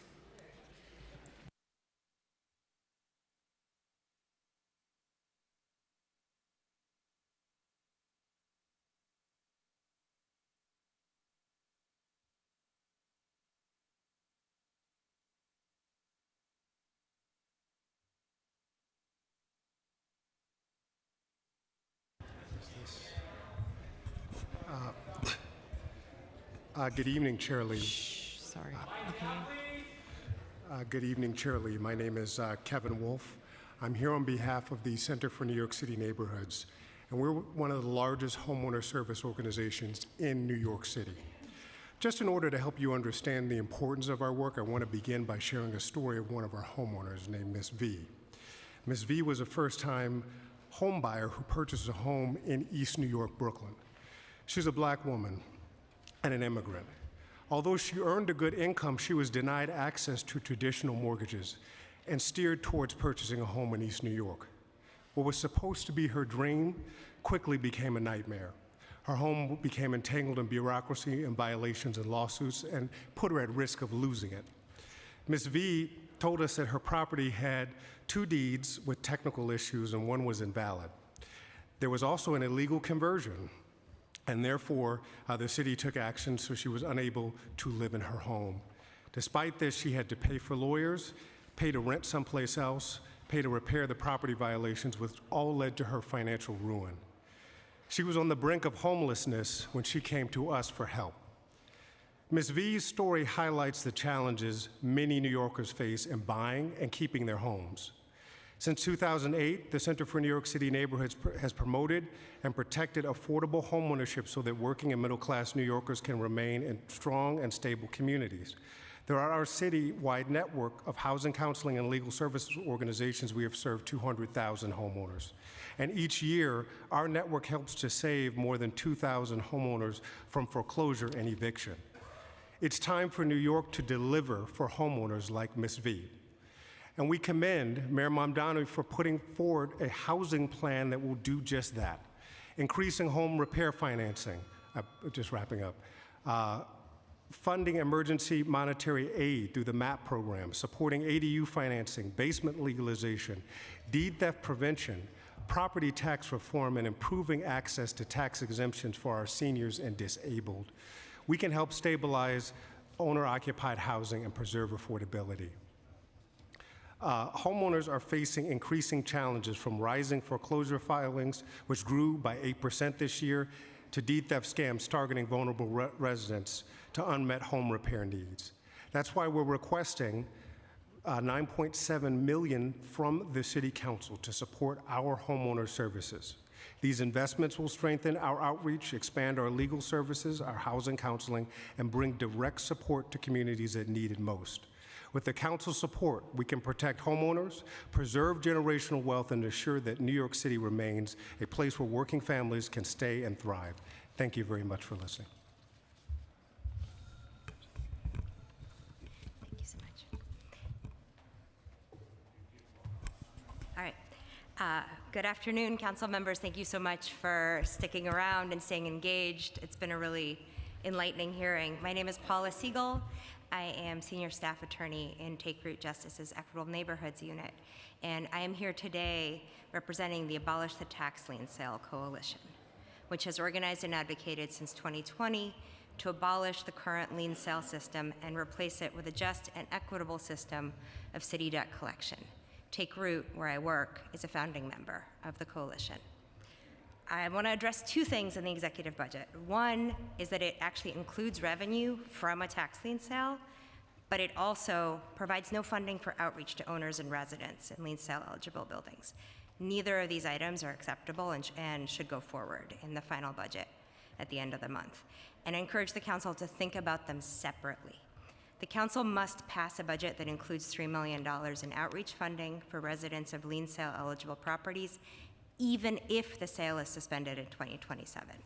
Struggling homeowners will only see their city debt increase if they don't have the support they need to evaluate their options and find a pathway to staying in their homes whether or not those liens are about to be sold to a third party. Those services are necessary. Tenants in buildings with outstanding debt need to be informed of their rights and connected with groups that can help them improve their living conditions. They need that whether or not the city is planning to sell their debt to a third party. Tax lien sale eligible buildings are in greater physical distress than comparable buildings without debt. That outreach funding is crucial, and we saw a real hiccup in the current year, the year that's ending. The budget for fiscal 26 did include $2 million for outreach, but the funding was delayed. It was then cut in half when the lien sale was canceled in 2026, and as a result, the coalition members, and may I have a little indulgence? Sure. So in addition to making sure there's outreach funding in the budget, we also need to make sure that the fiscal 27 lien sale is not relied on as a revenue generator. It generates a very small amount of revenue in relation to the amount of harm that it causes. I submitted our testimony in writing with a brief from a report we just published 2 weeks ago that looks at the first and only lien sale that has happened with the reforms that were put in place in 2024. And what we learned from on the ground and from the data is that the 2025 lien sale was basically the same in its impact as all of the lien sales that have happened since Rudy Giuliani put that system into place in 1996. We do not want to see the city pass a budget that includes reliance on a lien sale, and we look forward to working with the council and the administration on a land bank, getting that up and running as quickly as possible so we can have an equitable system in place. Thank you so much. Good afternoon. My name is Michelle Villagomez, and I'm the Senior Director of Municipal Affairs for the ASPCA. I recognize the many critical needs before the Council today, and I greatly appreciate the opportunity to speak on behalf of animals and the people who care for them. Today, we urge the City Council to prioritize 4 key investments. First, we support the recommendation of $1.5 million in funding for affordable spay, neuter, and veterinary care services. The ASPCA has heavily invested in affordable veterinary care through our clinics across New York City, but demand continues to far exceed available appointments. Access to affordable vet care is one of the most effective ways to keep pets healthy, reduce shelter intake, and keep families together. Secondly, we support the recommendation of $2 million in funding for community-based pet food distribution programs. Every day, we hear from pet owners struggling to afford food for their pets. Pet food assistance is one of the most immediate and cost-effective ways to prevent unnecessary surrenders. Third, we ask for continued support for animal care centers of New York City. ACC is the foundation of New York City's animal welfare system and will need sufficient resources as new full-service shelters open in the Bronx and Brooklyn in the coming years. We also encourage continued investment in ACC's Community Pets program, which helps families access services and support before surrender becomes their only option. Finally, we ask for the restoration and expansion of funding for pet-inclusive sheltering and co-sheltering programs. Survivors of domestic violence and individuals experiencing homelessness should never have to choose between their safety and their pet. We're proud to partner with the Urban Resource Institute, whose groundbreaking work has made New York City a national leader in pet-inclusive sheltering. Magnolia Gardens is an excellent example of what is possible when we invest in keeping families together, providing safe housing where people and their pets can remain together during times of crisis. We encourage the city to build on URI's success and help create more pet-inclusive housing and shelter options across New York City. As you negotiate the fiscal year 27 budget, we respectfully ask you to support these investments. Together, we can help keep families together, reduce strain on the shelter system, and strengthen communities across New York City. We look forward to working with you to make these possible. Thank you. Hello. My name is David Laridis. I am also with the ASPCA. I'm a member of the community engagement team. Our team works directly with community members in neighborhoods across New York City to connect pet owners with resources that help them keep their pets healthy, safe, and at home. We partner with community-based organizations, domestic violence programs, senior centers, and others to provide pet food, supplies, information, and support to families facing hardship. Every day we see firsthand that supporting pets means supporting the families that care for them. When pet owners have access to pet food and other support services, they are more likely to keep their pets and avoid the heartbreaking decision to surrender a beloved companion animal. I'm here today to urge the Council to support two critical investments: funding for community-based pet food distribution and funding for pet-inclusive sheltering and co-sheltering programs. Through my work, I regularly meet New Yorkers who are struggling to make ends meet. Many are facing difficult choices between paying rent, buying groceries, or caring for their pets. There have been too many instances where this has resulted in a pet owner going hungry themselves instead of allowing their pets to do so. We have noticed that this situation is especially prevalent among our elderly population that sometimes is living alone. This is simply not a decision they should be forced to make. Pet food assistance is one of the simplest and most effective ways to keep families together. That's why investing in pet food distribution programs is so important. It would help community organizations reach more families before a temporary hardship becomes a permanent separation. As highlighted, it would also prevent malnutrition for the pet and their owner. We also urge the Council to support funding for pet-inclusive sheltering and co-sheltering programs.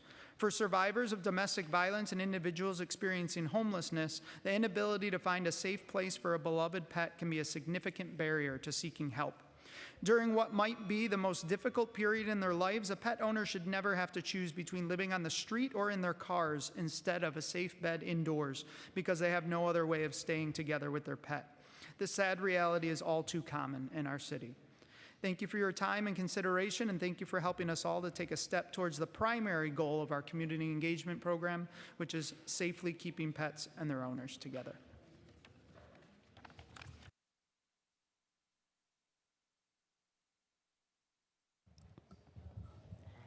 Hi, Finance Committee, City Council Finance Committee. Thank you for having us today. My name is Delmar Leon, and I am from Canine Rescue NYC. As one of the few independent rescues who mostly networks animals on their last 24 hours in 4 different states, mostly in California and New York City, Canine Rescue NYC, I have observed very unprofessional operations in a cult-like manner from NYC ACC. I will take this headline from the New York Post on July 21st, 2025 that reads, "Problem-plagued New York City animal shelters suspend intake of dogs and cats due to overcrowding. GOP SLIWA calls to end $1.4 billion mismanaged contract." I fully support a spay-neutering if considering also the fact that we need to also have a moratorium on breeding. I think they need to go hand in hand. In addition, I'd like to add that New York City Animal Care Center claimed to have 300 new partners, but only 50 of them, if at all, are pulling from the list. Fosters denied as there are not enough rescues to pull. ASPCA, as a matter of fact, has only pulled 2 of these animals out of the 500 they have killed since the beginning of the year. It's one of the largest institutions nationwide and only a few blocks away from New York City ACC, with only 2 dogs pulling. That deserves a lot to be concerned. I believe it is my understanding from looking at the job openings from the ACC list, they are understaffed. In addition, ACC uses a lot of retaliatory practices against their volunteers who speak against them or actually speak about what is. I'd like to add also that they're actually their animals are being over-medicated with trazodone, and would like to ask for them to stop the over-medication of our animals because they're making them unadoptable, and it is not fair for them. Just to conclude, I would like for the whole shelter system to be really looked upon and be reconsidered as to what is being funded and what is actually happening with ACC. And I would like to actually request for New York City Council to put in their calendars back the Oversight Committee hearing that has been postponed since September of 2024. They're not being held accountable for their practices. They answer to no one, and they actually need to really respond to many of the kind of practices they're using against the animals that are adoptable, healthy, and being killed unnecessarily. Thank you so much for your time, and if I can answer any questions, thank you. Good afternoon. My name is Anthony Feliciano. I am Vice President for Housing Works Advocacy. I'm also here on behalf of the NA's New York Community Coalition. New York City has made historic progress, but the progress is now at risk. In 2024, over 1,700 New Yorkers were newly diagnosed with HIV. At the same time, 86% of new diagnoses are among Black and Latina, Latinx New Yorkers, and nearly half are in high poverty neighborhoods. These disparities are unacceptable and preventable. We know what works. New York's ending the epidemic strategy, driven by community and backed by city council investment, has saved lives and reduced transmission. But today we face a new reality, a massive federal disinvestment. Proposed federal cuts will eliminate HIV prevention funding and housing supports, while Medicaid rollbacks threaten coverage for thousands of New Yorkers, including people living with HIV. That means the city must step up now, or risk losing decades of progress. We're calling on the council to act in 4 key areas. Increase pathways to care to $15 million to sustain prevention, treatment, and outreach. The New York State budget has failed to meaningfully increase funding for HIV services, placing even greater pressure on the city to act. That is why Pathway to Care is so critical. This initiative funds the community-based organizations and faith-based partners that are on the front lines, delivering culturally competent outreach, linkage people of care, and reaching communities that healthcare systems too often miss. Invest $10 million in sexual health clinics to strengthen the staffing and rebuild the infrastructure capacity across existing clinics so they can meet the demand of HIV and STI testing, treatment, and prevention. And 4, actually third one, fund HIV peer specialists to reach communities most impacted. Last year, this council made a critical investment in the peer specialist initiative, committing $4.5 million to expand the mental health peer workforce. That leadership recognizes what we know to be true. Peers are the most effective ways to engage people in care. Today, we're not asking to take anything from the investments. We're asking you to build on it by adding $1.2 million to support HIV peer specialists.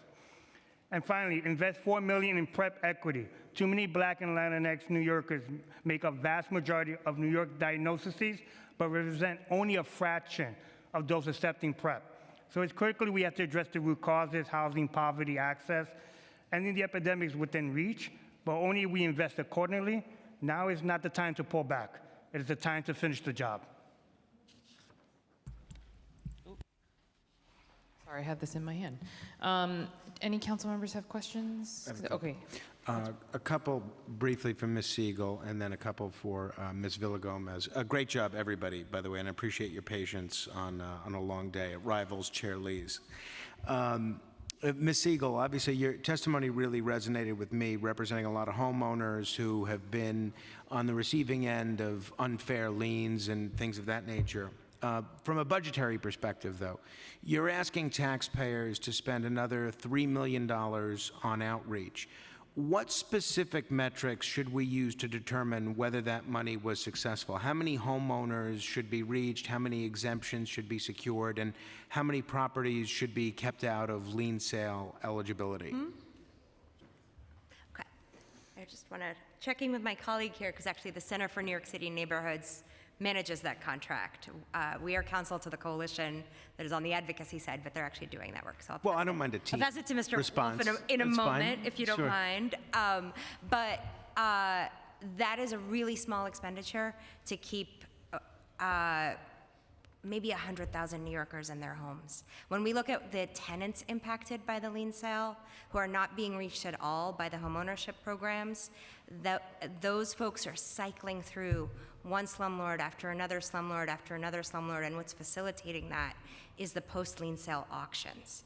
So it's kind of hard for us to get a handle on real numbers, though I think Mr. Wolf will answer some of your very specific questions about homeowners in a moment, but the impact of just having organizers be able to go door to door and talk to people living in buildings that have signs of distress are huge. We're hearing about that now in the news. We're hearing about the Pinnacle portfolio. We're hearing about Emerald Equities. We're hearing these slumlords actually get displaced and replaced with better landlords. And those are the impacts we're really going for. But we also want to make sure that we're protecting generational wealth and protecting, getting folks exemptions who need them. I'll pass that to Mr. Wolf. Thank you, Councilmember, for the question. I'm just pulling up our district profiles where we go through the homeowners on the lien sale. If we look at 2026, we did see about 23 tax class, what's called tax class 1, so that's the small homes, one to three family homeowners that are on the list. We saw about 300 that were kind of on that 30-day list where their lien was about to be sold, but for the outreach. And so what the outreach, it's outreach and services. So this is basically providing those homeowners access to an attorney, providing those homeowners access to a financial counselor, and then going out to them directly because we have their address and saying, hey, here are your options for getting off the lien sale. So for those 23, that cost, what we're looking at is how much tax revenue those properties would bring in, but then also there's a cost to foreclosure. There's a cost to those homeowners being evicted and then having nowhere to go or being a burden on the city. One last question for you guys, if I may. If the city abolishes the lien sale entirely, what do you propose we do about the property owner who can pay, but simply chooses not to pay taxes, water bill, or municipal charges year after year while their neighbors do? Absolutely. That's a very on-the-nose question. We are not proposing abolishing collections. We just want those collections to be done in a way that's publicly accountable and that is not a third-party debt collector that has a fiduciary responsibility only to its investors.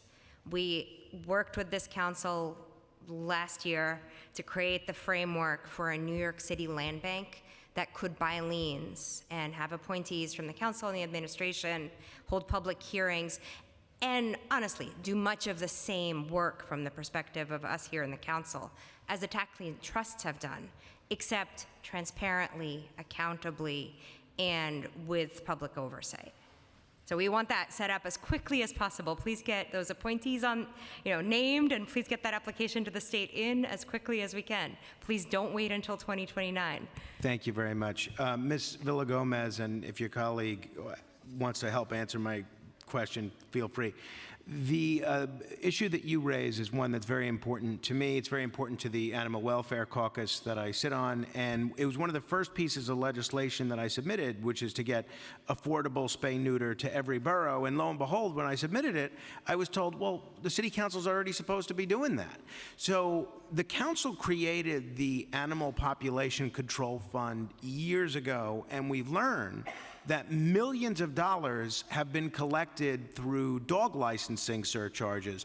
Based on the ASPCA's experience on the ground, is the current level of city-funded spay and neuter services meeting the need, or are there still significant unmet needs despite those funds being collected?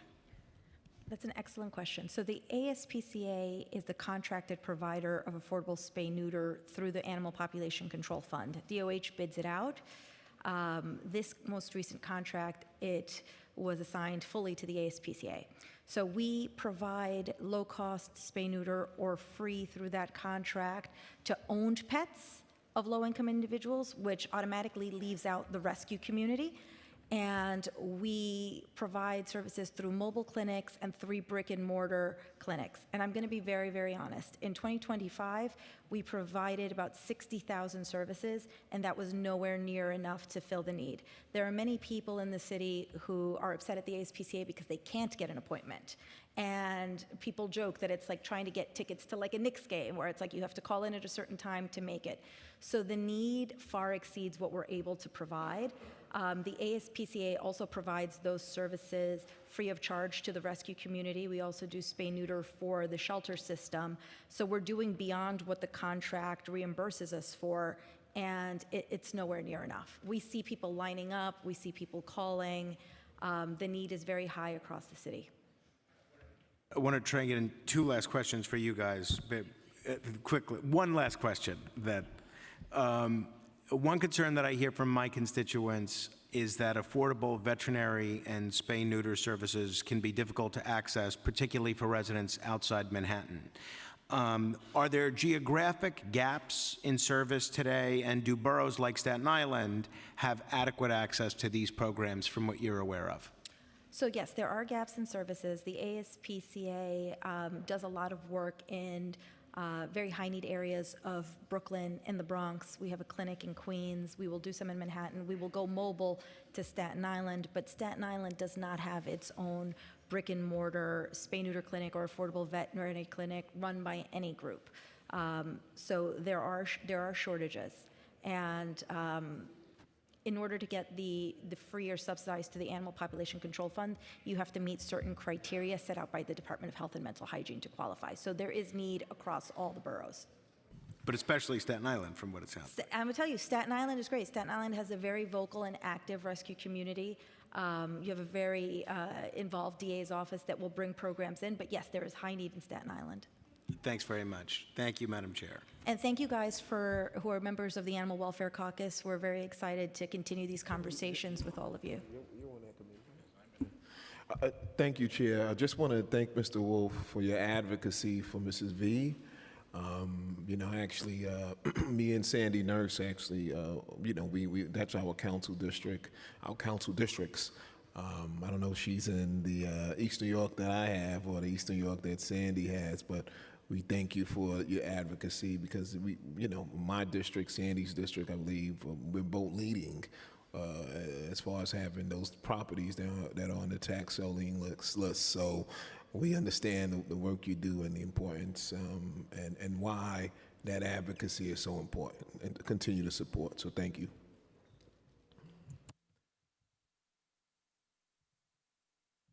Great, I think that is it. And I agree, education is super important, and we were actually talking about that on the council among some of us about the education on the lien sales.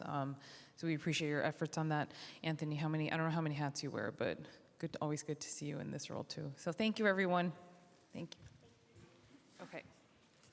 All right, next we have, from the iCare Coalition, we have Sierra Kraft, Tatiana Wolkowski, Wolkowitz, Patricia Vasquez, Lidis De La Rosa, and Paul Fleck. And thank you everyone for your patience. Feel free to get up and stretch. But I appreciate all of you sticking around and waiting to testify.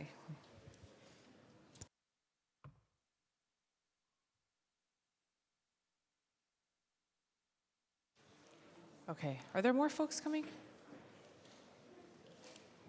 Or maybe they left, I don't know. So I have Paul Fleck, Lidis De La Rosa, Patricia Vasquez, Tatiana Wolkowitz, and Sierra Kraft. That's it? Okay, feel free to go ahead and start. All right. Good afternoon, Chair Lee, members of the Finance Committee, and Council Finance. My name is Sierra Kraft, and I'm the Executive Director of the iCare Coalition. We're a coalition of legal service providers dedicated to ensuring that unaccompanied immigrant children and youth in New York City have access to free legal representation.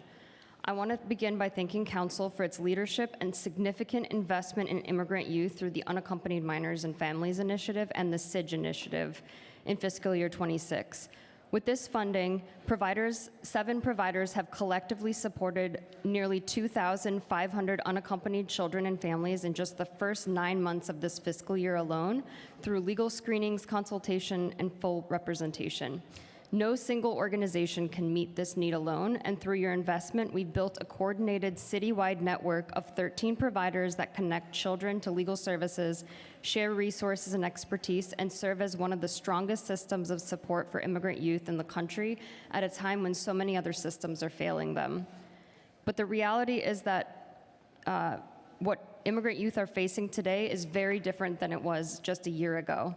Children are being railroaded through an immigration system that's moving faster, becoming more punitive, and increasingly coercing them to take voluntary departure or receive a removal order. And that's just not really a choice a child should have to make. Additionally, we're seeing judges granting very short continuances of only 2 weeks rather than 3 to 6 months, with no time for youth to obtain counsel or for attorneys to prepare for complex cases. Providers are having to prepare for both the SIDGE petition and asylum applications for each youth, so each case is taking much more work, and they're having to respond to all these various federal shifting policies. Unaccompanied kids are now detained on an average of 6 months or more due to increased scrutiny on the sponsors, and providers are working hard to file habeas petitions to challenge prolonged detention. The work has become more urgent and more complex, and we urge City Council to fully invest $18.6 million in the Unaccompanied Minors and Families Initiative and fully fund the $2.575 million for the SIDGE initiative. We've built a system that's working, and now is not the time to step back from it. Thank you so much for your support.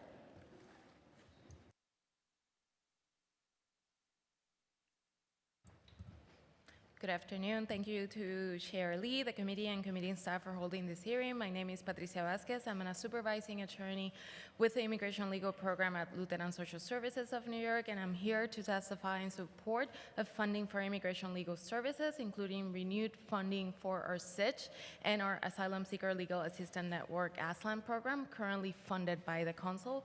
Lutheran is a proud member of ASLAN and the iCare collaborative, and we continue to witness the profound effects that our services have on immigrant New Yorkers. Immigration law has grown more complicated under the current administration as the federal government increasingly relies on new procedures, confusion, and high costs to deny immigration cases that should otherwise be approved. City Council funding for ASLAN help us lower or eliminate those barriers for all our immigrant New Yorkers, helping us to assist them with immigration applications, application fees, filing for appeals, filing motions to prevent their removal to a third country, and much more. ASLAN process services go far beyond simply filing one application. Recently, we helped a young person file for SIDGE less than a week before his 21st birthday. He had accompanied his younger brother to an appointment and did not realize he was eligible for an immigration relief. We helped him file his case in family court on an expedited basis. He received his special finding orders just days before his 21st birthday, and we overnight his application to immigration to arrive before the deadline. People come to our offices after an immigration judge has denied their asylum case. They haven't had a full hearing, can't explain why or even the country where they were ordered removed. We help that person to figure it out, to file an appeal, to stand up for the right to have a full and fair hearing. We need City Council to stand up for us as we fight for and with our immigrant neighbors. Please help us continue this crucial work. Thank you so much. Good afternoon, council members. My name is Paul Fleck, and I serve as Executive Director of Immigration Law and Justice New York. We operate legal clinics and houses of worship in New York City and provide extended representation to low-income and vulnerable immigrants we meet at those clinics. We also are proud members of the iCare Coalition, serving unaccompanied, undocumented youth eligible for special immigrant juvenile status protection. When I came before the Committee on Immigration months ago, I complained. I complained about the painfully slow process that existed to get a contract in place and registered. I'm here today without a complaint. In fact, I'm here to express the joy and gratitude of an executive director whose organization has a contract, it is registered, and the org has received funding with respect to the SIJS eligible youth we are representing in the city. In addition, we have hired an additional staff attorney to represent even more clients.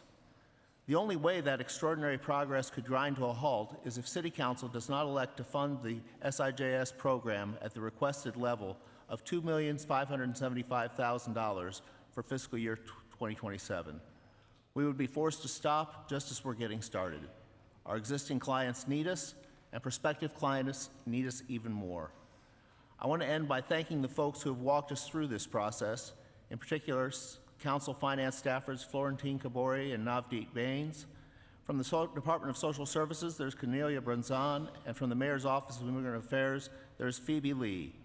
Finally, I want to thank the New York City Council and its members, people like you who stand with unaccompanied immigrant children and provide them with hope for the future. Thank you. And this is definitely a program that a lot of us care about on the council with the unaccompanied minor. And thank you all for coming to the roundtable as well, because that was actually really helpful too. So thank you all so much for your work. Does anyone have questions? No? Okay, perfect. Thank you. Okay, and next we have CPC. Yeah, there you go.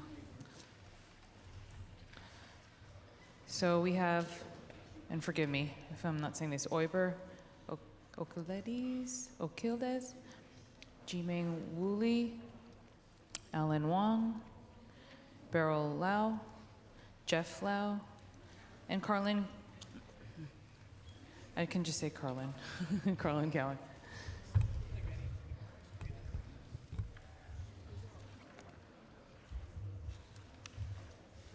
Okay. Sure. If you could just have them fill out the slips and then make sure we have the names. Okay, I don't know where it is, so we'll try to get it again. And if you could just say your name before you testify.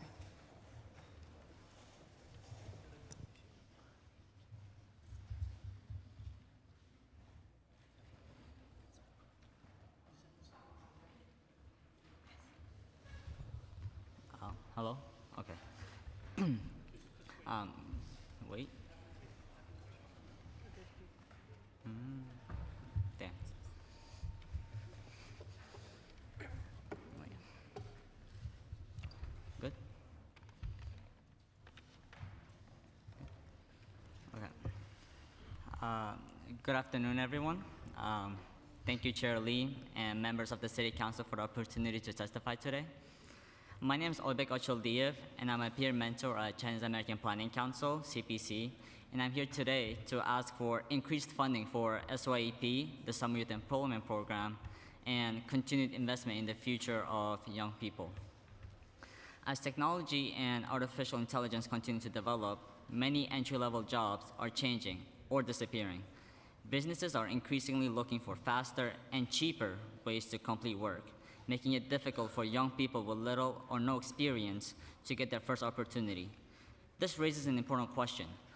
How are young people supposed to gain experience when no one is willing to hire them in the first place? That's where SYEP comes in. SYEP has invested in young people for decades when many employers are hesitant to take that first chance on us. It provides real work and work experience, professional development, and opportunity to build skills that will help us succeed in the future. SYEP plays a similar role for many young people across New York City, like myself, for example. I'm going to my third year in SYEP, and it has helped me and so many other youth learn workplace expectations, develop confidence, and gain experience that we cannot get in a classroom. If we want young people to become the future workers, leaders, and community members that our city depends on, then we must invest in them today. I urge the City Council to expand funding for SYEP and continue creating opportunities for the next generation. Thank you for your time.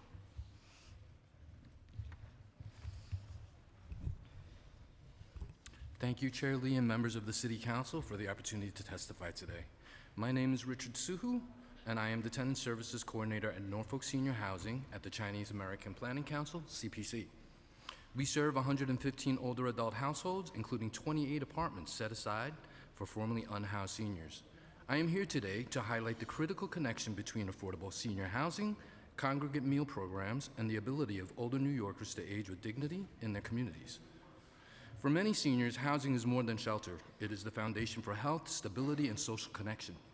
As residents age, many face growing challenges, including fixed incomes, rising housing costs, food insecurity, mobility limitations, and social isolation. I would like to share a story about MG. MG is a native New Yorker who had spent his childhood in foster homes and has struggled with mental health issues, moving in and out of shelters his whole life. In 2023, MG was informed that he had been selected for a City FEPS voucher at 64 Norfolk Senior Housing. Fast forward to today, MG is now an active member of our 64 Norfolk community with a support system of other seniors to lean on for help and strong friendships, and staff assistance just an elevator ride away. Affordable housing is essential to ensuring that older adults can remain safely housed as they age. We urge the Council to expand and strengthen senior housing support programs, including City FEPS, Section 8, and project-based vouchers. These protections are crucial for older adults whose incomes often decline after retirement, while living expenses continue to rise. Equally important, many of our residents rely on congregate meal programs as a primary source of daily nutrition. With the cost of living continuing to rise and federal changes affecting SNAP benefits, access to nutritious, culturally appropriate meals has become even more critical.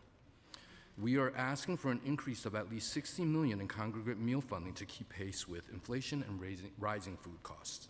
The city must make these investments and support older adults in aging safely, independently, and with dignity in their communities. Thank you, Chair Lee, and members of the City Council for the opportunity to testify today. My name is Ashley Chen, and I'm the Policy and Research Manager at the Chinese American Planning Council, CPC. Every day, human service workers make New York City work. By connecting people to food, housing, healthcare, public benefits, and other essential supports, they sustain families, strengthen communities, and ensure no New Yorker is left behind. At CPC, our staff, many of whom are here today, go above and beyond every day to meet the needs of our communities we serve. They spend hours distributing food outdoors in extreme heat, bitter cold, and other challenging conditions to ensure that families experiencing food insecurity have access to nutritious meals. They help older adults, immigrants, and other community members navigate complex systems by translating and explaining government notices, bills, and other critical documents that are often not available in their preferred language. They spend countless hours on the phone with government agencies, advocating on behalf of clients, resolving benefit issues, and helping individuals access essential services. Yet despite their commitment, many organizations face persistent staffing shortages and high turnover rates, creating a workforce crisis that threatens the stability of critical programs and services.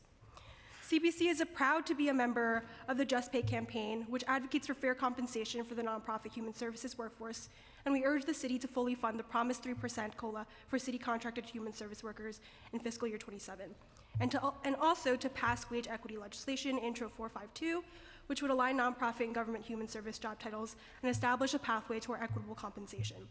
Human service workers have stood on the front lines of every challenge that our city has faced, showing up day after day for their neighbors and communities. They have earned more than our gratitude. They have earned our investment. Now is the time for the city to show up for them. Thank you. First of all, I want to thank Chairman Lee and the members of the City Council for the opportunity to testify today. My name is Beryl, and I'm a youth advocate for the Chinese American Planning Council, and I'm here to urge the council to invest in the Community Food Connection Program. Coming from someone of a low-income household, I see the struggle that many New Yorkers face to put food on the table for themselves and their families. Sometimes you just barely miss the income qualifications for SNAP, and SNAP benefits just aren't enough for groceries, or even worse, your SNAP benefits get skimmed. What are we supposed to do then? You still have to eat at the end of the day. That's where programs such as the Community Food Connection Program comes in. Through this program, 700 community kitchens and food pantries across the city are able to fill these gaps by providing New Yorkers with nutritious groceries and hot meals during these challenging times. We need to ensure that we fully fund a proven and successful program that has been a lifeline for the communities. My family personally has had their SNAP benefits skimmed before, and I see the impact that it has, like mine, having to find out that you can't rely on SNAP for that month, and I see the calculations that they make in their heads and the trade-offs they have to make, figuring out a way to survive. As the affordability crisis deepens in our city, we need to step up and invest $100 million into the Community Food Connection Program. Thank you for your time. Good evening. My name is Shimen Wu Li, and I'm a youth advocate from Chinese American Planning Council. Firstly, I would like to thank Chair Lee and members of the City Council for the opportunity to testify. I was born in Venezuela, so coming here was a big challenge for me because I didn't speak English. Slowly, as I tried to learn English and make connections with people, I thought I was decent in the language, that I pretty much understand most things. Until I was testifying for my green card at family court. That's when I realized I barely understood anything, especially in the legal settings. My family's English wasn't as great as mine, and we could only rely on an in-house translator at the time. My family and I were lucky enough to be able to have support system. But imagine for all the immigrants out there that are facing the same issue, but with no support or knowledge of the complex legal process. There are about 3.1 million immigrants in New York City, meaning 3.1 million people are facing the same obstacles just to be able to live a dignified life. I'm here in front of you as a proud immigrant alongside the RISE Coalition, led by Asian American Federation, comprising nearly 20 Asian-led organizations, including CBC, that provides case management and legal services. We urge you to include $3.5 million in the fiscal year of 2027 budget to support the RISE network, as well as $15 million for a new LGBTQIA immigrant fund. At a time of heightened challenges for immigrant communities, the city has a duty to make intentional and meaningful investments that expands access to legal services, wraparound support, language access, and resource navigation. Thank you guys for the time.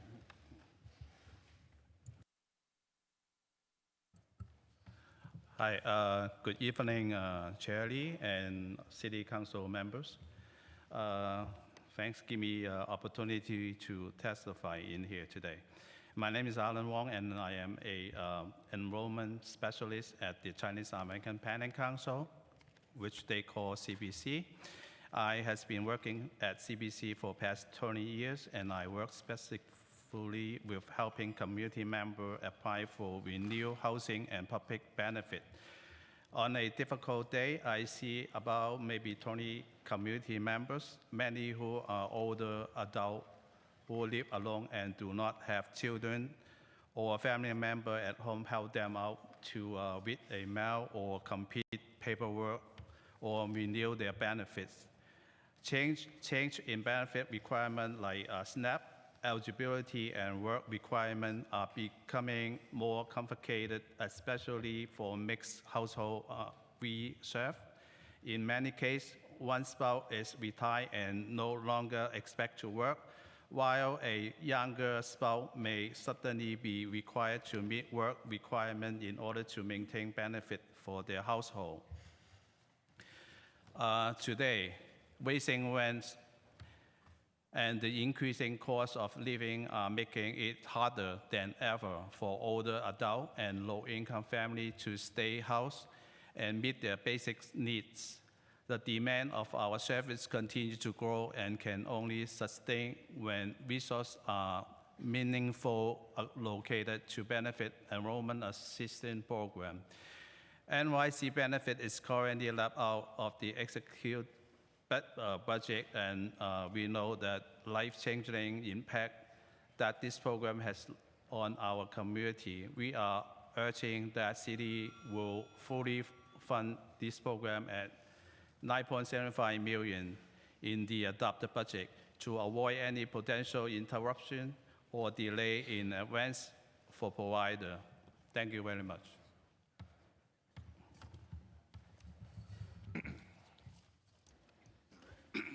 Thank you, Chair Lee, and members of the City Council for this opportunity to testify. My name is Jeff Lau. I'm the Director of the Adult Literacy Program at the Chinese American Planning Council.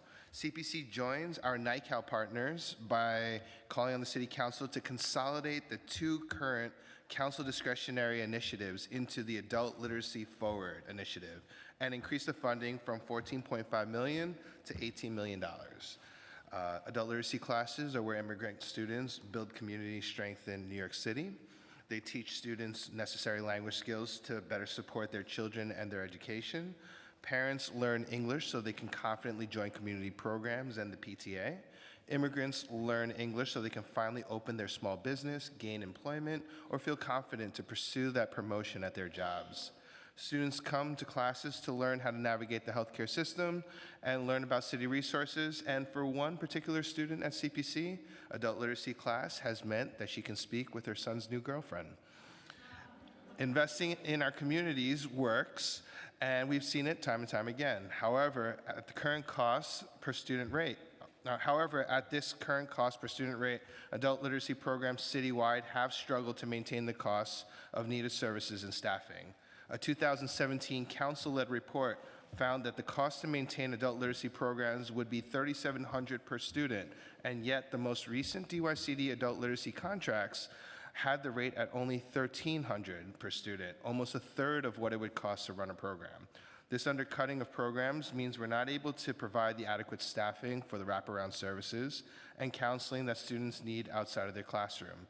It means programs struggle to provide enough classes to meet the 2.2 million New Yorkers and counting of students who need adult literacy and education. And most importantly, student lives are put on hold as people wait to achieve their high school equivalency, enter the workforce, help with their children's homework, or even become a U.S. citizen. So again, I urge the council to consolidate the discretionary initiatives to be placed on the adult literacy forward at $18 million. If we're serious about providing our community members with meaningful education that will empower them to succeed, we must invest. Thank you for your time. Thank you, Chair Lee and members of the City Council for the opportunity to testify today. My name is Edwin Rodriguez, and I'm the Family Wellness Specialist with Promise NYC at the Chinese American Planning Council. The Governor and the Mayor have ensured meaningful investments in universal child care and two care, and we are calling for equitable implementation.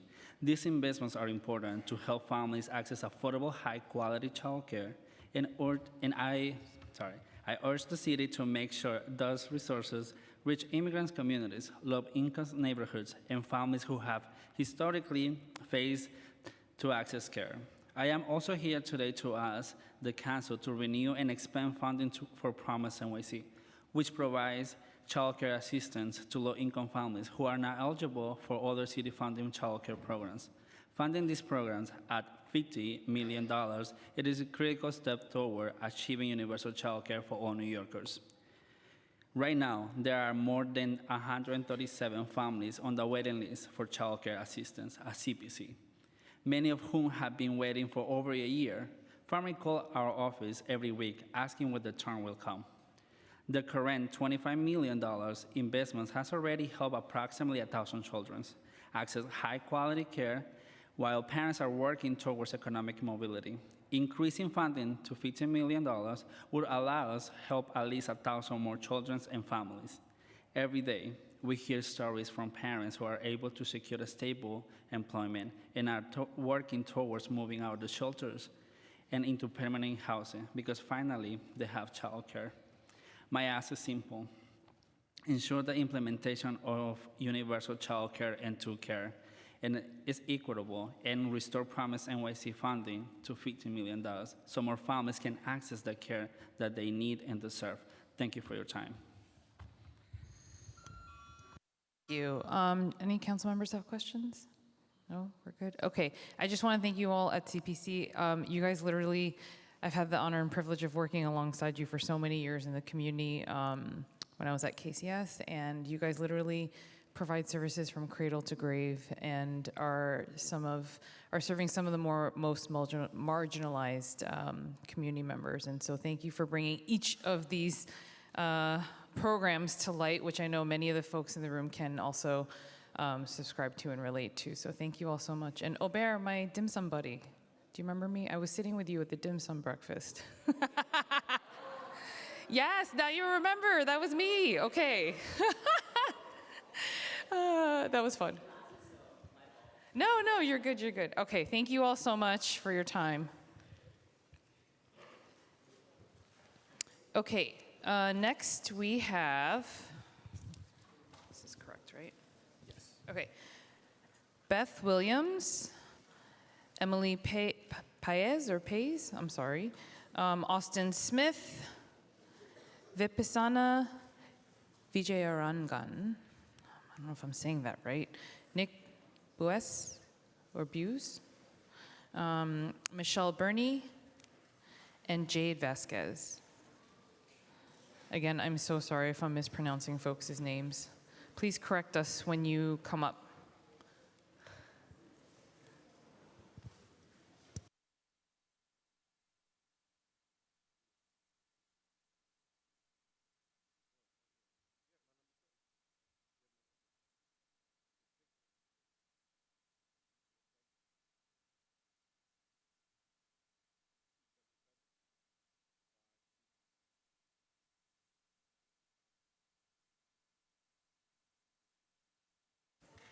Okay, and feel free to begin.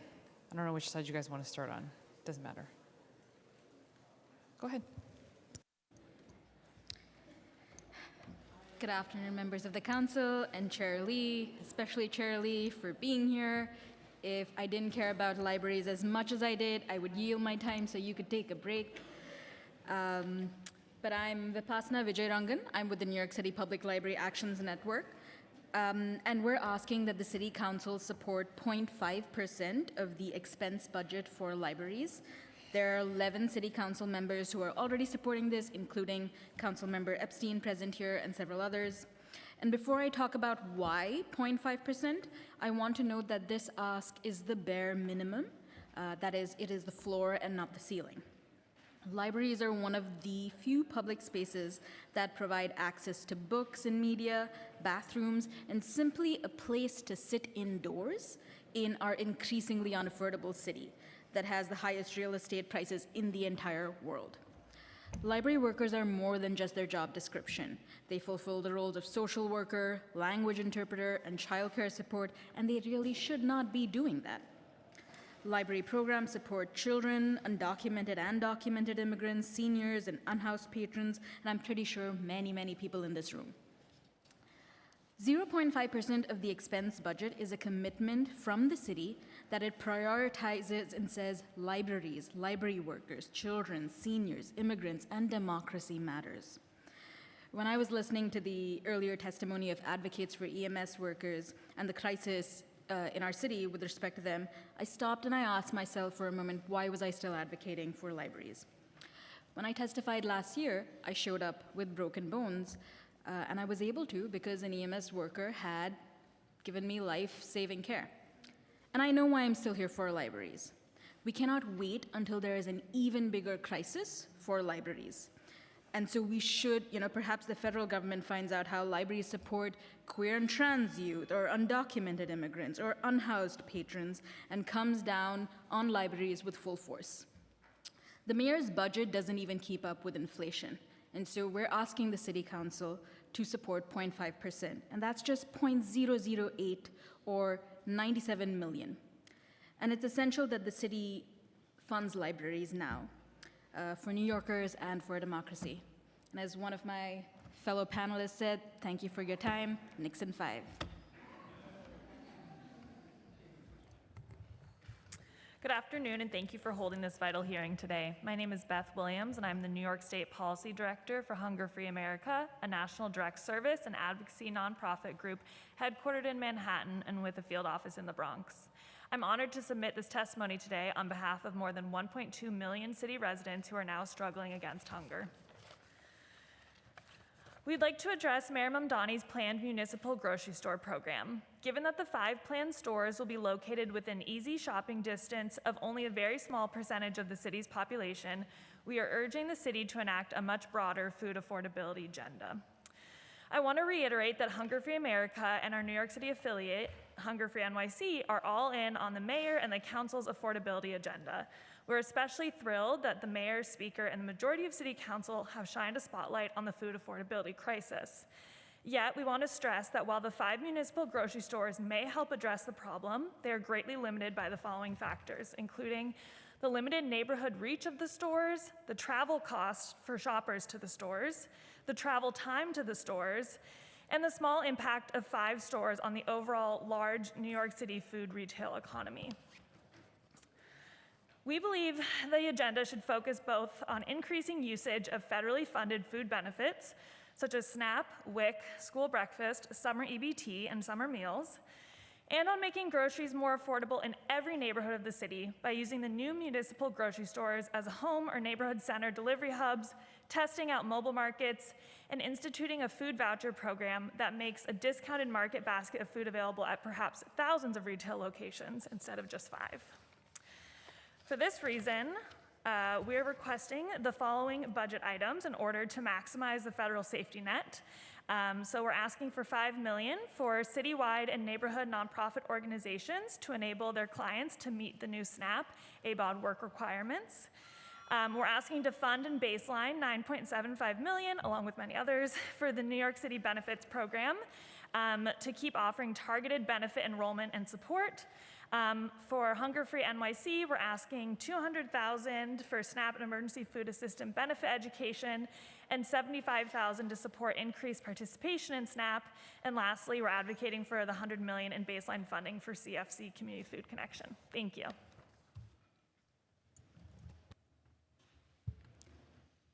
Good evening, Chair Lee and members of the Finance Committee. My name is Jade Vasquez, Director of Policy and Research at WIN, the city's largest provider of shelter and supportive housing for families with children. We operate 16 shelters and nearly 500 supportive housing units across the 5 boroughs. Every night, nearly 7,000 people call WIN home, including 3,600 children. Today, as our city faces its worst affordability crisis, approximately 100,000 New Yorkers, including 31,000 children, are living in New York City shelters. As federal cuts threaten vital social safety nets, New York City must lead the nation by expanding, not diminishing, local programs and initiatives that serve struggling New Yorkers experiencing housing insecurity and homelessness. To address this crisis, WIN urges the city to prioritize funding for the following. 1, implement city FEPS reform. Council must allocate sufficient funds to begin implementing the 2023 reform package that would extend the rental assistance program to low-income households in the community, expand to households earning 50% of the area median income, and remove burdensome work requirements. A recent WIN analysis found that if city FEPS reforms had been implemented as intended in January 2024, the city could have saved $1 billion in shelter costs alone and cut the family homeless population in half. 2, invest in supportive housing by allocating $78.3 million to renovate 1,000 supportive housing units and permanently preserve an additional 325 units. This funding includes a $13 million flexible expense pot to allow repairs to HRA and DOH-MH units. 3, fund Local Law 35 by investing $40 million to place clinical mental health professionals in every family shelter. This is a critical investment in the long-term health and stability of homeless families. 4, support homeless immigrant families by allocating an additional $85 million for immigration legal services. We must also invest in the SHARE program, which provides a pathway to permanent housing for long-term shelter stayers who are ineligible for other subsidies. 5, expand workforce development by increasing funding for shelter-based programs like WIN's income building program. And 6, uphold the COLA commitment by maintaining the 3% cost of living adjustment for human services workers to ensure that our dedicated workforce can afford to live in the city that they serve. We also urge Council to pass Intro 452 to advance wage equity among the human services workers in the nonprofit sector. With federal funding uncertain, the city must step up. We urge you to pass a progressive budget that centers the needs of working people and marginalized communities and provides every New Yorker with a fair shot at financial stability and a permanent home. Thank you.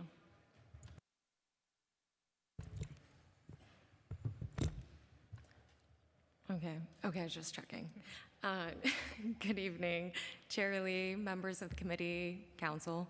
My name is Austin Smith. I am a senior advocacy advisor at the International Rescue Committee and a Brooklyn resident. I'm here on behalf of my organization in the New York City Immigrant Resettlement Initiative, 5 well-established organizations that came together during this trying time to ask the council for a targeted, cost-effective investment in services we already deliver. Catholic Charities, Community Services, CAMBA, Church World Service, Common Point, and the IRC have operated refugee and immigrant case management programs in New York City for decades. The infrastructure, staff, and community relationships are already in place. This funding does not build something new. It sustains and scales proven service delivery at a moment when federal support has disappeared and demand has surged. At $5 million across 5 agencies, the city is purchasing comprehensive case management, health referrals, housing and benefits navigation, workforce development, crisis intervention, and legal referrals.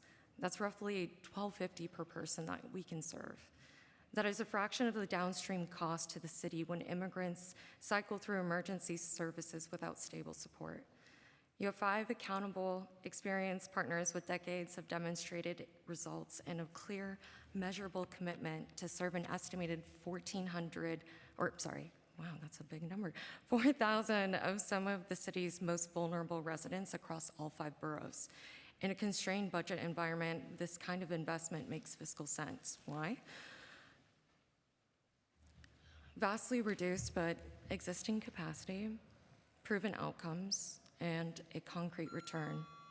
We can give you that, and I'm just going to end by saying thank you all and your staff for countless hours, late nights, and hard work you dedicate to our communities.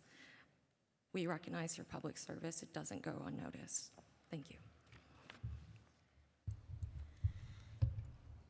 Good evening, Chair Lee and members. My name is Michelle Brunet. I'm the director of the Benefits Plus Learning Center at the Community Service Society. For 30 years, BPLC has been providing education on public benefits and housing programs to social service providers here in the city. BPLC is one of 3 technical assistance providers in the NYC Benefits Initiative. It's designed to expand access to public benefits across the city, and in partnership with DSS, the 3 TA providers train and support staff from 35 CBOs to help low-income New Yorkers obtain benefits and achieve greater stability. Since the start of the program in 2023, we've collectively offered 70 trainings. NYC Benefits delivers measurable results, and we believe in this. SNAP applications submitted with program support are 45% more likely to be approved than those submitted independently. With an annual program cost of $9.75 million, NYC Benefits more than pays for itself. In just the first 9 months of this fiscal year, NYC Benefits secured over $20 million in annual SNAP benefits for New Yorkers. These support New York families and strengthen our city's economy. The program helps keep vulnerable people connected to benefits and reduces administrative costs for the city. And while NYC Benefits value is crystal clear, it was not included in the executive budget, and I urge you to restore this funding, baseline it, and expand it. This work is especially essential in the face of rapidly changing benefits policies. We're currently helping caseworkers respond to SNAP ABOD work requirements, the ending of the emergency housing vouchers, upcoming Medicaid work rules, elimination of Essential Plan 200 to 250. And also the approach we take meets the moment. At last week's hearing here, Councilmember Lee, you and Hudson spoke with the DSS Commissioner Dalton about the need for an all-of-government and all-of-community approach. And this is the best way to support New Yorkers. And NYC Benefits fosters collaborations between city and nonprofit staff, reaches residents in all 200 plus zip codes in the city, and provides compassionate services in 54 languages. Without NYC Benefits, tens of thousands of New Yorkers will lose trusted local support from CBO providers who help them secure and maintain life-sustaining benefits. At a time of major federal changes, the need for this program has never been greater, and I urge you, restore NYC Benefits funding in the fiscal 27 budget, baseline it, and invest in its expansion to help more children and families. Alongside over 400 nonprofit staff in this program, I thank you for considering this urgent request. Any of my colleagues have any questions, comments? No? Okay. Personally, I just want to say thank you to all, because you guys are championing so many of the issues that are important for the community. Housing, city FEPS, all the benefits, New York City benefits we know is important. Food insecurity is a big one. The CFCs are something that we discussed at length during the roundtable conversations, as well as the need for more diverse types of food, right? And so that is something I know that Julia Haram is actually on our staff so diligently looked into, because you have some communities that like this type of lentils versus this type of lentils, right? And so how do we try to be efficient, but also at the same time respond to the needs of our diverse community? So I really thank you all, and of course libraries. You know we love our libraries. They are such essential providers. So I just want to thank you all, and again, I'm going to say prevention and investment into our nonprofits and what you all do. It really not only helps our community, but it saves the city dollars, and it makes sense. And so I just want to thank you all for the work you're doing and for staying. So thank you so much. Okay, next panel. Oh God, I think I need bifocals. Okay. Jamie Parganos, Jason Walker, Yelani Joseph, Sika Agboko, Kylie Bernard, Anna Maria Aguirre, Iman God, Adrian Rangel Sosa. Are you guys here? Okay, I don't know if they're here. This one? you guys are here. Okay, perfect.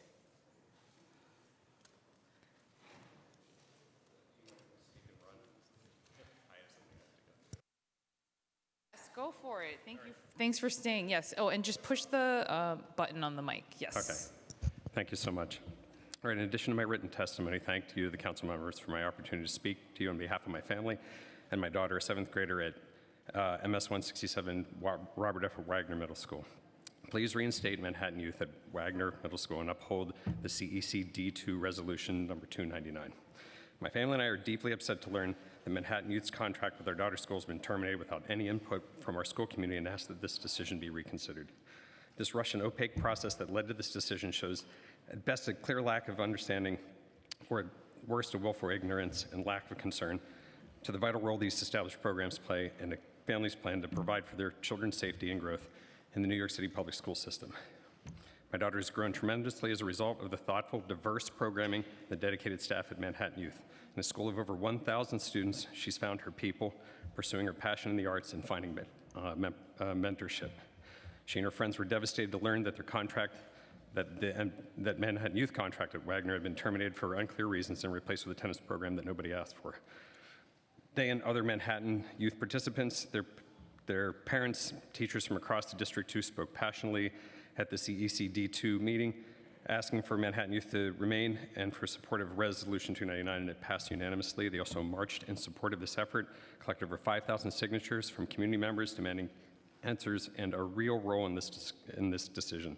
Please consider this youth and community input in lieu of lack of real outreach performed by the Department of Youth and Community Development.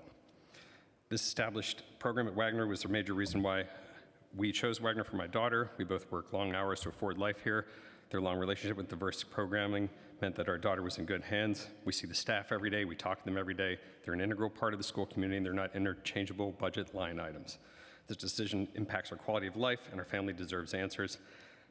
The DYCD and NYC have an opportunity to rectify this decision. Listen to our voices now. Please uphold Resolution 299, reinstate Manhattan Youth's contract with Wagner immediately. Thank you for your prompt attention to this matter. I got to go to a school function. Thank you. Thank you all. Thank you. Yes, cheers. Should I go? I don't think this isn't on. Is it on now? Okay. Good afternoon. My name is Jamie Parganos. I'm here to testify about DYCD's After School Awards and the decision to remove Manhattan Youth. I'm a single mother of 2 children with special needs, a member of the PTA at Manhattan New School, and my son Alex, who's autistic and twice exceptional, will be attending Wagner. I'm also a youth development professional. I worked with every provider involved in this issue: Manhattan Youth, NYJTL, the Y, and Imogen Foundation. I've also worked with DYCD. They asked me to sit on the panel of the city's strongest directors to help shape what programming would look like. So I helped build this ecosystem. And with all that experience, I was not sure I would make it here this morning, although I had no idea I was going to still be here at this time, because my son refused to eat his toast. Why? Because it was cut into a triangle instead of a square. That is parenting an autistic child. That is what routine means. The wrong transition disrupts the day. For a child in a wheelchair, everyone understands removing the ramp is an access issue. For autistic children, routine is the ramp. The trusted adult is the ramp. Routine is access for them. And DYCD is removing those ramps like it's ripping off a Band-Aid while telling us students with disabilities we're part of their equity analysis. Do not count my child in your formula and then leave him unprotected. Wagner mattered to me because it was a screen program. My son is twice exceptional, gifted and disabled. That's specific. Without a safe after-school transition, the right school is half a bridge. Access is not just getting into the right school, it's about the whole day. I chose Wagner because of its after-school program, because Marilyn was there, and she had been the program director for years. For a parent of an autistic child, trust is survival. If I had known Wagner was going to lose Manhattan Youth and be handed to a new provider, I would have made a different choice. But DYCD took away my ability to make that choice because they did it after I chose that school. The problem is not that DYCD rebid contracts, it's how it was done. My question is simple. What specifically will become better for students because of this? If they cannot answer that, then the council should not fund and register 6-year contracts through an opaque process. DYCD is acting like this is its money, it's public money, it's our money. It was Manhattan Youth was an ecosystem of cross-school events, leagues, relationships. It was a community. If Manhattan Youth builds something families trust, the answer is to replicate that model in other districts. That's what equity should mean. They should have looked at Manhattan Youth and asked, how do we replicate this across the city? Instead, it said, these kids are having steak, no one gets steak, everyone gets McDonald's. That is not equity. That's leveling down. Equity means building more ladders, not kicking them away. Our frontline workers, can you imagine dedicating 10 years of your life and then finding out through a rush process that you're going to lose your job with no time to find a new one? DYCD, I'm almost done, sorry, I've been here a long time, so please bear with me. DYCD accused Manhattan Youth of owning these programs, but from where I sit, DYCD is the one acting like it owns these programs. DYCD does not own our children's relationships, our school communities, and it does not own the money it's spending. We do. So show us the data, school by school, show us how students with disabilities are protected, the transition and the access plan. I'm not here to attack any provider, but the timing is terrible. How can you build a real after-school program in 2 months? You cannot. You cannot build community. And where exactly is the community in the Department of Youth and Community Development? We see one large provider, New York Edge, appearing over and over, roughly 88 times. What are they rewarding? Someone who can fill out paperwork faster? This is what bad equity does. Real equity builds capacity. I'm asking the council to use its budget and oversight power. Don't allow public money to lock schools into disputed 6-year contracts. Prevent harms before families are forced to explore legal remedies to get what should have existed from the beginning. A vendor change is paper. This is my child. This is about a community. We all know each other. This is something they should be replicating in other schools. Instead, they're trying to break up the districts with different providers so that there's no continuity of community. Please make it make sense. Show us the data. Do not fund this rush disruption without evidence. Do not make children prove the value of a system by being harmed when it disappears. Because saying that children are resilient means resilience is only needed when a system fails a child. So DYCD is basically saying it is a failure that has harmed children. Thank you. Thank you. Good afternoon. My name is Adrian Ringo Sosa. I am a senior attending the Brooklyn School for Math and Research at Bushwick campus. I wear different hats in my school community, and one of them is being an RJ youth leader with Make the Road New York. I'm here to talk about my restorative justice experience and its role in my school community. Restorative justice has made many of my peers more open-minded towards themselves and towards others. It has created a safe space for growth and taught me emotional regulation. Restorative justice has created a community on my school campus. It has given me the opportunity to learn about other students' experiences and their different points of view. Empathy, the skill to step into another person's shoes and feel their emotions as your own, is a dying art. RJ has created an alternative to how to respond to harm, create community, and tap into more empathy to connect with more students. Restorative justice has given me friends across the campus composed of 4 different high schools. Restorative justice has done this by giving me the tools to connect with my peers and to be vulnerable with them. It has formed a community where we can share knowledge and give a platform to people's voices. My RJ coordinator has been an inspiration and my role model, and is passing down the torch to me and all the other graduating seniors. RJ is bigger than our school community. It is about connecting with other people, offering skills to resolve conflict, and understand the impact of our actions. These are skills that we will take with us as we move forward in our lives. The young minds are the future. We are the future. RJ is an investment into our future. If you remove funding for restorative justice, spaces where we can see the humanity in us will cease to exist. We live in a time where social media takes away from interpersonal connection. We will be in better hands if we provide students with the space to develop empathy and where we can care for other people. RJ is a community built through shared experiences. It has contributed to my learning outside of the curriculum. Removing the funding removes not only the community, but also the transformative experience that comes from RJ. This is a direct attack to education and development. Please protect our voices through the investment of restorative practices in New York City public schools. Thank you for your time. Good evening, Chair Lee and members of the committee. My name is Iman, and I'm the Policy and Advocacy Manager at Girls for Gender Equity and a coalition member of the Dignity in Schools campaign. GGE is a small, Black, queer, and immigrant-led nonprofit doing critical racial, gender, and sexuality justice work. And in the context of today's hostile world, the funding we receive is imperative to the development and growth of Black girls and gender-expansive youth of color in New York City. We request continued support from City Council for our fiscal year 27 youth programming so that GGE may continue to address the educational and public safety needs of young people across the city. In the current political climate and economy, funders have steered away from supporting DEI and gender and racial justice work, and we are here today because at GGE, we face a budget deficit. This underscores our urgency of securing multi-year funding and a stronger partnership with the City Council to stabilize operations and sustain impact. The Alliance on Gender Equity, or AGE, is requesting $300,000 in the form of a new City Council initiative to sustain this work. AGE is a youth-led space for civic engagement, leadership development, and community building. In November 2025, we held a town hall with over 70 young people from all 5 boroughs, which created the demands of our Schoolgirls Demand campaign. This campaign uplifts the voices of young people and gives them the opportunity to ask their city for what they need. A few demands that are of high priority for our youth are the need for more restorative justice to stop the schools to prison pipeline for Black and brown students, and the overwhelming need for more mental health resources in their schools.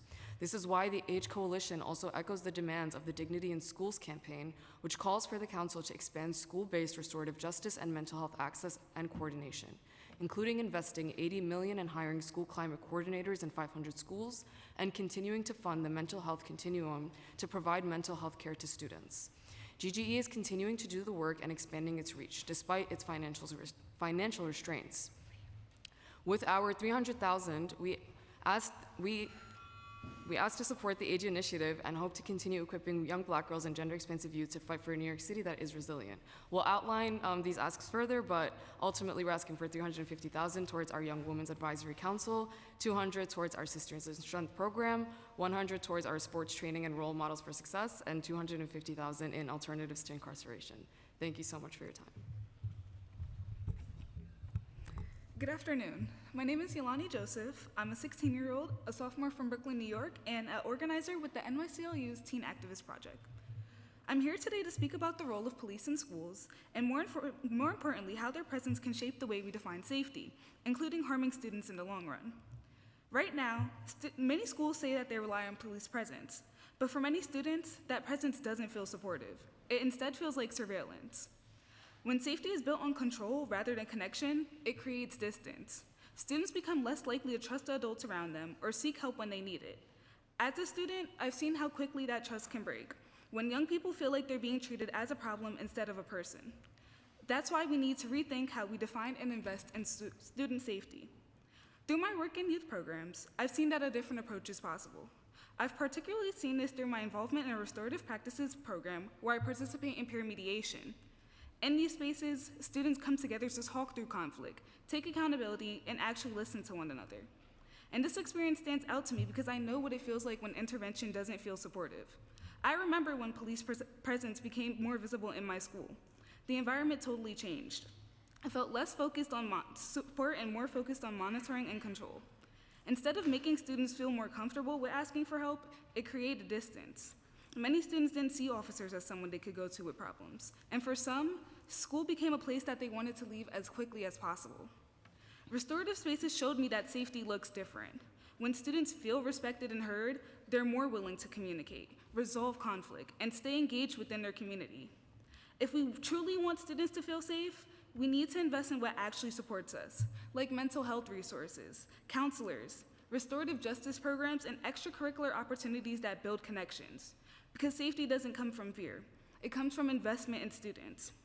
I urge policymakers to prioritize funding that supports student well-being rather than expanding policing in schools. Students deserve to feel safe, supported, and understood. Thank you.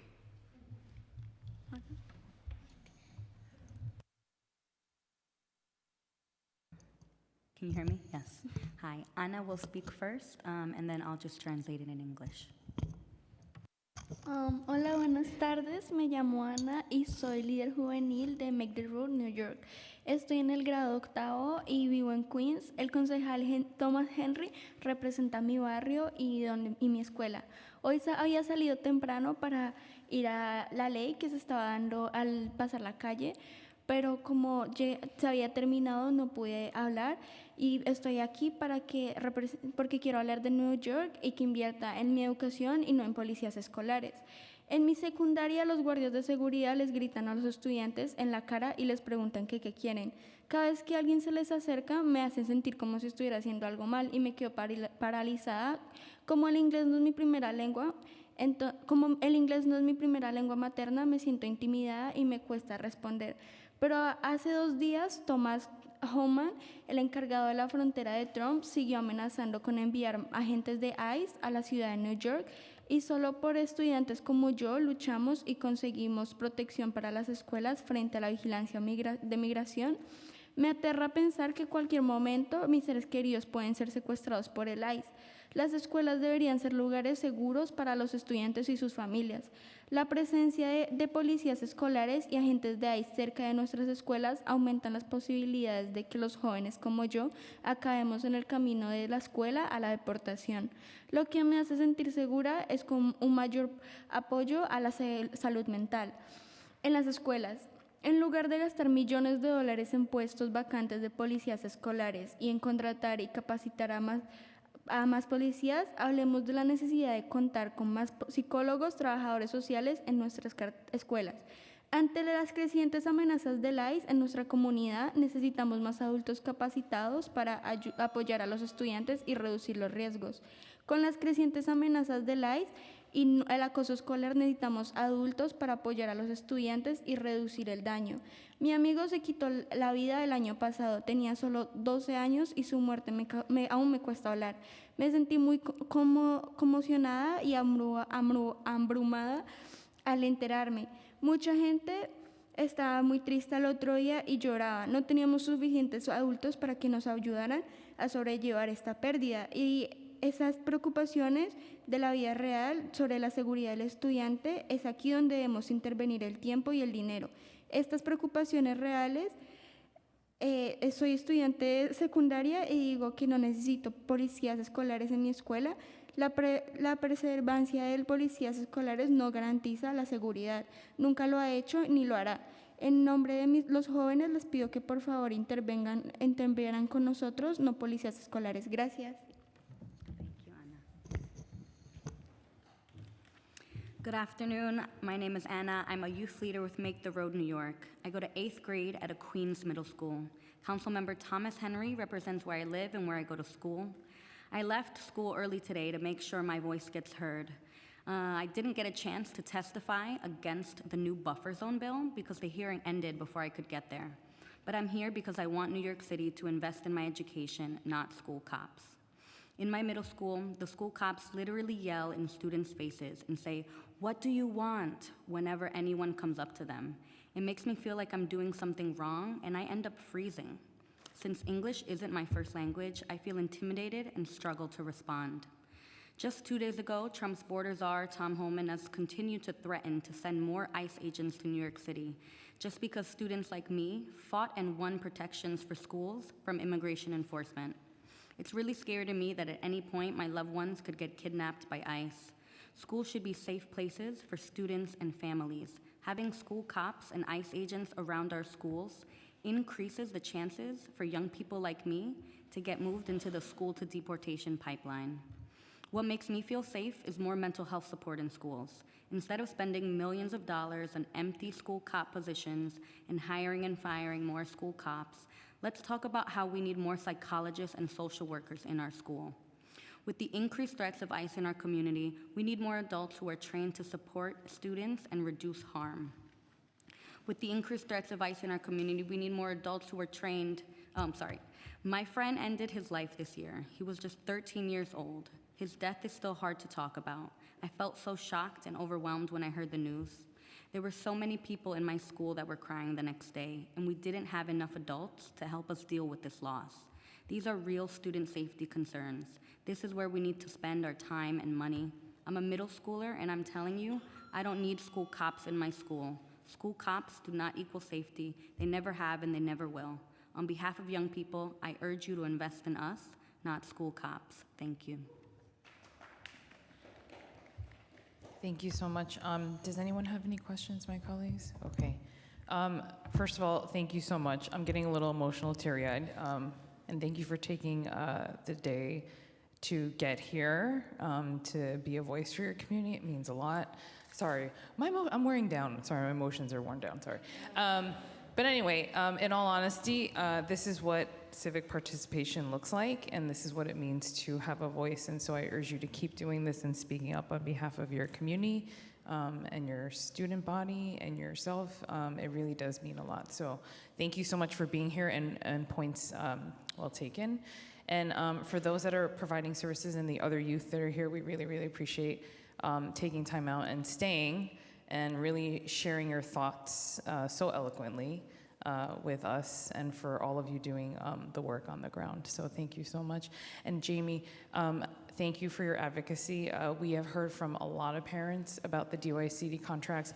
Unfortunately, we don't control that funding. It's really all on the mayor's side. However, what I will say is that you have pretty much every single Manhattan council member who has been voicing up about this, as well as other council members in other boroughs as well who are facing the same issue, voicing up.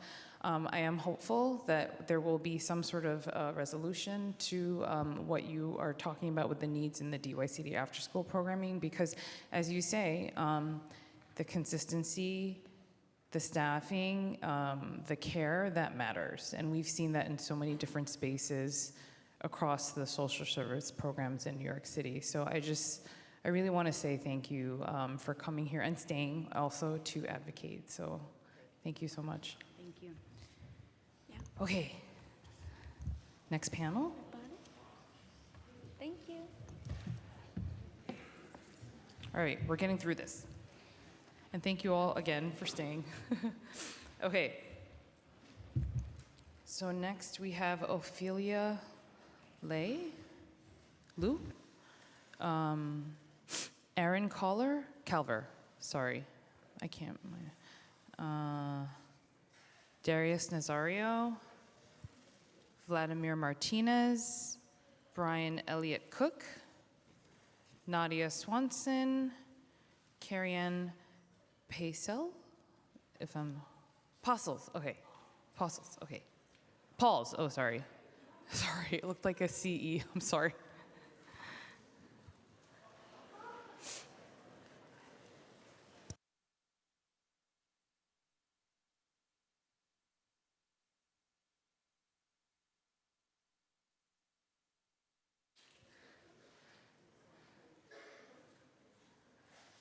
Great. So I don't know which side you guys want to start on, whichever side you want to go. Okay, on this side. He's pointing to you. Okay.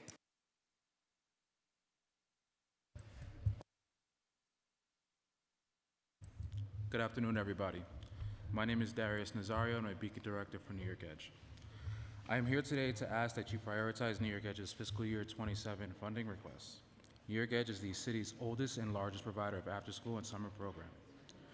We are also the largest provider of summer rising programming in the city. New York Edge serves almost 33,000 students in 134 schools across the city, in 37 out of the 51 council districts, including the 4 Beacon community centers and 21 community schools. We proudly offer culturally responsive programming rooted in academic enrichment, sports, health and wellness, visual and performing arts, STEM, leadership, and college and career readiness with social-emotional learning intentionally woven throughout everything we do.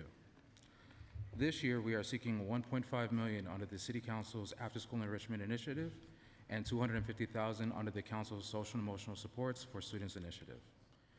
For over 3 decades, the Council has been a vital partner in helping us to fulfill our mission of bridging the opportunity gap among students in underinvested communities.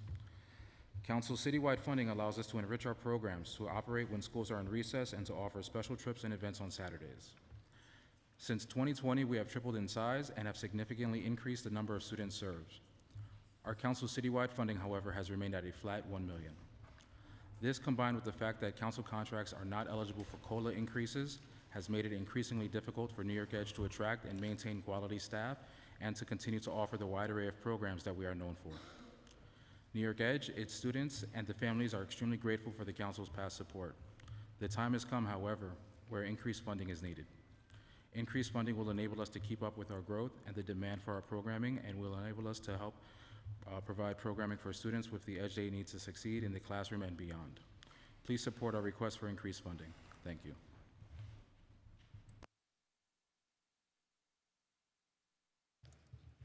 Good afternoon. My name is Ophelia Lane. I am a student at City As High School. During my time here, I have been a part of the New York Edge Beacon program. This program gives students many great things to do. I have taken part in a music production, cooking classes, professional internships, gym activities, and a community food pantry. I have also gone on educational trips, toured different college campuses, and helped with neighborhood block parties. New York Edge has truly helped me grow into a better and more mature person. It has taught me how to talk to all kinds of different people, try new things, and welcome new opportunities. Most importantly, it gave me a chance to work with younger kids. This experience is really important to me because my dream is to become a child psychologist in the future. My favorite memories from New York Edge are the times I've spent helping the younger children working together with the staff to make our events successful. New York Edge has helped me so much with my education and goals for the future, and the staff really cares about my success. Plus, it gives my parents a peace of mind knowing that I have a safe place to be every afternoon. Please vote to increase funding for New York Edge in the upcoming city budget. This program does so much to help local families and keep kids right on track. When you invest in New York Edge, you're really investing in the growth and success of students like me. Thank you.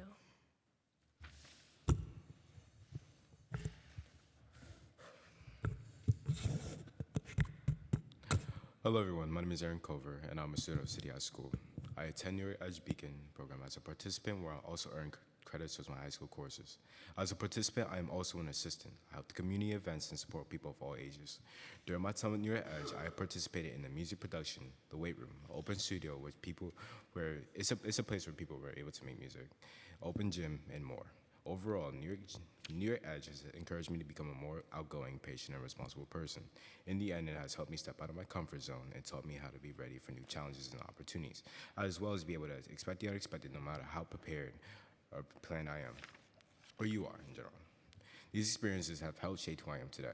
New York Edge has helped me see the future more clearly and given me confidence to plan for it.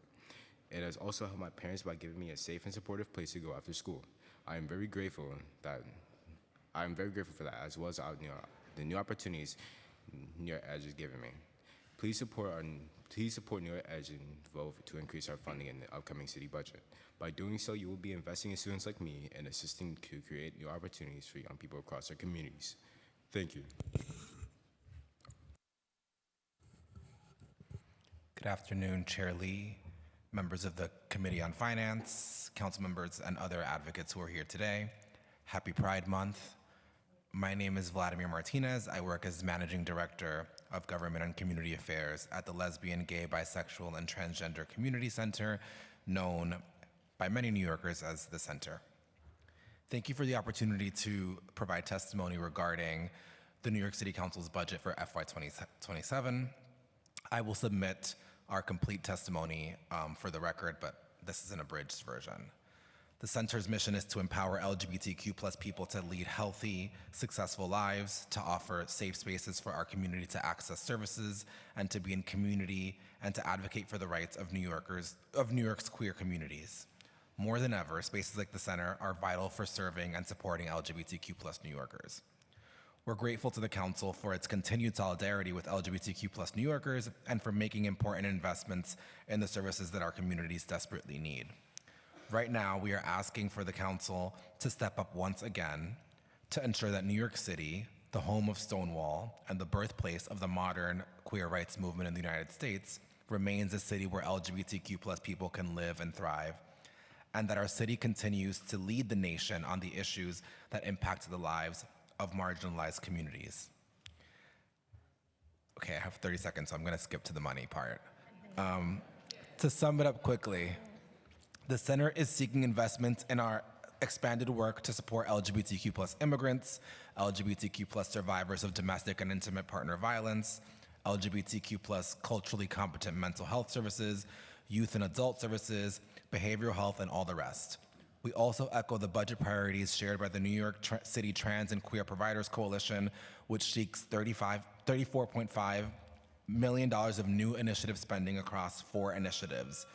$10 million for the Trans Equity Initiative, $15 million for Gender Affirming Care for Youth, $15 million for people involved in the Sex Trade Fund, and the creation of a new $15 million initiative to support LGBTQIA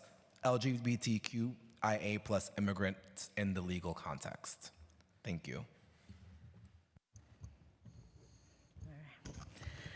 Good afternoon. My name is Nadia Swanson. I'm testifying on behalf of the Ali Forney Center, the world's largest program serving LGBT unhoused youth, and the New York City Trans and Queer Coalition, which we are over 50 LGBT missioned nonprofits. I echo all of our asks from my friend over here and our friend who will be speaking soon, hopefully, at the Caribbean Equality Project. Will go into the ask of our $15 million initiative for LGBTQ immigrants. I'm going to focus on runaway and homeless youth. So RHY programs are a place of extremes. In 1 hour, underpaid staff could be assessing someone for suicide, serving lunch, putting a new youth at ease after they're kicked out of their home, having a kiki, breaking up a fight, administering Narcan, caring for youth experiencing psychosis. And at the end of that day, we have to tell all of those youth there is no bed, but you can have a chair in this drop-in center. No one should be on a wait list for safety. No young person should spend 6 months trying to sleep in a drop-in center chair where their physical and mental health deteriorate. LGBT unhoused youth are 2 times more likely to have an early death. New York City has 913 DYCD-funded beds. AFC alone serves 2,000 young people a year, and we have 400 youth on a wait list. Last year, we had 300 youth on a wait list. When we had access to vouchers, our wait list was under 100. The mayor's exec cut runaway and homeless youth by $1.7 million. The state cut runaway and homeless youth by $3.5 million, and now due to the federal and state cuts, the upstate beds that will close, and youth will be coming to New York City. RHY current bed rates are around $50K per bed, and the true cost is about $75 to $80K per bed. To close that gap, it would be $18 million budget increase. If you could only do one thing, just the crisis beds, which are 293 of them, would cost $6 million to meet the gap. The system is a bottleneck. Youth can't get in or out as they've lost access to vouchers, and there's only 80 LGBT supportive housing spots. I'm almost done. And for those with serious mental illness, there's no appropriate RHY placements. It is egregious to pay $500K per year at Rikers when youth are criminalized for homelessness instead of $80K to give a youth services and opportunities and housing. Without raising the bed rates, RHY programs can't afford to take on the new beds that might be offered. The city must step up. New York can't call itself a sanctuary for LGBTQ youth while hundreds wait for shelter. Youth should not be homeless. This is not hard or expensive, and we don't need pats on the back. We need funding, and we need resources now. Thank you. Good evening, everyone. Chair Lee, members of the council. My name is Brian Ellicott Cook, and I serve as the Director of Government Relations at SAGE, the largest and oldest organization dedicated to LGBTQ plus older adults. For nearly 50 years, SAGE has worked to ensure LGBTQ plus elders can age with dignity, connection, and security. But today, older New Yorkers, including LGBTQ plus elders, are facing a growing crisis. 1 in 5 New Yorkers is already over the age of 60, and that number is going to raise by 25% by 2040. Yet for decades, the city has underfunded the very programs that help older adults remain in their communities. Without new investment, we risk our centers closing, shrinking services at a time when we demand only increasing more. LGBTQ plus older adults face even greater challenges. Many are isolated, many live alone, less likely to have family support. In fact, 1 in 4 SAGE participants reports that the only person they have to call an emergency is SAGE. At the same time, there are often distrust mainstream systems due to lifetime of discrimination, including healthcare, where LGBTQ plus older adults are twice likely to report mistreatment. There are actively anti-LGBT administration in Washington stoking the hostile political climate. Many LGBTQ plus older adults face heightened fear and uncertainty around these rights, around their health care. And I'm going to skip all that, and we're just going to go down to the bottom. As a member of the Live On Coalition and the New York City Trans and Queer Coalition, SAYS exists to fill these gaps. Across our centers, we provide meals, benefit counseling, mental health support, case management, and community for over 5,000 older adults each year. For many, we are a lifeline, especially as national rhetoric and policies create new fear, uncertainty for LGBTQ+ communities, from our youth to our elders. Today, we respectfully ask that the New York Council restore our funding to the FY26 levels and provide critical enhancements. These investments ensure that New Yorkers are not left behind and that we can age with dignity, safety, and community. And thank you for your continued partnership and commitment and for staying late. Go Knicks. Hi, good evening, and thank you again to all the council members here and Chair Lee for staying so engaged throughout the hearing, and also shout out to all the youth who provided such amazing and powerful testimony all throughout the day. So, good evening, my name is Carrie Ann Pauls. I'm the Executive Director at Take Root Justice. Our incredible staff provide legal and technical support for more than 70 community-based groups organizing for systemic change. And we assist immigrants, low-wage workers, tenants and NYCHA residents, consumers, community land trusts, worker cooperatives, and more. I'm here today to amplify Take Root's budget priorities that align with our value of working in coalition with our community partners and allies. The need for legal and technical support continues to increase, and for the following initiatives, the coalitions we work with seek enhancements to meet this need and address the rising costs that are associated with doing this essential work. Take Root Justice is the coordinating member of Stabilizing NYC, and the coalition seeks an enhancement to $5.3 million to expand the coalition and increase the organizing impact against tenant harassment, displacement, and the loss of affordable housing at the hands of predatory equity and the speculative investors. We are in a moment of powerful alignment across leadership in City Council and the Mayor's Office and HPD to do portfolio-based tenant organizing, and we need the resources to fuel this work. Take Root is also a member of the Community Land Trust Initiative, and the consortium seeks an enhancement to $3 million for 23 organizations in fiscal year 27. This urgently needed funding will provide essential support for 19 active community land trusts and 4 citywide organizations providing capacity building, training, and tailored legal technical assistance. We are also members of the Worker Cooperative Business Development Initiative, seeking an enhancement to $5.09 million. This funding will support the WCBDI Coalition's projected work of starting 30 new small businesses, providing pathways to worker ownerships for more than 100 New Yorkers. I've got to get to this one because Councilmember Epstein's here, and he was a founding member of the Legal Services for the Working Poor Coalition. Take Root is one of the founding members, along with CAMBA, HCC, MFJ, and NIMIC. And this is a life-changing initiative where we can provide legal support for New Yorkers who are just above the poverty line but still cannot afford to pay for private attorneys. And each of these founding members are seeking an enhancement to $600,000 in fiscal year 27. I'm going to turn it to my colleague for some other initiatives we're part of, but also just want to amplify the ask for this New York City Commission on Human Rights budget request for fiscal year 27. It's shameful that they had a cut in their budget. We need the $10 million additionally so that all of our work collectively can really lead to better human rights across New York City for all New Yorkers. I'll leave it at that. Good evening, and thank you to Chair Lee and the City Council Committee on Finance for the opportunity to speak today. My name is Emmy Montenegro. I am the SILEC IOI Coalition Coordinator at Take Root Justice, and I'm submitting this testimony today as a member of the Citywide Immigrant Legal Empowerment Collaborative, or SILEC, which is a consortium of several NYC legal service providers and community-based organizations supporting immigrant workers through the Low-Wage Worker Support Initiative. Low-wage worker support is unique in that it is the only dedicated city funding that ensures that the city's low-wage immigrant workers have redress from workplace injustices. In the last few years, the funding has supported our work in representing immigrant workers with claims of sick leave violations, sick leave retaliation, and wage theft. We request that the council renew and increase LWWS funding from $2 million in fiscal year 26 to $3 million in fiscal year 27. LWWS funding has remained the same for nearly 10 years, and an increase is needed to cover increasing costs and the escalating demand for services supporting immigrant workers.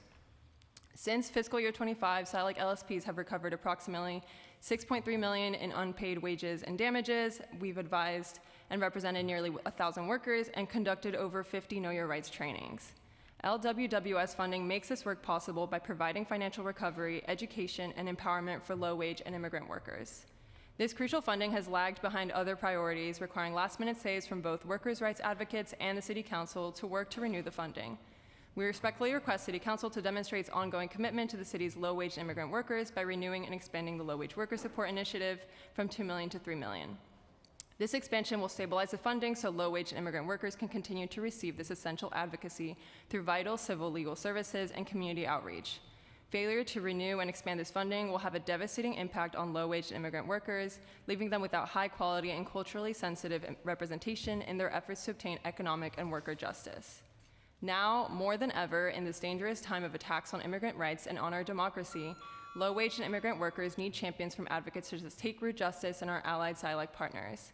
But our ability to retain and hire staff and maintain and expand crucial administrative infrastructure to continue this life-sustaining work requires expanded and sustainable funding.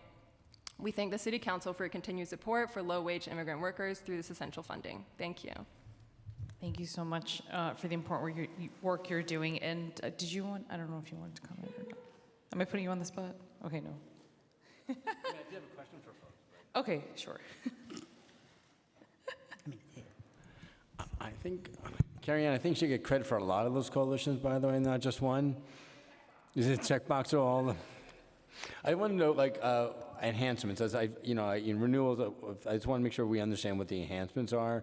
So I don't, maybe Brian, we just go down and just make sure we know what the enhancements are. I think we talked about existing funding. I think the chair has a good sense of it, but it'd be great to know what people are asking for new funding. So the enhancements for us are attached to both our LGBT older adult centers in every borough. We're seeing an increase in the need for mental health services and training for our care managers. We're also looking for enhancements because as we're seeing issues with our LGBTQ plus veterans raise, we need more. We have an enhancement attached to that contract at 270. It's at 200. It's going to be at 275, and then. The funding also, that's part of the Trans Equity Fund, we received $275,000, but the coalition is asking for more. So Nadia we can go down the line. Yeah, I don't know either of you can, on behalf of the coalition, I don't know.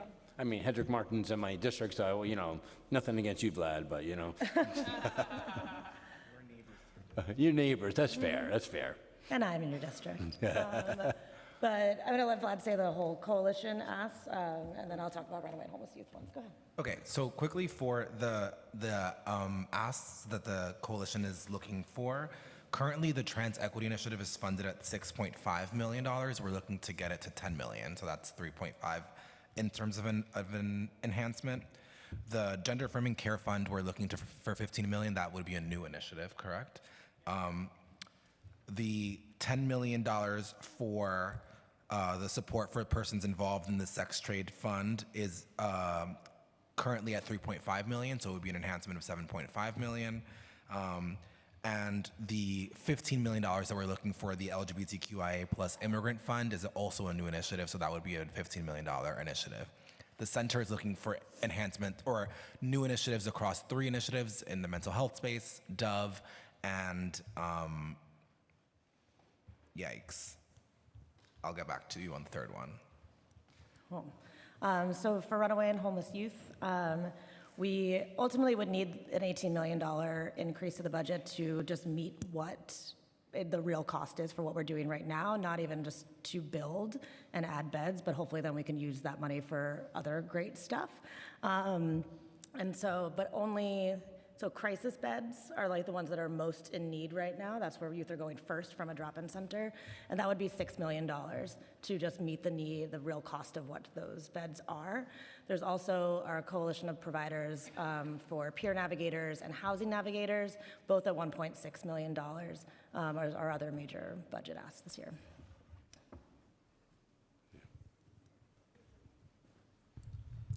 The enhancement that New York Edge is seeking is a $500,000 portion under the council's after-school enrichment initiative. This would help us to keep up with our overall growth, impact the budget regarding COLA increases, and to attract more qualified employees. So for the enhancements that the coalitions we work with are seeking, I can do the rundown. So for stabilizing New York City, currently the funding level for fiscal year 26 is $3.7 million. The coalition is seeking an enhancement to $5.3 million in fiscal year 27 to bring new groups on board. For the Community Land Trust, the fiscal year 26 amount is $1.5 million. The enhancement the Land Trust Initiative is seeking is to $3 million to bring in additional coalition members as well. For the Worker Cooperative Business Development Initiative, I'm gonna attach all these one-pagers to my written testimony. I need to double check on Schedule C what the current level is, but they're seeking an enhancement to $5.09 million, again, to bring in additional groups. And then the legal services for the Working Poor Coalition, each of the original coalition members has had flat funding at $455,000 for, I believe, a decade. And each of these members is seeking an enhancement to $600,000 to expand on our work and address the rising costs. Great. Okay, thank you We also. could do the, Sorry, one more. We do low-wage worker support. For the low-wage worker support, we're asking for an additional $1 million. So it's $2 million right now, and we're asking for $3 million. Thank you. Great, thank you. And thank you all so much for staying. I know I'm biased, but I think Queen's Pride is the best.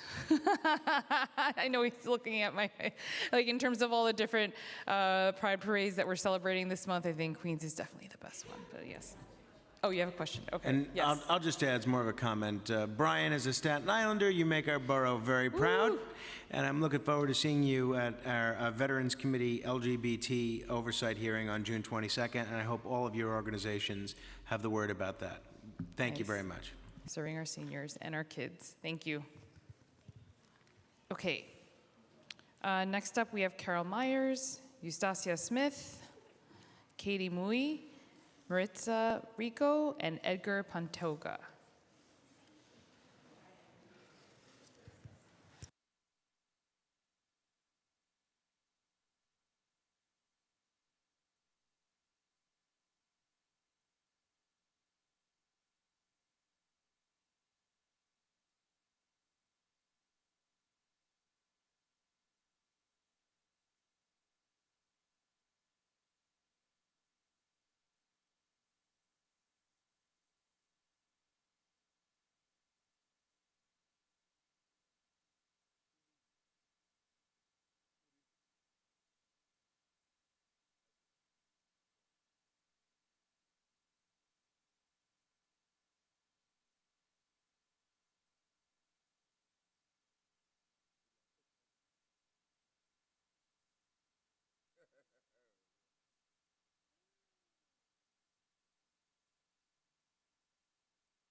Okay, sorry, I know everyone has been waiting for a long time. We really appreciate your patience. And so if you guys could stick as close to your 2 minutes as possible, that'd be great.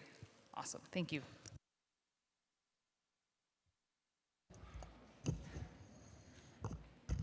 Good evening. My name is Katie Mui, and I am the Policy and Programs Manager at the Supportive Housing Network of New York, a membership organization representing nonprofits that develop and operate supportive housing across the state. 2 of our members are here with me today. Last week, the network was proud to stand with the Council's Progressive Caucus, Speaker Menon, and other housing advocates to call for critical investments through the Rentals Within Reach campaign. In addition to supporting our ask of $65.3 million to preserve 325 supportive housing units in fiscal year 27, the Progressive Caucus has also proposed a $13 million flexible expense fund for smaller repairs to help speed up the re-rental process. I guess Councilmember Epstein is not here because I was going to thank him personally, but thank you to the Progressive Caucus for your vision and leadership and recognition for the need for preservation.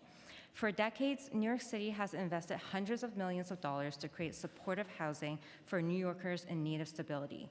These homes have transformed lives and strengthened families and communities.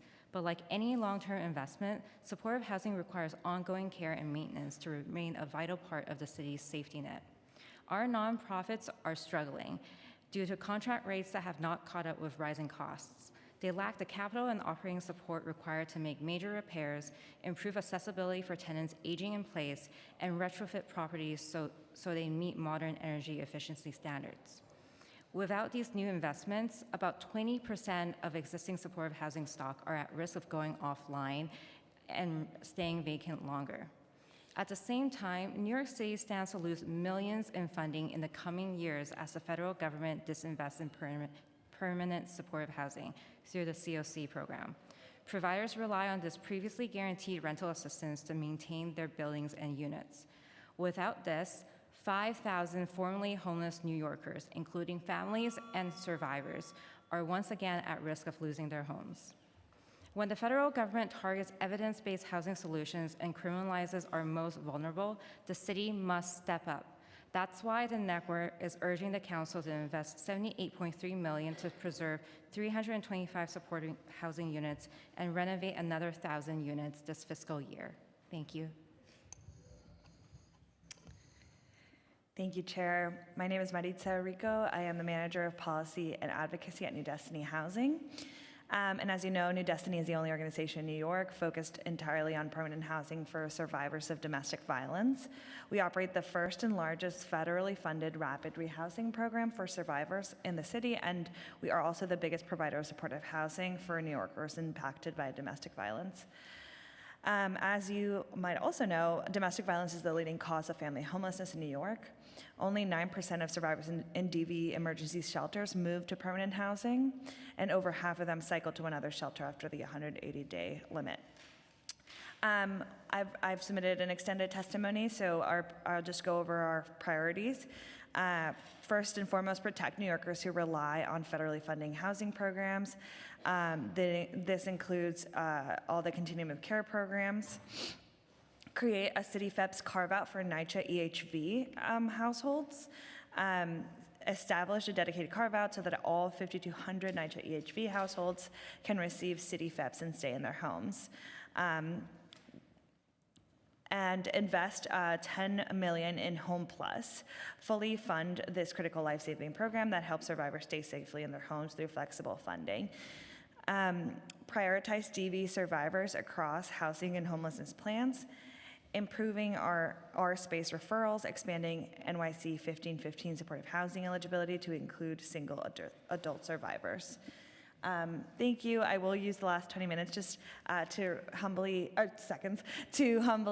request that we return to the previous mode of public testimony during the executive budget hearings. This is really tough to get our survivors with lived experience to come to, and I also think it does not work for coalition building since we're all different organizations doing different things. So thank you. Just one really quick comment on that. We had to put it all on one day, unfortunately, because of the timeline, because the budget is late this year. So, but I hear you totally. Trust me. Good evening. My name is Eustacia Smith. I'm from Westside Federation for Senior and Supportive Housing, or WSFISH. Thank you to the Finance Committee and Chair Lee for the opportunity to testify. WSFISH develops and operates extremely low-income housing and provides supportive services to approximately 2,500 older adults residing in our 32 buildings. As a 50-year-old organization, WSFISH has some of New York City's oldest supportive housing buildings. These programs receive only a fraction of the funding when compared to today's supportive housing models. Unfortunately, decades of underfunding have left some of these buildings in disrepair and in need of upgrades and renovation. Meanwhile, operating costs, including necessities such as insurance, have skyrocketed. Without preservation funding, we risk losing some of the city's supportive housing stock. Our commitment to provide safe and affordable housing where seniors can age in place with dignity is hampered by the conditions of aging buildings. When a resident stops being able to step into a bathtub, for instance, the budget doesn't allow us to renovate the tubs into showers. This is why we urge you to support the $78.3 million for supportive housing preservation that is included in the Progressive Caucus's Rentals Within Reach proposal, which would allow for the permanent preservation of 325 units of supportive housing, as well as a flexible fund for smaller repairs. When older adults are becoming homeless at alarming rates, New York City has a housing crisis, and we are at risk of losing federal dollars for permanent supportive housing through the continuum of care. It makes sense and is imperative that we preserve and maintain the supportive housing stock we already have. At the same time, the city must find ways to continue funding the SARA program and the expansion of deeply affordable housing for seniors even if the federal funds are lacking. Finally, we urge you to fund the 3% COLA for city contracted human services workers and pass Intro 0452, sponsored by Councilmember Stevens, requiring that workers be paid a prevailing wage, and we need our contracts to reflect that wage. Our ability to provide services is dependent wholly on the staff we have, and it's increasingly harder to find staff when our staff themselves struggle to find housing and sometimes become homeless or are forced to leave the organization and work elsewhere to support their families.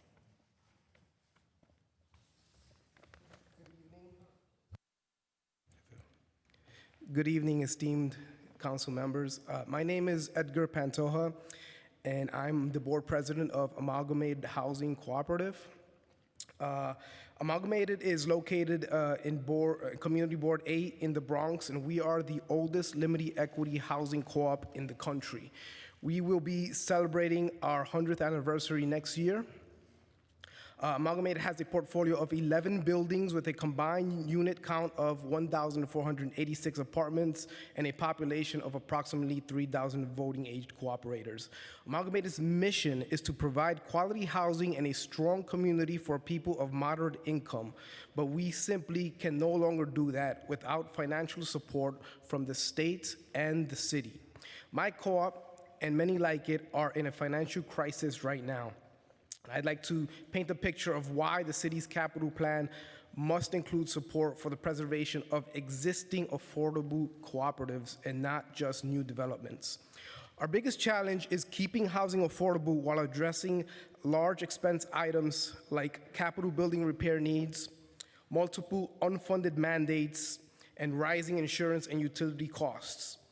In 2024, Amalgamated suffered a devastating 45% carrying charge increase, which has exacerbated our problem, leading to mounting arrears, increased vacancies, and general hardships for co-op families.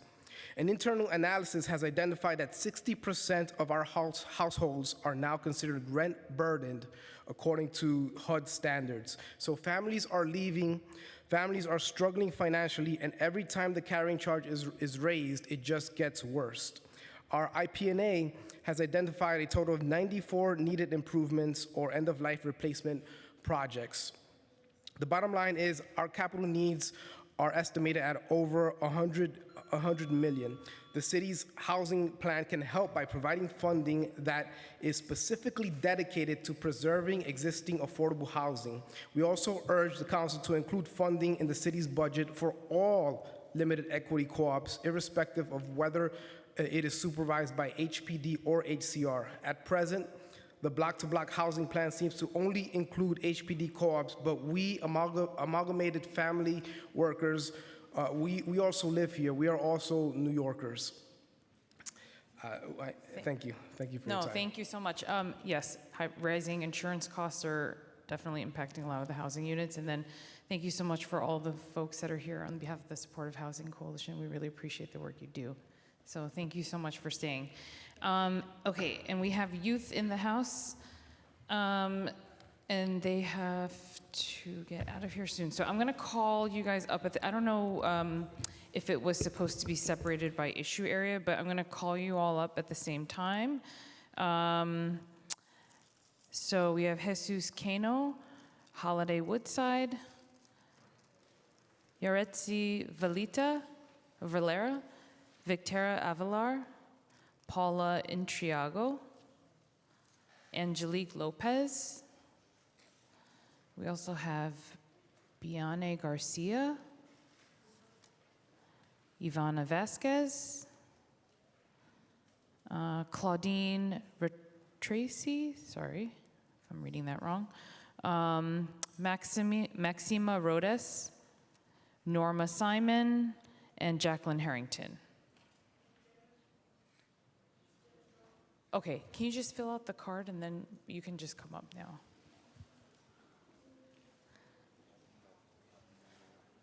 Oh, we have more youth. So what we could do is if we can have one panel go, and then if you guys can let the next group of folks go, that'd be great. We have Marcel Charles, Chani Young, Andrea Ortiz, Janice Chong, Ariana Misha, Michael Castro, and Jacqueline Harrington. So if you guys can get ready in the queue, that'd be awesome. Okay, perfect. Do you want to start on this side? Okay.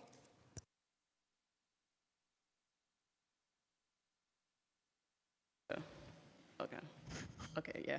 Good afternoon. My name is Holiday, and my pronouns are she, her.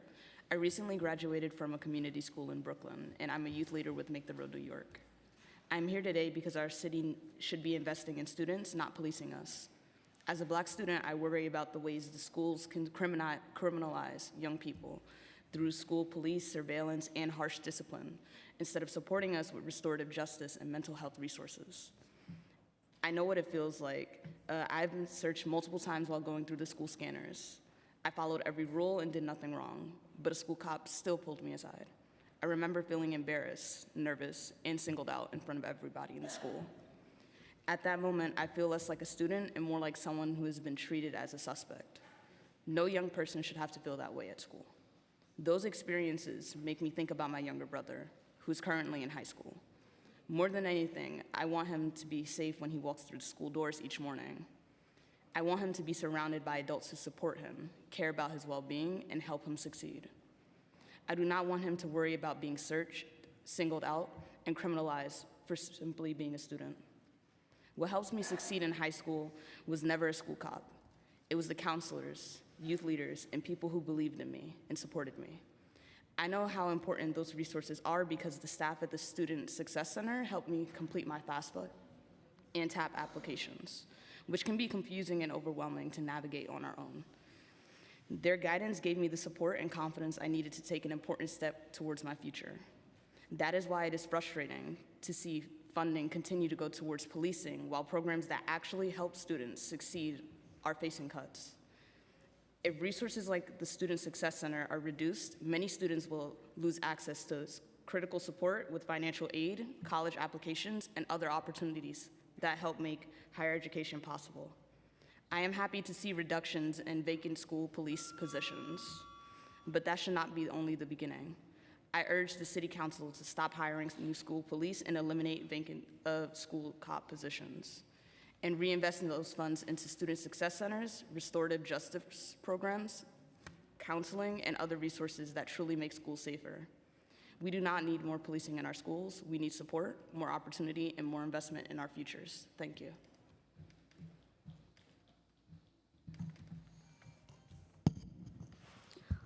Good afternoon. My name is Yoretzi. I'm 13 years old and a youth leader at Make the Road New York. I know what it feels like to be overwhelmed, frustrated, and not know where to turn for help. There have been times when I felt unheard and unsupported. No student should have to feel that way at school. School should be a place where we feel safe, respected, and cared for. When I walk into my school, the first person I see is a school cop. That doesn't make me feel welcome. It doesn't make me feel supported. What would make me feel supported is seeing more counselors and more mental health staff and more adults trained to help students work through challenges and conflicts. Students are struggling with stress, anxiety, grief, and problems both inside and outside. We need people who can help us, not more people policing us. Real safety comes from knowing there's someone you could talk to, someone who will listen to you, and someone who wants to help you succeed. It was good to see the mayor's executive budget reduce the number of school police positions and cut vacant school cops' jobs. That is a step in the right direction. But the $23 million saved should not just disappear into the budget.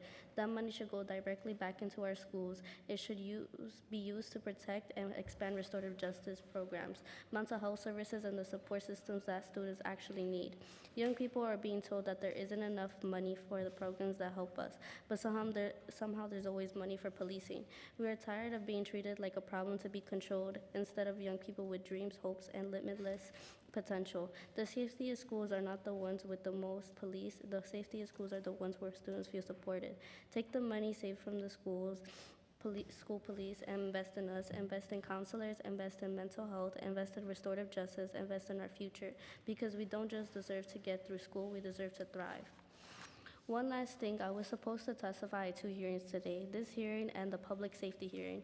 I was picked up early from school so I could be here and make my voice heard, but both hearings are scheduled at the same time, but it ended early. That's a shame. I shouldn't have to choose between opportunities to be heard. Decisions continue to be made about us without us. If the city truly values our youth voices, it must make space for us to be heard and to be cleared. Buffer zones are not the answer. They will be used as another way to continue to criminalize and watch young people instead of supporting them.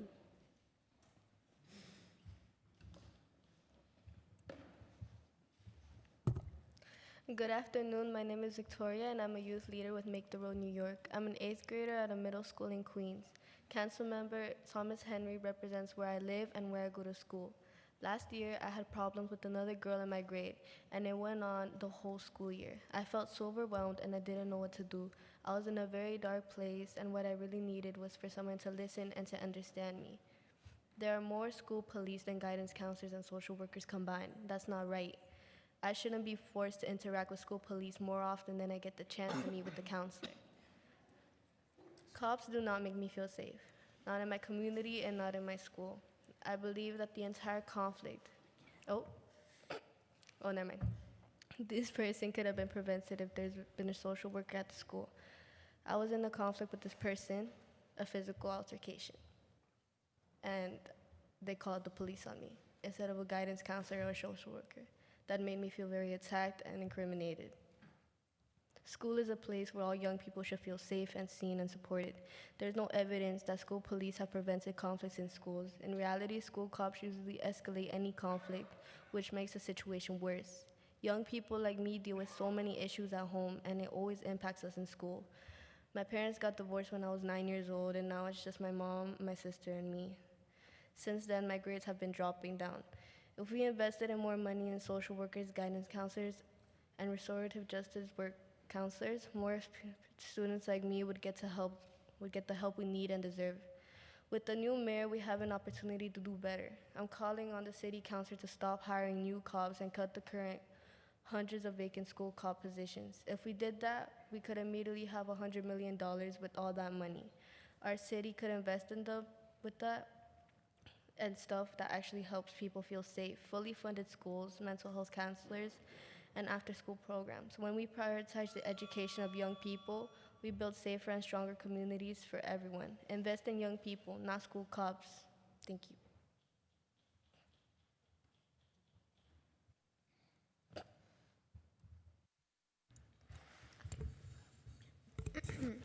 Good afternoon, my name is Angelique and I'm a youth leader with Make the Road New York. I'm an 8th grader in middle school in Queens. Council member Thomas Henry represents where I live and where I go to school. This year was a very hard year for me. I've had 2 suicide attempts this year and I've gotten admitted to the mental hospital. I was depressed and I had no motivation to do anything. I felt like going to school would just make me feel worse and I missed a lot of days. When I'm going through these issues, I want to talk to a mental health professional trained to help me, not a police officer who is trained to arrest me. New York City employs more school officers than guidance counselors and social workers combined.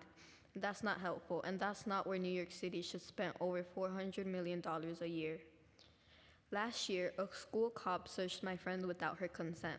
My friend felt very uncomfortable with the situation and started crying. This situation should have been handled differently. My friend was already going through a hard time, and this just made things worse. It would have been better if a trained mental health professional could have responded to the situation. Then they could have talked about the root of the problem and worked to figure it out. The safest schools have the most resources, not the most police. We also need after-school programs that support our mental health. I go to this after-school program called Tanic Corona Beacon, where I do competitive dance. The city usually pays our fees for the competitions, but recently the city cut our funding, and if we want to go to competitions, we have to pay them ourselves. My family barely makes ends meet, and we cannot afford this. It is really unfair, and I think that instead of money being wasted on school cops, it should fund programs and activities that help us clear our minds. We need a safe space to be kids and teenagers, not more school cops. We are calling for the mayor and the city to prioritize young people. We want to secure a hiring freeze on school cops and cut the fundings for the empty school cop positions. The city can then invest those millions of dollars in protecting and expanding mental health supports in schools and restorative justice. School is a place where all young people should be free to learn, grow from mistakes, explore new interests, and be safe. And I know I've made a lot of mistakes, but all I really needed was mental health support. New York needs to listen to young people when we talk, invest in our education, not school cops. Thank you. Good afternoon. My name is Paula, and I'm a youth leader in Make the Road New York. I'm a freshman in high school in Queens. Council Member Thomas Henry represents where I live, and Council Member Julie Wong represents where I go to school. Last month, I had the opportunity to sit down with the city council member and share with her my experience with school cops. I see school cops every morning as I pass through the metal detectors. I hate starting my day like this. I have become so anxious about everything I do in the morning because I'm scared if I do something wrong and then I will be labeled as a troublemaker. Based on how I look or dress, sometimes as small as being late to school or forgetting my ID means I have to interact with school police. I know that any interaction with school cops increases the possibility of escalating the situation and moving into school to prison pipeline. This year, I got into an argument with another student because they were talking badly about me and my friends. When the school staff heard the argument get louder, they called the school cop, who moved us aside and said we were going to get detention. Detention is not a way to resolve a problem. But then a social worker started talking to us to resolve our problem. Then the social worker helped us talk to the dean and clear up the situation. The social worker was very helpful, and I wish there were more mental health professionals like her inside my school instead of cops. In my classes, there has been multiple times when school cops interrupted the teacher to pull students out of the class. It is a very distracting case because then everyone starts worrying about what is going to happen and start being curious about the student. But we are treated like we did something wrong. Whenever I get pulled aside for a therapy circle or a meeting with my social worker, I found because my school started a therapy circle for our mental health, and I found this very helpful because I am with the people who really care and listens and get to know me and the person I am, why I am this person, instead of assuming something I did wrong based on my background. School policing is racist and makes me feel unsafe. We are calling for the mayor and the city to start hiring freeze on school cops and cut funding for vacant school cop positions. With the $1 million they saved from taking those actions, I want that money to fund and expand restorative justice practices, counselors, and mental health support that our schools need. These are things that truly keep us safe. Thank you.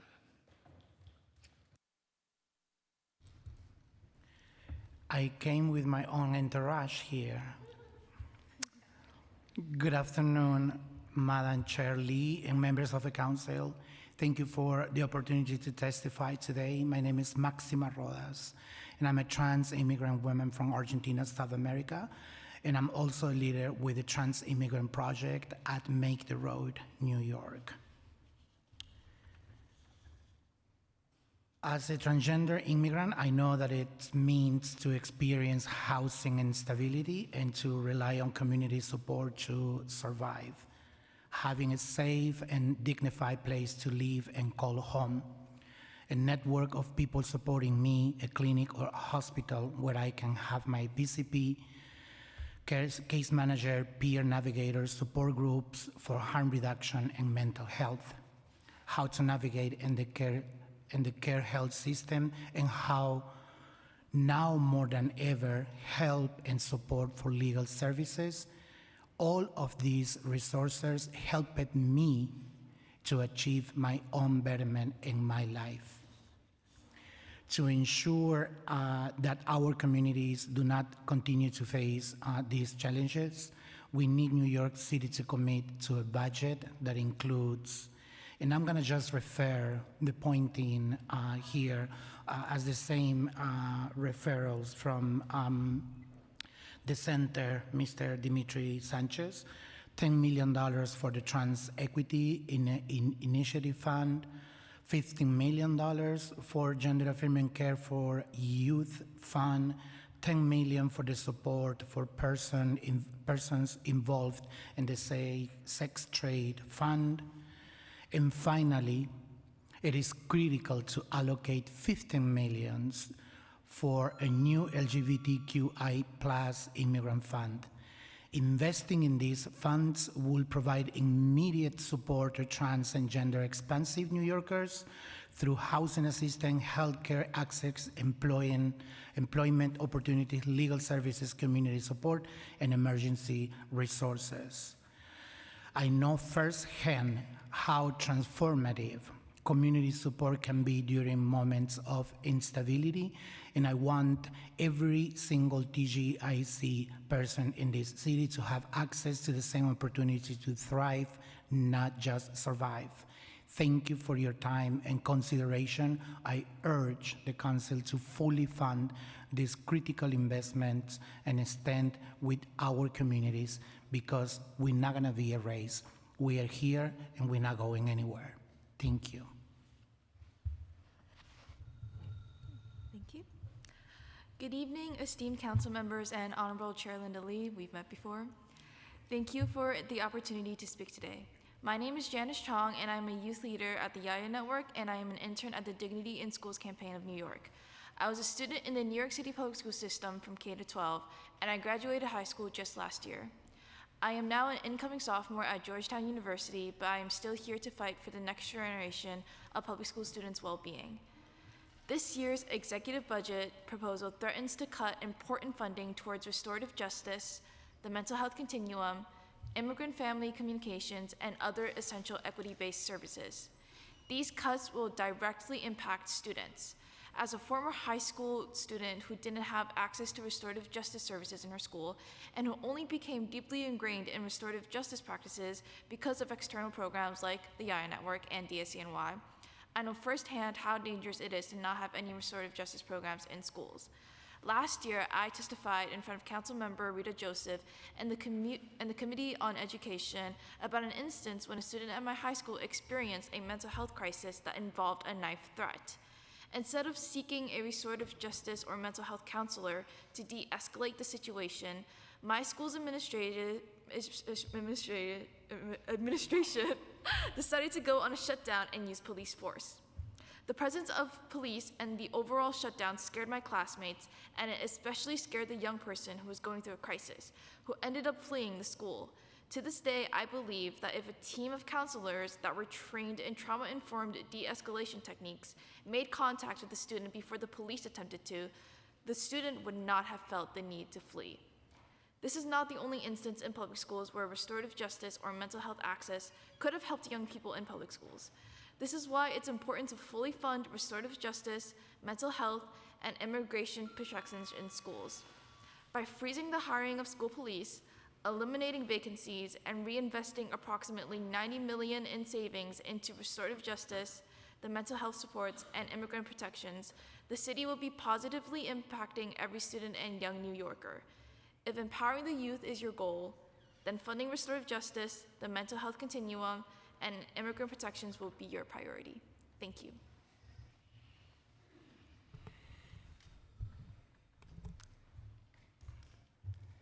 Good afternoon, or good evening now. So my name is Jacqueline Harrington, the real Jacqueline Harrington. I just want to state that for the record. I've only been here 7 months. So I'm the real Jacqueline Harrington. I was made a mockery of through the federal court system here in New York, as well probably in Arizona soon. And I was impersonated, and there was a settlement for my human trafficking trauma that I have had happen, but it was disguised as a business here, and it was stolen from me, the settlement, along with my trust fund, my probate, and 2 businesses that I currently made in the last 1.5 years. So let's talk about finance and the oversight here in New York City. The judicial system was weaponized against me in multiple countries and states to fraud the state and federal government of active currency, causing huge inflation and deficits through life insurance policy scams, false wills and testaments, false marriages, false birth certificates, impersonations for child support, guardianships, power of attorney, and other family surrogate court hearings and more. Let's continue talking about the misappropriation of funds that I have already observed from coming here and listening to some of these hearings. For example, the federal funds are being frauded in the Department of Social Services because there's repeated identities and social security numbers for false cases, false people, and that gets into the public assistance for housing vouchers, food and cash assistance, emergency assistance, medical records, and it confuses people that are doing that need medical assistance. So that's taken out of the state funds, but it's federally funded, right? We also have federal funded programs like nonprofit organizations such as Moya. I have gone to a lot of these nonprofit organizations, and they unfortunately are not using the funds properly. I will be done soon. Thank you so much. Yeah, we also have homeless shelters that are participating in mail fraud and stealing settlement checks that are causing issues for the homeless that are actually trying to get up off their feet, like me, who has become homeless because of the system that you guys are continuing to uphold incorrectly. There's federal grants that are misappropriated, like for the city of the City University of New York. I won't even talk about that. And like these wonderful little women over here said, yes, the New York Police Department is overfunded, heavily overfunded. One last thing before I am done. Sure, if you can wrap up. We can actually do something with those funds instead of having New York police at traffic lights that are already working. Why do we have to have police there when we already have working lights? But anyway, redistribution of funds to the Department of Transportation would to reduce Metro cards and Omni prices for some people that use transportation. It would reduce pollution and excessive emissions. It would be more affordable for people that are jobless, homeless, students, so that they can find work, they can find housing, Thank you, they can Mr. find Harrington. school, and in turn, it'll keep people mobile and maintain paying taxpayer dollars for your guys' jobs and contributing financially to society to pay the federal government so that we Ms. can lower the Harrington. deficit. Thank you so much. Thank you so much. And thank you to our panel that came up today, and especially for youth programming. Youth definitely need to be at the table when we're talking about a lot of these policies. So I want to thank the folks that Make the Road and DSC New York, and the staff for being here tonight and for waiting so long. And your voices have been heard, so continue to fight for your communities. So thank you. Okay. Next up, we have Brad Moina, Alan Esishevel, Richard Kostanov, Michelle Gadsner, Andy Zhao, and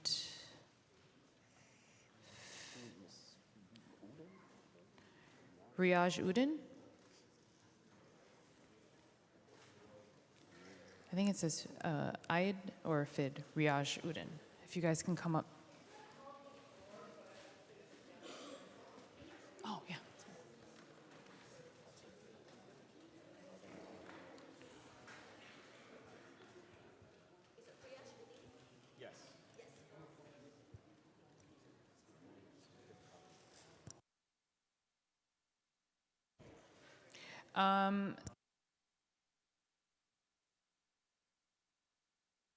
Oh no, I have you guys in the queue, don't worry. Oh wait, do you guys have more of the workers that are here? Okay, yeah, if you could come. I'm gonna call up a couple more names. Alicia Aranza, Mito Dar, Paul Fleck, which I think was earlier, Karina Sverlin, Maber Solart, and Bethany Dill.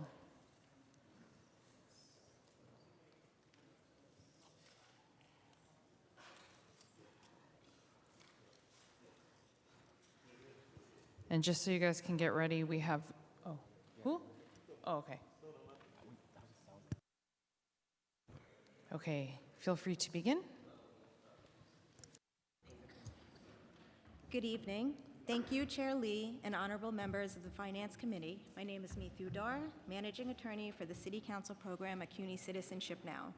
I'm here on behalf of our Executive Director, Monique Francis, and our dedicated team to advocate for continued funding for immigration services. I'm joined by my colleague, Alicia Arana, who will speak about our Supplemental Asylum Services Program.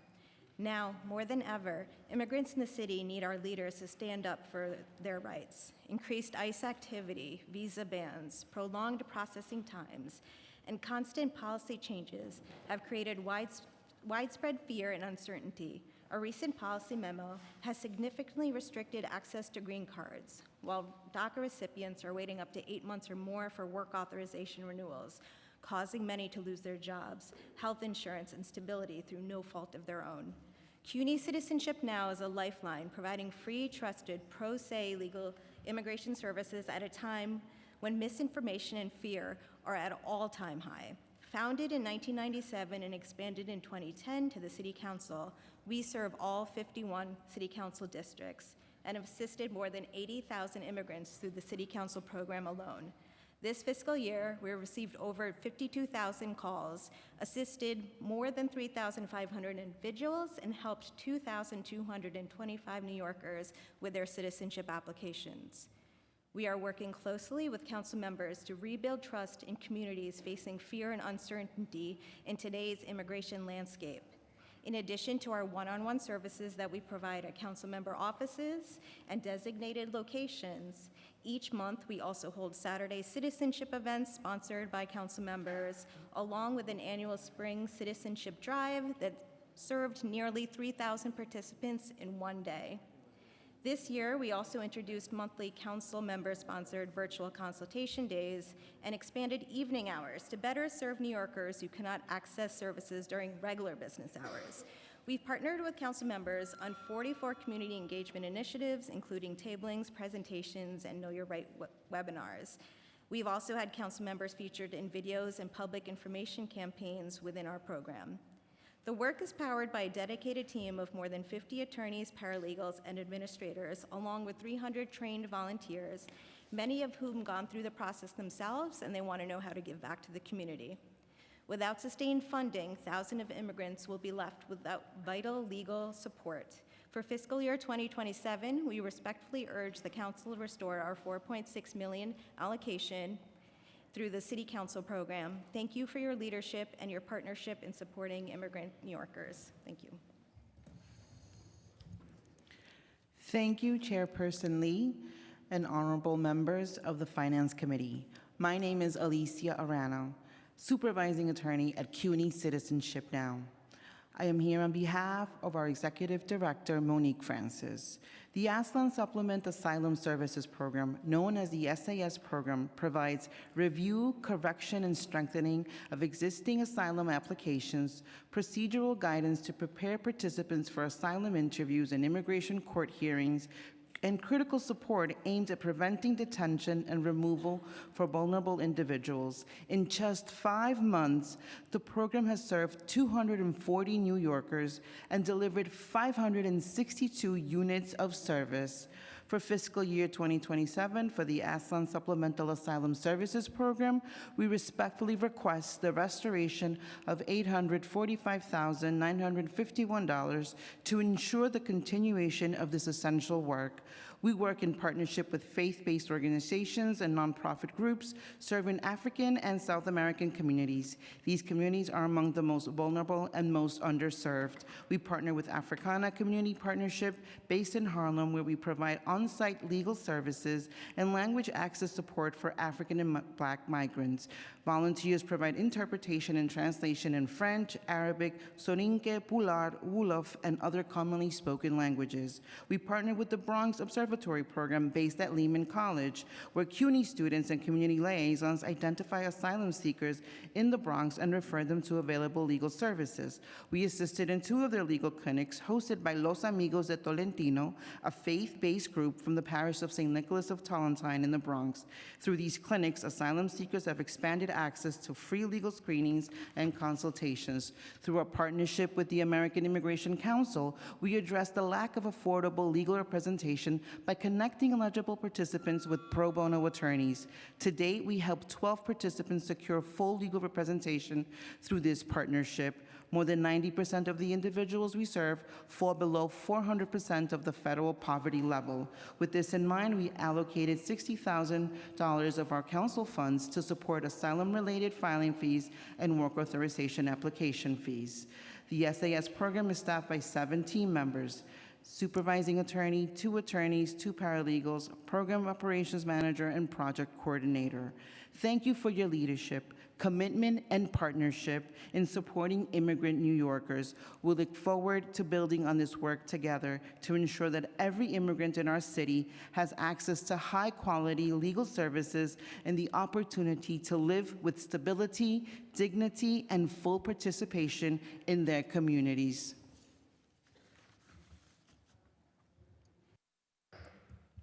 Hi, good evening. Thank you for the opportunity to testify. My name is Corinna Svarlian. I'm a workplace justice staff attorney at Make the Road, New York. Make the Road is the largest immigrant member organization in the state, and we serve 30,000 immigrant and working class New Yorkers per year, the majority of them here in the city. Thank you, Chair Lee and the council for supporting our legal, health, and educational services. We heard powerful testimony from our youth leaders earlier, and today I'd also like to add testimony about the legal services that we provide out from our community centers located in Queens, Brooklyn, and Staten Island. We support New Yorkers to keep their families together, know their rights, fight landlord harassment, win back stolen wages, access health care and education, and more. These services have never been more urgent. Immigrant New Yorkers are being profiled and arrested without warning as they walk down the street. Many are separated from their families and detained in faraway states. But New Yorkers are not facing this alone. As a core member of the Rapid Response Legal Collaborative, Make the Road was among the first to take ICE to court to win our clients' freedom from detention. Our attorneys are still working around the clock, including by filing habeas petitions to free New Yorkers who are unlawfully detained. Thank you to the Council's support for our immigration legal services. For fiscal year 27, we are requesting the following. The city must increase in baseline funding for the Rapid Response Legal Collaborative at $44.5 million to support deportation defense services at Make the Road, NILAG, and Unlocal. We ask the Council to contribute $1.8 million to support this expansion to meet the massive need. The city must also invest $39.6 million in funding for the New York Immigrant Family Unity Project to serve detainees in removal cases. As working families struggle to afford our city, the immigrant workers I represent have faced increased harassment from employers, including increased threats to call ICE when they demand their wages. The city must maintain strong worker protections and do the following: renew and expand the low-wage worker support, renew the legal services for low-income and working-class New Yorkers, renew funding for the Job Training and Placement Initiative, fully fund the Department of Consumer and Worker Protection, and I'll echo the request of my colleagues to fully fund the New York City Commission on Human Rights. Thank you.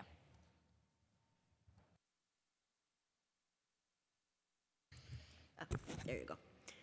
Let me just pull, okay, perfect. Thank you so much, Chairwoman Lee, and also the council members for the opportunity to testify. My name is Ligia Hualpa, and I'm a little sick, so I apologize for the coughing.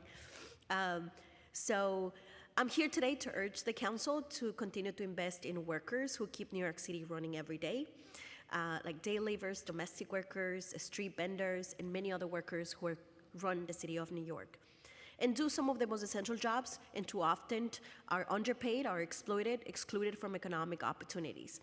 With the council support this year, we have connected more than 800 day laborers and domestic workers to jobs. More than 400 delivery workers were returned to work after we filed unjust deactivation cases. And also we have recovered more than $20 million on stolen wages for thousands of delivery workers. And this week, we proudly launched the first Deliverista Hub in the nation of its kind, dedicated to supporting Deliveristas who work in this district, not only with legal services, with case management, but also to educate them about street safety. And we actually invite you to stop by and visit us. And the reason I'm here is because we want to be able to continue to work, to do the work that we do. So I'm here directly to advocate for the restoration of $500,000 for legal services for day laborers and domestic workers, which is a one-time funding that was granted last year, and we're hoping that the council will restore, especially because this critical funding has allowed us to be able to staff most of the programming that is dedicated to support delivery workers. But also we're asking for $5 million for workers' rights organizing and education initiative, not just for WJP, but also for other worker organizations like Street Vendors, DRUM, for the implementation of a package of laws that City Council championed last year, from expanding minimum pay and to other protections. So we look forward to working with you and the entire council to make sure that the laws that you all passed last year become a reality for thousands of New Yorkers. Thank you. Good evening, Chairman and the council member. My name is MD Riajuddin. I am a delivery worker and organizer and leader, Worker Justice Project and Los Deliveristas Unidos. And I am originally from Bangladesh. Today I am here to call on the City Council to invest in workers, the people who work keep New York City running. We asking the council of funding $5 million worker rights organization and education initiative. Lead by Worker Justice Project, we Street Vendors Project, DRUM, and the Liberty Workers Center. The initiative will help workers like me learn our rights, organize without fear, and connect with the resource and support we need. We will also strengthen partnership with the Department of Consumer Worker Protection, ensure that the new rights owned by delivery workers are fully implemented and enforced. The City Council has passed the historical protection for delivery workers, including minimum pay standards, just case protection against unfair deactivation, and great pay with the tips transparency. Those victories are important, but right only because real Hawaiian workers know about them and have the support they needed to come forward when those rights are violated. Over the past few months, Los Deliveristas Unidos and Worker Justice Project heard from more than 3,000 delivery workers reporting unfair deactivation, wage theft, and other violations. Workers come to us because they trust us, and because we meet them where they are, in the street, at restaurant, and at the Deliverista Hub. We went to that's why funding this initiative is so important. It will help ensure the worker know their rights and trust the government can work for them, and do not feel alone when standing up powerful delivery apps companies. We urge the council to invest $5 million into the worker rights organization and educated implements, so that every worker can know their rights, excuse those rights, and live and work with dignity. Thank you so much.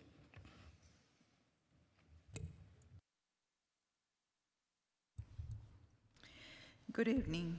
My name is Maybel Solarte, Director of Adult Literacy at Make the Road New York. On behalf of our 30,000 members, I thank Chair Lee and the committee for the chance to share about our health, access, and adult literacy services. Immigrant New Yorkers are facing unprecedented federal attacks, including new restrictions on access to health care.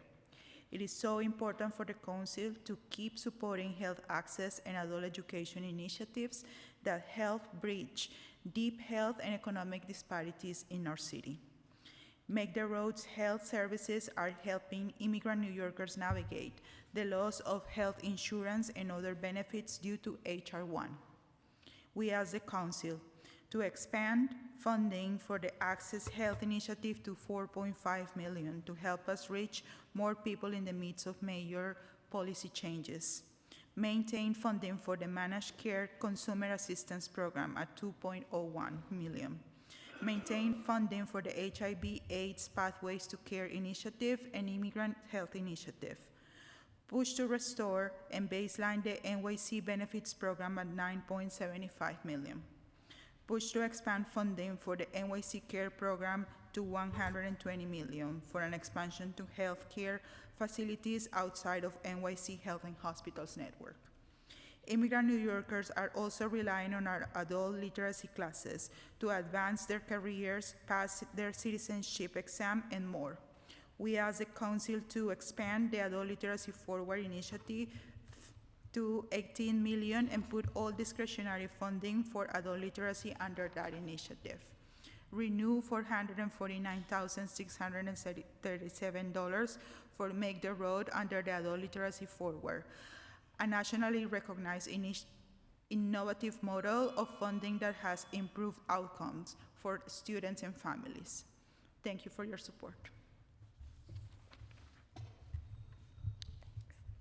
Good afternoon, Chair Lee and committee members, and thank you for leading this hearing in such a thoughtful and human way. My name is Bethany Dill. I'm a community engagement coordinator with the International Rescue Committee, the IRC, and I'm grateful to be here on behalf of IRC and the New York City Immigrant Resettlement Initiative, or NYCERI, who you heard from earlier, a few of our partners. We believe our services for refugee and immigrant communities can be strongest and most effective, not only by working closely together as the city's resettlement agencies, but also and importantly by reflecting our clients' experience in conversations with leaders. I want to focus on what we're seeing daily and why access to case management, which we as a coalition of resettlement agencies are working to protect and strengthen, is so critical to newcomers in our city at this moment. Across the city, we're increasingly working with individuals and families who are eligible for services but facing many complex barriers to accessing and navigating them in a meaningful way. This is where our model is particularly important, not duplicating existing services, but making them work. Case management ensures that individuals and families in refugee and immigrant communities can move through systems efficiently, access what they're already eligible for, find the stability they seek, and thrive as part of our city's community. From our experience responding to displacement in New York and across the country, this kind of early, responsive, and strategic support is one of the most effective ways to reduce long-term costs and improve outcomes. When case management is strong, systems function as they're designed to. When it's absent, costs rise across the board and cause avoidable strain on city systems. The $5 million investment proposed is a strategic way to strengthen the city's existing infrastructure, ensuring that services already funded translate into real stability and well-being for new New Yorkers and the opportunity to share skills, cultures, and dreams that shape our city. Thank you for your time and leadership. Thank you. Hello, my name's Andrea, and I'm with the Dignity in Schools New York. We are gravely concerned that Mayor Mamdani's executive budget proposal cuts critical education services that students and families rely on, including restorative justice, the mental health continuum, and immigrant family communications. New York City is facing a youth mental health crisis where nearly half of students report symptoms of depression and up to a quarter experience anxiety. At the same time, longstanding disciplinary disparities persist. Research shows that Black students made up less than 20% of the overall enrollment, but received 45% of superintendent suspensions and 52% of school police interventions. And we are living in a fascist, xenophobic federal police state. Public schools should be places where young people feel safe, supported, and able to learn. Yet we continue to see investments in policies that prioritize policing and surveillance over care and prevention, despite overwhelming evidence that these approaches harm students' well-being and create barriers to learning. particularly for Black, brown, immigrant, transgender, and gender nonconforming students and students with disabilities. We urge the City Council to freeze hiring for school police, eliminate vacancies, and reinvest approximately $90 million in savings into restorative justice, the mental health continuum, and immigrant protections. Protect restorative justice and mental health access by baselining $6 million, expiring in restorative justice funding, and $5 million for mental health continuum that's currently serving 50 high-need schools. Protect immigrant family students and families by baselining $4 million for outreach and communications and passing Intro 798 to eliminate the New York City Police Gang database, and oppose the proposed bill on security perimeters around educational facilities, and amend it to instead require the NYPD to publish and report on their current policies and procedures for responding to protests around schools in order to better protect young people and protesters in New York City. Real school safety is not built through policing or surveillance. It is built through care, trust, and investment. We urge the council to stand with students and families by protecting these critical programs in the final budget and rejecting policies that expand policing in our schools. We heard today of a young woman who told us that she had personally tried to commit suicide, and we cannot continue going in the same direction. Thank you so much. Yes, thank you so much. And thank you for all of you guys being such fierce advocates for our immigrants and our immigrant communities through legal services, deliveries to advocacy, education, everything, especially health too, access health. Woo. Okay, but thank you so much. Thank you for staying. Okay, so the next group, I'm gonna call out a bunch of names. Because I know that some of these folks are not here anymore. I saw them earlier. Elsie Soto, Jessica Sechrist, sorry, Laurel Leckert, Spike Appel, Leslie Gomez Rivera, Isadore Douglas Skinner, Victoria Dearborn, Dale Henderson, Saman Mahmood, Adam Gansner, I don't think is here anymore. Adam left, yes. Elizabeth Mackey, we're gonna bring you up. Okay, and then we have, Andrew Manu, Ahmed Lachevelle, Corey Hennigan, Henry May, and Gray DeBrazio. Perfect. And then I think there's room for two more. Eleni Seviero, if you can come up, and Kimberly Olson.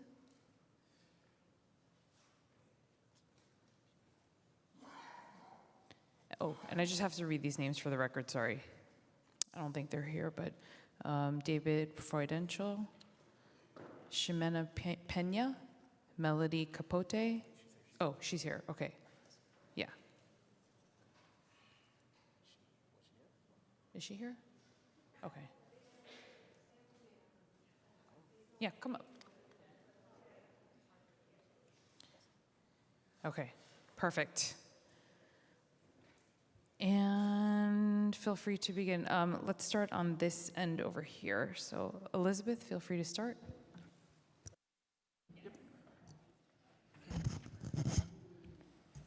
Hello.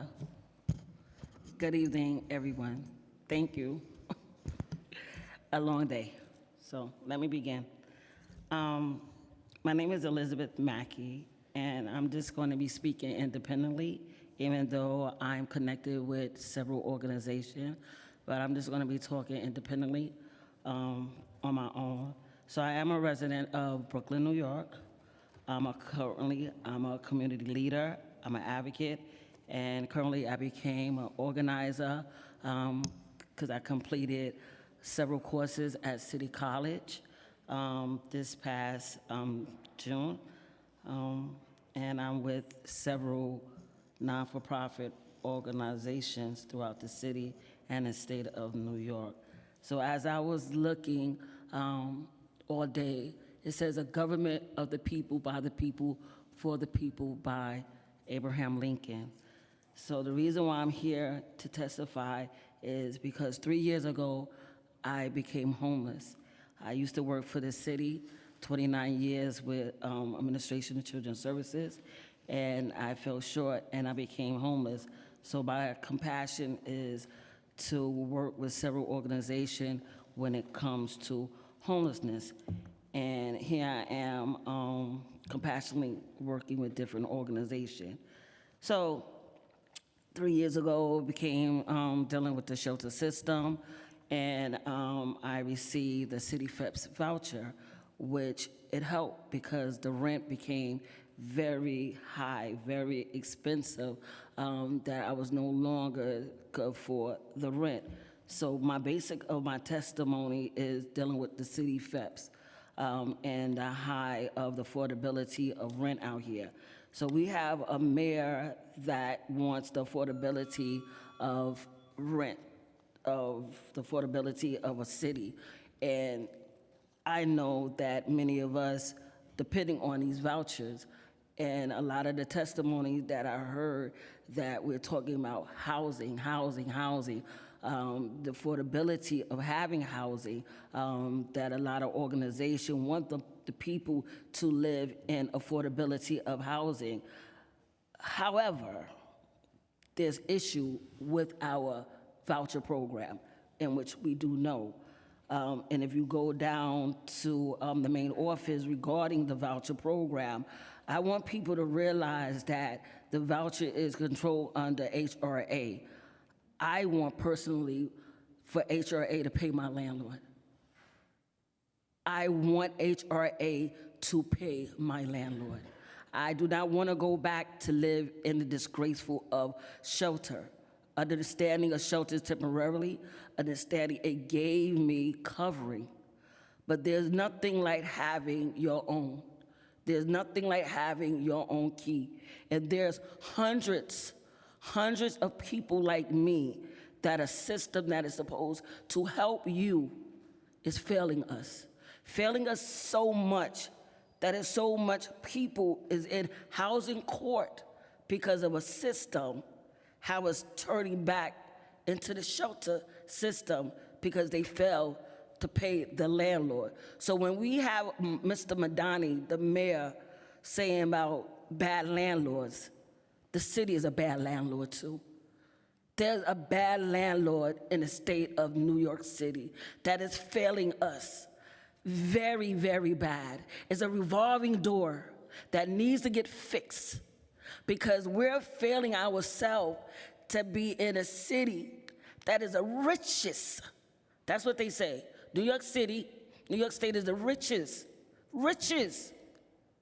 And they're failing us so badly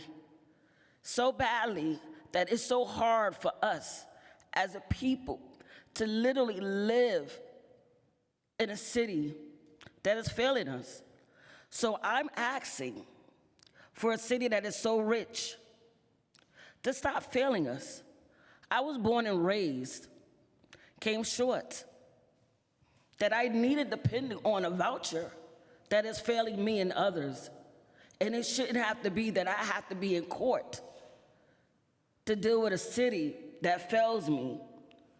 Every month that here I am advocating for others, and I have my own situation that I have to advocate for myself because of failed system, that I sit here to try to plead with a government system to say, pay my landlord. Despite of my landlord do wrong to me, still pay my landlord what is fair due. He deserves to get his rent, despite of what he does. But at the end of the day, we live in a society that if you saying a government of the people, by the people, for the people, then who are we? Because I live by what the word says, that if we're supposed to, Isaiah 58, that we are supposed to feed the hunger, clothe the naked, and also shelter the wandering, then what are we doing? Because sooner or later, this world that we are temporarily living is not going to be no more. Then we have to be judged by someone to say, what have we been doing since we've been living here? Because we don't have that much time, because all of us come into an age that we're supposed to live to see a higher beginning, a higher up, to say, what have we been doing? And what have we been doing to us, to this climate? We have to do better. And the better is, we sit here day in and day out. But I just want the city to do better for our people, because the change gotta come, and the change has to come within us. Do right. I'm not asking nothing. Everybody been asking for millions and millions of dollars. I just want them to pay my landlord the thousands of dollars. I don't want to be homeless again. Because if you look at me, do I look like I was homeless? No. I served this city 29 years. Just do right. Pay my landlord, please. Thank you. Thank you, Elizabeth. And I saw you at the hearing the other day, by the way, and that is a concern that we're trying to figure out with the voucher system, because to your point, the last thing we want is for people to lose their housing. So thank you so much. Good evening, Chair Lee, Council Member Wong. My name is Jimena Peña. I am Director of Business Development at Renaissance Economic Development Corporation, an affiliate of Asian Americans for Equality. Thank you so much for allowing me to testify today. Renaissance is a community development financial institution which provides affordable capital and free training and resources to underserved entrepreneurs. The Council's Chamber on the Go initiative and CDF5, a small business initiative, are both vital to our work. These are tough times for small businesses. Business owners are being squeezed by rising interest rates and operating costs. Meanwhile, the U.S. Small Business Administration is now restricting its loan programs to U.S. citizens. Green card holders, lawful permanent residents, are now effectively locked out of federal capital funding. These new restrictions have caused an unprecedented spike in demand of Renaissance services, pushing our resources to the breaking point. We urge the City Council to provide robust funding for small business services. By investing in our capacity today, you are providing a lifeline to the hardworking entrepreneurs who are being left behind. We also ask for your support for a new version of the New York City Small Business Opportunity Fund, which helped keep many businesses running in the aftermath of the pandemic. The current crisis facing our small businesses mirrors the darkest days of the pandemic.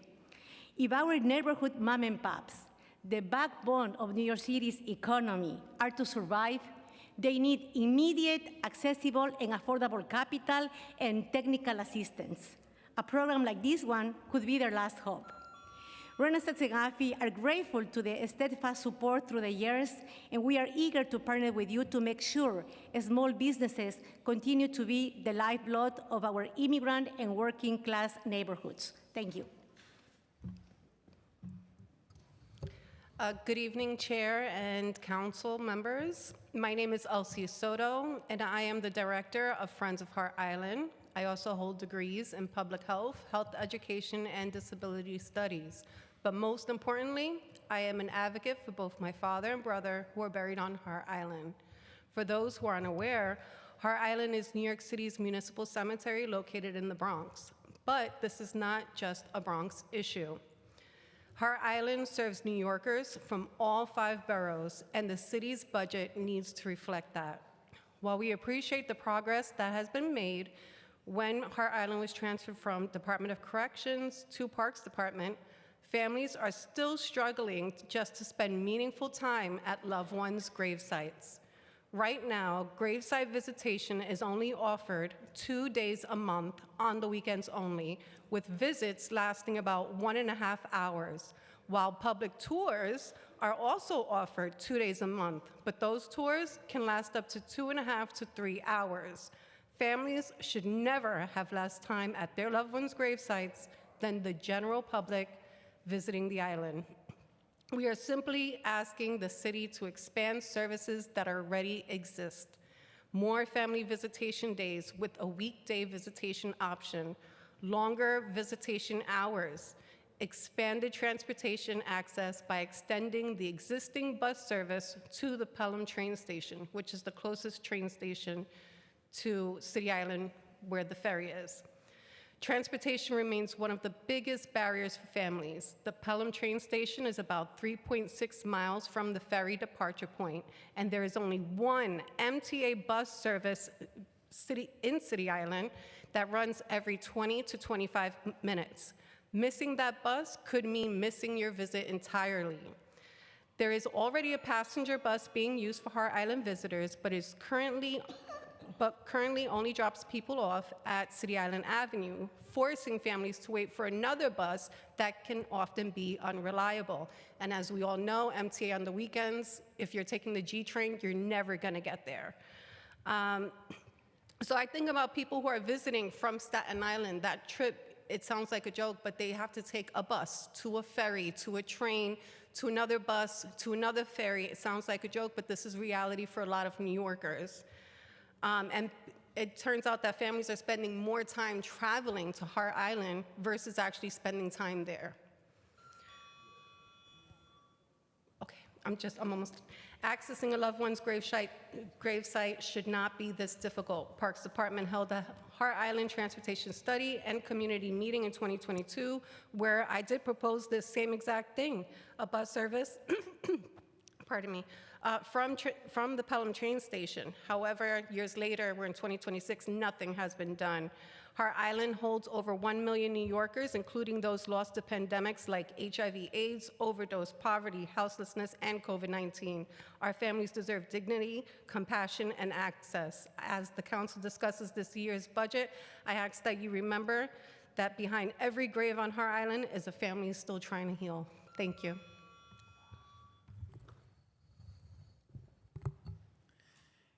Good evening. My name is Jessica Sechrist, Executive Director for Hunters Point Parks Conservancy and a Long Island City resident.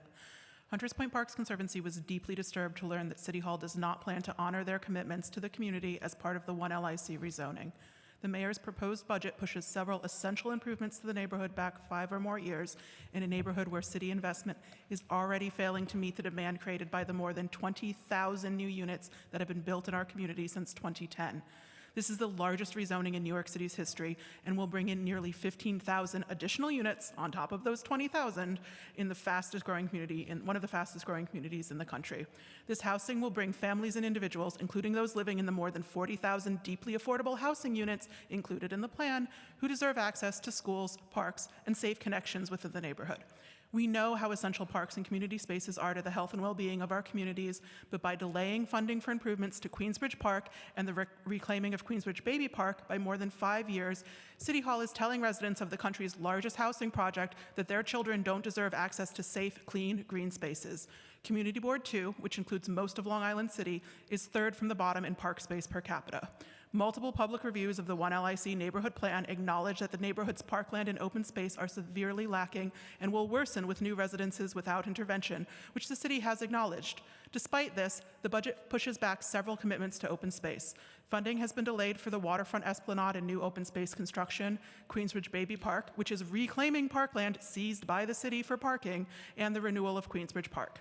It also fails to fund the Parks Department at 1% and does not baseline funding for the 115 parks workers whose jobs expire in June or provide the 276 new jobs in parks needed to support our existing public spaces or provide adequate funding for Green Thumb and the Urban Park Rangers. Our neighborhood came together to ensure that community voices were heard during a 2-year process with 21 major meetings and thousands of submitted comments to ensure this plan wasn't just a giveaway to major developers at the cost of the needs of current and future residents. To learn that City Hall is ignoring these key commitments after making promises to get the rezoning through the approval process is a betrayal of the community-driven process in favor of developers.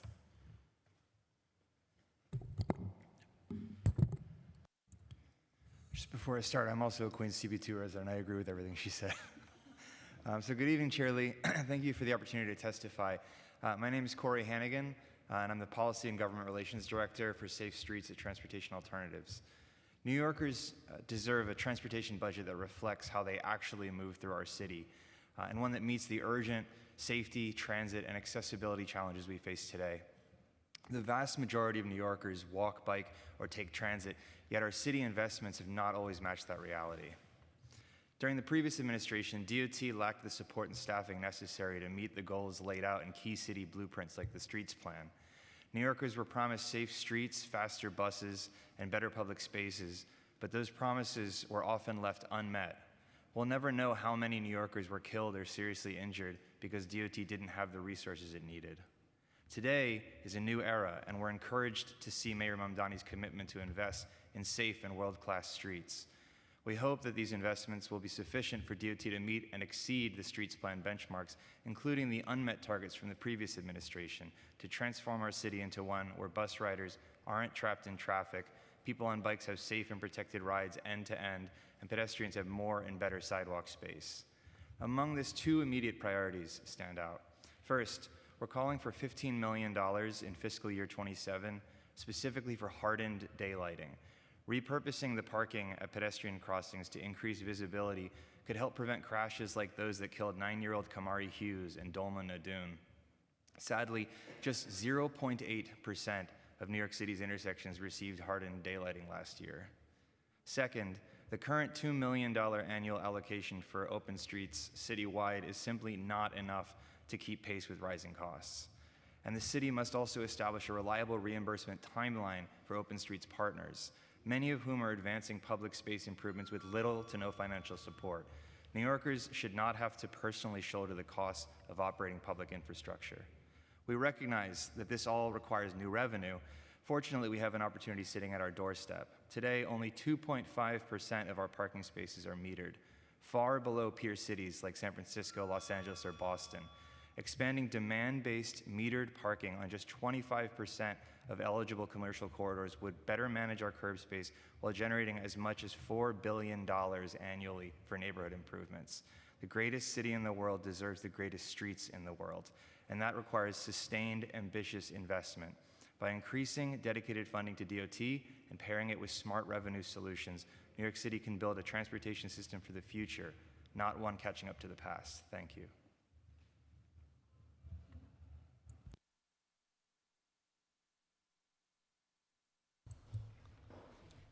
Hi, good evening, City Council. Thank you for your time. My name is Spike Appel, lifelong New York urban gardener, both professionally and through my volunteerism. Also a father of two, here to speak about Bushwick City Farm, which is still under threat of closure, where I volunteered for the past 15 years. We've been advocating since 2017, when my first son was born, for the city to preserve our green space and our sanctuary space, which sits on a privately held lot. We provide hundreds of meals weekly, free of charge, as well as providing, mostly to neighborhood kids, a place of respite, learning, and community. Our community garden is a neighborhood hub of food resilience, where folks know they can come to ask for help building their gardens in NYCHA housing, where they can hold community meetings and events, where they can receive food and clothes when they're in need. And my son is 9 now, and the neighborhood children who helped build the garden have grown, and some have children of their own who enjoy the garden their parents built. We're still asking for the same thing, for the city to step in and preserve this critical neighborhood resource. It's a multi-generational, all-volunteer project that many depend on. We've had strong support from Councilman Chiose, from Borough President Reynoso, from Assemblywoman Zinnerman, Senator Brisport, Community Board 3, representatives from Parks, Green Thumb, and the Mayor's Office. All parties are in accord as to the importance of the space and the process of acquisition. I'm here to ask for a small portion of the discretionary budget to be set aside to acquire the privately held lot from its title holder so it can be transferred to Green Thumb. The city spends a lot of money to try to create what we've already built.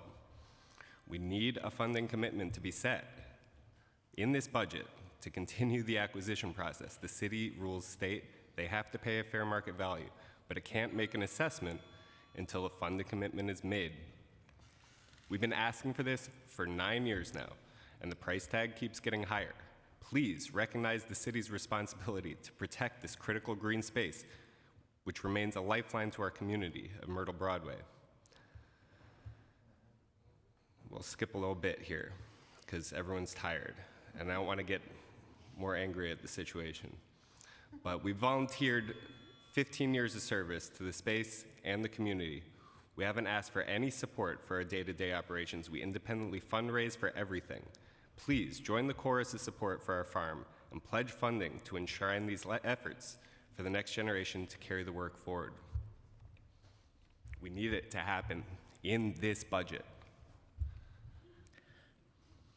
Hi, I'm also here with Bushwick City Farm to share that we just celebrated our quinceañera on the sidewalk outside our fence. After over 15 years of community building within a very complex and diverse neighborhood, providing a deeply needed third space for the many multi-generation families living together in tiny Brooklyn apartments, as well as providing free food, clothing, and harm reduction supplies to an impoverished food desert, after 15 years of being a deeply needed resource hub and community space, our future is now in jeopardy, again. The title holder of the lot has locked us out. Rather than taking matters into our own hands, we're here to request that the city take responsibility for protecting this critical neighborhood organization. When we found this lot, it was a fully abandoned dumping ground filled with mattresses and needles. On Earth Day 2011, we started cleaning the place up. We includes many of the families living in the Myrtle Broadway area, along with food justice activists like me who were newer to the neighborhood. One of my most cherished photographs is of me from 15 years ago with two little girls who grew up in the Sumner houses across the street. They're dressed in pink outfits, straddling 4x4s, double-fisting hammers, while I taught them to drive nails and build raised planter beds. I've watched countless neighborhood kids taste their first ever radish, which they picked out of the dirt moments prior. For over 15 years, we've been a compost drop-off location, provided free organic food from the garden, youth education, a demographic spanning gathering place, and a green oasis in a densely urban area. Since 2018, throughout the COVID pandemic, we've also hosted a food pantry and clothing distro twice a week. During the COVID pandemic, we were providing over 2,000 meals a week. Around 2022, when the city opened a deeply inhumane respite center across the street from our farm, which housed hundreds of newly arrived migrants, we anxiously opened our gates to offer space for folks to cook, eat, learn, build community, escape the disgusting living conditions that the city was offering, and to get their lives together. Bushwick City Farm is a project that is deeply rooted in its land and the community who built it, and has benefited from it for over 15 years. Now the city must buy the lot from its derelict title holder and protect it under the Green Thumb program. According to New York City Council member Chio Say, Bushwick City Farm is an integral community hub. His office supports keeping the farm open to the community it serves and urges the community and all decision makers to take the necessary steps with urgency to allow the organizers to continue their work. We have similar statements of support from Brooklyn Borough President Antonio Reynoso, New York State Assembly Member Stephanie Zeinerman, and New York State Senator Jabari Brisport. But words are cheap. Let's see the city put its money where its mouth is. In order for the Parks Department to engage the ULURP process to consider selecting our space for Green Thumb, capital needs to be committed in this year's budget. So please, the Bushwick City Farm community implores you to make financial decisions with the people in mind and save Bushwick City Farm. Thank you.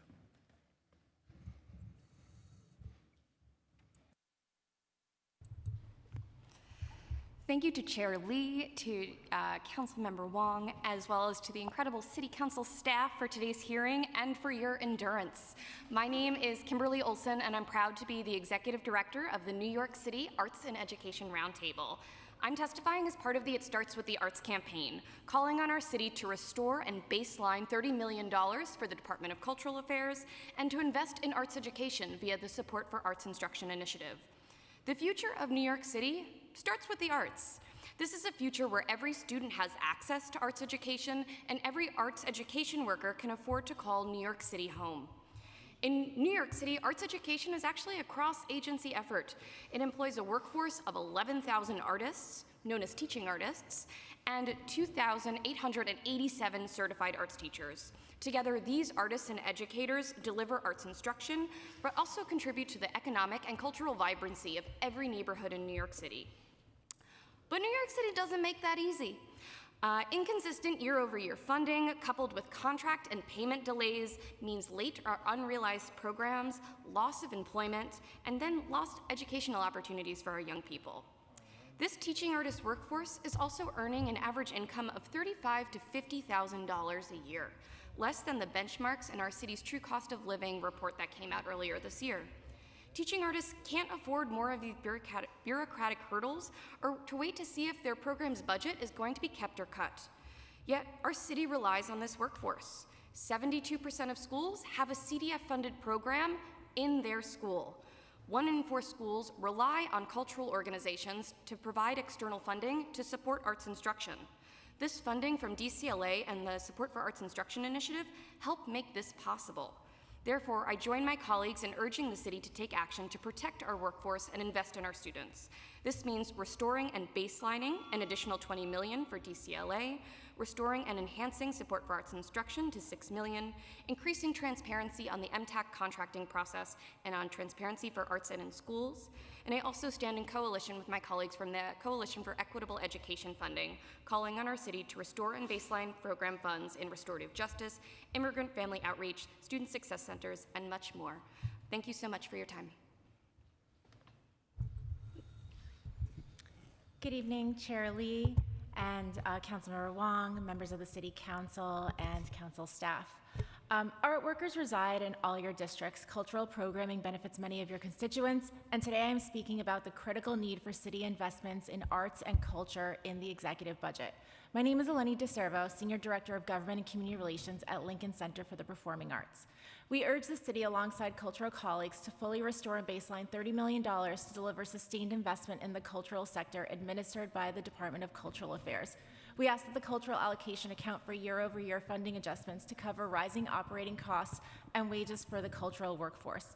Lastly, we urge the council to continue to fund cultural organizations through speaker and council initiatives. The arts are a core part of our public and civic infrastructure. Live performing arts, botanical gardens, zoos, and museums are why people come to and want to stay living in our city. Year-round, Lincoln Center for the Performing Arts delivers entirely free and choose-what-you-pay programming, welcoming visitors and New Yorkers alike. Our spaces offer more than artistic performances. We are cooling and warming centers, pool sites, offer arts education and professional development. We're host of free World